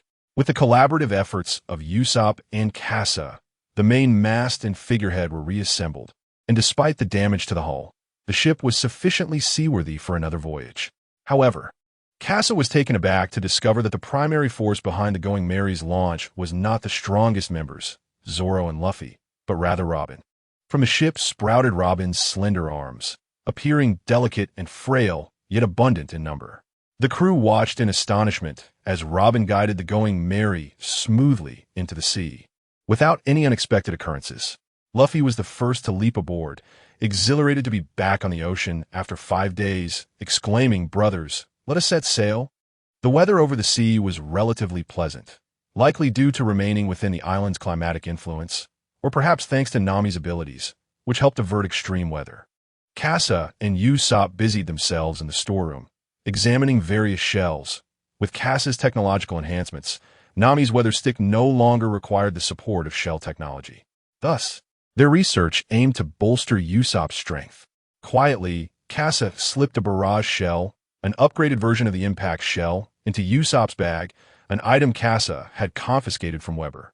Observing the formation of Usopp's weaponry, Kasa couldn't help but marvel at the peculiar scientific principles of the anime world. How could merely cobbling together materials yield a weapon, while he himself had to master advanced skills to achieve the same? With this thought, Kasa shifted his focus away from Usopp's path of advancement and began to contemplate his own weapon system. His enhancement lay primarily in strengthening his weaponry, especially in light of his battle with Enel. Kasa recognized his weaknesses. Against exceptionally swift opponents, his bullets offered little advantage, and their power was potentially insufficient. Although sonic bullets could traverse 10 kilometers at twice the speed of sound, they were inadequate against Enel. Compared to Enel, who adeptly wielded his fruit abilities, Kasa's offensive options were decidedly limited. With the impending Marineford War on the horizon, Kasa anticipated a confrontation with Kizaru, necessitating a solution to this dilemma. The two ranged marksmen began to analyze their ammunition reserves while engaging in mutual discourse, knowing that with Frankie's participation, the Straw Hat crew's long-range firepower would elevate to a new echelon. Outside, the excited shouts of Luffy and Chopper heralded the sighting of an island. Captivated by their exclamations, Usopp paused his work and stepped outside. Kasa remained engrossed in his study of ammunition when a sudden realization struck him. Before Water 7, on a desolate island, Kazan, the Straw Hat crew would encounter Admiral Aokiji here. Kasa hesitated about whether to intervene, but recognizing that the Straw Hat crew would likely emerge unscathed, he ultimately decided against making an appearance to avoid a potential clash with an old friend. He chose to remain on the ship alone while the others disembarked for adventure. Luffy, noticing someone lurking in the dense forest, gave chase and soon stumbled upon a distressed ship, learning that their vessel had been struck down by a free-swimming frog, leading them to drift ashore. Nami, upon seeing children among the castaways, sprang into action to render assistance. Sanji, spotting those in hunger, readily offered food from the ship to aid them. It was quite remarkable that pirates were engaged in rescuing civilians. Kazan observed this scene, noting Luffy's iconic straw hat and the resemblance he bore to Garp in his features. Aokiji, what brings you here? Robin ultimately recognized the Admiral. You have grown into a fine woman, Nico Robin, he remarked. The group watched Robin's face pale as she instinctively stepped back. Robin, what is the matter? Who is this bamboo pole? Luffy inquired. Trembling, Robin replied, one of the 3 top powers of the Navy, Admiral Aokiji. Upon hearing the term Admiral, Usopp's legs turned to jelly as he pressed Luffy's head down, exclaiming, You idiot, apologize at once. He is an admiral. Luffy, unperturbed, stood tall and declared, So what if he is an admiral? I aim to become the Pirate King. I cannot let that pass unacknowledged. The Pirate King, you say? Kazan responded. Come on, are we going to fight? Luffy challenged, creating a tense atmosphere as swords were drawn and Zoro and Sanji prepared for battle, while Usopp and Nami hid behind Robin. Just as tensions reached a boiling point, Aokiji interjected, Hold on, what was I going to say? His reaction prompted a wave of banter among the group, although Robin remained vigilant. Hey, castaways, though I'm not aboard your ship, would you like me to take you to the next island? Luffy gasped, Wait, don't trust him. He asked Navy. Before Luffy could finish, he caught sight of the calm expression on the distressed uncle's face. Is there a problem? Suddenly, it dawned on Luffy. All right, to you, the Navy are the good guys and we are the villains. Exactly. His reaction drew Usopp's sarcasm. But they had no choice but to align with the castaways' perspective, especially since the Mary could not accommodate so many. Kazan showcased his fruit abilities by guiding the castaways towards the next island. Witnessing this, Luffy patted Kazan on the shoulder, exclaiming, What? It turns out you're a good guy. Ha ha. Usopp quipped, Hey, he is an admiral. Is that really appropriate? Meanwhile, Sanji and Chopper prepared spare food and medicine, securing them to a cart for the group to push along. The distressed uncle bowed to them, saying, Thank you all, as the group watched the castaways depart. Kazan straightened up and remarked, Indeed, I cannot simply walk away from this. Chapter 63. The 3 great powers clash with Aokiji. Aokiji swiftly appeared before Nico Robin. causing the Straw Hat crew to brace themselves, for the Navy Admiral had finally made his move against them. In an instant, he enveloped Robin in an icy embrace, the frigid air emanating from him solidifying her into a block of ice. Luffy and his companions, witnessing Robin's plight, were alarmed as Aokiji raised his leg, preparing to shatter her. In a flash, Luffy dashed to Robin's side and carried her away, causing Aokiji to miss his strike. Aokiji was well aware of Luffy's actions. He merely wished to observe whether those who held the key to the world's history could withstand the challenge. "Nami, you must take Robin and flee," he urged. Nami, confronted by the formidable presence of the three great powers, understood that only they could contend with the might of the Admiral. Aokiji declared, "Nico Robin will only bring misfortune. Thus, abandon her." Luffy, resolute and with his heart racing, declared, "No way. I will never forsake my comrades." With a powerful punch, Luffy struck Aokiji's ice blade, feeling not only the chilling aura, but also the presence of Haki. Sanji, employing his signature move, forced Aokiji to leap back, narrowly escaping the attack. However, the moment Sanji landed, he found his foot ensnared in ice. Luffy and Zoro gasped as they realized the danger. They needed to be cautious, for Aokiji's abilities could freeze them upon close contact, and all three of them were masters of melee combat, unable to avoid such a fate. Changing tactics, Luffy and Zoro unleashed a barrage of shockwaves and sword energy. Aokiji remained stationary, enduring their onslaught. Yet, Luffy and Zoro's expressions bore no hint of triumph, for Aokiji had effortlessly evaded their strikes through his elemental transformation. Close combat was hindered by the powers of his devil fruit, and ranged attacks could not reach him. The three warriors felt the overwhelming force of the sea's pinnacle in battle. Nevertheless, this did not impede their speed. Luffy surged forward with astonishing velocity, reaching Aokiji in an instant. Their palms and dual spears clashed, Luffy's Haki-infused hands preventing the cold from penetrating, but the might of Aokiji's dual spears sent him flying. Zoro unleashed his three-sword style, Second Slash, but Aokiji paid it no mind, as Zoro's attempt to infuse Haki had failed, rendering it a mere ordinary attack. The ice blade in Aokiji's hand swung forth, meeting Zoro's sword with a clash. Aokiji, a naval prodigy, wielded his swordsmanship with exceptional prowess, even without the aid of his devil fruit powers. Zoro, having sparred with Kuna countless times, recognized the strength of Aokiji's technique.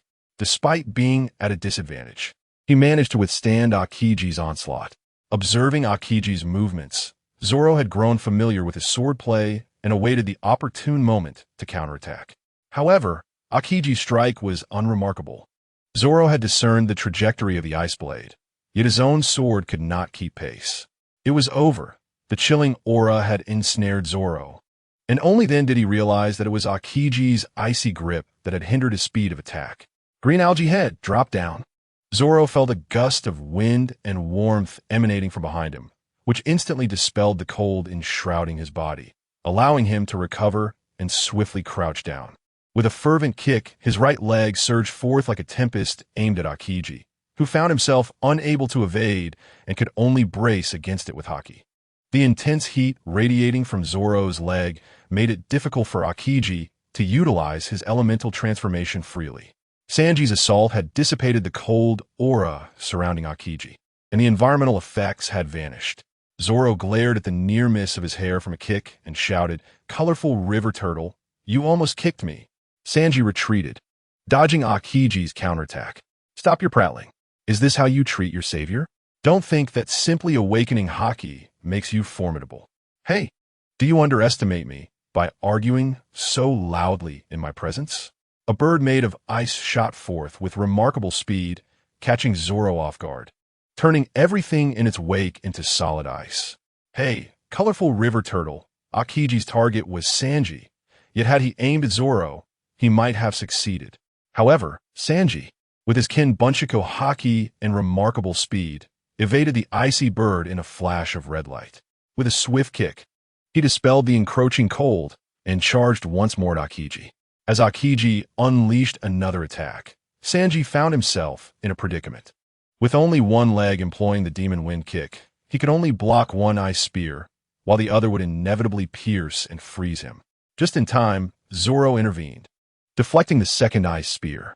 The two charged toward Aokiji, who, seeing them approach, enveloped his hands in Haki and performed a rapid shave, darting between them with astonishing speed, leaving them no time to react. Perhaps Sanji sensed it, but being in an offensive stance left him no opportunity to evade. Aokiji delivered a simple yet powerful blow, sending both men flying. The might of an admiral was palpable, his physical strength extraordinarily formidable. The warmth had dissipated from Sanji's foot, while Zoro lay on the ground, gasping for breath. Pirate hunter Zoro, alongside another formidable man, not listed for a bounty, but equally powerful, mused about the unassuming strength of their pirate crew. Sanji, unwilling to concede, gazed at Aokiji, knowing his demon wind kick was still insufficiently honed, thus its duration was limited. Zoro and Sanji gradually rose. The battle was far from over, for they faced an admiral. Zoro, Sanji, stepped back. I shall face him alone, Luffy declared. Sanji, alarmed, retorted, Hey Luffy, what nonsense are you spouting? He is an admiral. At this moment, Zoro had already sheathed his sword, gripping Sanji's shoulder firmly. Colorful river turtle, stop your prattle. That is the captain's order. Sanji, displeased, glared at Zoro, wishing to protest, but finding himself at a loss for words. Zoro's grip on his shoulder conveyed his own unwillingness to yield. Chapter 64. The legacy of dominance. Casa was aboard the ship, engrossed in the study of ammunition. Although Sanji and Chopper had previously come to organize supplies, Casa remained aloof until Usopp and Chopper returned with Robin. He promptly instructed them to usher Robin into the bath. In the narrative, Chopper pondered how to address Robin's frozen state, but with Casa present, he could confidently inform them that warm water would remedy the situation. A sense of relief washed over Chopper and Usopp, grateful for Casa's presence. Nami prepared the ship for departure, ready to flee at a moment's notice once the trio returned. Aware that the Admiral was not a foe they could currently confront, Casa kept a watchful eye on Robin, unconcerned for the main trio, believing it was time for them to witness the monsters of this world. Upon hearing Nami's voice, Casa realized the trio had returned. He instructed Usopp and Chopper to continue pouring warm water over Robin to melt the ice before returning to the deck. There, he observed Luffy encased in ice, while Zoro and Sanji showed little external injury. Casa finally exhaled, relieved that this part of the tale had not deviated. Zoro called out, Casa, what should we do now? Casa replied, throw Luffy into the sea. The group was taken aback by this suggestion, yet driven by their trust in one another. Zoro and Sanji carefully lowered Luffy into the water. The sea's power would suppress the effects of the devil fruit, and now it was up to Luffy's body heat to dissolve the ice enveloping him. Casa drew forth his flying sword and soared towards the dense forest. Nami, witnessing this, became increasingly frantic. They were prepared to escape, yet Casa chose to engage further. He landed amidst the battlefield, where the ground had already frozen over. Kazan sat calmly, scratching his head. You're still as indifferent as ever. What was your name again? Casa tossed a bottle of Moutai towards him. Long time no see, Kazan. You remain unchanged. Kazan remarked, Ah, fine liquor indeed. That kid has some guts, challenging me to a duel. If I were to strike against him now, it would be utterly unprincipled. Casa took a swig from his own bottle. Indeed, my captain is formidable. However, if Akainu were here, I wouldn't be able to escape today. Kazan questioned, You didn't come all this way just to reminisce, did you? Casa replied, Tell me about the situation with Garp and Call. After sharing a few drinks in the forest, Casa gleaned no insights regarding Call. It was an impossibility for a pirate to obtain information from a navy. Yet, out of concern for Garp, Kazan relayed news of his well-being. All was well, though this was before Kazan learned of Ace's capture. He would only discover that upon returning to headquarters. By the time Casa returned to the shore, the Going Merry had drifted slightly away, poised for escape, awaiting Casa's return. Nami's instincts had proven correct. The Going Merry held little significance for Casa, who could effortlessly fly to it. Moreover, this would facilitate their escape to a considerable extent. After the fall of Casa from the deck, Nami rushed over, questioning, Casa, what happened? That was an admiral. We nearly faced total annihilation. Casa interrupted her. asking where Luffy and Robin. Luffy had already recovered and was inside sipping ginger soup, while Robin was still resting. No sooner had he spoken than Luffy was kicked out by Sanji. "You idiot. That was meant for Miss Robin." Sanji fumed, displeased that Luffy had consumed all the ginger soup. "Stingy. It's just a bit of ginger soup." Luffy, unusually fond of a dish devoid of meat, seemed to genuinely need that bowl of ginger soup to ward off the chill. "Hey, Gaza, you're back. You seem to be in good shape," Luffy remarked. "Damn it. That bastard Aokiji. The next time I see him, I'll definitely knock him down." Kasa observed Luffy's current state. Despite his recovery, he was still unprepared for the war ahead, and Ace would still meet his demise before him. Even though Luffy had mastered the second gear in armament Haki, he still fell short against those proficient in the dual-color Haki. Zoro approached Kasa, clutching his 3 swords. "Kasa, I've awakened my armament Haki. When will you teach me the techniques?" Zoro vividly recalled his past mistakes in battle. Had he infused his sword with Haki, he wouldn't have needed to be rescued by the color-changing Kappa. Zoro's words drew the attention of the main trio, who listened intently to Kasa's forthcoming instructions. Kasa retrieved 3 books from his spatial belt and tossed them to the 3. "Study these carefully. I managed to procure them from the Navy." Each received their respective Haki secrets. Zoro received the swordsmanship chapter, detailing the fundamental application of Haki to weapons.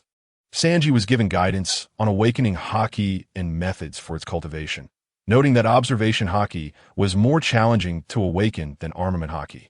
So he merely needed to find the key to awaken his armament Haki. Kasa provided them both with foundational knowledge, recognizing their potential as geniuses. Once they grasped the basics, they would forge their own paths. The book Kasa tossed to Luffy contained the training secrets of Haki from Garp.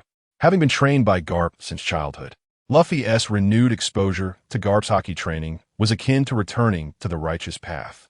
While it may not surpass what Rayleigh would teach, it nonetheless belonged to the legacy of the monkey family. The 3 immersed themselves in their books, and it was the first time Nami witnessed Luffy actually studying.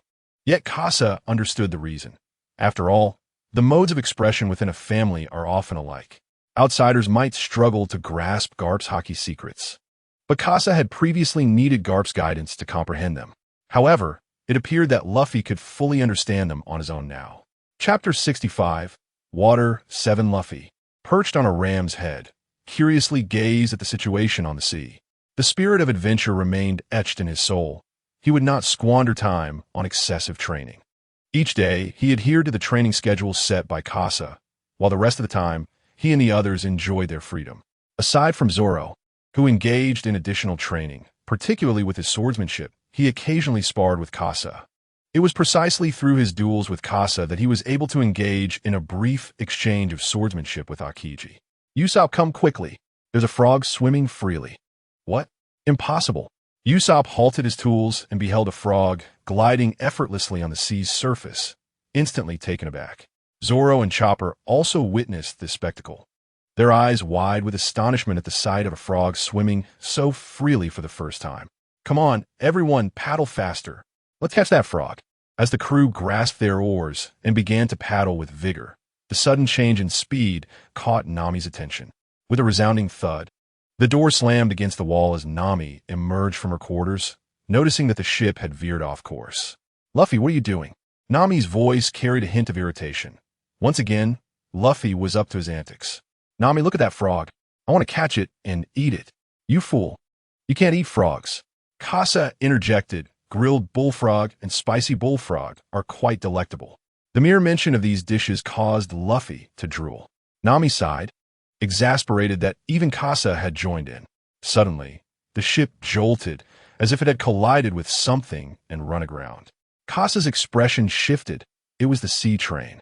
Though he had previously encountered it without such a strong reaction, this time, the unfolding events had diverted the storyline significantly. Kasa felt uncertain about whether he could protect the Mary under unforeseen circumstances. Suddenly, a horn blared, arriving even faster than in the narrative. They were supposed to encounter Kokoro after discovering her. "Hurry, we need to leave," Nami urged. Everyone exerted their strength, and Kasa joined in. The Mary soared, breaking free from the sea tracks. However, The swiftly moving sea train still collided with the stern of the Mary, though it was merely a glancing blow. Both crew and vessel were sent tumbling several times. Fortunately, they emerged unscathed. Ha, that was truly amusing. Only Luffy could laugh amid such chaos. Nami and Usopp approached Luffy from behind. "You idiot, you always cause such trouble," Casa observed as Luffy lay on the ground, endlessly apologizing. The captain was adept at admitting his faults promptly. Upon disembarking from the train, Kokoro and Chimney saw the group intact. "Hey kids, you're quite lucky," Chimney exclaimed. Indeed, Kokoro agreed. Luffy, sporting a bump on his head, greeted Kokoro. Seeing that the story was still progressing normally, Casa retreated to his room. Sanji, curious, inquired about the commotion. Casa settled beside Robin. "Nothing much, just Luffy causing a ruckus." Robin chuckled. "Our captain certainly has a lot of energy." Sanji approached with a bowl of ginger soup. "Robin-chan, if you're still feeling unwell, you should rest." Robin's complexion remained slightly pale, but with Chopper around, the risk of complications from the cold was somewhat mitigated. Meanwhile, at the train station in Water 7, a man dressed in a Zhongshan suit disembarked, carrying no luggage, and directly headed outside. Karu navigated through the alley, relying on his familiarity with the streets, until he arrived at a particular stall. The stall was devoid of any merchandise, save for a vertical banner that proclaimed the prowess of divine calculation. Upon the arrival of Karu, Kachi promptly retracted the banner, signaling the cessation of business. The townsfolk paid little heed to the newcomer in their midst, engrossed as they were in their own affairs. Kachi remarked, "The doppelganger has arrived." Karu replied, "Indeed. If all goes as anticipated, it has indeed arrived." Kachi, clasping a coin in hand, mused, "This individual is entangled in the world's intricate web of causality, and will undoubtedly face the world's resistance." Karu sipped his tea thoughtfully. "Thus, the principal has urged us to attempt his reclamation. Having already engaged with the 5 elders, we must secure our influence within the organization. We require skilled individuals." Kachi refilled Karu's cup. "This operation depends on the circumstances. The events surrounding Water 7 will diverge significantly from the original narrative, especially since you have been here for over a year and your disciples have acquired considerable skills." Karu set down his cup. "Indeed, should the Straw Hat crew possess strength akin to that of the original story, their journey may meet its end here. We could then manipulate the trajectory of the narrative." Kachi asserted, "This opportunity represents a singular chance to experience the backlash of the world as consciousness. Should we miss it, all subsequent plans will necessitate revision." Karu rose, preparing to depart. "Fear not, with your divinatory prowess and my martial arts, we shall enhance our leverage in dialogue with the world." Kachi, still gripping the coin, reflected on their status as outsiders in this realm. Hence divination could not account for matters pertaining to them. He pondered the events of Water 7 in the coming days. "It is time to leave. I shall take a moment to observe this unruly doppelganger." Meanwhile, aboard the Thousand Sunny, Usopp, Luffy, and Nami ventured to the exchange office to convert their goods into cash. Sanji was on the island procuring provisions, while Zoro remained to guard the ship. Meanwhile, Casa trailed behind Robin and Chopper, eager to witness how Nine would manage to take Robin away from him. As Casa caught sight of Nine's distinctive attire approaching, he noted the other seemed somewhat unaccustomed to Casa's gaze. Bruno could scarcely believe that his movements had been detected. Yet, for every seafarer, Nine's garb was undeniably conspicuous. Bruno awkwardly positioned himself between the two, clearing his throat to regain Robin's attention. "Nicole, Robin, and Mort Casa, follow me." Robin turned to observe Bruno's retreating figure, then glanced at Casa, seeking his counsel. Casa, curious to see what Nine would attempt before him, gestured for her to proceed. They made their way to a secluded alley where Bruno utilized his fruit powers to open a door in the void. Casa furrowed his brow, realizing that according to the storyline, they were meant to enter a room, not an alternate dimension. Suddenly, a sense of impending danger washed over Casa. He was surrounded, with only the door opened by Bruno as a potential escape. With no time to deliberate, he dashed inside to avoid being preemptively attacked. Robin could only watch as Casa entered, followed closely by another figure, as Bruno swiftly closed the door, separating the two. Nico Robin regarded Bruno with caution. In previous circumstances, she would have simply fled. However, having joined the Straw Hat Pirates, the recent transformations in her life rendered her hesitant. Our instructor will have a thorough discussion with Morkasa. The next step lies with us. Chapter 66, The Warrior Kalu. Kasa took a step back, confronted by a formidable figure shrouded in a mask, compelling him to create distance. Observing the opponent clad in a Zhongshan suit, with a towel concealing the mouth and nose, and the temples conspicuously bulging, he recognized the quintessential image of a Chinese warrior. Kasa understood this was Kaul's doppelganger. Drawing his dual pistols, he declared, "No need for subterfuge.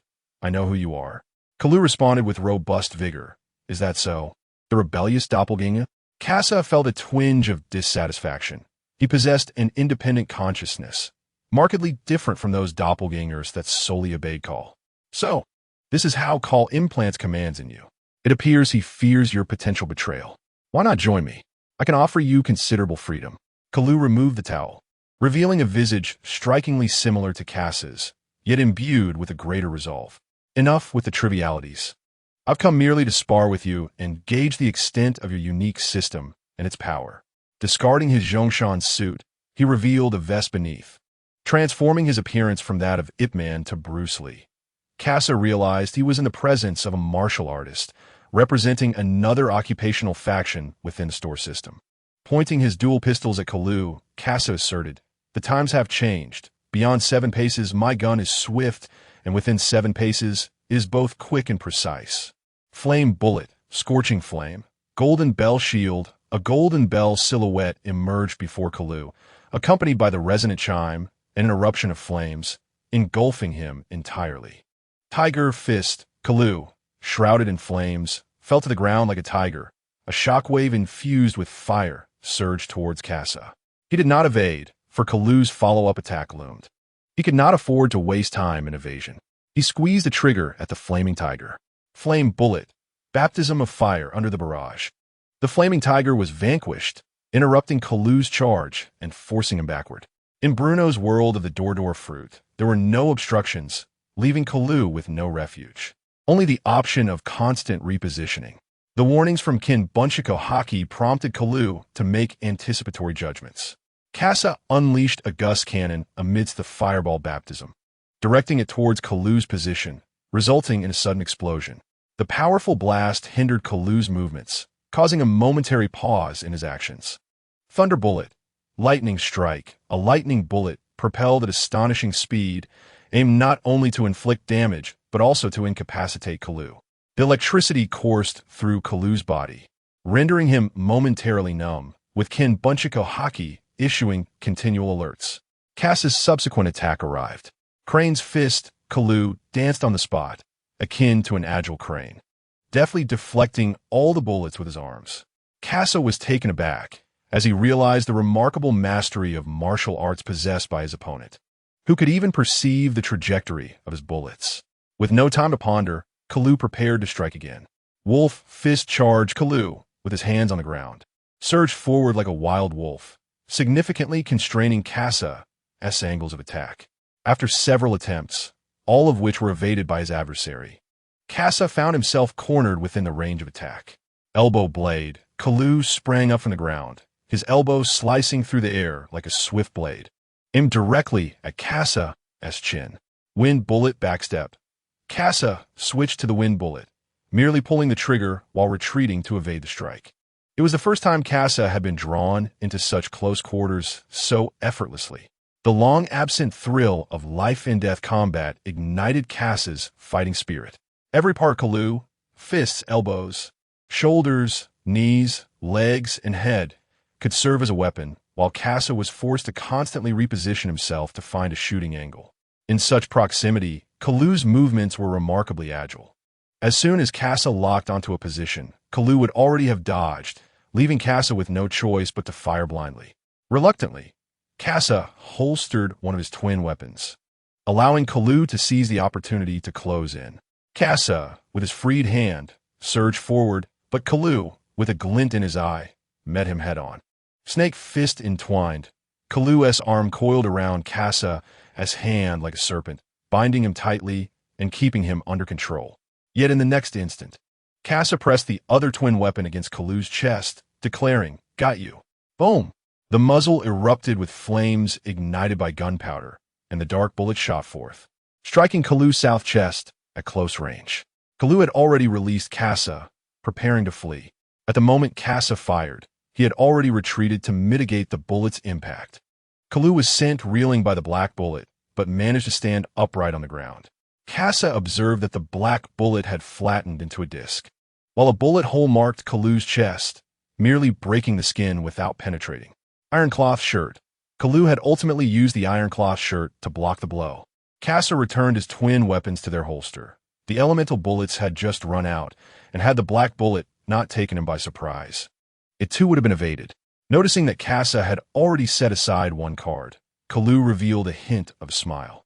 Their battle would hinge on whose cards were played first. Kalu still had numerous techniques left unutilized, whereas Kasa had already expended one. He awaited Kasa to reveal another trump card so he could counter it. Kasa was well aware of Kalu's intentions, for they were of the same ilk, and it was impossible not to discern the other's motives. Drawing a second weapon from his spatial belt, Kasa, as a weapon master, considered it his trump card. The Baijuan was Kasa's sole close combat weapon.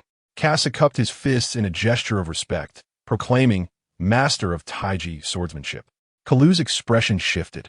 While skills of a master could be acquired with wealth, mastery required both innate talent and rigorous training.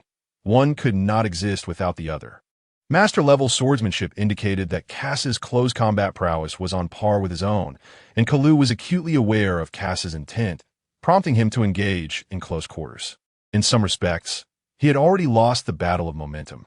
However, the opportunity that presented itself could not be forsaken by Karu. Bowing respectfully, he declared, "I am the warrior Karu, here to learn."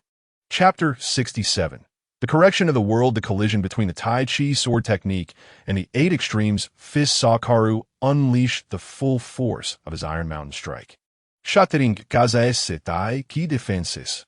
Kasa, deftly channeling the impact into his sword dance, aimed at Karu, who was caught in a moment of exhaustion between the old and the new energies.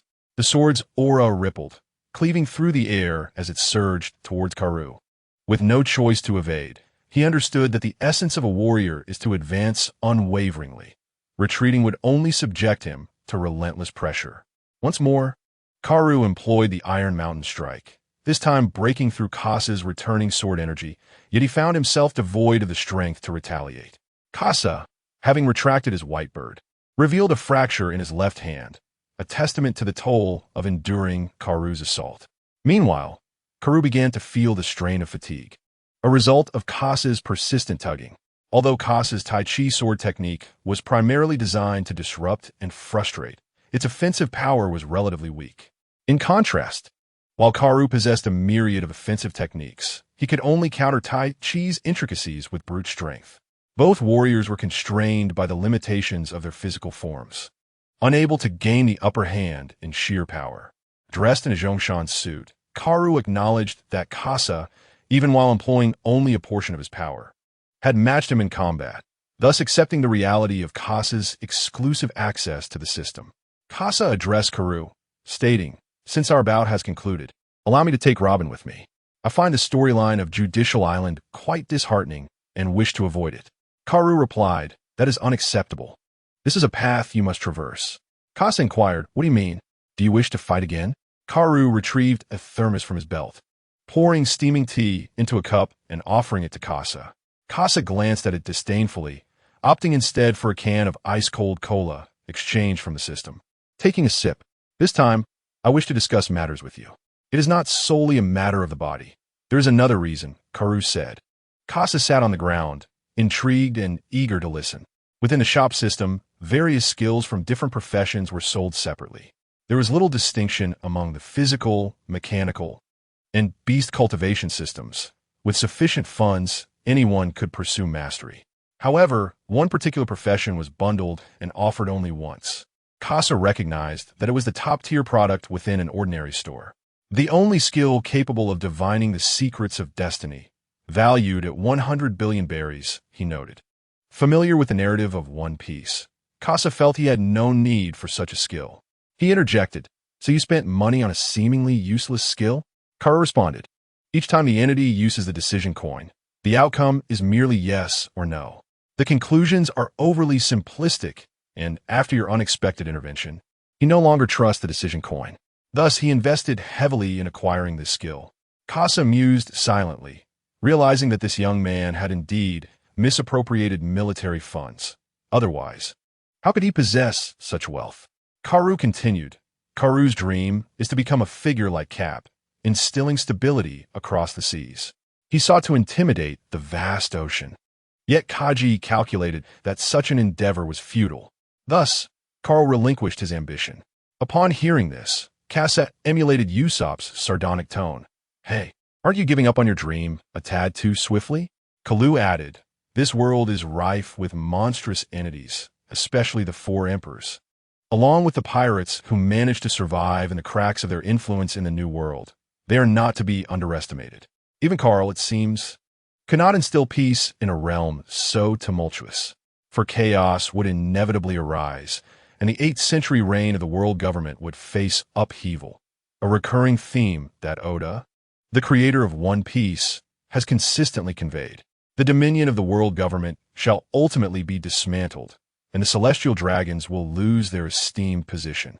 Upon grasping this reality, Karl recognized that without a final confrontation, true peace would remain elusive. His aspirations transformed. He resolved to amass greater power by the time that ultimate battle arrived. Thus, he began to engage with the Gorosei and initiated a plan to deploy his doppelgangers across the seas, all in preparation for the impending showdown. Casa retorted, "What does that have to do with our current situation? Our organization operates strictly under Kaji's directives, ensuring we do not disrupt the original narrative and avoid repercussions from this world."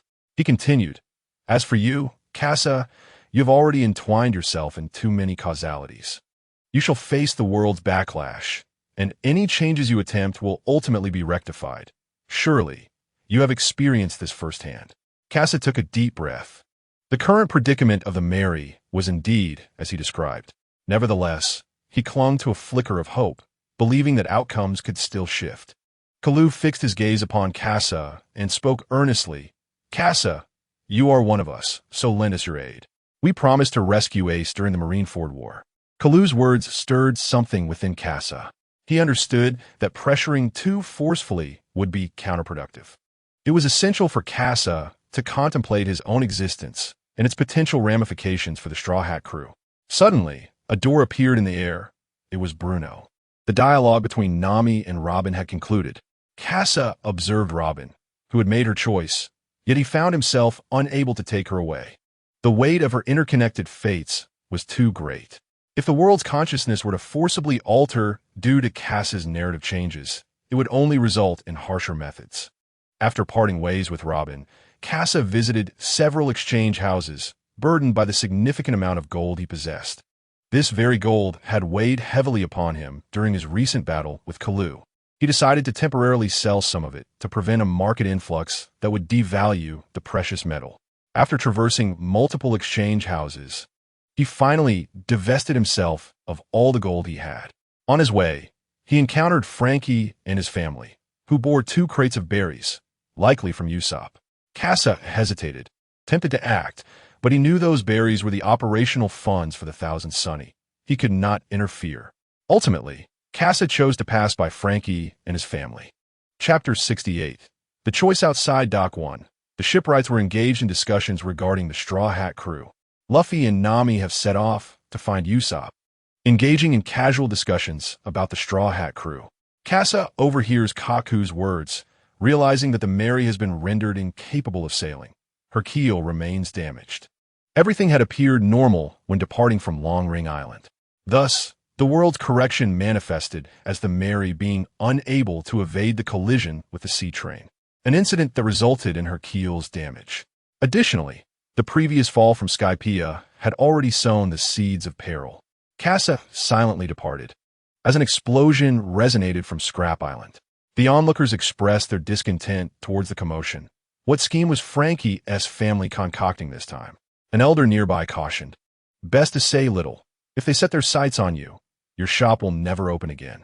Turning back, he noticed the young man who had just been at his stall had vanished.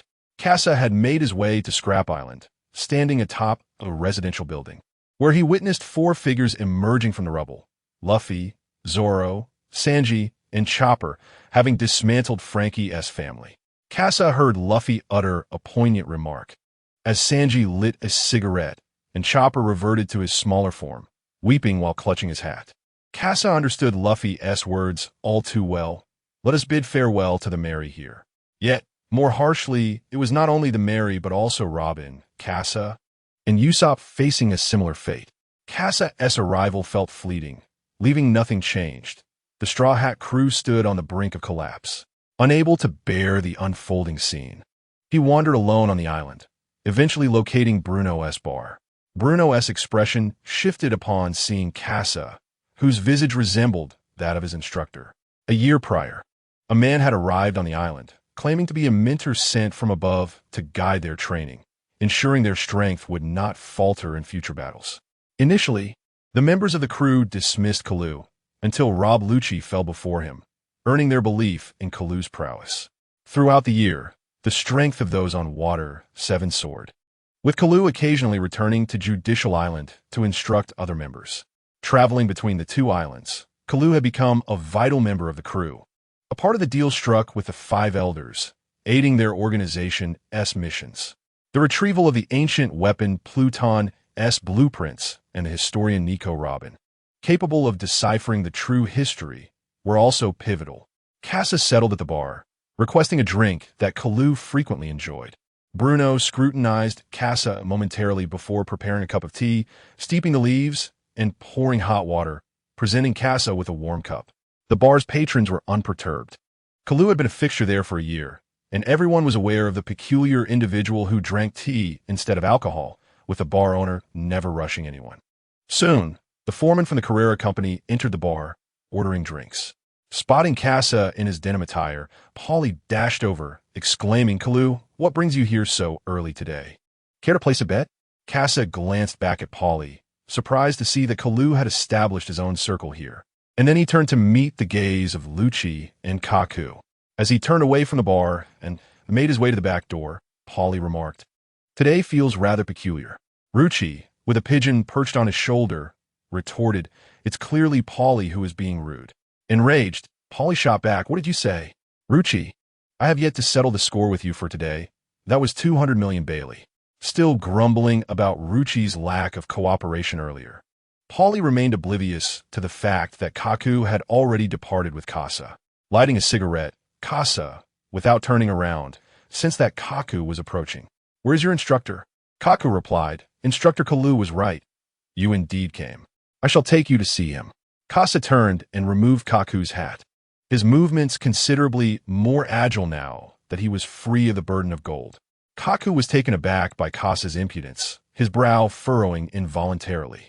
Casa, brimming with arrogance, followed Kaku into a residence where Robin was also present. Robin showed no surprise at Casa's arrival. She had always been aware of his true identity, the rebellious counterpart of the Vice Admiral, the notorious thief Casa.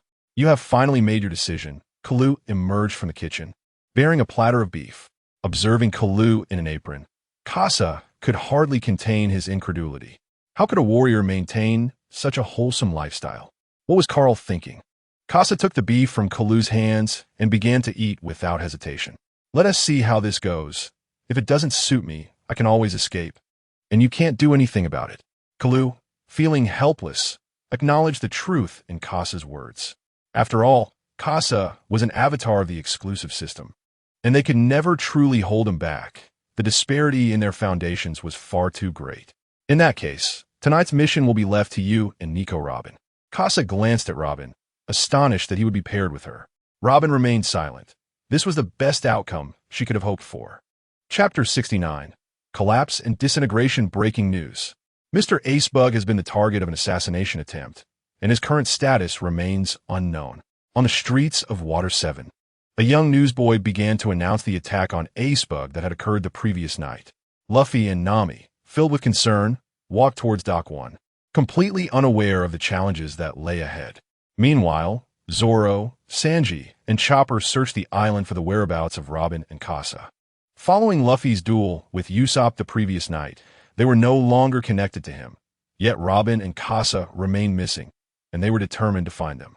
Inside the residence, Casa and Robin sat in silence. Amidst the Straw Hat crew, there would normally be a lively atmosphere, but now it was eerily quiet. "Robin, have you truly made your decision?" Casa inquired. "Mr. Casa, aren't you in the same position as I am?" "Not quite. I possess autonomy. But your fate will forever be under the control of the world government in your next life." Robin fell silent. Weariness etched on her face.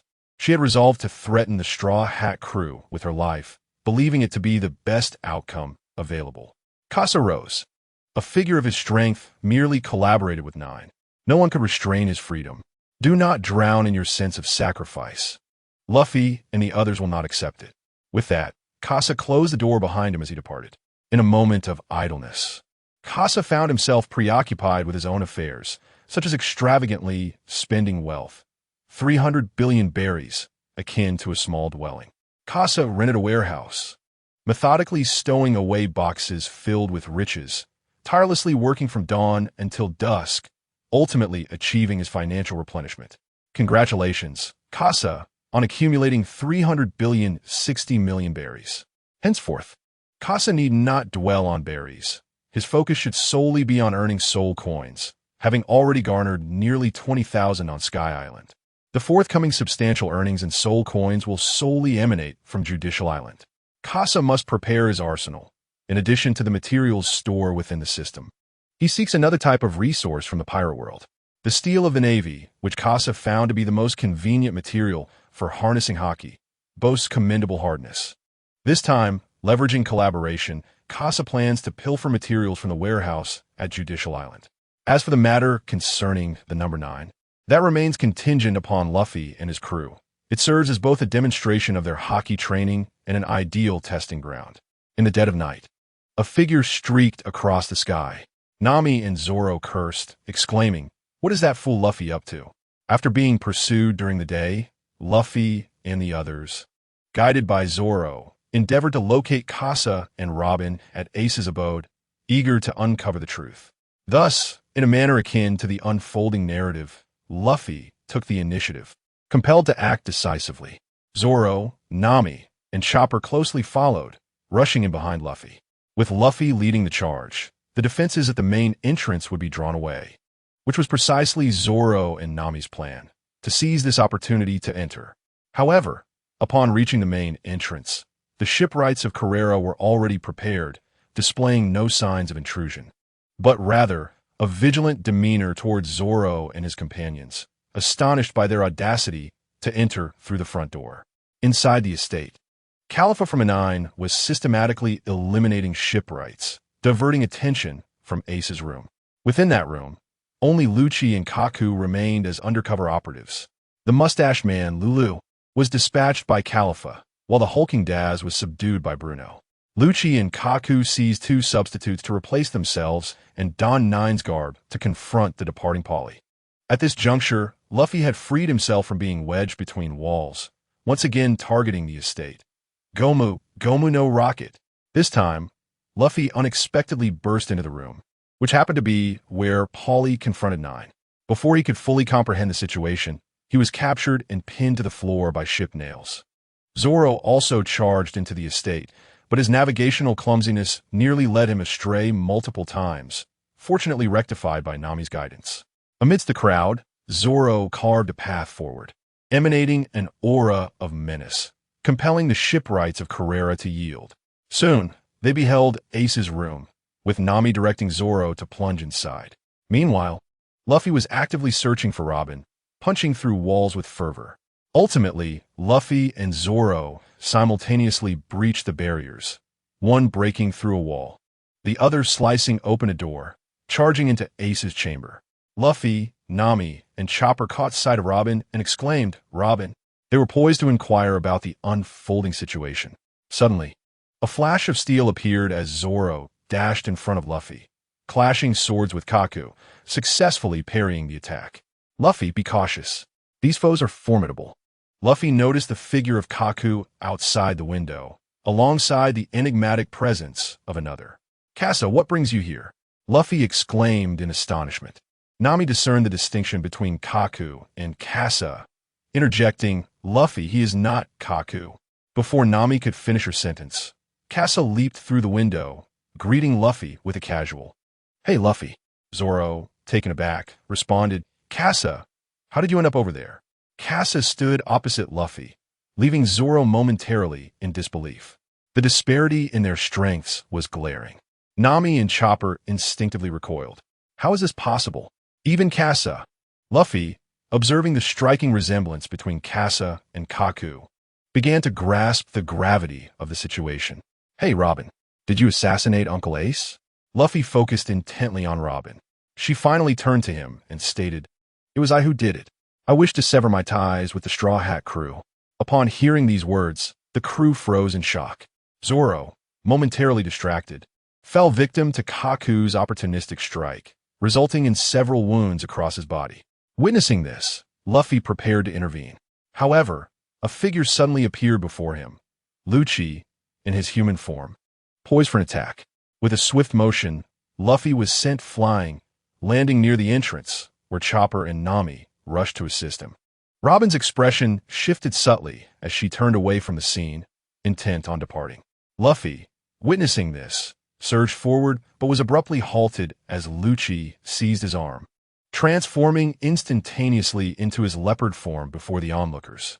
"Straw Hat Kid, since you've uncovered the truth, it's time for you to leave." "No, return, Robin." Luffy and Lucci exchanged a fierce punch, the force of their clash shattering the glass window. Yet Lucci, in his leopard form, possessed immense strength, delivering a blow that sent Luffy crashing to the ground, only to rebound. With claws extended, he pierced through Luffy's abdomen, propelling him towards the ceiling. The sight of Luffy being so easily defeated left Zoro and the others in disbelief, with only Zoro charging forward. Lucci, with a cruel grin, unleashed a kick that sent Zoro flying, discarding Luffy out the window. Unyielding, Zoro charged again. Lucci's face contorted with malice as his talons targeted Zoro's heart. Just then, a glint of cold light flashed. Kasa unsheathed his sword, positioning himself before Zoro, the supple blade halting Lucci's lethal strike.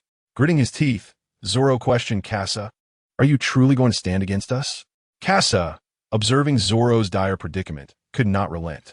"Zoro, it falls to you now. Go check on Luffy."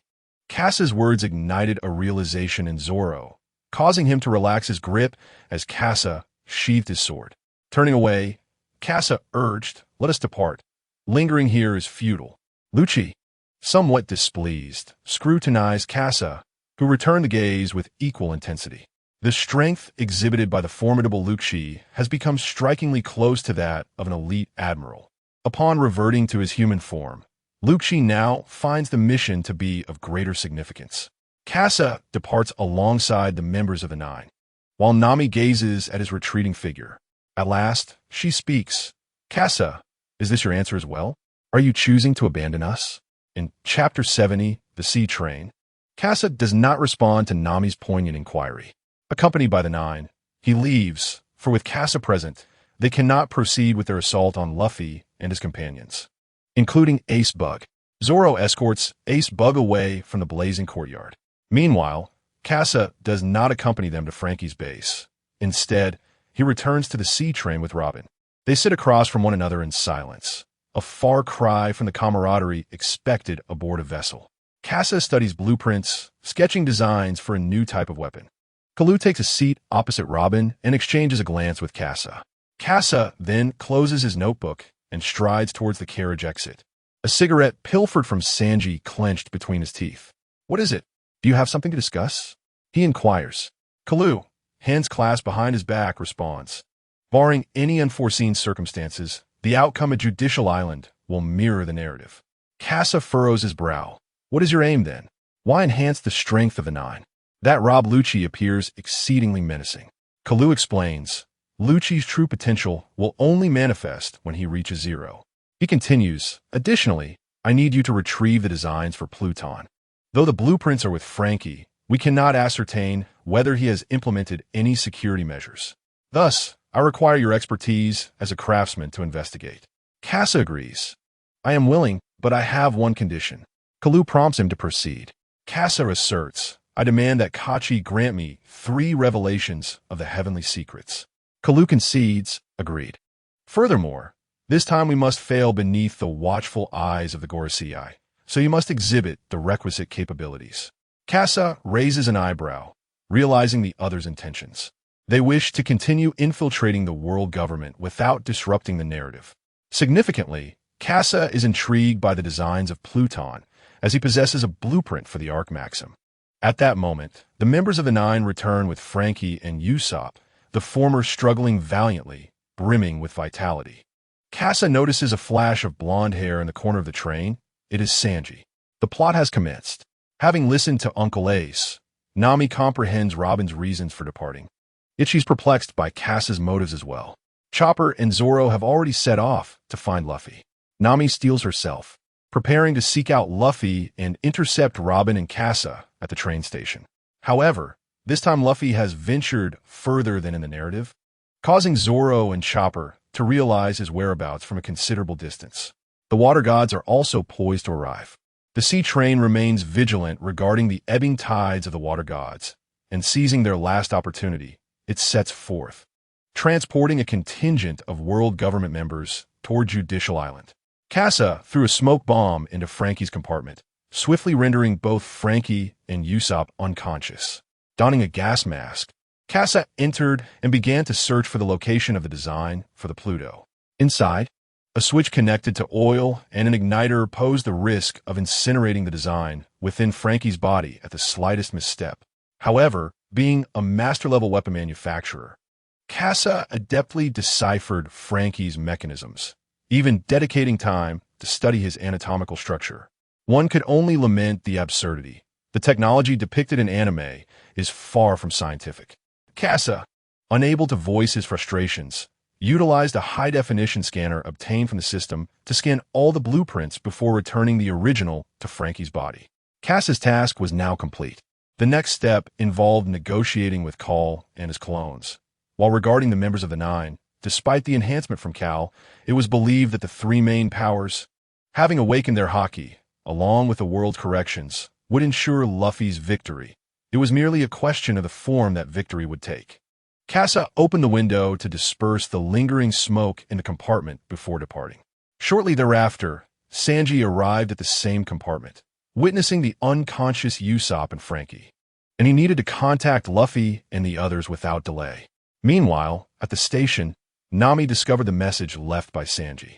The unfolding events adhered to the anticipated narrative, as Granny Kokoro produced the Rocket Man to assist Luffy and his crew in their journey to Enies Lobby.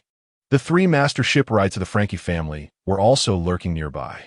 Luffy and the others had already boarded the Rocket Man and set off. Casa returned to the compartment where Robin was unabashedly examining the blueprints.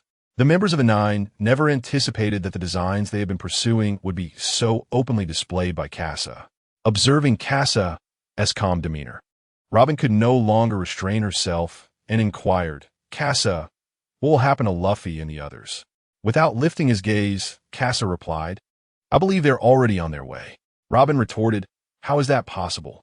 The sea train is no longer in service. How will they breach the gates of justice? Just then, a masked man tapped on the window from outside.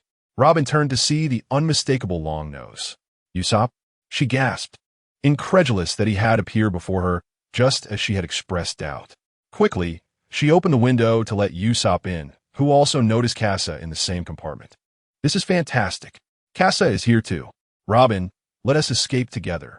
Everyone knows your reasons now. Trust us. Let's flee together. Robin forcefully shook off Usopp's hand, declaring, release me, Longnose. I have made my decision to leave. Usopp turned to Casa, pleading, Casa, please persuade Robin. Aren't we comrades? His words trailed off, realizing that after his duel with Luffy, they were no longer partners. Casa put away the blueprints and stated, Usopp, it is futile. Robin is a heart captive. Unless that is resolved, returning will only leave her in perpetual fear. Casa has discerned Robin's current state, which is one of the reasons he follows number 9. Not only does he gain insight into Cal's plans, but he also keeps an eye on Robin, ultimately planning to seize materials from Judicial Island, a strategy that seems to promise abundant rewards. Usopp interjects, "Stop rambling. You must trust Luffy. He would never abandon his comrades." "So, Robin, let us depart." Luffy is on his way. While Usopp is entangled in his speech, commotion erupts from the compartment behind them. Sanji and Frankie have dispatched their foes and burst into the car of number 9's members. Chapter 71. Judicial Island. Sanji and Frankie stand over the fallen members of No. 9, gazing at Rob Lucci, whose fingers are stained with blood. Frankie exclaims, "You scoundrel, Lucci."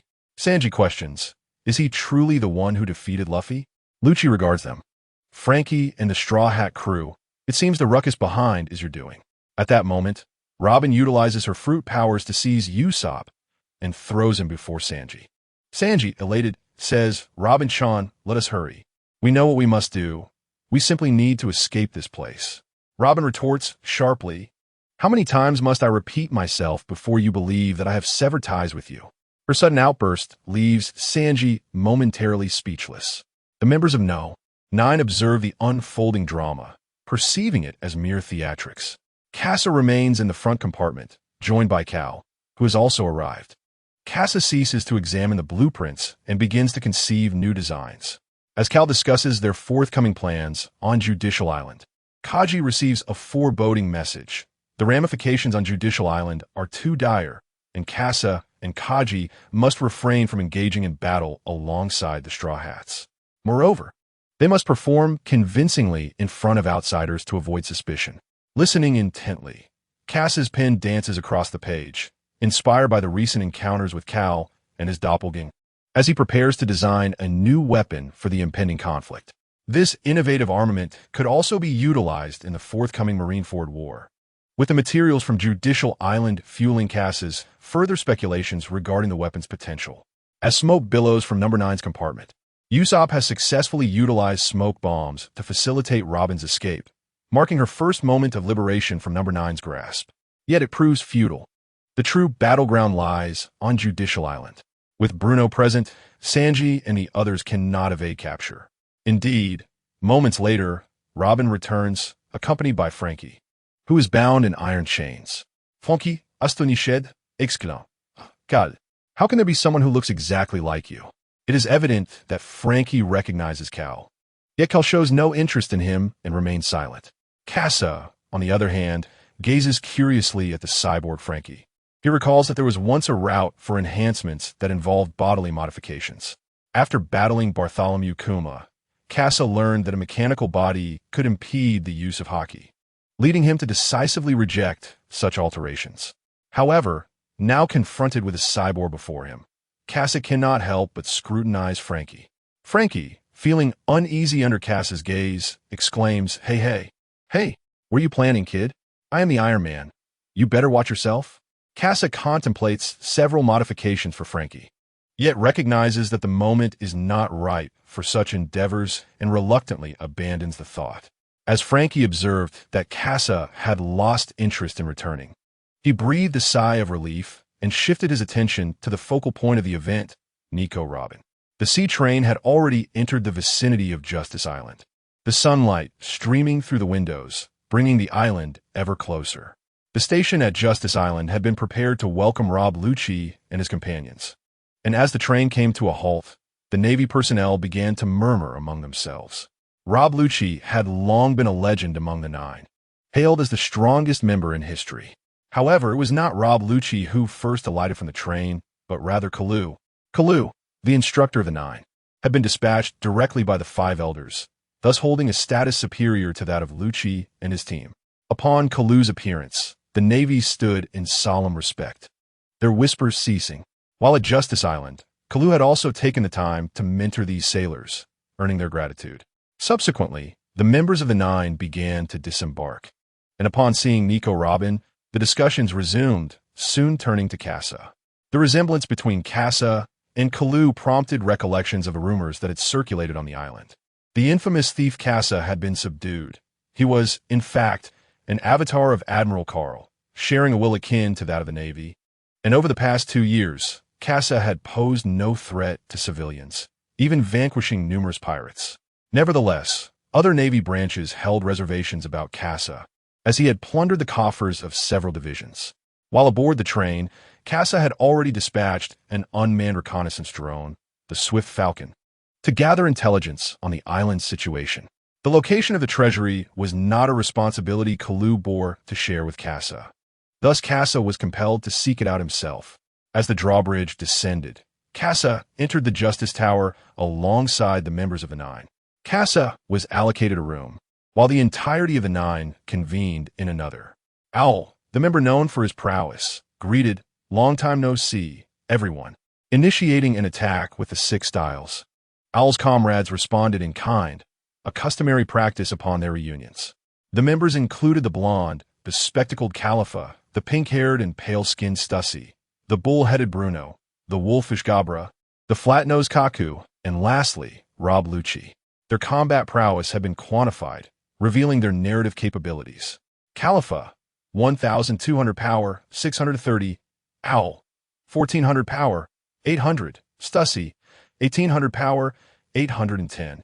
Bruno, 1,900 power, 820. Gabra, 3,100 power, 2,180.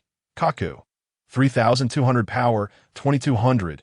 Lucci, 5,100 power, 4,000. Spandam erupted into laughter, exclaiming, "Haha, this is my subordinates. They are truly remarkable. I am immensely grateful for your guidance over this past year, Mr. Kalu." Kalu brushed aside Spandam's hand, silencing his laughter abruptly. However, he remained unfazed by Kalu's actions. For in the hierarchy, Kalu was not under Spandam's jurisdiction and even wielded greater authority. Observing Spandam's arrogance before the members of the Nine, Kalu recognized the significant role Spandam played in their plans.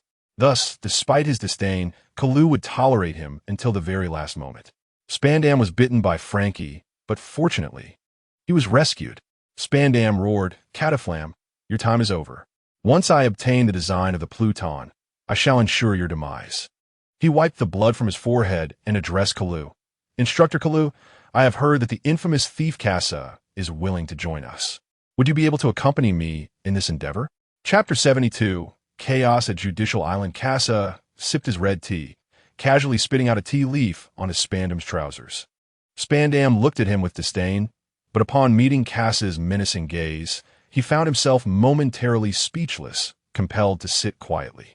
However, with the island's most formidable instructor, Kalu, at his back, Spandam felt emboldened.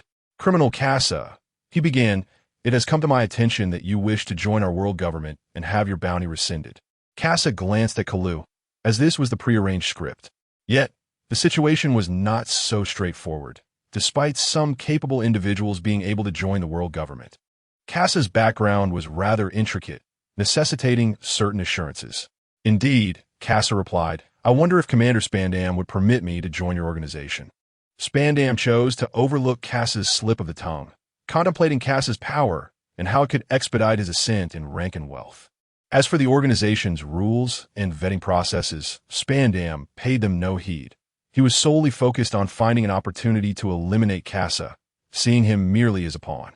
Spandam had already devised Casa's role, unaware that everything was unfolding according to Casa's plan. "Very well, since you have consented, I shall explore the island," Casa exclaimed.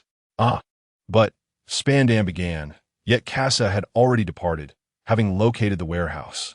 On Judicial Island, Luffy sent a squad flying with a single punch, then ascended to the rooftop's edge to evade incoming attacks. "Why are there so many? Where are Robin and Casa?"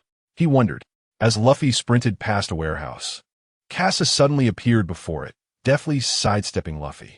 He had important matters to attend to, and upon entering the warehouse, he discovered a significant stash of alloys crafted by the Scientific Division.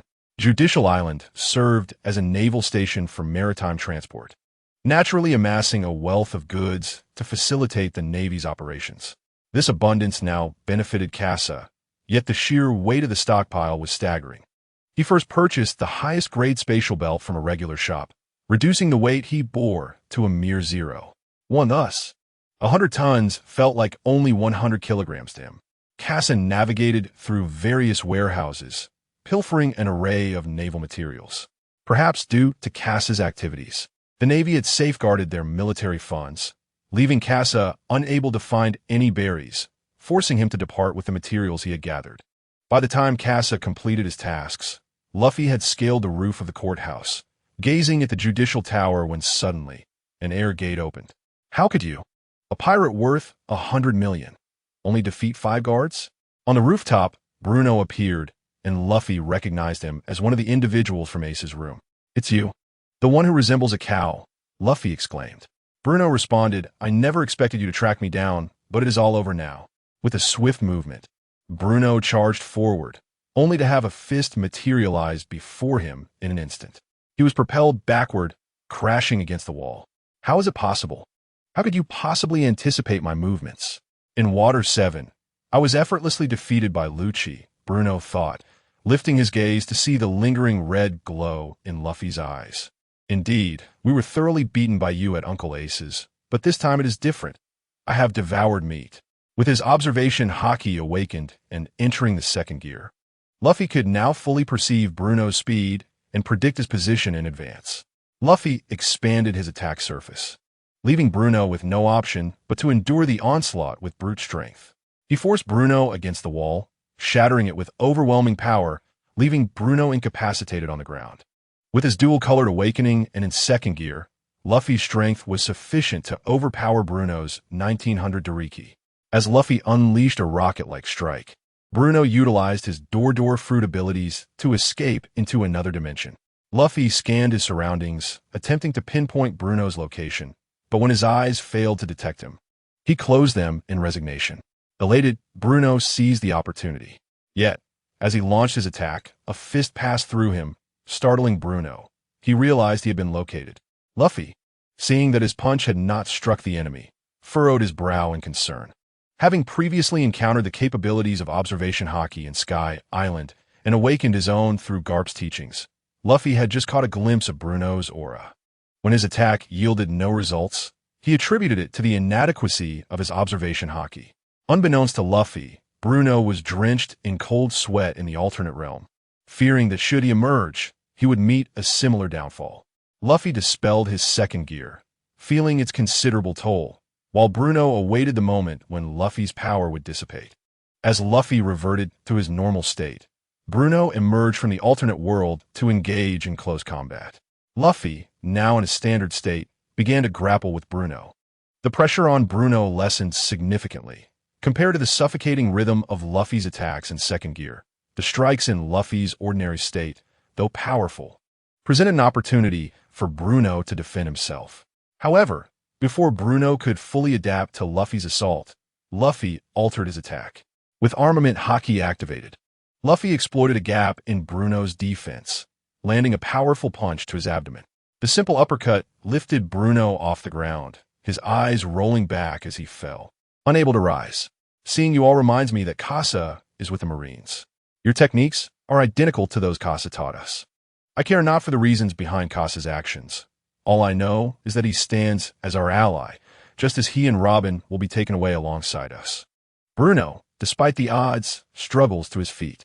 He could flee, yet his inner pride forbids him from becoming a coward. Come now, Straw Hat. The armament Haki hardening rubber spiral gun unleashed a swirling fist that cleaved through the air, striking the essence of steel. Bruno bore the impact resolutely, collapsing to the ground. Luffy donned his hat, gazing into the distance towards the Tower of Justice, where Robin awaited. Chapter 73. The Battle of Enies Lobby. How could it be?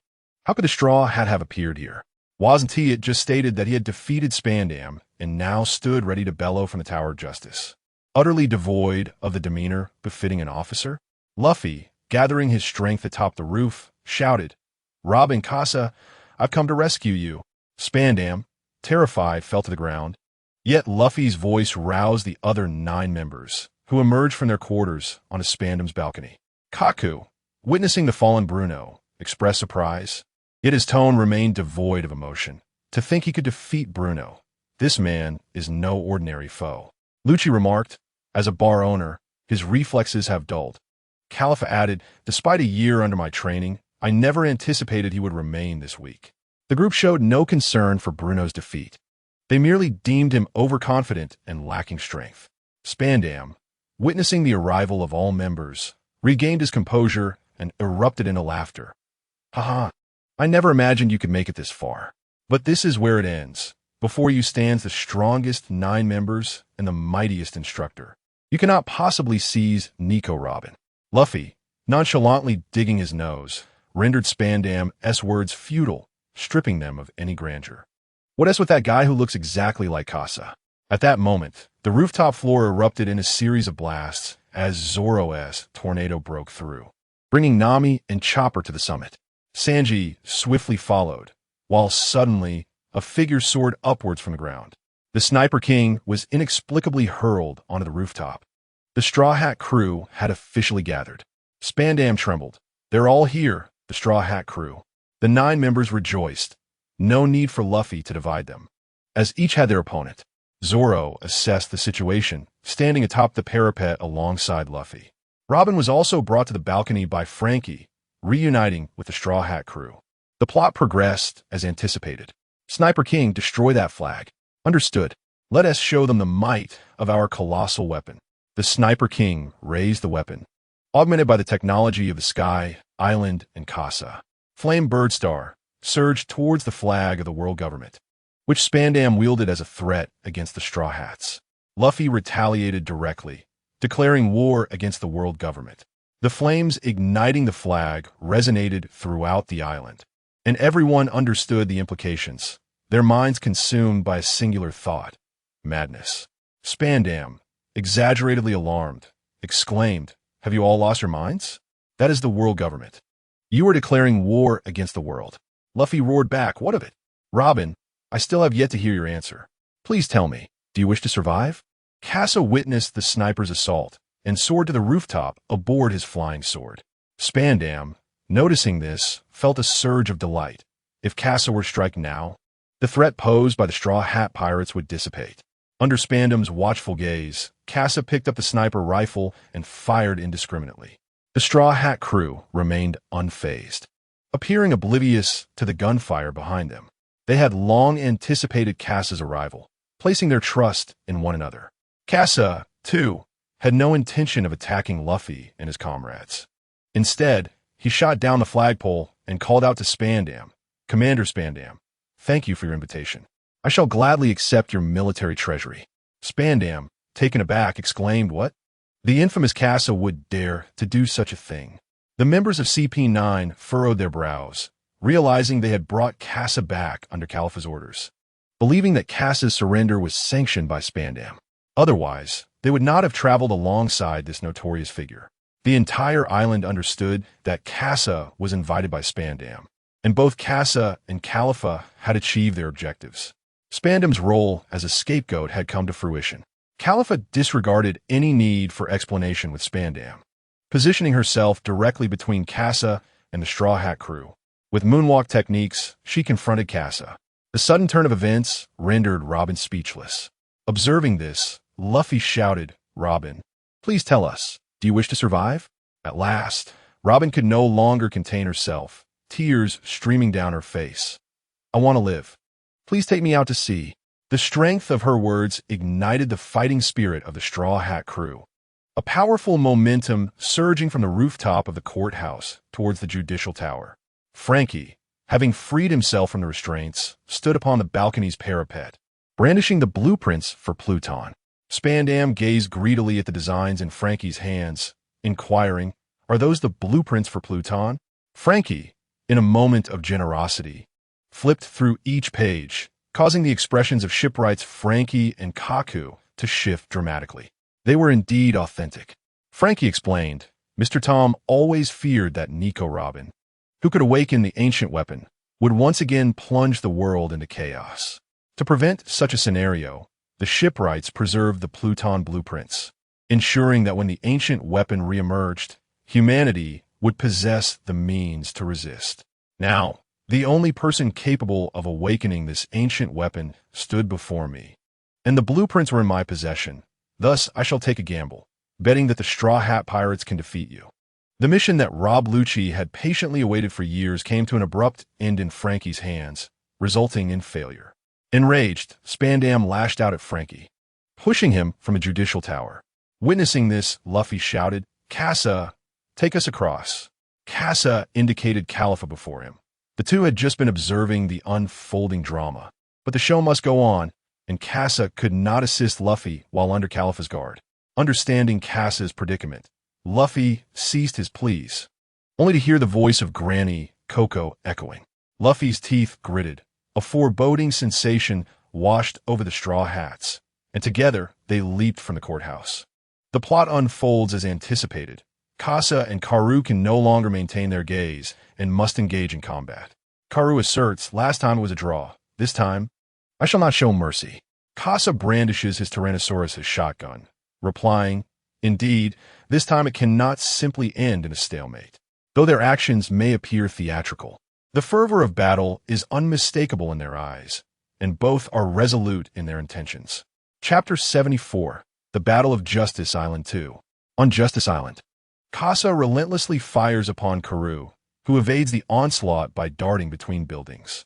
However, Casa's splintering attacks indiscriminately strike both the Navy and the Frankie family engaged in battle on the central island.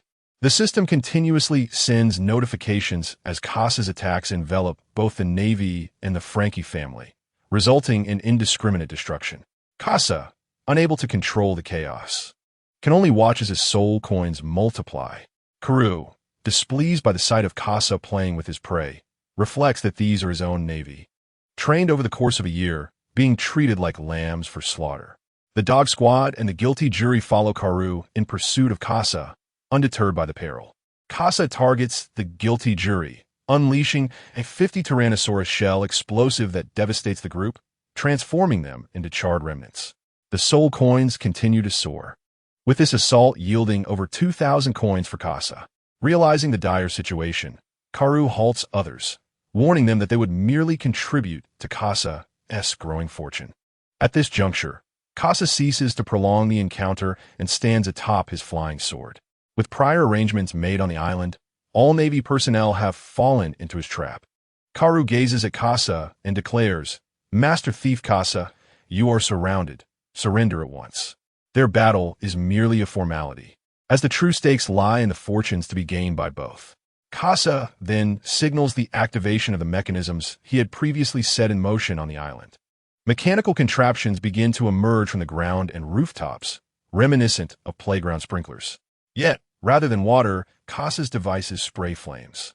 The entire outer perimeter of the island is engulfed in fire, while on the opposite side lies a cliff that plunges into the abyss below.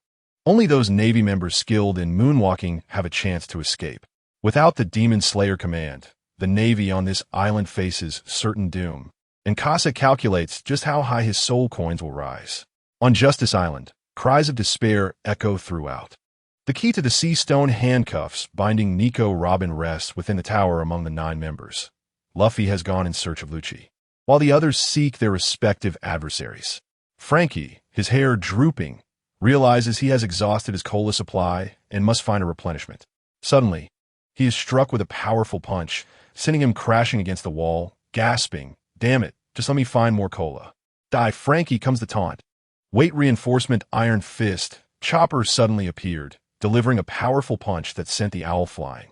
Frankie watched in astonishment as Chopper transformed into a gorilla. A deer? A gorilla? Dear gorilla? Ah, it's Frankie. "You scoundrel. I have yet to forgive you. If it weren't for you, Usopp would not be in this predicament." Chopper, with a quiver in his voice, reproached Frankie, who retorted, "Hey, I send Teehee with you? It doesn't matter, dear gorilla. You keep him occupied while I go fetch some cola." Are you really thinking about cola at a time like this? 6 styles. Galefoot Chopper was kicked away, and Frankie entered a state of heightened alert.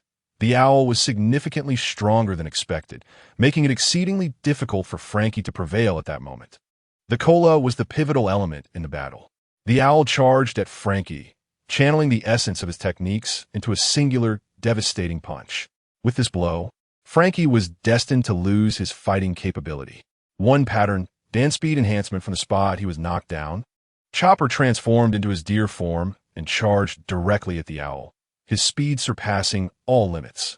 "Frankie, I'll handle this." Oh, you're surprisingly reliable, dear gorilla. You idiot. I'm not a deer gorilla. I'm a deer. Chopper remained vigilant, facing off against the owl. In the Sky Island, Chopper had already embraced Kabu's abilities, enhancing his physique, which allowed him to knock the owl away with a single punch.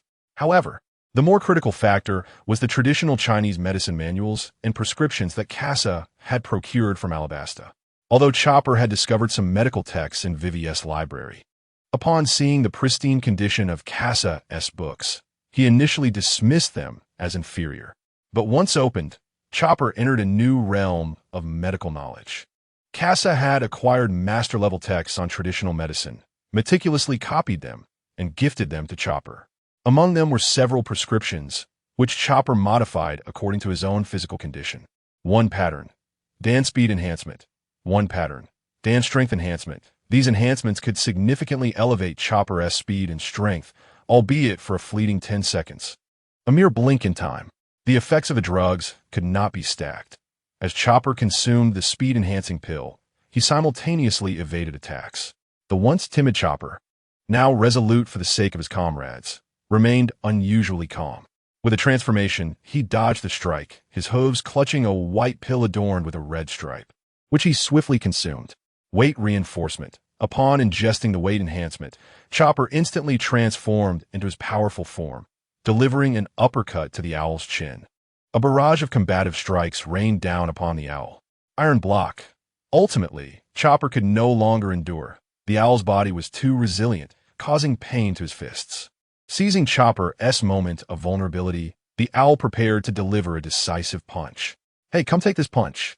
Reinforced right hand. Frankie had already removed the artificial skin, revealing the steel structure of his right hand. With all his might, he unleashed a punch that connected directly with the owl. No matter how tough the iron block of the 6 styles, it could not withstand true steel. The owl was struck and, in shock, gazed at Frankie, exclaiming, "How infuriating." "Your punch." Frankie chuckled with pride. "Indeed, my punches are quite formidable." Not wanting to inflate Frankie's ego, the owl swiftly changed the subject, retorting, "Your punches are truly weak." The owl's words ignited Frankie's fury, and he turned to Chopper, declaring, "Reindeer, leave this one to me." Chopper, starry-eyed at the sight of Frankie's iron fists, nonetheless remembered his purpose. "Then I'll leave it to you, you jerk, Frankie." Chapter 75. The Battle at Judicial Island. 3. Chopper transformed into his reindeer form and dashed in another direction, having faintly heard Nami's cries for help. In the dimly lit corridor, a flash of lightning pierced through, scattering the hair of the enemy. "Oh my, what incredible power!" "So you are." The unique theatrical speaking style of the foe made Nami feel somewhat uneasy. A thunderbolt struck the room, landing directly on the enemy. But its effect was negligible. "You speak too slowly," the enemy remarked. Nami attacked once more, but this time, her strike was deflected by the enemy's hair. The hair moved like agile tentacles, blocking Nami's electric assault. Life restoration, hair binding technique. The hair ensnared Nami's limbs, lifting her effortlessly, rendering her unable to escape despite her attempts to summon lightning. Nami had spent ample time mastering the Thunderfruit's powers. Now she merely focused on controlling her abilities without harming her allies. To fully engage in battle, she required more time. "You all have come here, truly remarkable, but the wicked pirates shall ultimately be vanquished by justice." The enemy raised their staff, employing a technique akin to a spear against Nami. However, the strike missed, passing through her form as she elementalized at the last moment, evading the attack and breaking free from her bindings. At that moment, Chopper finally arrived, only to be struck from behind by the enemy, sending him flying. Nami quickly ducked as the enemy soared over her. "Chopper, are you all right?" she inquired. "I'm fine, Nami. Hurry." Nami urged Chopper to flee. Chopper, still puzzled, asked, "What about the key?" Nami retrieved the key from her chest, stating, "I have the key. There's no need to fight them." Chopper's eyes sparkled with admiration. "Nami, you're amazing, so clever." Nami handed the key to Chopper, instructing Chopper, "Sniff it for any issues. Let's see if we can find the other keys together." The key had been treated with oil, leaving a faint scent. Though Chopper wished to protest that he was not a dog, he indeed caught a whiff of something. As they fled to the hall, A figure suddenly fell from above into the atrium. Nami, enhanced by the Thunder Fruit's perception, sensed the impending presence and looked up to see a familiar silhouette. Her expression shifted, and she grasped her climate baton, ready to cast a spell. The clouds stored within the climate rod were instantly released, transforming into a cloud bed that caught the falling individual. Upon witnessing this, Chopper's expression changed drastically. "Sniper King, how could you be in such a state?" Nami glanced upwards to see Califa gazing lazily at the three below. Moments earlier, Usopp cautiously pushed open a door, ensuring the coast was clear before forcefully entering. "Hand over your keys under the leadership of the great Sniper King," he declared. After confirming no one was inside, Usopp muttered his regrets. Yet, as he closed the door, he clenched his fists, feeling both discontent and shame. He was dissatisfied with his performance. Robin had slowly begun to call for their aid, while he had just reveled in not locating the enemy. Realizing Robin was waiting for them, Usopp steeled himself and boldly pushed open another door. "The great Usopp is here. Hand over your keys." Before he could finish, his gaze was fixed upon a striking woman clad in black stockings. The sheer fabric accentuated her elongated legs, and the contrast with her fair skin left Usopp momentarily entranced. "Damn it, why am I like Sanji?" Califa recognized the intruding Usopp. She remembered him as the man who had wept for a ship in Frankie's dock. "So it's you, the cowardly, weeping man," she remarked, igniting Usopp's fury. He quickly dismissed his lascivious thoughts. This woman was the enemy and possessed the keys Robin needed. "Enough chatter, hand over the keys," he demanded. "What a humorless man you are, resorting to violence against a lady." Usopp unleashed his ultimate gunpowder star, but Califa evaded the attack and closed in on him. She could tell Usopp was lacking in physical prowess and had entered a perilous distance upon stepping into the room. With determination, Usopp produced a massive hammer from his bag, declaring ultimate 10-ton hammer. Califa's eyes widened in surprise, struggling to comprehend how such a colossal weapon could emerge from a seemingly small bag. However, the intricate patterns and sheen of the hammer compelled her to acknowledge its authenticity, forcing her to dodge. This movement played directly into Usopp's hands. The hammer shattered, revealing it to be a mere illusion crafted by Usopp. Califa, incensed by being duped, prepared to charge forward, only to find herself slipping on the slick floor, her high heels betraying her. "Huh, you've fallen into my trap." Califa touched the ground, sniffing the air. It was oil. Usopp did not aim directly at Califa, knowing her peculiar agility would allow her to evade any attack. He had been observing her and knew precisely how to proceed. The flames ignited the oil on Califa, engulfing the room in a blaze. All Usopp had to do was wait for the flames to subside to claim the keys from a corpse. However, he was met with an unsettling silence, instinctively placing his hand on the pouch at his waist. "You wretched creature, had it not been for this fruit, I would surely have been reduced to cinders here." Usopp heard Califa's voice suddenly pierce through the inferno, imbued with anger and a hint of relief, yet laced with pain. Califa recognized her underestimation of Usopp. She had not anticipated his sudden display of such formidable combat techniques. The great tsunami of soap engulfed the sea of flames instantly, crashing towards Usopp with tremendous force. He pondered desperately what means he had at his disposal to counter this assault, but it was all too swift. Usopp was sent hurtling through the air, propelled from the entrance and high into the sky. The powerful soap wave converged upon a single point, striking him fiercely in the chest.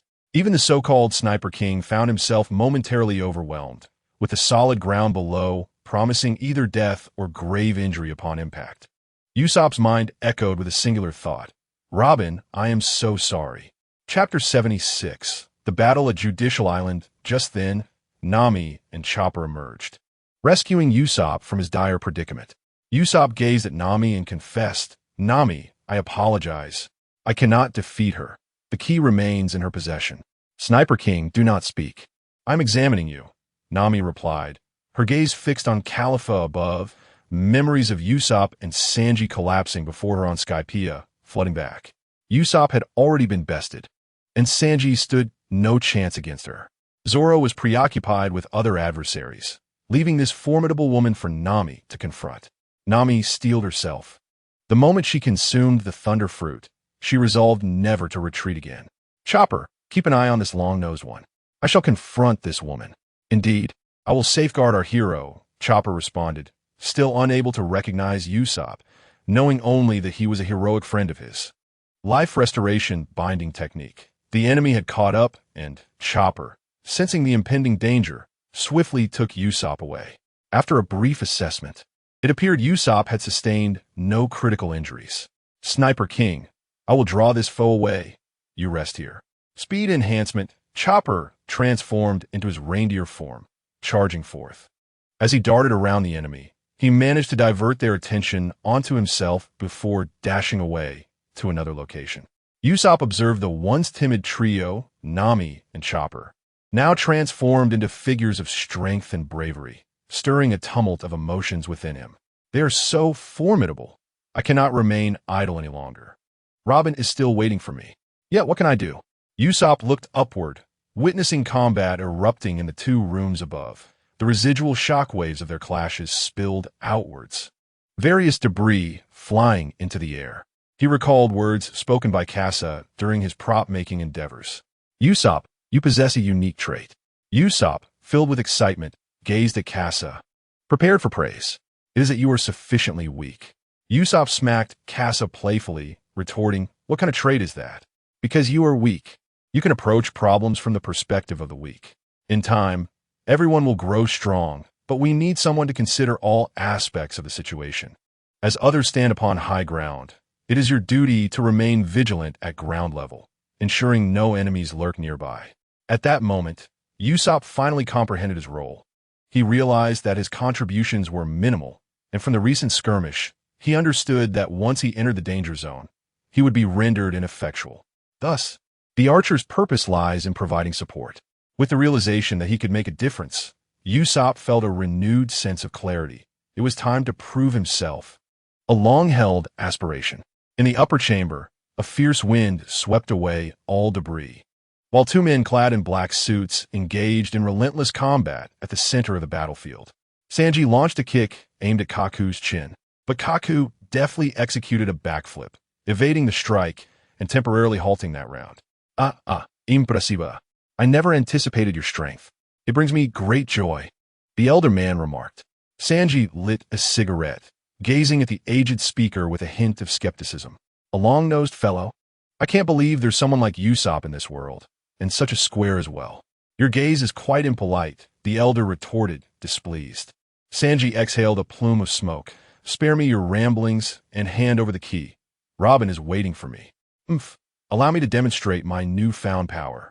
Suddenly, a shadow enveloped Sanji, leaving him in disbelief at what lay before him. Meanwhile, in Gabra's chamber below, Zoro arrived fashionably late, the duration of his search unbeknownst to anyone.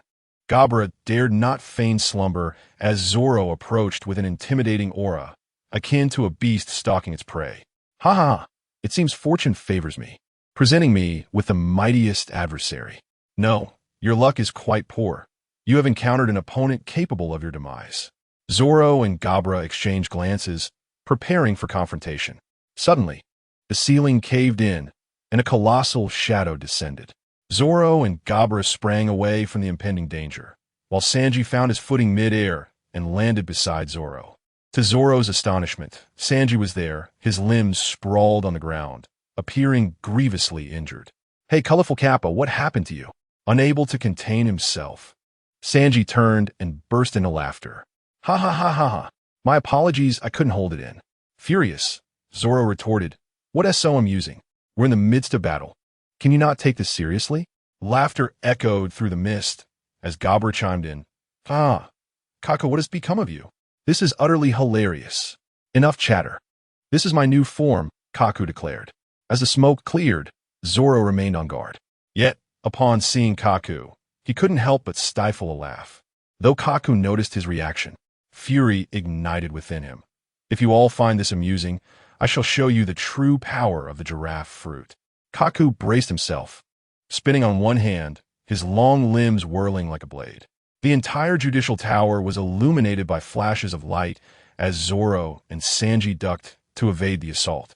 With a resounding tremor, The tower split in two, tilting and exposing the sky. Keep laughing, then. This is my strength.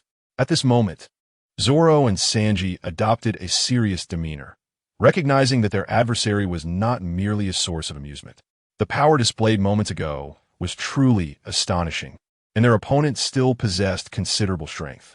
Meanwhile, in the tunnel leading to the Gates of Justice, Luffy forcefully kicked open a large door, arriving at a transit station beneath the Bridge of Hesitation, where Lucci awaited him. Luffy's gaze fell upon the door behind Lucci, where Robin stood. He rushed forward, but was met with a swift kick from Lucci. At least allow me to say, this path is blocked. As Luffy and Lucci crossed paths once more. On the stairs leading up to the Bridge of Hesitation, Spandam tugged at Robin's hair, ascending step by step. Simultaneously, he issued orders to the Navy stationed on Judicial Island. In a moment of distraction, Robin broke free from Spandam's grasp. However, he quickly regained control of her with the sword in his hand. Just then, Spandam, eyeing Robin, reached into his pocket and withdrew a transponder snail, pressing a button on its shell. The Demon Slayer order was activated. Chapter 77. The Battle at Judicial Island. V. Spandam believed he had just disconnected the transponder snail, unaware that it was still linked to the broadcasting system of Judicial Island. Damn Straw Hat Kid, I never thought he would dare to act this way. The Navy on this island is utterly useless, allowing them to reach here. Regrettably, he had initially intended to use the Phantom Thief Casa and then eliminate him, but he never anticipated that Casa would leave him no opportunity. Hey, what do you have there? A shocked voice echoed through the broadcast. Oh no, I mistook the golden transponder snail for a regular one. And now the Demon Slayer order has been initiated. The transponder snail continued its conversation before abruptly disconnecting.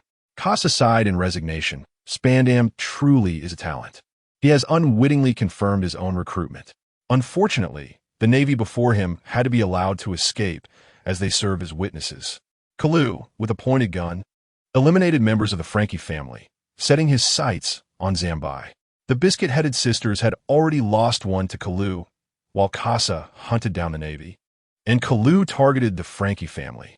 Both were vying for soul coins, occasionally clashing briefly to protect their respective factions.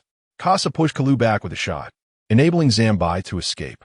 Zambai, witnessing the transformation of Judicial Island into a hellish battleground, could only flee in gratitude, believing Casa to be their protector, unaware that it was Casa who could turn the entire Judicial Island into a fiery prison. It seemed that he was playing both sides, stealthily eliminating some of the near-death Frankie family, while not wishing to tarnish his own reputation. Casa shrugged.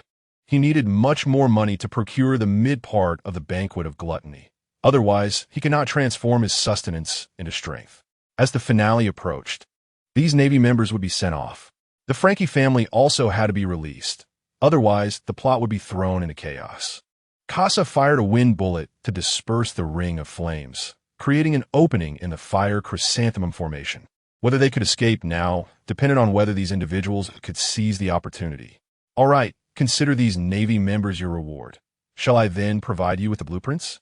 Kalu has prepared himself for battle, having requested the design blueprints from Casa multiple times. Yet Casa has remained unyielding. Despite their prior agreement, the initiative lies with Casa, who remains unhurried.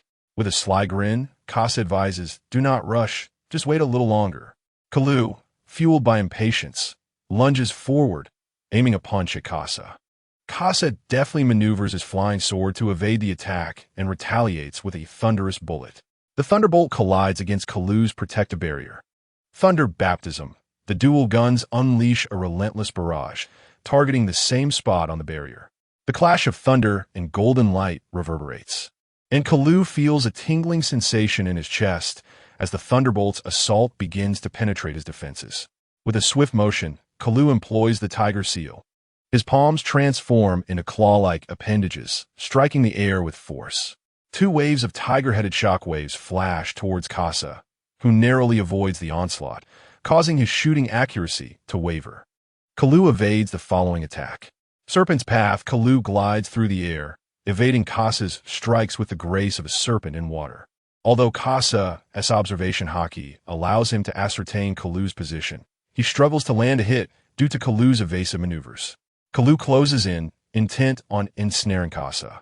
Gaza, swiftly switching his ammunition, unleashes a gust of wind from the barrel, pushing Kalu back, and takes a step back to avoid the incoming assault. While repositioning his aim at Kalu, Flame Bullet, Infernal Fury, Wind Bullet, Destructive Gale, Wind Flame Bullet, Cataclysmic Tempest, with no avenue of escape, Kalu is compelled to activate the life-saving artifact left to him by Carl. Golden Body Manifestation. A resonant chime echoes as Kalu transforms into radiant gold, evading the attack. Yet he finds himself immobilized, plummeting freely through the air. Kasa switches weapons, aiming his Tyrannosaurus shotgun at the descending Kalu. Unsure of the duration of Kalu's golden form, Kasa relies solely on his observation Haki for guidance. Tyrannosaurus Bullet. The shotgun obliterates half of the surrounding terrain as the explosive force is unleashed directly from the barrel, turning the gun's muzzle a fiery red. The explosion engulfs Kalu, yet in the next instant, he regains his freedom, taking refuge behind a structure. Even shielded by the building, Kalu can still feel the searing heat behind him. The Tyrannosaurus Bullet annihilates everything in its path, causing numerous buildings to collapse. However, this excessive display of power ultimately spares Kalu from certain doom. As Kalu gazes up at Kasa in the sky, he realizes he cannot compete in aerial combat, leaving him to endure the onslaught without the means to close the distance. Frustration wells within him. Conversely, Kasa suffers in his own right. His dissatisfaction for being toyed with on the Sky Island now redirected at Kalu. Kasa pumps his shotgun, this time employing a power of 10 for his explosive rounds, eager to play with Kalu. Meanwhile, on the first floor of the Tower of Justice, Frankie triumphs over the owl.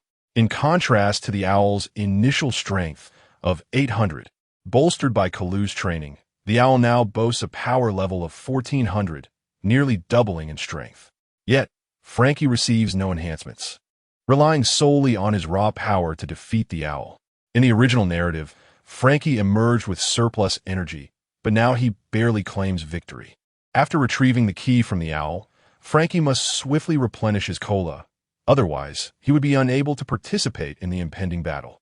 Just as Frankie prepared to restock his cola, the kitchen wall suddenly shattered, and a ball of fur was propelled into the room. Lion's finger gun. Countless strands of hair formed into finger guns, relentlessly assaulting the furry ball, which was promptly flattened. Frankie could not recognize this as Chopper, transformed by his fur-enhanced state, but he understood that this entity was an adversary. Weapon in left hand, with one final powerful strike, Frankie realized he must replenish his cola after this attack, or he would be devoid of any combat capability. The projectile blasted through the adversary, sending him crashing into the corridor. This alleviated the predicament for Chopper, who reverted to his intellectual form, a trickle of blood escaping from the corner of his mouth. The recent assault had inflicted injury even upon Chopper, despite his fur enhancement. "Thank you, Frankie," Chopper said. Once Frankie had replenished his cola, he spotted Chopper. "Oh, that ball was actually you?" Chopper replied, "Yes, it was indeed me. That was quite rude of you." Frankie, observing the approaching adversary, spoke with grave seriousness. "Hey, dear gorilla, this fellow is formidable. I doubt I could defeat him." Chopper concurred. "Indeed, I find him overwhelming as well. Given this, let's join forces." "All right, let us do this." "Damn Frankie." Chapter 78. The Battle of Judicial Island 6. Having replenished his cola, Frankie, alongside Chopper, who had consumed a modified rumble ball, joined forces against the formidable adversary, boasting a power level of 1800. Life restoration binding technique. The adversary, employing the same tactic, sought to ensnare one of them with his hair and then strike with his staff. However, Chopper could transform, while Frankie's choice was even more straightforward. Purifying flame. Flames engulfed the hair before him, prompting the adversary to retract his strands hastily. 6 dials. Shave. The adversary approached swiftly, delivering a blow with his staff that sent Frankie flying. Strong right hand. After being struck, Frankie unleashed his right fist, ensnaring the adversary and restraining his movements. 1 patterned out Dan weight enhancement. In his weight form, Chopper delivered a powerful punch to the adversary's midsection, sending him hurtling away. The enhanced weight form made even ordinary attacks remarkably potent. Frankie retracted his right hand, pulling the adversary back from a dare. Strong iron fist, as Frankie reeled the adversary in. He struck him with a left punch to his white mask. Unyielding, the adversary prepared to retaliate the moment he was drawn back. Life Restoration Willow's elegance. The end of the staff struck Frankie in the chest, and both were simultaneously propelled away. Chopper hurried to Frankie's side, eager to assess his condition. Frankie rose, spitting blood. "Dear Gorilla, you should have landed a blow just now." Chopper retorted angrily, "Quit your whining. I'm a doctor, and I must ascertain your injuries first." Since Frankie's injuries did not impede his capacity to fight, Chopper resumed his battle stance. "Oh, you two are truly remarkable," Chopper remarked. Frankie and Chopper replied in unison. "Could you perhaps speak properly? If that is the case, allow me to demonstrate my true strength." Weichi suddenly spoke with an air of seriousness, leaving Chopper and Frankie momentarily stunned. Subsequently, Weichi underwent a transformation, his physique becoming robust, and his hair ceased its wild dance, coalescing into two powerful arms. His strands morphed into muscular fibers, distinctly defined and exuding strength. Chopper and Frankie swallowed hard, realizing that Frankie's fiery abilities might no longer hold any significance. Weichi's fist slammed into the ground, creating a crater that demonstrated formidable power. "Hey, dear Gorilla, this guy's punches are no joke." "Yes, Frankie, cover me for a moment. I have a plan." Frankie observed Chopper, who had reverted to his enhanced mental form, and wondered what strategy he could possibly employ. The seemingly timid and frail appearance was likely intended to deceive the opponent. Yet, Frankie grinned. "Well, if that's the case, allow me to shield you." Chopper joined his hooves together, peering through the aperture to diagnose Weichi's weaknesses. His rumble ball had been modified. Previously, consuming the second would destabilize the wavelength, making it difficult to control the transformations. However, that was no longer the case. The second dose now acted similarly to the first, though Chopper hesitated to try the third. His strategy was simple: identify the weakness and deliver the strongest blow to conclude the battle. Frankie endured Weichi's relentless fists and staff, engaging in a brutal exchange of blows. Embracing a hardened combat style, Weichi chose to confront Frankie head-on, confident in his superior number of strikes. However, Frankie's fearless approach and the madness in his eyes eventually intimidated Weichi. A momentary opening in Weichi's assault presented itself, and Frankie seized the opportunity.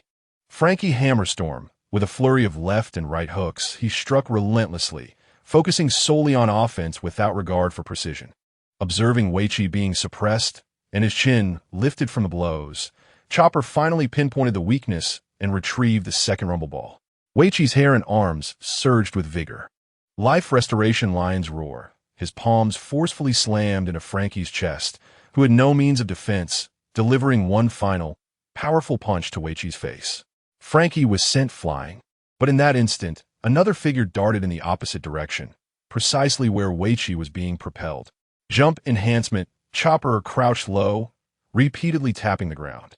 This movement technique, taught by Luffy and Kasa, converted his bouncing energy into speed. Utilizing this method, Chopper swiftly closed the gap with Weichi.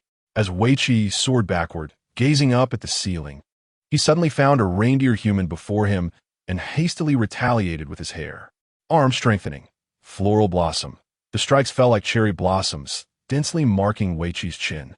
Seizing the opportunity, Chopper ensured that Weichi was unable to employ his six styles for defense. Instead, he attempted to counterattack.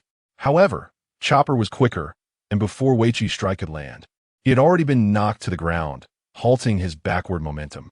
Frankie witnessed Chopper transform once more and truly eliminate their foe. He was not merely intent on providing cover. He sought to vanquish the foe with all his might, yet found himself lacking the strength he had envisioned. Conversely, Chopper was not as feeble as he had anticipated. Chopper began to assess Frankie's condition, furrowing his brow. The cyborg's body posed a challenge that left him momentarily perplexed. "Reindeer, do not concern yourself with me. I merely need to replenish my cola. I shall administer emergency treatment first, and then I must attend to the happy sniper. How does that sound?" Chopper suddenly lifted his gaze to meet Frankie's eyes and inquired, "Frankie, may I place my trust in you?"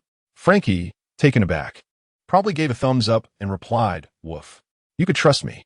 Meanwhile, at the location where Chopper faced the adversary, Usopp had long since vacated the premises, his whereabouts unknown. At that moment, a cascade of bubbles formed a waterfall from the upper levels, swiftly inundating the ground floor. Nami leaped from her room, her feet poised upon a thundercloud.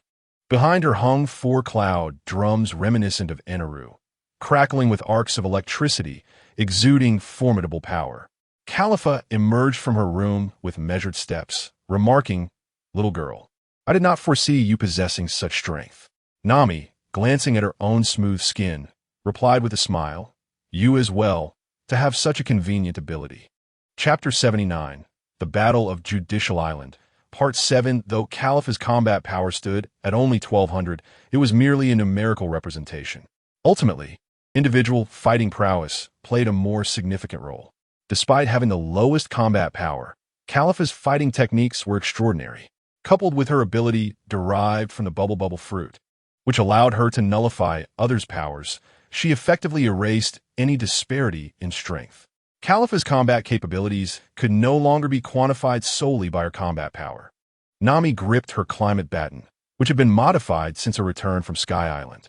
The electric bubbles had been replaced with stored clouds. The clouds beneath her feet and behind her were products of Sky Island, capable of supporting human weight and harboring vast quantities of lightning. As Nami twirled the baton, cold and hot bubbles ascended, forming rain clouds. Califa was determined not to grant Nami the opportunity to cast her spells. She had already experienced Nami's peculiar tactics within the confines of the room. Bubble Sheep, Califa unleashed her fists, causing the bubbles to morph into ram heads that charged toward Nami, who deftly maneuvered upon the clouds to evade the assault. The ram heads left a trail of bubbles in their wake. Tropical depression. Nami created a pressure differential that dispersed the bubbles. The bubble web Califa had meticulously woven was instantaneously blown apart. Thunder, charged lightning gun. Nami struck the cloud drums on her back, summoning a lightning gun that shot forth at Califa with astonishing speed, though the discharge had considerably diminished the drum's density. Califa constructed a bubble wall and stepped back. The lightning obliterated the bubbles, allowing her to advance seamlessly. The expansive battlefield permitted Califa to reposition herself and evade attacks. Moonwalk Thorn Road. As she danced through the air, the thorn whip undulated in sync with Califa's movements, then tightened abruptly to ensnare Nami at the center. However, Califa's brow furrowed as she realized that the captured Nami had instantaneously dispersed. In an unexpected turn of events, several distorted figures of Nami appeared in the courtyard, varying in height and shape, all twisted by the mirage. Utilizing her powers, Califa danced gracefully, crafting thorns from foam that dispersed the illusions conjured by Nami. "I'm right here." Secretary Nami, echoed Nami's voice from above, revealing her silhouette amidst the rain clouds that enveloped the rooftop. Suddenly, an unprovoked downpour flooded the interior, washing away the foam scattered across the arena. Both Nami and Califa engaged in a combat style that revolved around controlling the battlefield. However, Nami's approach exhibited a greater restraint against Califa's tactics, as the rain and wind posed a significant threat to the foam. Califa, abandoning her reliance on her fruit powers, opted for a direct confrontation. Nami, lacking in physical prowess, was susceptible to attacks, yet as a user of a natural-type fruit, she managed to evade the strikes by transforming her body into an elemental state. "I'm sorry, but I must save Robin.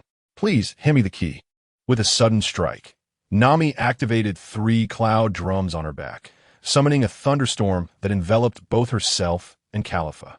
The unexpected jolt of electricity incapacitated Califa, rendering her unconscious as she fell heavily to the ground. At that moment, Chopper emerged and Nami exclaimed, "Chopper, are you all right?" With a quivering voice, Chopper replied, "Nami, the Sniper King is missing." Nami had just seen Usopp sprinting toward the rooftop. However, the upper level of the Judicial Tower was beginning to slide precariously, on the verge of collapse. In the interior courtyard, chaos reigned with the 4 fighters engaged in a tumultuous brawl. Zoro and Sanji clashed swords, oblivious to the members of the opposing team. "You lecherous Kappa," What do you intend to do? Zoro demanded, while Sanji retorted, What do you mean? You nearly decapitated me. The duo continued their usual antics, often inflicting accidental harm upon one another, making cooperation a challenge. Meanwhile, their adversary, the Nine, refrained from taking advantage of the discord. As Gabra mocked Kaku, Haha, I can't take it anymore. Kaku, you're too amusing. I'm quite pleased with this form. What is so funny about it? Kaku questioned, before shifting his form into a square shape. Gabra, unable to contain his laughter, began to pound the ground in amusement. Transitioning from his animal form to a hybrid state, Gabra elongated his body, nearly brushing the ceiling. This hybrid form proved to be the most balanced, showcasing equal strength and speed. Subsequently, he transformed into his beast form. Kaku, while your combat prowess may surpass mine, once I transform into other forms, my capabilities far exceed yours. Allow me to demonstrate the true power of a Zoan fruit. In a sudden ambush, Gabra targeted Zoro, who was preoccupied with Sanji, oblivious to the impending attack from behind. Sanji leaped to the ceiling, intercepting Gabra's assault with a well-timed kick. Gabra had seized the opportunity, but could not withstand Sanji's observation Haki, which had detected his movements. The kappa of the Zika River meddled unnecessarily. Sanji delivered a powerful kick, sending Gabra flying, and inhaled a puff of smoke, saying, Green algae head, this cannot continue. Robin is still waiting for me. Sanji followed Gabra's lead, showing little interest in the swordsman, thus leaving Kaku, another swordsman, for Zoro to handle. This works well. I don't mind a one-on-one duel with you. At that moment, Kaku finally found a comfortable stance, his long limbs and retracted neck not hindering his movement. Zoro licked the edge of his blade, remarking, It seems you've resolved that troublesome long neck of yours. Indeed, now you shall witness the might of the four-sword style. Chapter 80. The war at Judicial Island. Outside the corridor, Gabra and Sanji faced each other. I did not expect my adversary to be a mere lackey rather than a pirate hunter. A man without even a bounty cannot possibly be my match. In an instant, Sanji appeared before Gabra, delivering a swift kick that struck Gabra's chin, sending him soaring. You place such importance on a green algae head. You should be cautious, for I am 100 times stronger than him. Sanji, cigarette in hand, pointed at Gabra, unwilling to be outdone by Zoro. As Gabra rose, he realized Sanji's strength exceeded his expectations. He felt like a punching bag, tossed about with ease. Utilizing the 6 forms, Gabra teleported behind Sanji, but Sanji, with his observation Haki, sensed the impending attack and delivered a kick to Gabra's abdomen before he could strike. Gabra was once again sent flying, crashing into a wall, buried amidst the rubble. Ha ha ha, your attacks are as ineffective as cotton, Gabra taunted, but before he could finish, Sanji was upon him once more. With a flurry of kicks targeting Gabra's shoulders, Sanji unleashed a relentless assault, forcing Gabra to retreat under the pressure, his body trembling from the impact. Seizing an opportunity, Gabra countered with a powerful strike, sending Sanji crashing through the wall, entombed in bricks. Your strength is far too weak. It appears pirate hunters have the upper hand. Gabra jeered. Suddenly, a sharp sound sliced through the air, and in the next moment, Sanji reappeared before Gabra, fury blazing in his eyes as he unleashed his onslaught. With greater speed and force, Sanji executed a devastating attack, special grade meat grinder, which Gabra could not defend against and had to endure the blow. The final strike sent Gabra crashing through the wall, collapsing amidst the rubble. I have asserted I am 100 times stronger than that green algae head. In the midst of the dust and smoke, a blood-red glare swept towards Sanji, who sensed the impending threat. Gabra, realizing Sanji was not someone easily shaken, ceased his attempts to provoke him and decided to rely on pure strength to defeat Sanji. In his state of life return, Gabra's physique shrank while his speed and power surged, becoming an even greater threat. With a flurry of wolf-like strikes, Gabra unleashed his storm leg, pack of wolves. As the blade's aura transformed into a pack of wolves charging forth, Sanji dodged but soon sensed the attack approaching. He lifted his leg to counter and defend, yet the force of their collision sent him flying once more. The force of a punch, infused with the power of iron, sent Sanji flying. He soared over the courtyard, and landed on the opposite corridor. Gabra, seizing the opportunity, pursued him relentlessly, unleashing a flurry of gale feet that overwhelmed both the pile of bricks and Sanji within it. Suddenly, a surge of energy erupted from the brick heap, and with a swift rotation, Sanji deflected all the bricks and the incoming gale feet. Activating the bloodline factor in his right foot, Sanji spun continuously, his blazing right foot aimed at Gabra. Crouching on his left leg to gather strength, his thighs swelled with power, and in an instant, he propelled himself forward. His right foot pierced through the air like an arrow, sending rings of energy radiating from his toes. The first sensation that struck Gabra as he was kicked back was the overwhelming heat and weight of the blow as he crashed through layers of walls. With the remnants of his strength, Sanji landed on the opposite corridor and charged into the room to pursue Gabra. In the darkness, Sanji struggled to adjust to the sudden change in light, a moment that Gabra exploited. Gabra sent Sanji flying again, then targeted his landing spot with his iron block fist technique, the wolf hunt from all directions. The wolf claws emerged from all sides, relentlessly attacking Sanji, who was unable to perceive Gabra's movements in the dark. However, his observation Haki sharpened his senses, allowing him to finally discern the trajectory of the attacks. Previously, Sanji could only detect the positions of the strikes, but now he could track the path, enabling him to reverse his way to Gabra's location. With his left foot poised for an assault, his right foot was already primed for action.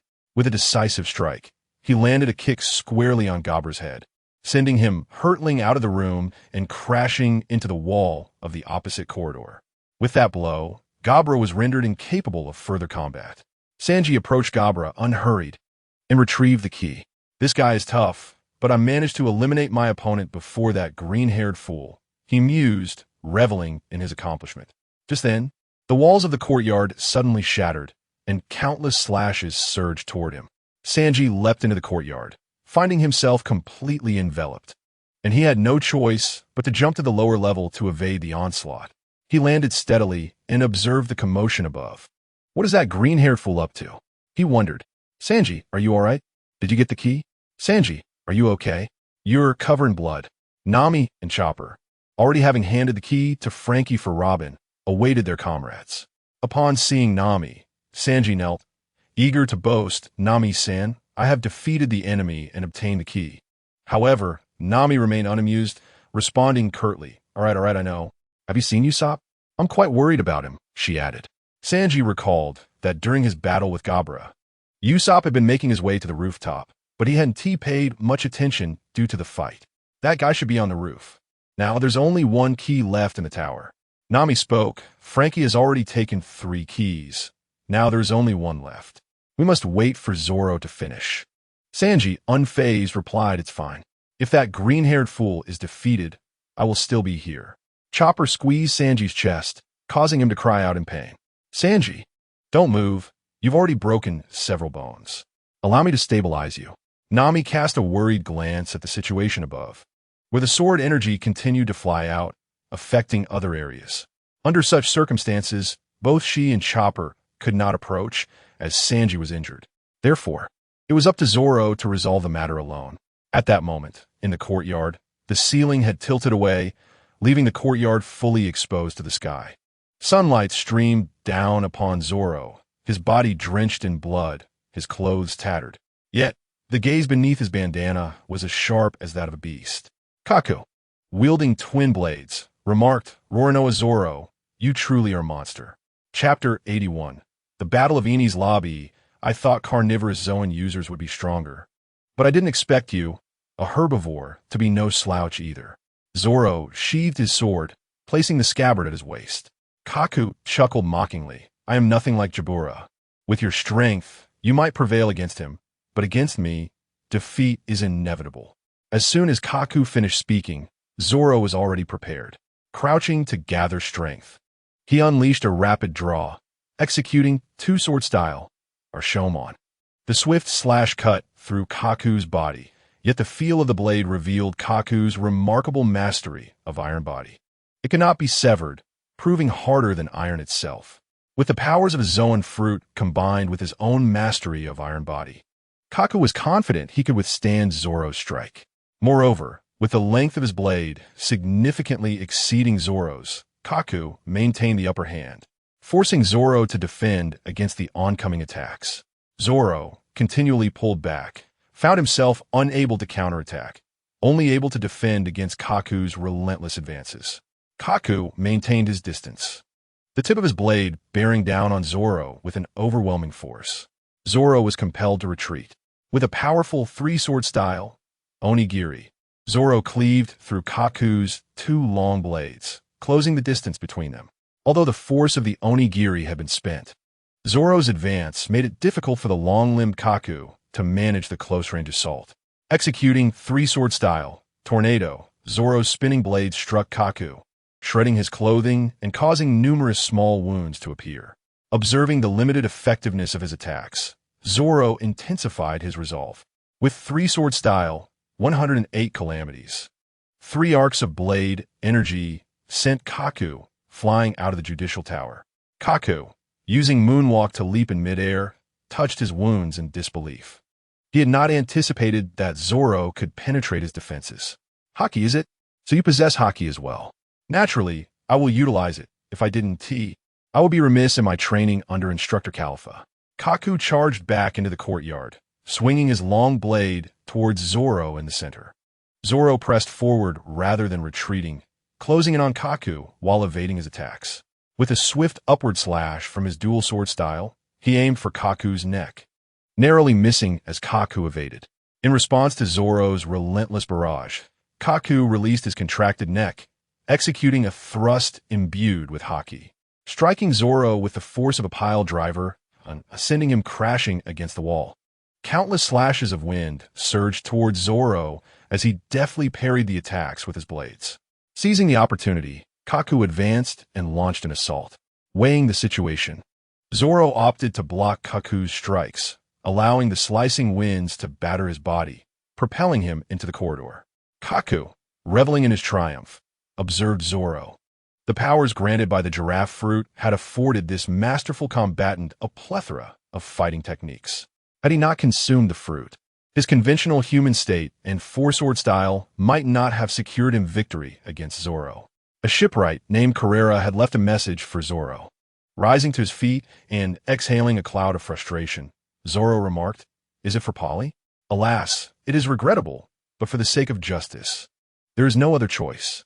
The shipwright's words echoed in his mind. "You have been dismissed." Gripping his swords, Enma and Shusui, Zoro clenched his teeth as Haki began to envelop his 3 blades. With a powerful leap, Zoro executed the two-sword style, 2-4 slash, delivering an unstoppable blow towards Kaku.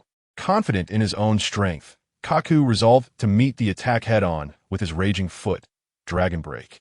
As their weapons clashed, a resounding explosion reverberated through the air, sending shockwaves that scattered debris in all directions.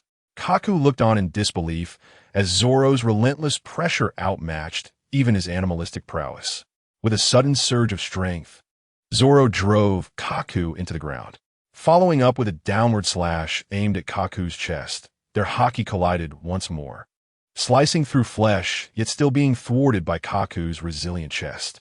For an animal-type devil fruit user, such an injury bore little impact. Kaku distanced himself, his muscles writhing to staunch the flow of blood. Zoro continued his relentless pursuit, forcing Kaku to adopt a defensive stance, yet the initiative had shifted to Zoro. He unleashed a flurry of attacks, executing two-sword style, second slash, two-sword style, ascend, two-sword style, counter-ascend, and two-sword style, magic bear. In a final display, Zoro crouched low, channeling his power into a rising strike that sent Kaku hurtling through the air. Despite Kaku's attempts to defend with his blade, he could not withstand the force of the impact.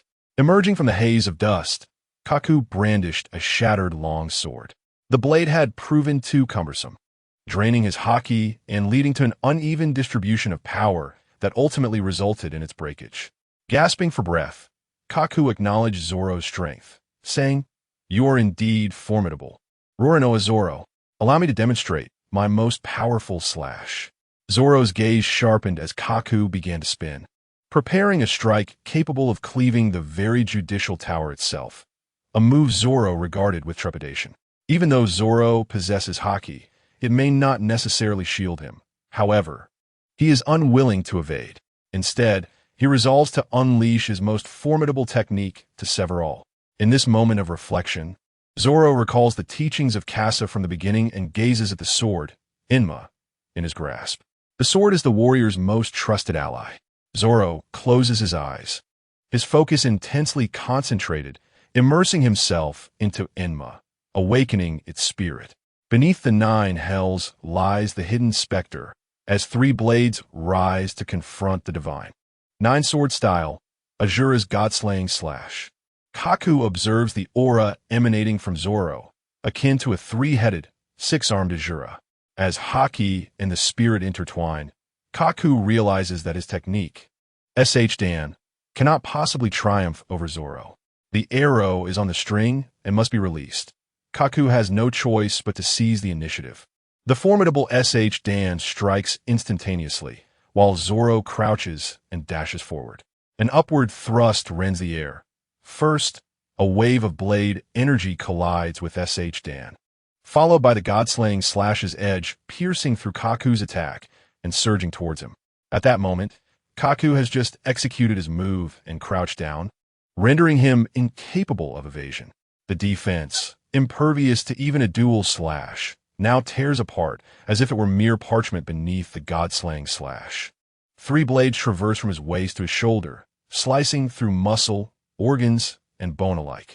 Had it not been for the limited length of the blades, Kaku would have been cleaved into multiple segments. Blood stained the entire courtyard as Zoro removed his headband. Apologies, but I have emerged victorious. Chapter 82. The Battle of the Bridge of Hesitation. Beneath the Bridge of Hesitation, Lucci has cleaved through the wall with several swift kicks, allowing seawater to surge in. "Hey, what are you doing?" Luffy shouted anxiously, realizing that this way, their companions would be unable to cross. Lucci, suspended in mid-air with his moonwalk, coldly regarded Luffy. "Straw Hat. Do not even think of rescuing Nico Robin. You are destined to perish here." Lucci leapt to the middle tier of the Bridge of Hesitation, while Luffy, witnessing the relentless influx of seawater, gritted his teeth, trusting his comrades would find a way to come through.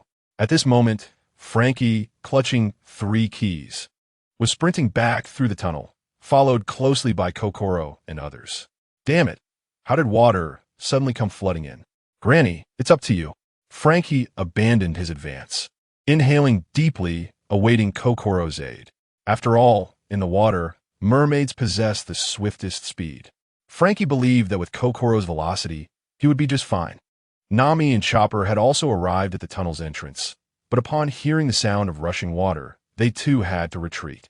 They collided with Sanji and Zoro, who were coming from the opposite direction. Sanji inquired, "Nami-san, what happened?" Nami responded, "Something's wrong. The tunnel is flooding. We can't get through." Chopper asked, "What about Sniper King?" Zoro replied, "That brat is up top. We need to ascend quickly, find Kasa, and have him carry us over." Usopp, fully focused, was continuously shooting at the Gate of Justice, adjusting his trajectory. At that moment, Robin was brought up by Spandam onto the Bridge of Hesitation, dragged towards the Gate of Justice. "Ha! The Gate of Justice is within sight. My future is radiant. Nico Robin, your entire family will perish at the hands of my father and me." Amidst the chaotic scene, Spandam exhibited an extreme arrogance, as a sudden explosion resonated from the exit of the Bridge of Hesitation.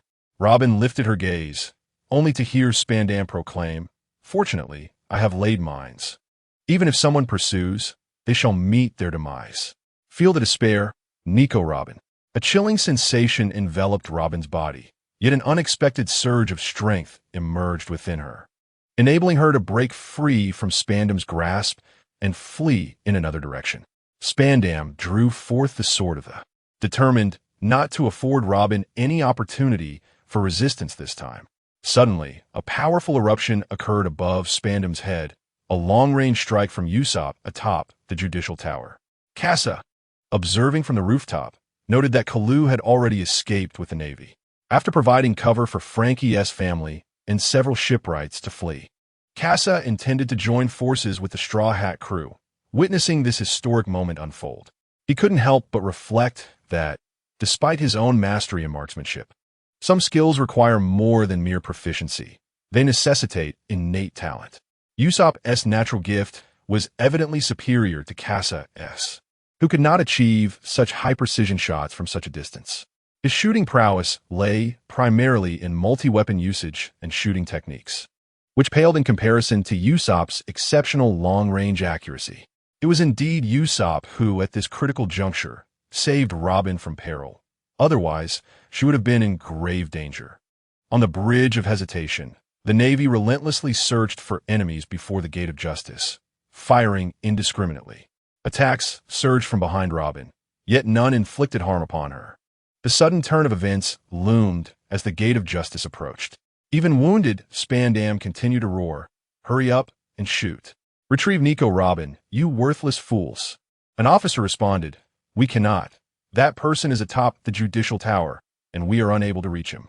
"What? How could he be able to shoot from such a distance?" "Focus your fire on Nico, Robin. Ensure she remains alive, and shoot quickly." Spandam's eyes burned with rage as the captured prey began to struggle and take flight. The Navy soldiers obeyed Spandam's orders, their weapons trained on Robin. Usopp, from his vantage point on the judicial tower, was alarmed. He could only guarantee the accuracy of the at this distance, while other attacks lacked assurance. He could only watch helplessly as the soldiers' weapons ignited, directing their fire towards the defenseless Robin. Robin, too, could merely observe as she was targeted, devoid of any means to retaliate. Had she been more resolute in the past, she might not have found herself in such dire circumstances. At that moment, a steadfast figure emerged before Robin. Frankie had returned from the sea. While Kokoro remained at the exit of the Bridge of Hesitation, Frankie had been the first to emerge, suffering the brunt of the explosion. Now, he reascended the bridge, positioning himself before Robin, impervious to the bullets that could not harm his steel frame. The sudden appearance of Frankie sent a chill down Spandam's spine as silence enveloped the scene, all eyes fixed upon a man who stood as a barrier against all. Suddenly, the sound of transponder snail echoed across the bridge. Beneath Frankie's feet, he gazed at the adversary before him, then seized the enemy. "Hey, Frankie, I am the Sniper King." Look beneath Robin's feet. There lies a bag containing 2 keys, along with the 3 keys in your possession. All the keys are now accounted for. Release Robin. Spandam was taken aback. In that moment, the prize was slipping through his fingers. Robin flexed her wrist and expressed her gratitude. "Thank you, Long Nose." Subsequently, she directed her gaze towards the Navy, determined to demonstrate the prowess of the son of the devil. Usopp, observing that the Bridge of Hesitation was now secure, gave a thumbs up to the others atop the roof. Everything was in order. They only needed to retrieve Robin together. Suddenly, 3 cannonballs were launched, raining down upon the deserted rooftop. Zoro and Sanji reacted instantly to intercept, yet one cannonball honed in on Nami and the others. At that critical moment, Kasa made his entrance. With a white sparrow in hand, he flicked his wrist, deflecting the cannonball and averting the explosive aftermath from endangering the group. Upon seeing Kasa arrive, joy spread among the crowd. Chopper leaped up, embracing Kasa. "Kasa, I thought you had truly left us." "What a relief." Nami rushed over as well, exclaiming, "Wonderful. Kasa is still on our side. Now we can soar across." Usopp, unaware of the tunnel situation, had been planning to utilize Kasa's flying sword to traverse. At that moment, Judicial Island lay engulfed in cannon fire. Under such relentless bombardment, no one could escape unscathed. Their only option was to take to the skies. Kasa's flying sword could accommodate only 3 individuals, plus Nami's thundercloud. They had the means to ascend. After discussing the plan with them, Sanji suddenly positioned himself beside Nami, declaring, "Let be decided. I shall fly with Miss Nami." Chapter 83. The Battle of the Bridge of Hesitation, Part 2. Ultimately, Sanji could not fulfill his own dream. Nami was not entirely adept with her thundercloud, allowing only for solo flight. Fortunately, Chopper was relatively light and of suitable stature, so Nami could give it a try. Kasa, possessing moonwalk, could only accommodate 3 grown men on the flying sword. However, the arrangement of who should sit where on the flying sword became a matter of contention. Should it be Zoro, Sanji, Usopp? Or perhaps Sanji, Usopp, Zoro, Zoro, Sanji, Usopp, Zoro, Usopp, Sanji, Usopp, Sanji, Zoro, Usopp, Zoro, Sanji? The three were entangled in such permutations until Nami, unable to bear it any longer, directly pushed them onto the flying sword and instructed Casa to activate it. Seeing the chaotic scene, Casa grabbed his camera and began to snap photos, inciting Sanji's fury. A slight movement on the flying sword caused an imbalance, leading to a moment of panic among the three. Casa had no choice but to stabilize the situation manually, placing his hands on their shoulders to offer reassurance while steering the flying sword to ascend steadily. This was his first experience controlling the flying sword in such a manner, and it proved quite challenging. At that moment, Nami too encountered an unexpected turn, suddenly becoming ensnared within the thundercloud. With Chopper added to the mix, the thundercloud began to struggle under the weight. Chopper's first stood on end, and despite Nami's efforts to protect him, some electric currents still coursed through his body. Kaza had no choice but to take Chopper on his back, soaring through the air with a moonwalk technique. Chopper felt a sense of relief, believing that Nami's thundercloud would provide him with greater safety. However, the moment he stepped onto it, regret washed over him as the electricity surged through him, leaving him slightly numb. Kaza, thank you, he said. Don't mention it, Chopper. Just hold on tight. I must go ahead, Kaza replied. In the middle layer of the Tower of Hesitation, Lucci maintained his human form while engaging in combat with Luffy. Their fists collided, Haki meeting Haki. As they had been locked in this struggle for quite some time, each equally matched in power. The teachings of Kaza, combined with Garp's secret techniques, rivaled a year's worth of training under Kalu. Finally facing Luffy, Lucci was eager to unleash everything he had learned over the past year. As they separated once more, Lucci sought to prolong the enjoyment of their battle. Luffy observed as Lucci transformed into his leopard form, a mode that had previously defeated him. Unlike before, Luffy now had a compelling reason not to lose. With a second gear pistol, their fists clashed, sending shockwaves that scattered debris around them. Both combatants evenly matched once again. Lucci's smile grew increasingly sinister, for Luffy's strength allowed him to showcase even greater prowess.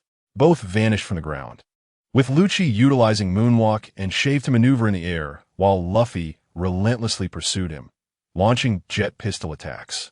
The entire middle layer reverberated with the echoes of their assaults and the fleeting shadows of their figures. Through this testing phase, Lucci managed to discern the movement patterns of Luffy in his second gear state. Without the support of moonwalk, Luffy was forced to rely on the walls to change direction. Thus, his trajectory in the air remained linear, unable to shift angles like Lucci could.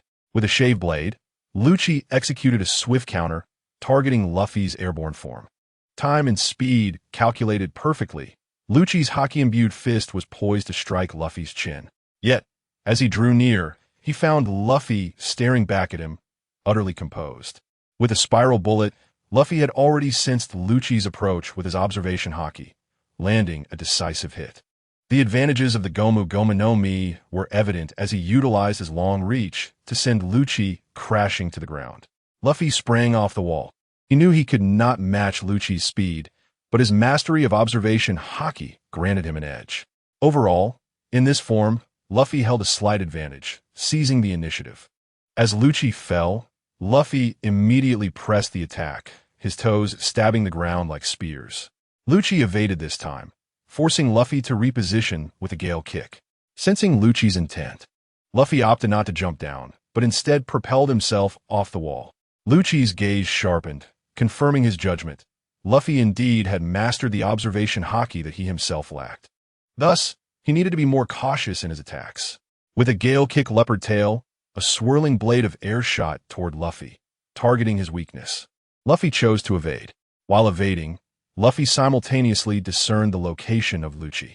He gripped the suddenly appeared Lucci with both hands, and the two entered a phase of grappling. Lucci, having undergone training from Kaku, did not cease his footwork, relentlessly targeting Luffy's lower body. Luffy had never encountered such an assault, even when his observation Haki alerted him. He was unable to evade the attack, his center of gravity already compromised, leading to his defeat in the struggle. Lucci forcefully pushed Luffy away. leaving the latter suspended in midair, unable to gain a foothold, and now within Lucci's crosshairs. The attack known as Raging Gale Foot surged towards Luffy like a colossal bird, a strike potent enough to devastate a warship, compelling Luffy to evade. In the final moment, Luffy managed to grasp a railing, utilizing the elasticity of his rubber body to dodge the strike. Lucci frowned. Indeed, his efforts had proven futile. Luffy had already devised a plan to evade during the moment of impact. That was close, too close. Straw Hat Kid, you're undeniably formidable. Perhaps you might survive, but your companions cannot escape. In the face of justice, there is no room for the weak in this world. With a dual-wielded attack, Lucci did not flinch or evade, braving the strike head-on. Yet, as he propelled Luffy away, Luffy felt a force gripping his waist. It was Lucci's tail. With a cruel smile, Lucci confirmed Kaku's words. To confront someone adept in observation haki, one must find a way to provoke them. Luffy was not particularly skilled, merely capable, so upon being incensed, he became oblivious to Lucci's subsequent maneuvers. With the piercing claw of the Yellow Lotus, Lucci's razor-sharp claws, empowered by Haki, inflicted numerous wounds upon Luffy. Luffy crossed his arms in defense, but Lucci's assault was overwhelmingly fierce, leaving Luffy no opportunity for counterattack. Suddenly, Lucci released his tail, and Luffy, seizing the moment, prepared to retaliate. However, Lucci had his reasons for loosening his grip. With a powerful kick, he sent Luffy crashing into a pile of debris. Kit, you are indeed strong. I realize it will be difficult to find another opportunity like this, so let me show you another form of mine. Luffy ultimately managed to block Lucci's attack, mitigating the damage. The technique of life-returning paper drawing allowed Luffy's body to instinctively harness power and evade.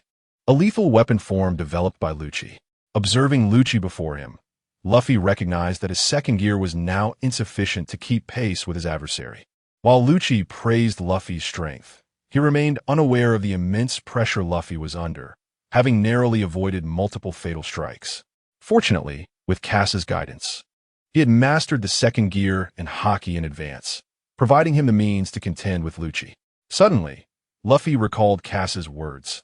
Luffy, have you heard the saying, one punch opens the way, preventing 100 punches from coming? Luffy tilted his head towards Kassa, completely oblivious to its meaning.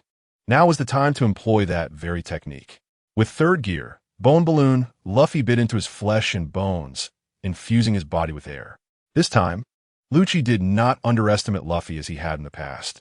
Instead, he became alert, recognizing that this was Luffy's ultimate move. Luffy's strategy was rather straightforward. If you wish to evade, then let us see if you can indeed escape. The entire room lies within the ambit of my assault.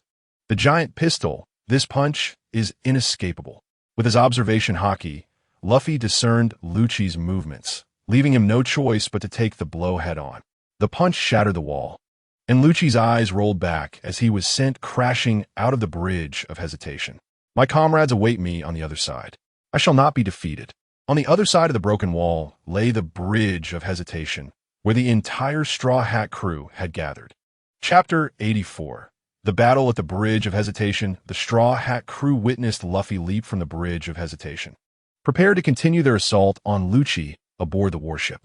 At this moment, the warship had concluded its attack on Eni's lobby and was poised to retrieve Robin and annihilate the Straw Hats. Kassa, however, spotted some familiar faces: Carl, Cal, and several veteran vice admirals: Fire Mountain, Ghost Spider, Squirrel, and Doberman.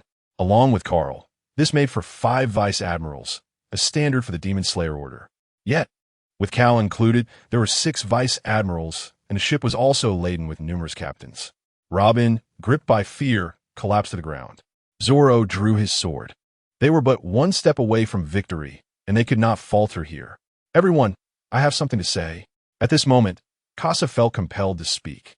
I was once a Navy officer, but for reasons unknown, I departed from their ranks. Nami interjected. What is the point of saying this now? We need to find a way out of here. Kassa, you are one of us. Kassa glanced around, noticing the resolute expressions of his companions. None wished to abandon him. Unable to suppress a smile, he continued. What I mean is, those individuals may harbor grievances against me. so for your safety, I must temporarily maintain my distance to avoid involving you in the fray." Upon hearing this, Usopp and Nami nodded in agreement. Not for any other reason, but because they understood the extent of Kasa's attack radius and recognized the risk it posed to them. "Are you sure, brother?" "Those are Vice Admirals," someone remarked. Kasa locked eyes with Carl and replied, "No worries, just keep yourselves safe." Carl had also spotted Kasa. Having received Cal's report, he knew the design of the Pluton was still in Kasa's possession. Thus he had to act without regard for Garp's reputation. "Doberman, I will handle Kasa. I entrust command here to you." "Ha ha. If that is the case, I too shall seek an opponent to play with. This pirate crew is quite intriguing." As a member of the radical faction, Ghost Spider felt no need to consider Garp's influence any longer. Carl's actions once again altered the course of events. Squirrel and Fire Mountain followed suit, leaping onto the bridge of hesitation. The three Vice Admirals landed before the Straw Hat crew, facing true Vice Admirals of the Navy. Unlike the minor characters they had previously encountered, Doberman issued the order for bombardment, aiming to separate Luffy from the others. The Navy soldiers inquired, "Vice Admiral, shall we provide support?" Doberman observed Rob Lucci, the man known as a weapon of slaughter, engaged in combat with Luffy. All officers of the rank of captain were ordered to take action, for their adversary had vanquished the notorious Pirate Nine, showcasing formidable strength. Aside from the Vice Admirals, everyone else was to apprehend the enemy. Usopp and Frankie stood back to back, watching as Navy soldiers continuously descended upon their ship. Usopp trembled and remarked, "So many Navy soldiers resemble that smoke-wielding fiend. We are doomed." Frankie scoffed, "Humph, they're just the Navy. Watch how I annihilate them." In front of Zoro stood a formidable swordsman of Vice Admiral rank, undoubtedly exerting immense pressure upon him.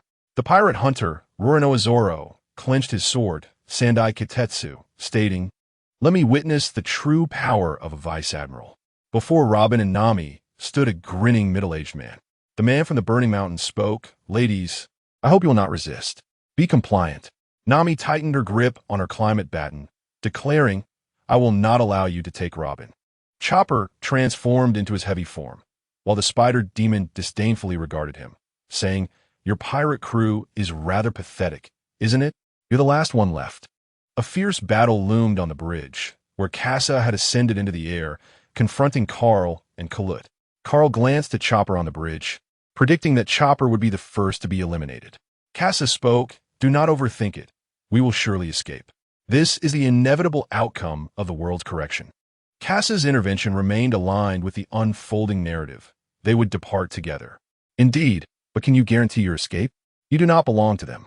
Kasa furrowed his brows as Kalut launched an attack. Carl also prepared a move, while Kasa unleashed his observation haki, which surpassed that of both adversaries. Clear mirror. The three entered the clear mirror simultaneously, with Carl and Kalut seeking to bridge the gap in their observation haki, while Kasa aimed to maintain his advantage. Kasa leaped from his flying sword into the air, engaging in combat using Moonwalk. He unleashed a barrage of attacks upon Kalut, then evaded Carl's assault, countering with a whirlwind blast that sent Carl flying. Kasa did not need to defeat both. He merely needed to impede them. At this moment, Luffy was also locked in battle with Lucci aboard the naval vessels, recalling the Sky King from Skypiea, and targeted the ship where Lucci stood. Giant Serpent Whip, Luffy executed a downward strike, extending his leg like the tail of a serpent, channeling gas within his body until the very last moment to enhance both speed and power. This marked a significant improvement in his control over his body following the awakening of his observation haki. The powerful blow obliterated the naval headquarters ship, prompting Lucci to leap into the air to evade the attack. He then targeted Luffy, using Shave to instantaneously appear beside him. Luffy summoned his haki to repel Lucci's assault. With the combination of observation haki and gear third, Luffy suppressed Lucci's life force. Yet, Lucci remained unperturbed. He had detected Luffy's breath growing increasingly rapid. Realizing that such a state could not be sustained for long, Doberman began instructing soldiers to rescue the Navy personnel who had fallen overboard, as the clash between Luffy and Lucci had already destroyed 2 naval vessels. The entire battlefield was engulfed in chaos. In Chapter 85, The Battle of the Hesitation Bridge, Luffy discerned that Lucci was stalling for time. The duration of his third gear was nearing the 1-minute mark, leaving him with less than 10 seconds. Lucci continued to seek refuge beside the warship, seemingly indifferent to the Navy's safety. Though he had already sustained a blow from Luffy, resulting in some injuries, he relied solely on the terrain to evade further attacks. Seizing his last opportunity, Luffy launched a punch towards Lucci. To Lucci, it appeared to be nothing more than a maneuver to compel him to reposition, allowing Luffy to strike him with a colossal fist. Lucci deftly sidestepped the punch, his gaze fixed intently on Luffy's other fist. Suddenly, he felt a tightness in his back, astonished by the realization that Luffy's fist was not aimed at him, but rather at the warship behind him. The punch struck the ship, failing to penetrate, yet rebounding back toward Lucci, who found himself ensnared. At last, Luffy thought triumphantly as he clutched Lucci's arm. In an instant, Lucci was firmly grasped by the giant hand. Luffy's other hand seized the hesitation bridge, the sole remaining area free of combat amidst the turmoil. 8 seconds remained. Returning to the bridge, Luffy slammed Lucci onto the rooftop, holding him tightly. Let the giant's fists rain down. Luffy's mighty fists fell like a tempest upon Lucci, relentlessly battering him. Amidst the cacophony, the rooftop collapsed. Under the weight of Luffy's colossal fists, debris and Lucci were hurled into the lower tier. This was the full force of the captain of the Straw Hat Pirates. Meanwhile, in the air, Casa was evading attacks. In the state of the clear mirror, he was acutely aware of everything within a 500-meter radius, including Luffy's condition. After 8 seconds, Luffy's energy dissipated, sending him spiraling uncontrollably toward the sea. At that moment, no one could rein in Luffy except Casa. Here comes the blade. The technological flying sword locked onto Luffy and soared toward him. This was why Casa opted for the moonstep in battle. Karu, witnessing this, scoffed. It seems we have been underestimated. I did not anticipate you reaching such heights. Casa retorted. Let us see if the two of you can take me down within this minute. In close combat, the tyrant bullet leveled the playing field, forcing Carl and Karu to evade its onslaught. However, Casa only had one opportunity. The chance to load his weapon would be seized by the duo, leading to a swift conclusion. Casa drew his twin pistols, determined to maintain his distance. With the combined power of the fireball and the hurricane bullet, the fireball surged towards the two adversaries. Karu chose to evade, knowing that the massive fireball required him to maneuver several steps in the air. In contrast, Carl opted to cleave through it with a single stroke. The Xianyin blade sliced through the fireball, relentlessly advancing. Casa continued to retreat, employing the moonstep while firing off fireballs. Both had once mastered the Yen flash technique, and Carl had significantly improved his swordsmanship. While Casa assessed that his opponent could only break through 5 of the projectiles. However, after firing 7 shots, Casa sensed something amiss at that moment. Carl's swift movement began to show signs of fatigue. Yet Casa had already expended 7 mighty fireballs, and in the absence of any intervention, Carl had closed in.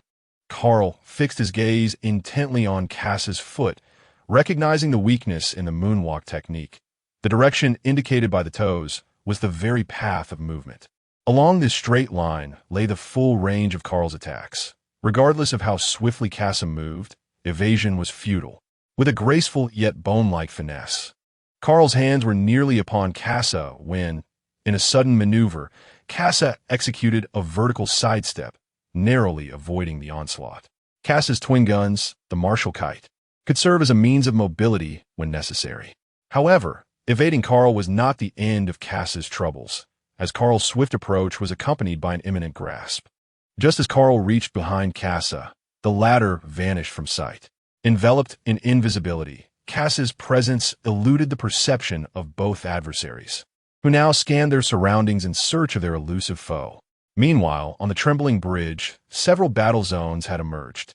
Usopp and Frankie were steadfastly repelling the onslaught of the Navy, who were not merely mindlessly charging forward. A cadre of formidable snipers lurked in the shadows, ready to strike. Frankie, with his back armored in flesh, faced the oncoming threat with unwavering resolve. while Usopp donned the bulletproof vest crafted by Casa, providing a crucial shield against Franky's vulnerabilities. In a moment of desperation, Franky unleashed a purifying flame, momentarily pushing back their assailants. Yet, within less than a minute of skirmishing, Franky's soda supply had been severely depleted, and the narrative dictated that the entirety of the Navy was converging upon them, including numerous power wielders. Franky, at that point, could only muster the strength dictated by the plot, rendering him incapable of withstanding the impending tide. Usopp, displaying remarkable bravery, intercepted a multitude of Navy soldiers, many of whom became ensnared in a viscous substance, rendering them immobile. Usopp refrained from hastening to finish them off, allowing them to struggle as the confined Navy personnel occupied the already limited space. For a fleeting moment, the pressure on the duo lessened as Franky's firepower waned and the Navy began to close in. Sensing the shift, Usopp retrieved a soda from his spatial belt. "Franky, I still have soda. Stay calm." The crisis of ammunition was a fear only a sniper could truly comprehend. The dread stemmed from insufficient firepower. As long as their arsenal remained ample, Usopp and Franky could unleash boundless potential. Franky's expression was a complex tapestry of emotions as he regarded Usopp, recalling how not long ago he had snatched Usopp's money, leading to a rift between him and the Straw Hat crew. Yet now, they stood back to back as comrades in battle. Usopp's support alleviated Franky's concerns, as he had long been troubled by the thought of running out of soda and what would follow, hence his careful management of firepower. With an armory now at his back, he felt liberated from the fear of scarcity. "Leave it to me," he declared confidently, as the hesitation lingered beneath the Justice Gate. Dark clouds loomed overhead, crackling with thunder. Yet, the fiery mountains, equipped with their keen observation Haki, foresaw the tempest and braced themselves with Haki's protective embrace. Robin's arms could not withstand the force of the fiery mountain, and even her joint techniques could not penetrate the iron blocks. Nami and Robin could only struggle to hold on. Between Usopp's battlefield and Nami lay Zoro's confrontation. Amidst the flashing blades, Zoro had already engaged in a fierce duel with the Weasel. As a seasoned Vice Admiral, Zoro found it impossible to break through. In terms of swordsmanship, they were evenly matched, though Zoro's three-sword style occasionally gained the upper hand. The Weasel countered with his brute Haki. The Vice Admiral's mastery of both armament Haki and observation Haki was formidable, leaving Zoro with no means of advancement. The only ones closest to Luffy's battlefield were the vastly mismatched Chopper and the Ghost Spider. The Ghost Spider kicked Chopper aside, rendering him powerless without even needing to draw his sword. "Your pirate crew is truly a jest, bringing along a pet, a raccoon at that," Chopper retorted. "I'm not a raccoon, but a reindeer." Seeing Chopper daring to speak up, the fiery mountain frowned. With a narrow escape from the impending danger, Chopper found himself shrouded in the threat of death. In this battle, the Straw Hat crew could not hope to defeat the several naval vice admirals. They could only prolong the fight until Luffy triumphed over Lucci and could then depart. At that moment, amidst the ruins, a figure rose. Lucci hesitated for a moment, gazing up at Luffy, who was still in his shrunk form in the sky. Luffy had endured, and now it was Lucci's turn. Chapter 86, The Bridge of Hesitation. Battle 5 in his concealed state.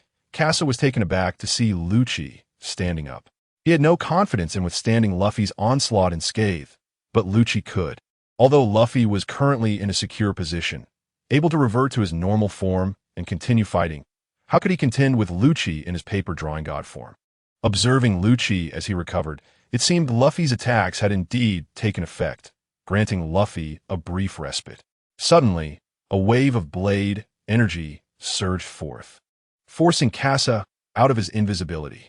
The dense torrent of blade energy swept through Casa's vicinity. Just as he noticed Lucci rising, Casa felt a surge of emotional turmoil. His invisible veil was shattered, revealing his approximate location to both adversaries, leading to a barrage of attacks. Carl and Kalu closed in around him, and Casa contemplated surrendering by tossing out his blueprints. But it was evident that these two had no intention of letting things end so easily. Being the same individual, they would not spare an opportunity to trounce a fallen foe. Carl was taken aback by Casa's sudden outburst, launching a swift attack that reignited aerial combat. This time, Kasa found himself on the defensive, having evaded for 35 seconds. He had roughly 20 seconds left before he could retrieve his flying sword. Under the relentless siege from Carl and Kalu, it was clear he would not last that long. In such an urgent situation, Kasa made a choice. Luffy suddenly felt weightless as the flying sword soared upward. At that moment, Lucci pursued with swift strides, relentlessly charging toward Luffy. In his diminished form, Luffy could only hope the flying sword would continue to elevate him higher. Lucci relentlessly followed the flying sword, only to see it halt mid-air, seemingly taunting him as it awaited his approach. But Luffy was taken aback. Why has it stopped? Is it broken? Kasa, struggling to maintain his composure, had just kicked Carl away with a powerful tail swipe and exchanged a punch with Kaluk, retreating smoothly. During this retreat, Kasa finally noticed that Lucci had caught up with Luffy. Lucci declared, "It's over, Straw Hat." The defiant expression on Luffy's face vanished in an instant. The flying sword beneath him suddenly disappeared, causing Luffy to plummet to the ground. Kasa raised his twin guns. He had endured for 10 seconds. The flying sword recalled, and Luffy fell to the ruins of the Hesitation Bridge. The only action Kasa could take now was to fire one last shot. Kaluk, and Lucci formed a straight line, a result of Kasa's continuous repositioning calculations, finally aligning within the range of Kasa's attack. Destructive wind bullet. The twin guns unleashed a powerful shot, the recoil forcing Kasa down toward the sea. The three targeted individuals were blown away. Even if Lucci returned to the Hesitation Bridge, Luffy had already regained his human form. Just as Kasa was about to plunge into the sea, the flying sword returned to rescue him, restoring him to his complete form. Ready for a second round with Carl and Kaluk. The three were blown far away, with Lucci appearing the weakest. After plummeting, he utilized the moonwalk to dash toward Luffy. By the time Lucci landed on the Hesitation Bridge, Luffy had already recovered, poised, and prepared for Lucci's approach. "Come on, Pigeonbringer." Though the fall had startled Luffy, it inflicted no harm upon him, thanks to his rubbery physique. Entering second gear, with steam continuously rising from Luffy, he was primed for battle. Lucci, under immense pressure, retained his smile. This was the fight he had longed for. "Monkey D, Luffy, let us make this a thrilling encounter." Raging Gale, this strike from Lucci was significantly weaker than the initial attack, yet Luffy chose to evade. After dodging, he landed a punch to the side, anticipating Lucci's next move. Lucci, having predicted this, seized Luffy's fist. He had become accustomed to Luffy's fighting style, thus finding a way to counter it. Piercing finger. With a single-handed finger jab, Luffy retaliated with a barrage of punches, both relentlessly striking each other, momentarily yielding no advantage, merely exchanging blows. However, Lucci, having sustained severe injuries earlier, had to retreat first, ultimately delivering a final blow that sent Luffy flying. Shave, Lucci pursued the airborne Luffy, preparing to launch another attack. Luffy identified Lucci's position and threw a punch, but struck only a shadow. "Got you." A cruel smile crept across Lucci's face. Luffy was already fatigued, but beneath his paper-thin defense, his stamina was well preserved. Shave, Beast Claw. With the high-speed movement of Shave combined with the ferocity of Beast Claw, Luffy was ensnared in a storm of blades, continuously assaulted in mid-air, unable to land. Just as Lucci's strength was waning, he unleashed a full-force strike, sending Luffy crashing to the ground. This time, Lucci seized the upper hand, completely reversing the earlier disadvantage. After crashing to the ground, Lucci executed a moonwalk in mid-air, descending with a claw strike aimed at Luffy. Luffy evaded the attack, anchoring his hands to the floor while extending his arms. The rocket struck Lucci with a powerful blow, sending him flying backward. Luffy rolled, ensnaring Lucci's arm with his legs and forcefully driving him into the ground. This maneuver proved effective, but Luffy was also pulled down alongside him. Lucci's leopard tail similarly ensnared Luffy, dragging him to the ground. However, the surface lacked Haki, so Luffy inflicted no damage, merely disrupting the rhythm of the assault. Suddenly, the leopard tail tightened, drawing Luffy before Lucci. The two locked eyes filled with murderous intent. Luffy delivered a punch to Lucci, who braced himself without releasing Luffy. With both fists poised against Luffy, this Six Styles King Kong gun, a result of Chopper's training, was now more potent than ever. Even Chopper, on the hesitant bridge, felt the residual shockwaves. With tears welling in his eyes, Chopper anxiously awaited Luffy to defeat Lucci and facilitate their escape. However, in Chopper's gaze, Luffy gradually stumbled forward and fell. Lucci's beastly eyes turned toward Chopper. The battle was now concluded. Little Raccoon, it seems your master has perished, and the fight is over. Tears streamed uncontrollably from Chopper's eyes, leaving him with no alternatives. The One Piece had already been consumed twice by the Tower Justice, and he could only rely on his final move. He no longer cared about the outcome of this last piece. Blue Wave Ball Monster Enhancement, Chapter 87. The Battle on the Hesitant Bridge of Six Brave Sea Warriors. A beastly roar abruptly halted the entire conflict on the hesitant bridge. Usopp immediately recognized the situation. Chopper, is that Monster Chopper? That deer gorilla? How is this possible? The ghost spider gazed in disbelief as Chopper transformed into a colossal moose. Momentarily stunned, by the time he regained his composure, Chopper's moose hooves struck the ghost spider like a hammer. Iron block. The ghost spider reacted swiftly, but against absolute power. Resistance was futile. Chopper's fundamental attributes had been enhanced by Kabu, resulting in a monstrous transformation that amplified these attributes. This blow was not something the ghost spider could easily withstand. The iron block shattered instantly, and the ghost spider was swept off the hesitant bridge like refuse. The monster had been unleashed. The next moment, Chopper's target became the enemy ensnared by Usopp. In the astonished eyes of the Marines, Chopper's enormous hands grew even larger. A tremendous rumble echoed from the hesitant bridge, causing the entire structure to tremble. The closest Zoro and the flying squirrel were also affected, halting their attacks to regain their balance. Zoro gripped his sword tightly. He could no longer remain entangled with the flying squirrel. He had to rescue Chopper. This intention was noticed by the flying squirrel, exposing a vulnerability in Zoro. A crisp sound of metal shattering echoed as Snowwalk severed Zoro's weapon. In his astonished gaze, the weasel struck Zoro, sending him flying, but he managed to parry the blow just in time. "Pirate Hunter, you underestimate me," the weasel taunted. "With your immature haki and such reckless swordplay, you will soon find yourself bereft of a blade." It was common for Zoro to sever his opponent's weapons, but now it was his own sword that had been shattered.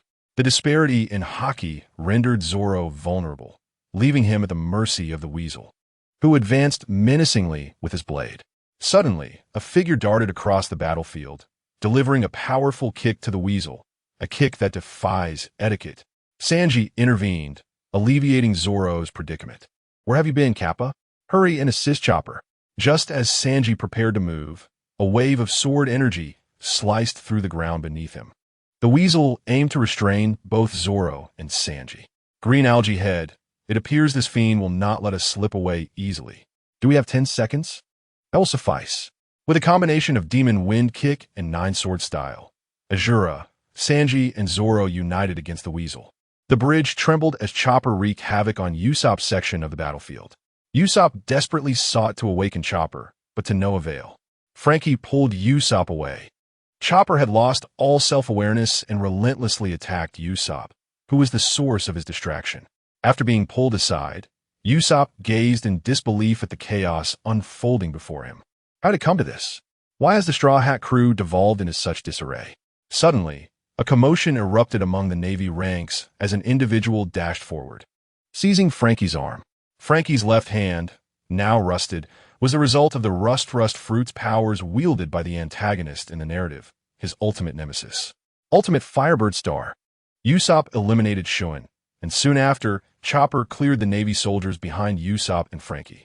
Chopper struggled to breathe. He had been striving to awaken his consciousness and regain control over his body, yet he failed and remained out of control. Although he had vanquished the Navy on the bridge, Usopp made a crucial decision. "Frankie, help me throw Chopper into the sea." Frankie, clutching his rusted arm, turned to the massive figure of Chopper before him. "Leave it to me." Usopp then fixed his gaze upon the demon Spider lying on the bridge, the very entity responsible for Chopper's loss of control. Usopp was determined to eliminate him. As a seasoned Vice Admiral, the Demon Spider was humiliated by being struck away by Chopper. In a fit of rage, the Demon Spider's hair transformed into multiple arms. Life restored. The Demon Spider targeted Chopper, seeking to reclaim his lost honor. In the heat of battle, the Demon Spider noticed Usopp rushing to confront him. Usopp donned gloves, with the palms containing the impact shells seized from Skypiea. After Kazakh confiscated Weber's shells, they underwent modifications. Originally, the impact shells possessed only 10 times the power of the regular shells. Currently, the repelling shell can absorb attacks equivalent to 15 times its own power, subsequently returning double the force, with a cap at the same 15-fold strength. However, it also entails enduring a corresponding recoil. Weber, having utilized the standard repelling shell twice, has already fractured his bones, and Usopp is acutely aware of the challenges that lie ahead. As the enemy prepares to strike at his comrades, Usopp cannot idly stand by. It appears you shall accompany your companions to their demise. Witness as I pierce through you all. The hair of the ghost spider converges into a singular point, targeting Usopp and Chopper behind him, linking the two in a singular attack. Chopper emits a howl towards the heavens, having sent the Marines sprawling. His gaze now fixed on the rusted arm of Frankie. With a darkened palm raised high, he aims at Frankie. Hey, I am the illustrious Super Frankie. How could I possibly be concerned with such trivial damage? The rust on his arm has indeed begun to impair the functionality of his coup de vent, risking a catastrophic malfunction. Nevertheless, Frankie does not entertain the notion of conceding to Usopp. A man must not falter at such a moment. He trains his aim on Chopper, his arm inflating as rust cascades away. Coup de vent. Meanwhile, the ghost spider has already launched an assault on Usopp. In disbelief, the ghost spider gazes at the smoke before him. His full force strike upon Usopp's arm merely stirs a cloud of mist.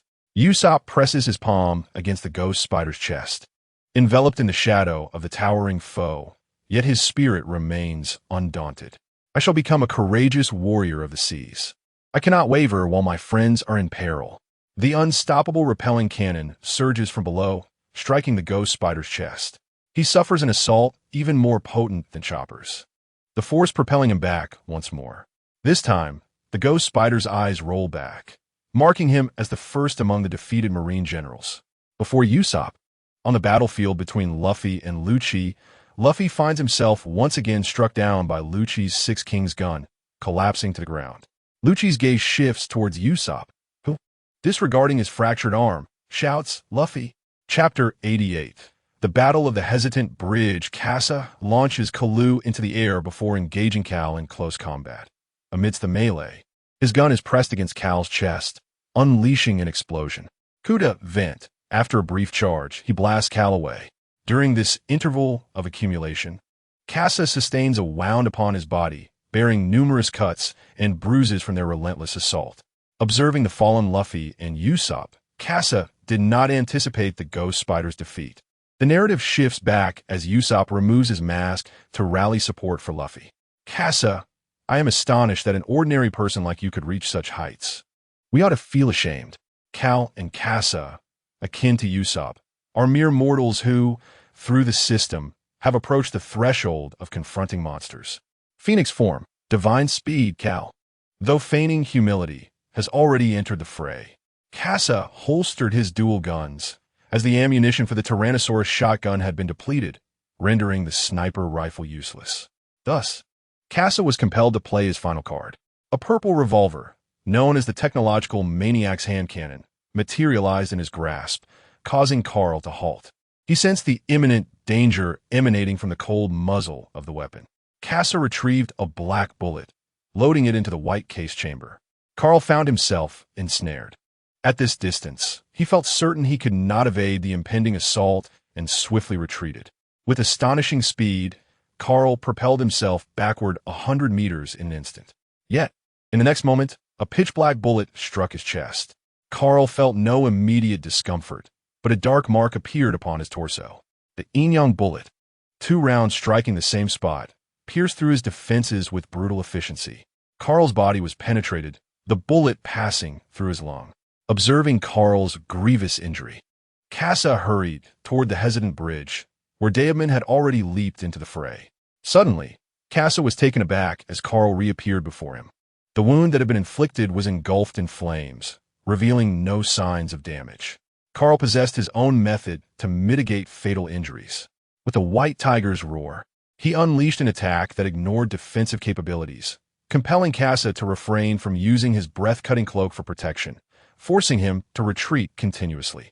Zoro and Sanji, witnessing Daemon closing in on Usopp, were alarmed. Sanji exclaimed, "Green algae head, go save that guy. I'll hold him off." Though reluctant, Zoro, armed with his broken sword, sought an opportunity to assist Usopp. United in their efforts, Sanji and Zoro struggled against the Weasel, who resisted valiantly, yet was unable to deliver a decisive blow to end the confrontation. The Weasel managed to interpose itself before Zoro, blocking his advance. When Sanji attacked, the Weasel not only defended, but also forcefully repelled Zoro. Once again, the Weasel single-handedly thwarted both adversaries. Nami and Robin remained ensnared by the fiery mountain, rendering them incapable of providing aid. Usopp was left to confront the Navy Vice Admiral alone. Under the Vice Admiral's imposing presence, Usopp felt overwhelmed. Fortunately, Luffy had risen once more, allowing Usopp to continue fighting. However, the pain in his arm was a constant distraction, filling his mind with anguish. Usopp could not afford to show weakness. He aimed his fractured arm at Daemon. "Ah, a Navy Vice Admiral, is it? Let us see how many of you will fall beneath my barrage." Usopp pressed forward, enduring the pain as he unleashed the aura of a formidable warrior. Daemon regarded Usopp's hand with trepidation, sensing the young warrior's condition, though uncertain if Usopp was capable of executing such an attack again. In that moment, the two entered a peculiar stalemate. Meanwhile, on the ruins of the hesitant bridge, Luffy stood, panting heavily. Lucci, with a grim expression, observed Luffy, who, despite having sustained severe injuries from the first six-king gun, continued to fight on. As the battle raged on, Luffy astonishingly chose not to evade, enduring Lucci's six-king's gun head-on. Lucci taunted, "Monkey D. Luffy, do you truly wish to die so foolishly?" Luffy remained silent, instead releasing his second gear and closing his eyes. Within the recesses of his mind, he recalled the scene aboard the ship where Casa clashed with Zoro. Despite wielding a seemingly flimsy sword, Casa had successfully blocked Zoro's 3 formidable blades. At that moment, Luffy had discerned the transfer of force, flowing from Zoro's hand into Casa's sword, and then unleashed. Casa, recognizing Luffy's insight, naturally elucidated the principles of Tai Chi power. Luffy, employing his observation Haki, sensed Lucci advancing step by step, preparing his stance. Maximum wheel, Six Kings gun. Luffy exhibited no emotional turmoil. He absorbed the impact of the Six Kings gun radiating from Lucci, feeling it resonate against his abdomen. As the force traversed through Luffy's body, his muscles deformed like rubber. Compressing backward, with his mastery of observation Haki, he understood the direction of the force. Having absorbed the attack, Luffy adeptly manipulated his muscles to redirect its trajectory. Rubber countercannon, Luffy's fist, akin to a compressed spring, transformed the shockwave received from Lucci into explosive power, propelling his punch forward.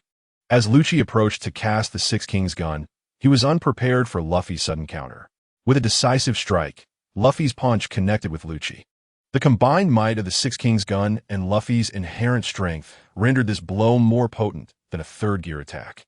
Unimpeded, Lucci was sent crashing through the ground, leaving 2 charred footprints behind before shattering a wall and being propelled onto a naval warship.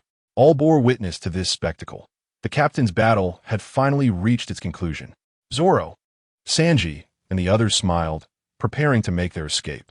Robin ceased her assault, gazing at Luffy from afar. "Robin, let us return together." At that moment, Kalu finally made his move. Chapter 89. Escape with all his skills unleashed, Kalu ensnared Casa single-handedly.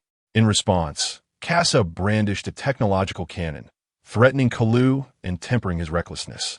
However, this provided Kalu the opportunity to form a seal. Vajra Demon Suppression Seal. Caught in the fray, Casa had no choice but to be struck, plummeting into the sea. Though Cass's mind brimmed with plans for counteraction, none materialized. Recently, he had made a decision. Twin windball, destructive wind, one shot forced Alberman to reposition, and then another sent him flying. After executing this, Casa fell into the ocean. Usopp, witnessing the threat dissipate, turned his gaze towards Luffy, who had already endured the maximum wheel Six Kings gun and lay incapacitated. The transfer of power had inflicted significant damage upon Luffy's body, leaving him unable to move. "Luffy, what are you doing? Hurry and prepare to escape." Luffy gasped, "I'm sorry, I don't know why, but I can't move." The group was left in shock. How could they possibly escape now? Zoro seized the opportunity presented by the flying squirrel, allowing Sanji to escape and hasten towards Luffy's situation. Nami employed Mirage, confounding the fiery mountain, and together with Robin, they raced towards Luffy's location. Carl and Karoo arrived at the suspended bridge, where Zoro drew his sword to confront the flying squirrel, joining the Straw Hat crew against 4 Marine admirals: Carl, Karoo, the fiery mountain, and the flying squirrel. The Straw Hat crew found themselves akin to caged mice, eager to observe how Luffy and his companions would struggle. Usopp's arm had swelled with blood, rendering it immobile. Otherwise, he could have shot a hook and rope to retrieve Luffy. At that moment, the voice of Casa echoed over the sea. Everyone jumped down. Casa, having fallen into the water, was not alone. The sea also held fallen Marines, Frankie, the incapacitated chopper, as well as the elderly Kokoro and Chimney. Casa was rescued, and amidst the naval vessels, a pirate king's ship breached the encirclement. The Mary finally arrived. Casa was tossed onto the ship, standing on the deck, overwhelmed with emotion. However, they needed to flee promptly. Lifting his gaze, he spotted Zoro and the others at the broken bridge, ready to depart. Usopp, with his arm drooping, could not contain his tears. "Mary, you rascal!" Sanji and the others were equally astonished, never expecting the Mary to appear at such a critical moment. Robin had also sprung into action. With her outstretched arm, Robin helped Luffy inch closer to safety. Sanji and the others leaped down, while Zoro sheathed his sword, casting a discerning glance at Carl, the man who bore an uncanny resemblance to Casa, sensing something amiss. He then elegantly retreated, leaving under the gaze of the Marine Admiral. Doberman remarked, "It appears these pirates are in disarray. How could they possibly escape from 7 warships?" Carl replied, "Indeed, then I must trouble Doberman to continue with the chase." He anticipated the Straw Hat crew would flee, thus relinquishing command, absolving himself of further involvement. The other admirals concurred, believing the Straw Hats would not escape, and returned to their ships, allowing Doberman to assume command. Casa caught Luffy and Usopp, then handed the incapacitated Chopper to them. Chopper glanced his right at Luffy. "Luffy, it's wonderful. The Mary has come to rescue us." Then he turned to his left. "Usopp, it was you who brought the Mary to our aid." "Oh, what happened to your arm?" "Doctor, quickly a doctor." One by one, the others boarded the Mary. Nami and Robin were lifted aboard by flying swords, while Zoro and Sanji climbed up the rope ladder. Once everyone was gathered, they prepared to depart. Suddenly, several cannonballs were fired from the warships. Yet none landed near the Mary. In fact, one cannonball struck a marine vessel. Sanji looked up, just as I thought. Thankfully, I was prepared. Zoro glanced at the gate of justice, which had now closed. Opening his mouth, the colorfully adorned Kappa inquired, "Did you vanish merely to undertake this?" Sanji, with an air of pride, replied, "Indeed, these adversaries cannot be vanquished solely through sheer determination. We must rely on intellect." He gestured toward his head, evoking gasps from the trio of simpletons. "Are you a genius?" "Sanji, you are marvelous." Nami sensed that the battleships were already swaying under the influence of the currents. The threat of cannon fire no longer loomed. They had to act swiftly, departing before the Navy could regroup. This was their singular chance. "Everyone prepare yourselves. We are about to make our escape." No one doubted Nami's words, not even Frankie. Once aboard, Frankie quickly grasped the structure of the Mary and seamlessly integrated into the effort. Usopp had collapsed, leaving one less crew member aboard. Zoro and Sanji were compelled to assist in navigating the vessel, while Casa stood alone on the aft deck, brandishing a vintage sniper rifle to preemptively detonate the incoming cannonballs. The Navy had swiftly regrouped, launching an assault on the Straw Hat crew. The Demon Spider had also recovered, gritting his teeth as he glared at Chopper and Usopp on the Mary, both incapacitated, yet he remained standing. As a Vice Admiral, he could not be outdone. With a furious roar, the Demon Spider leaped down, aiming at the Mary. However, Casa had already trained his rifle on the Demon Spider. Heavy bullet.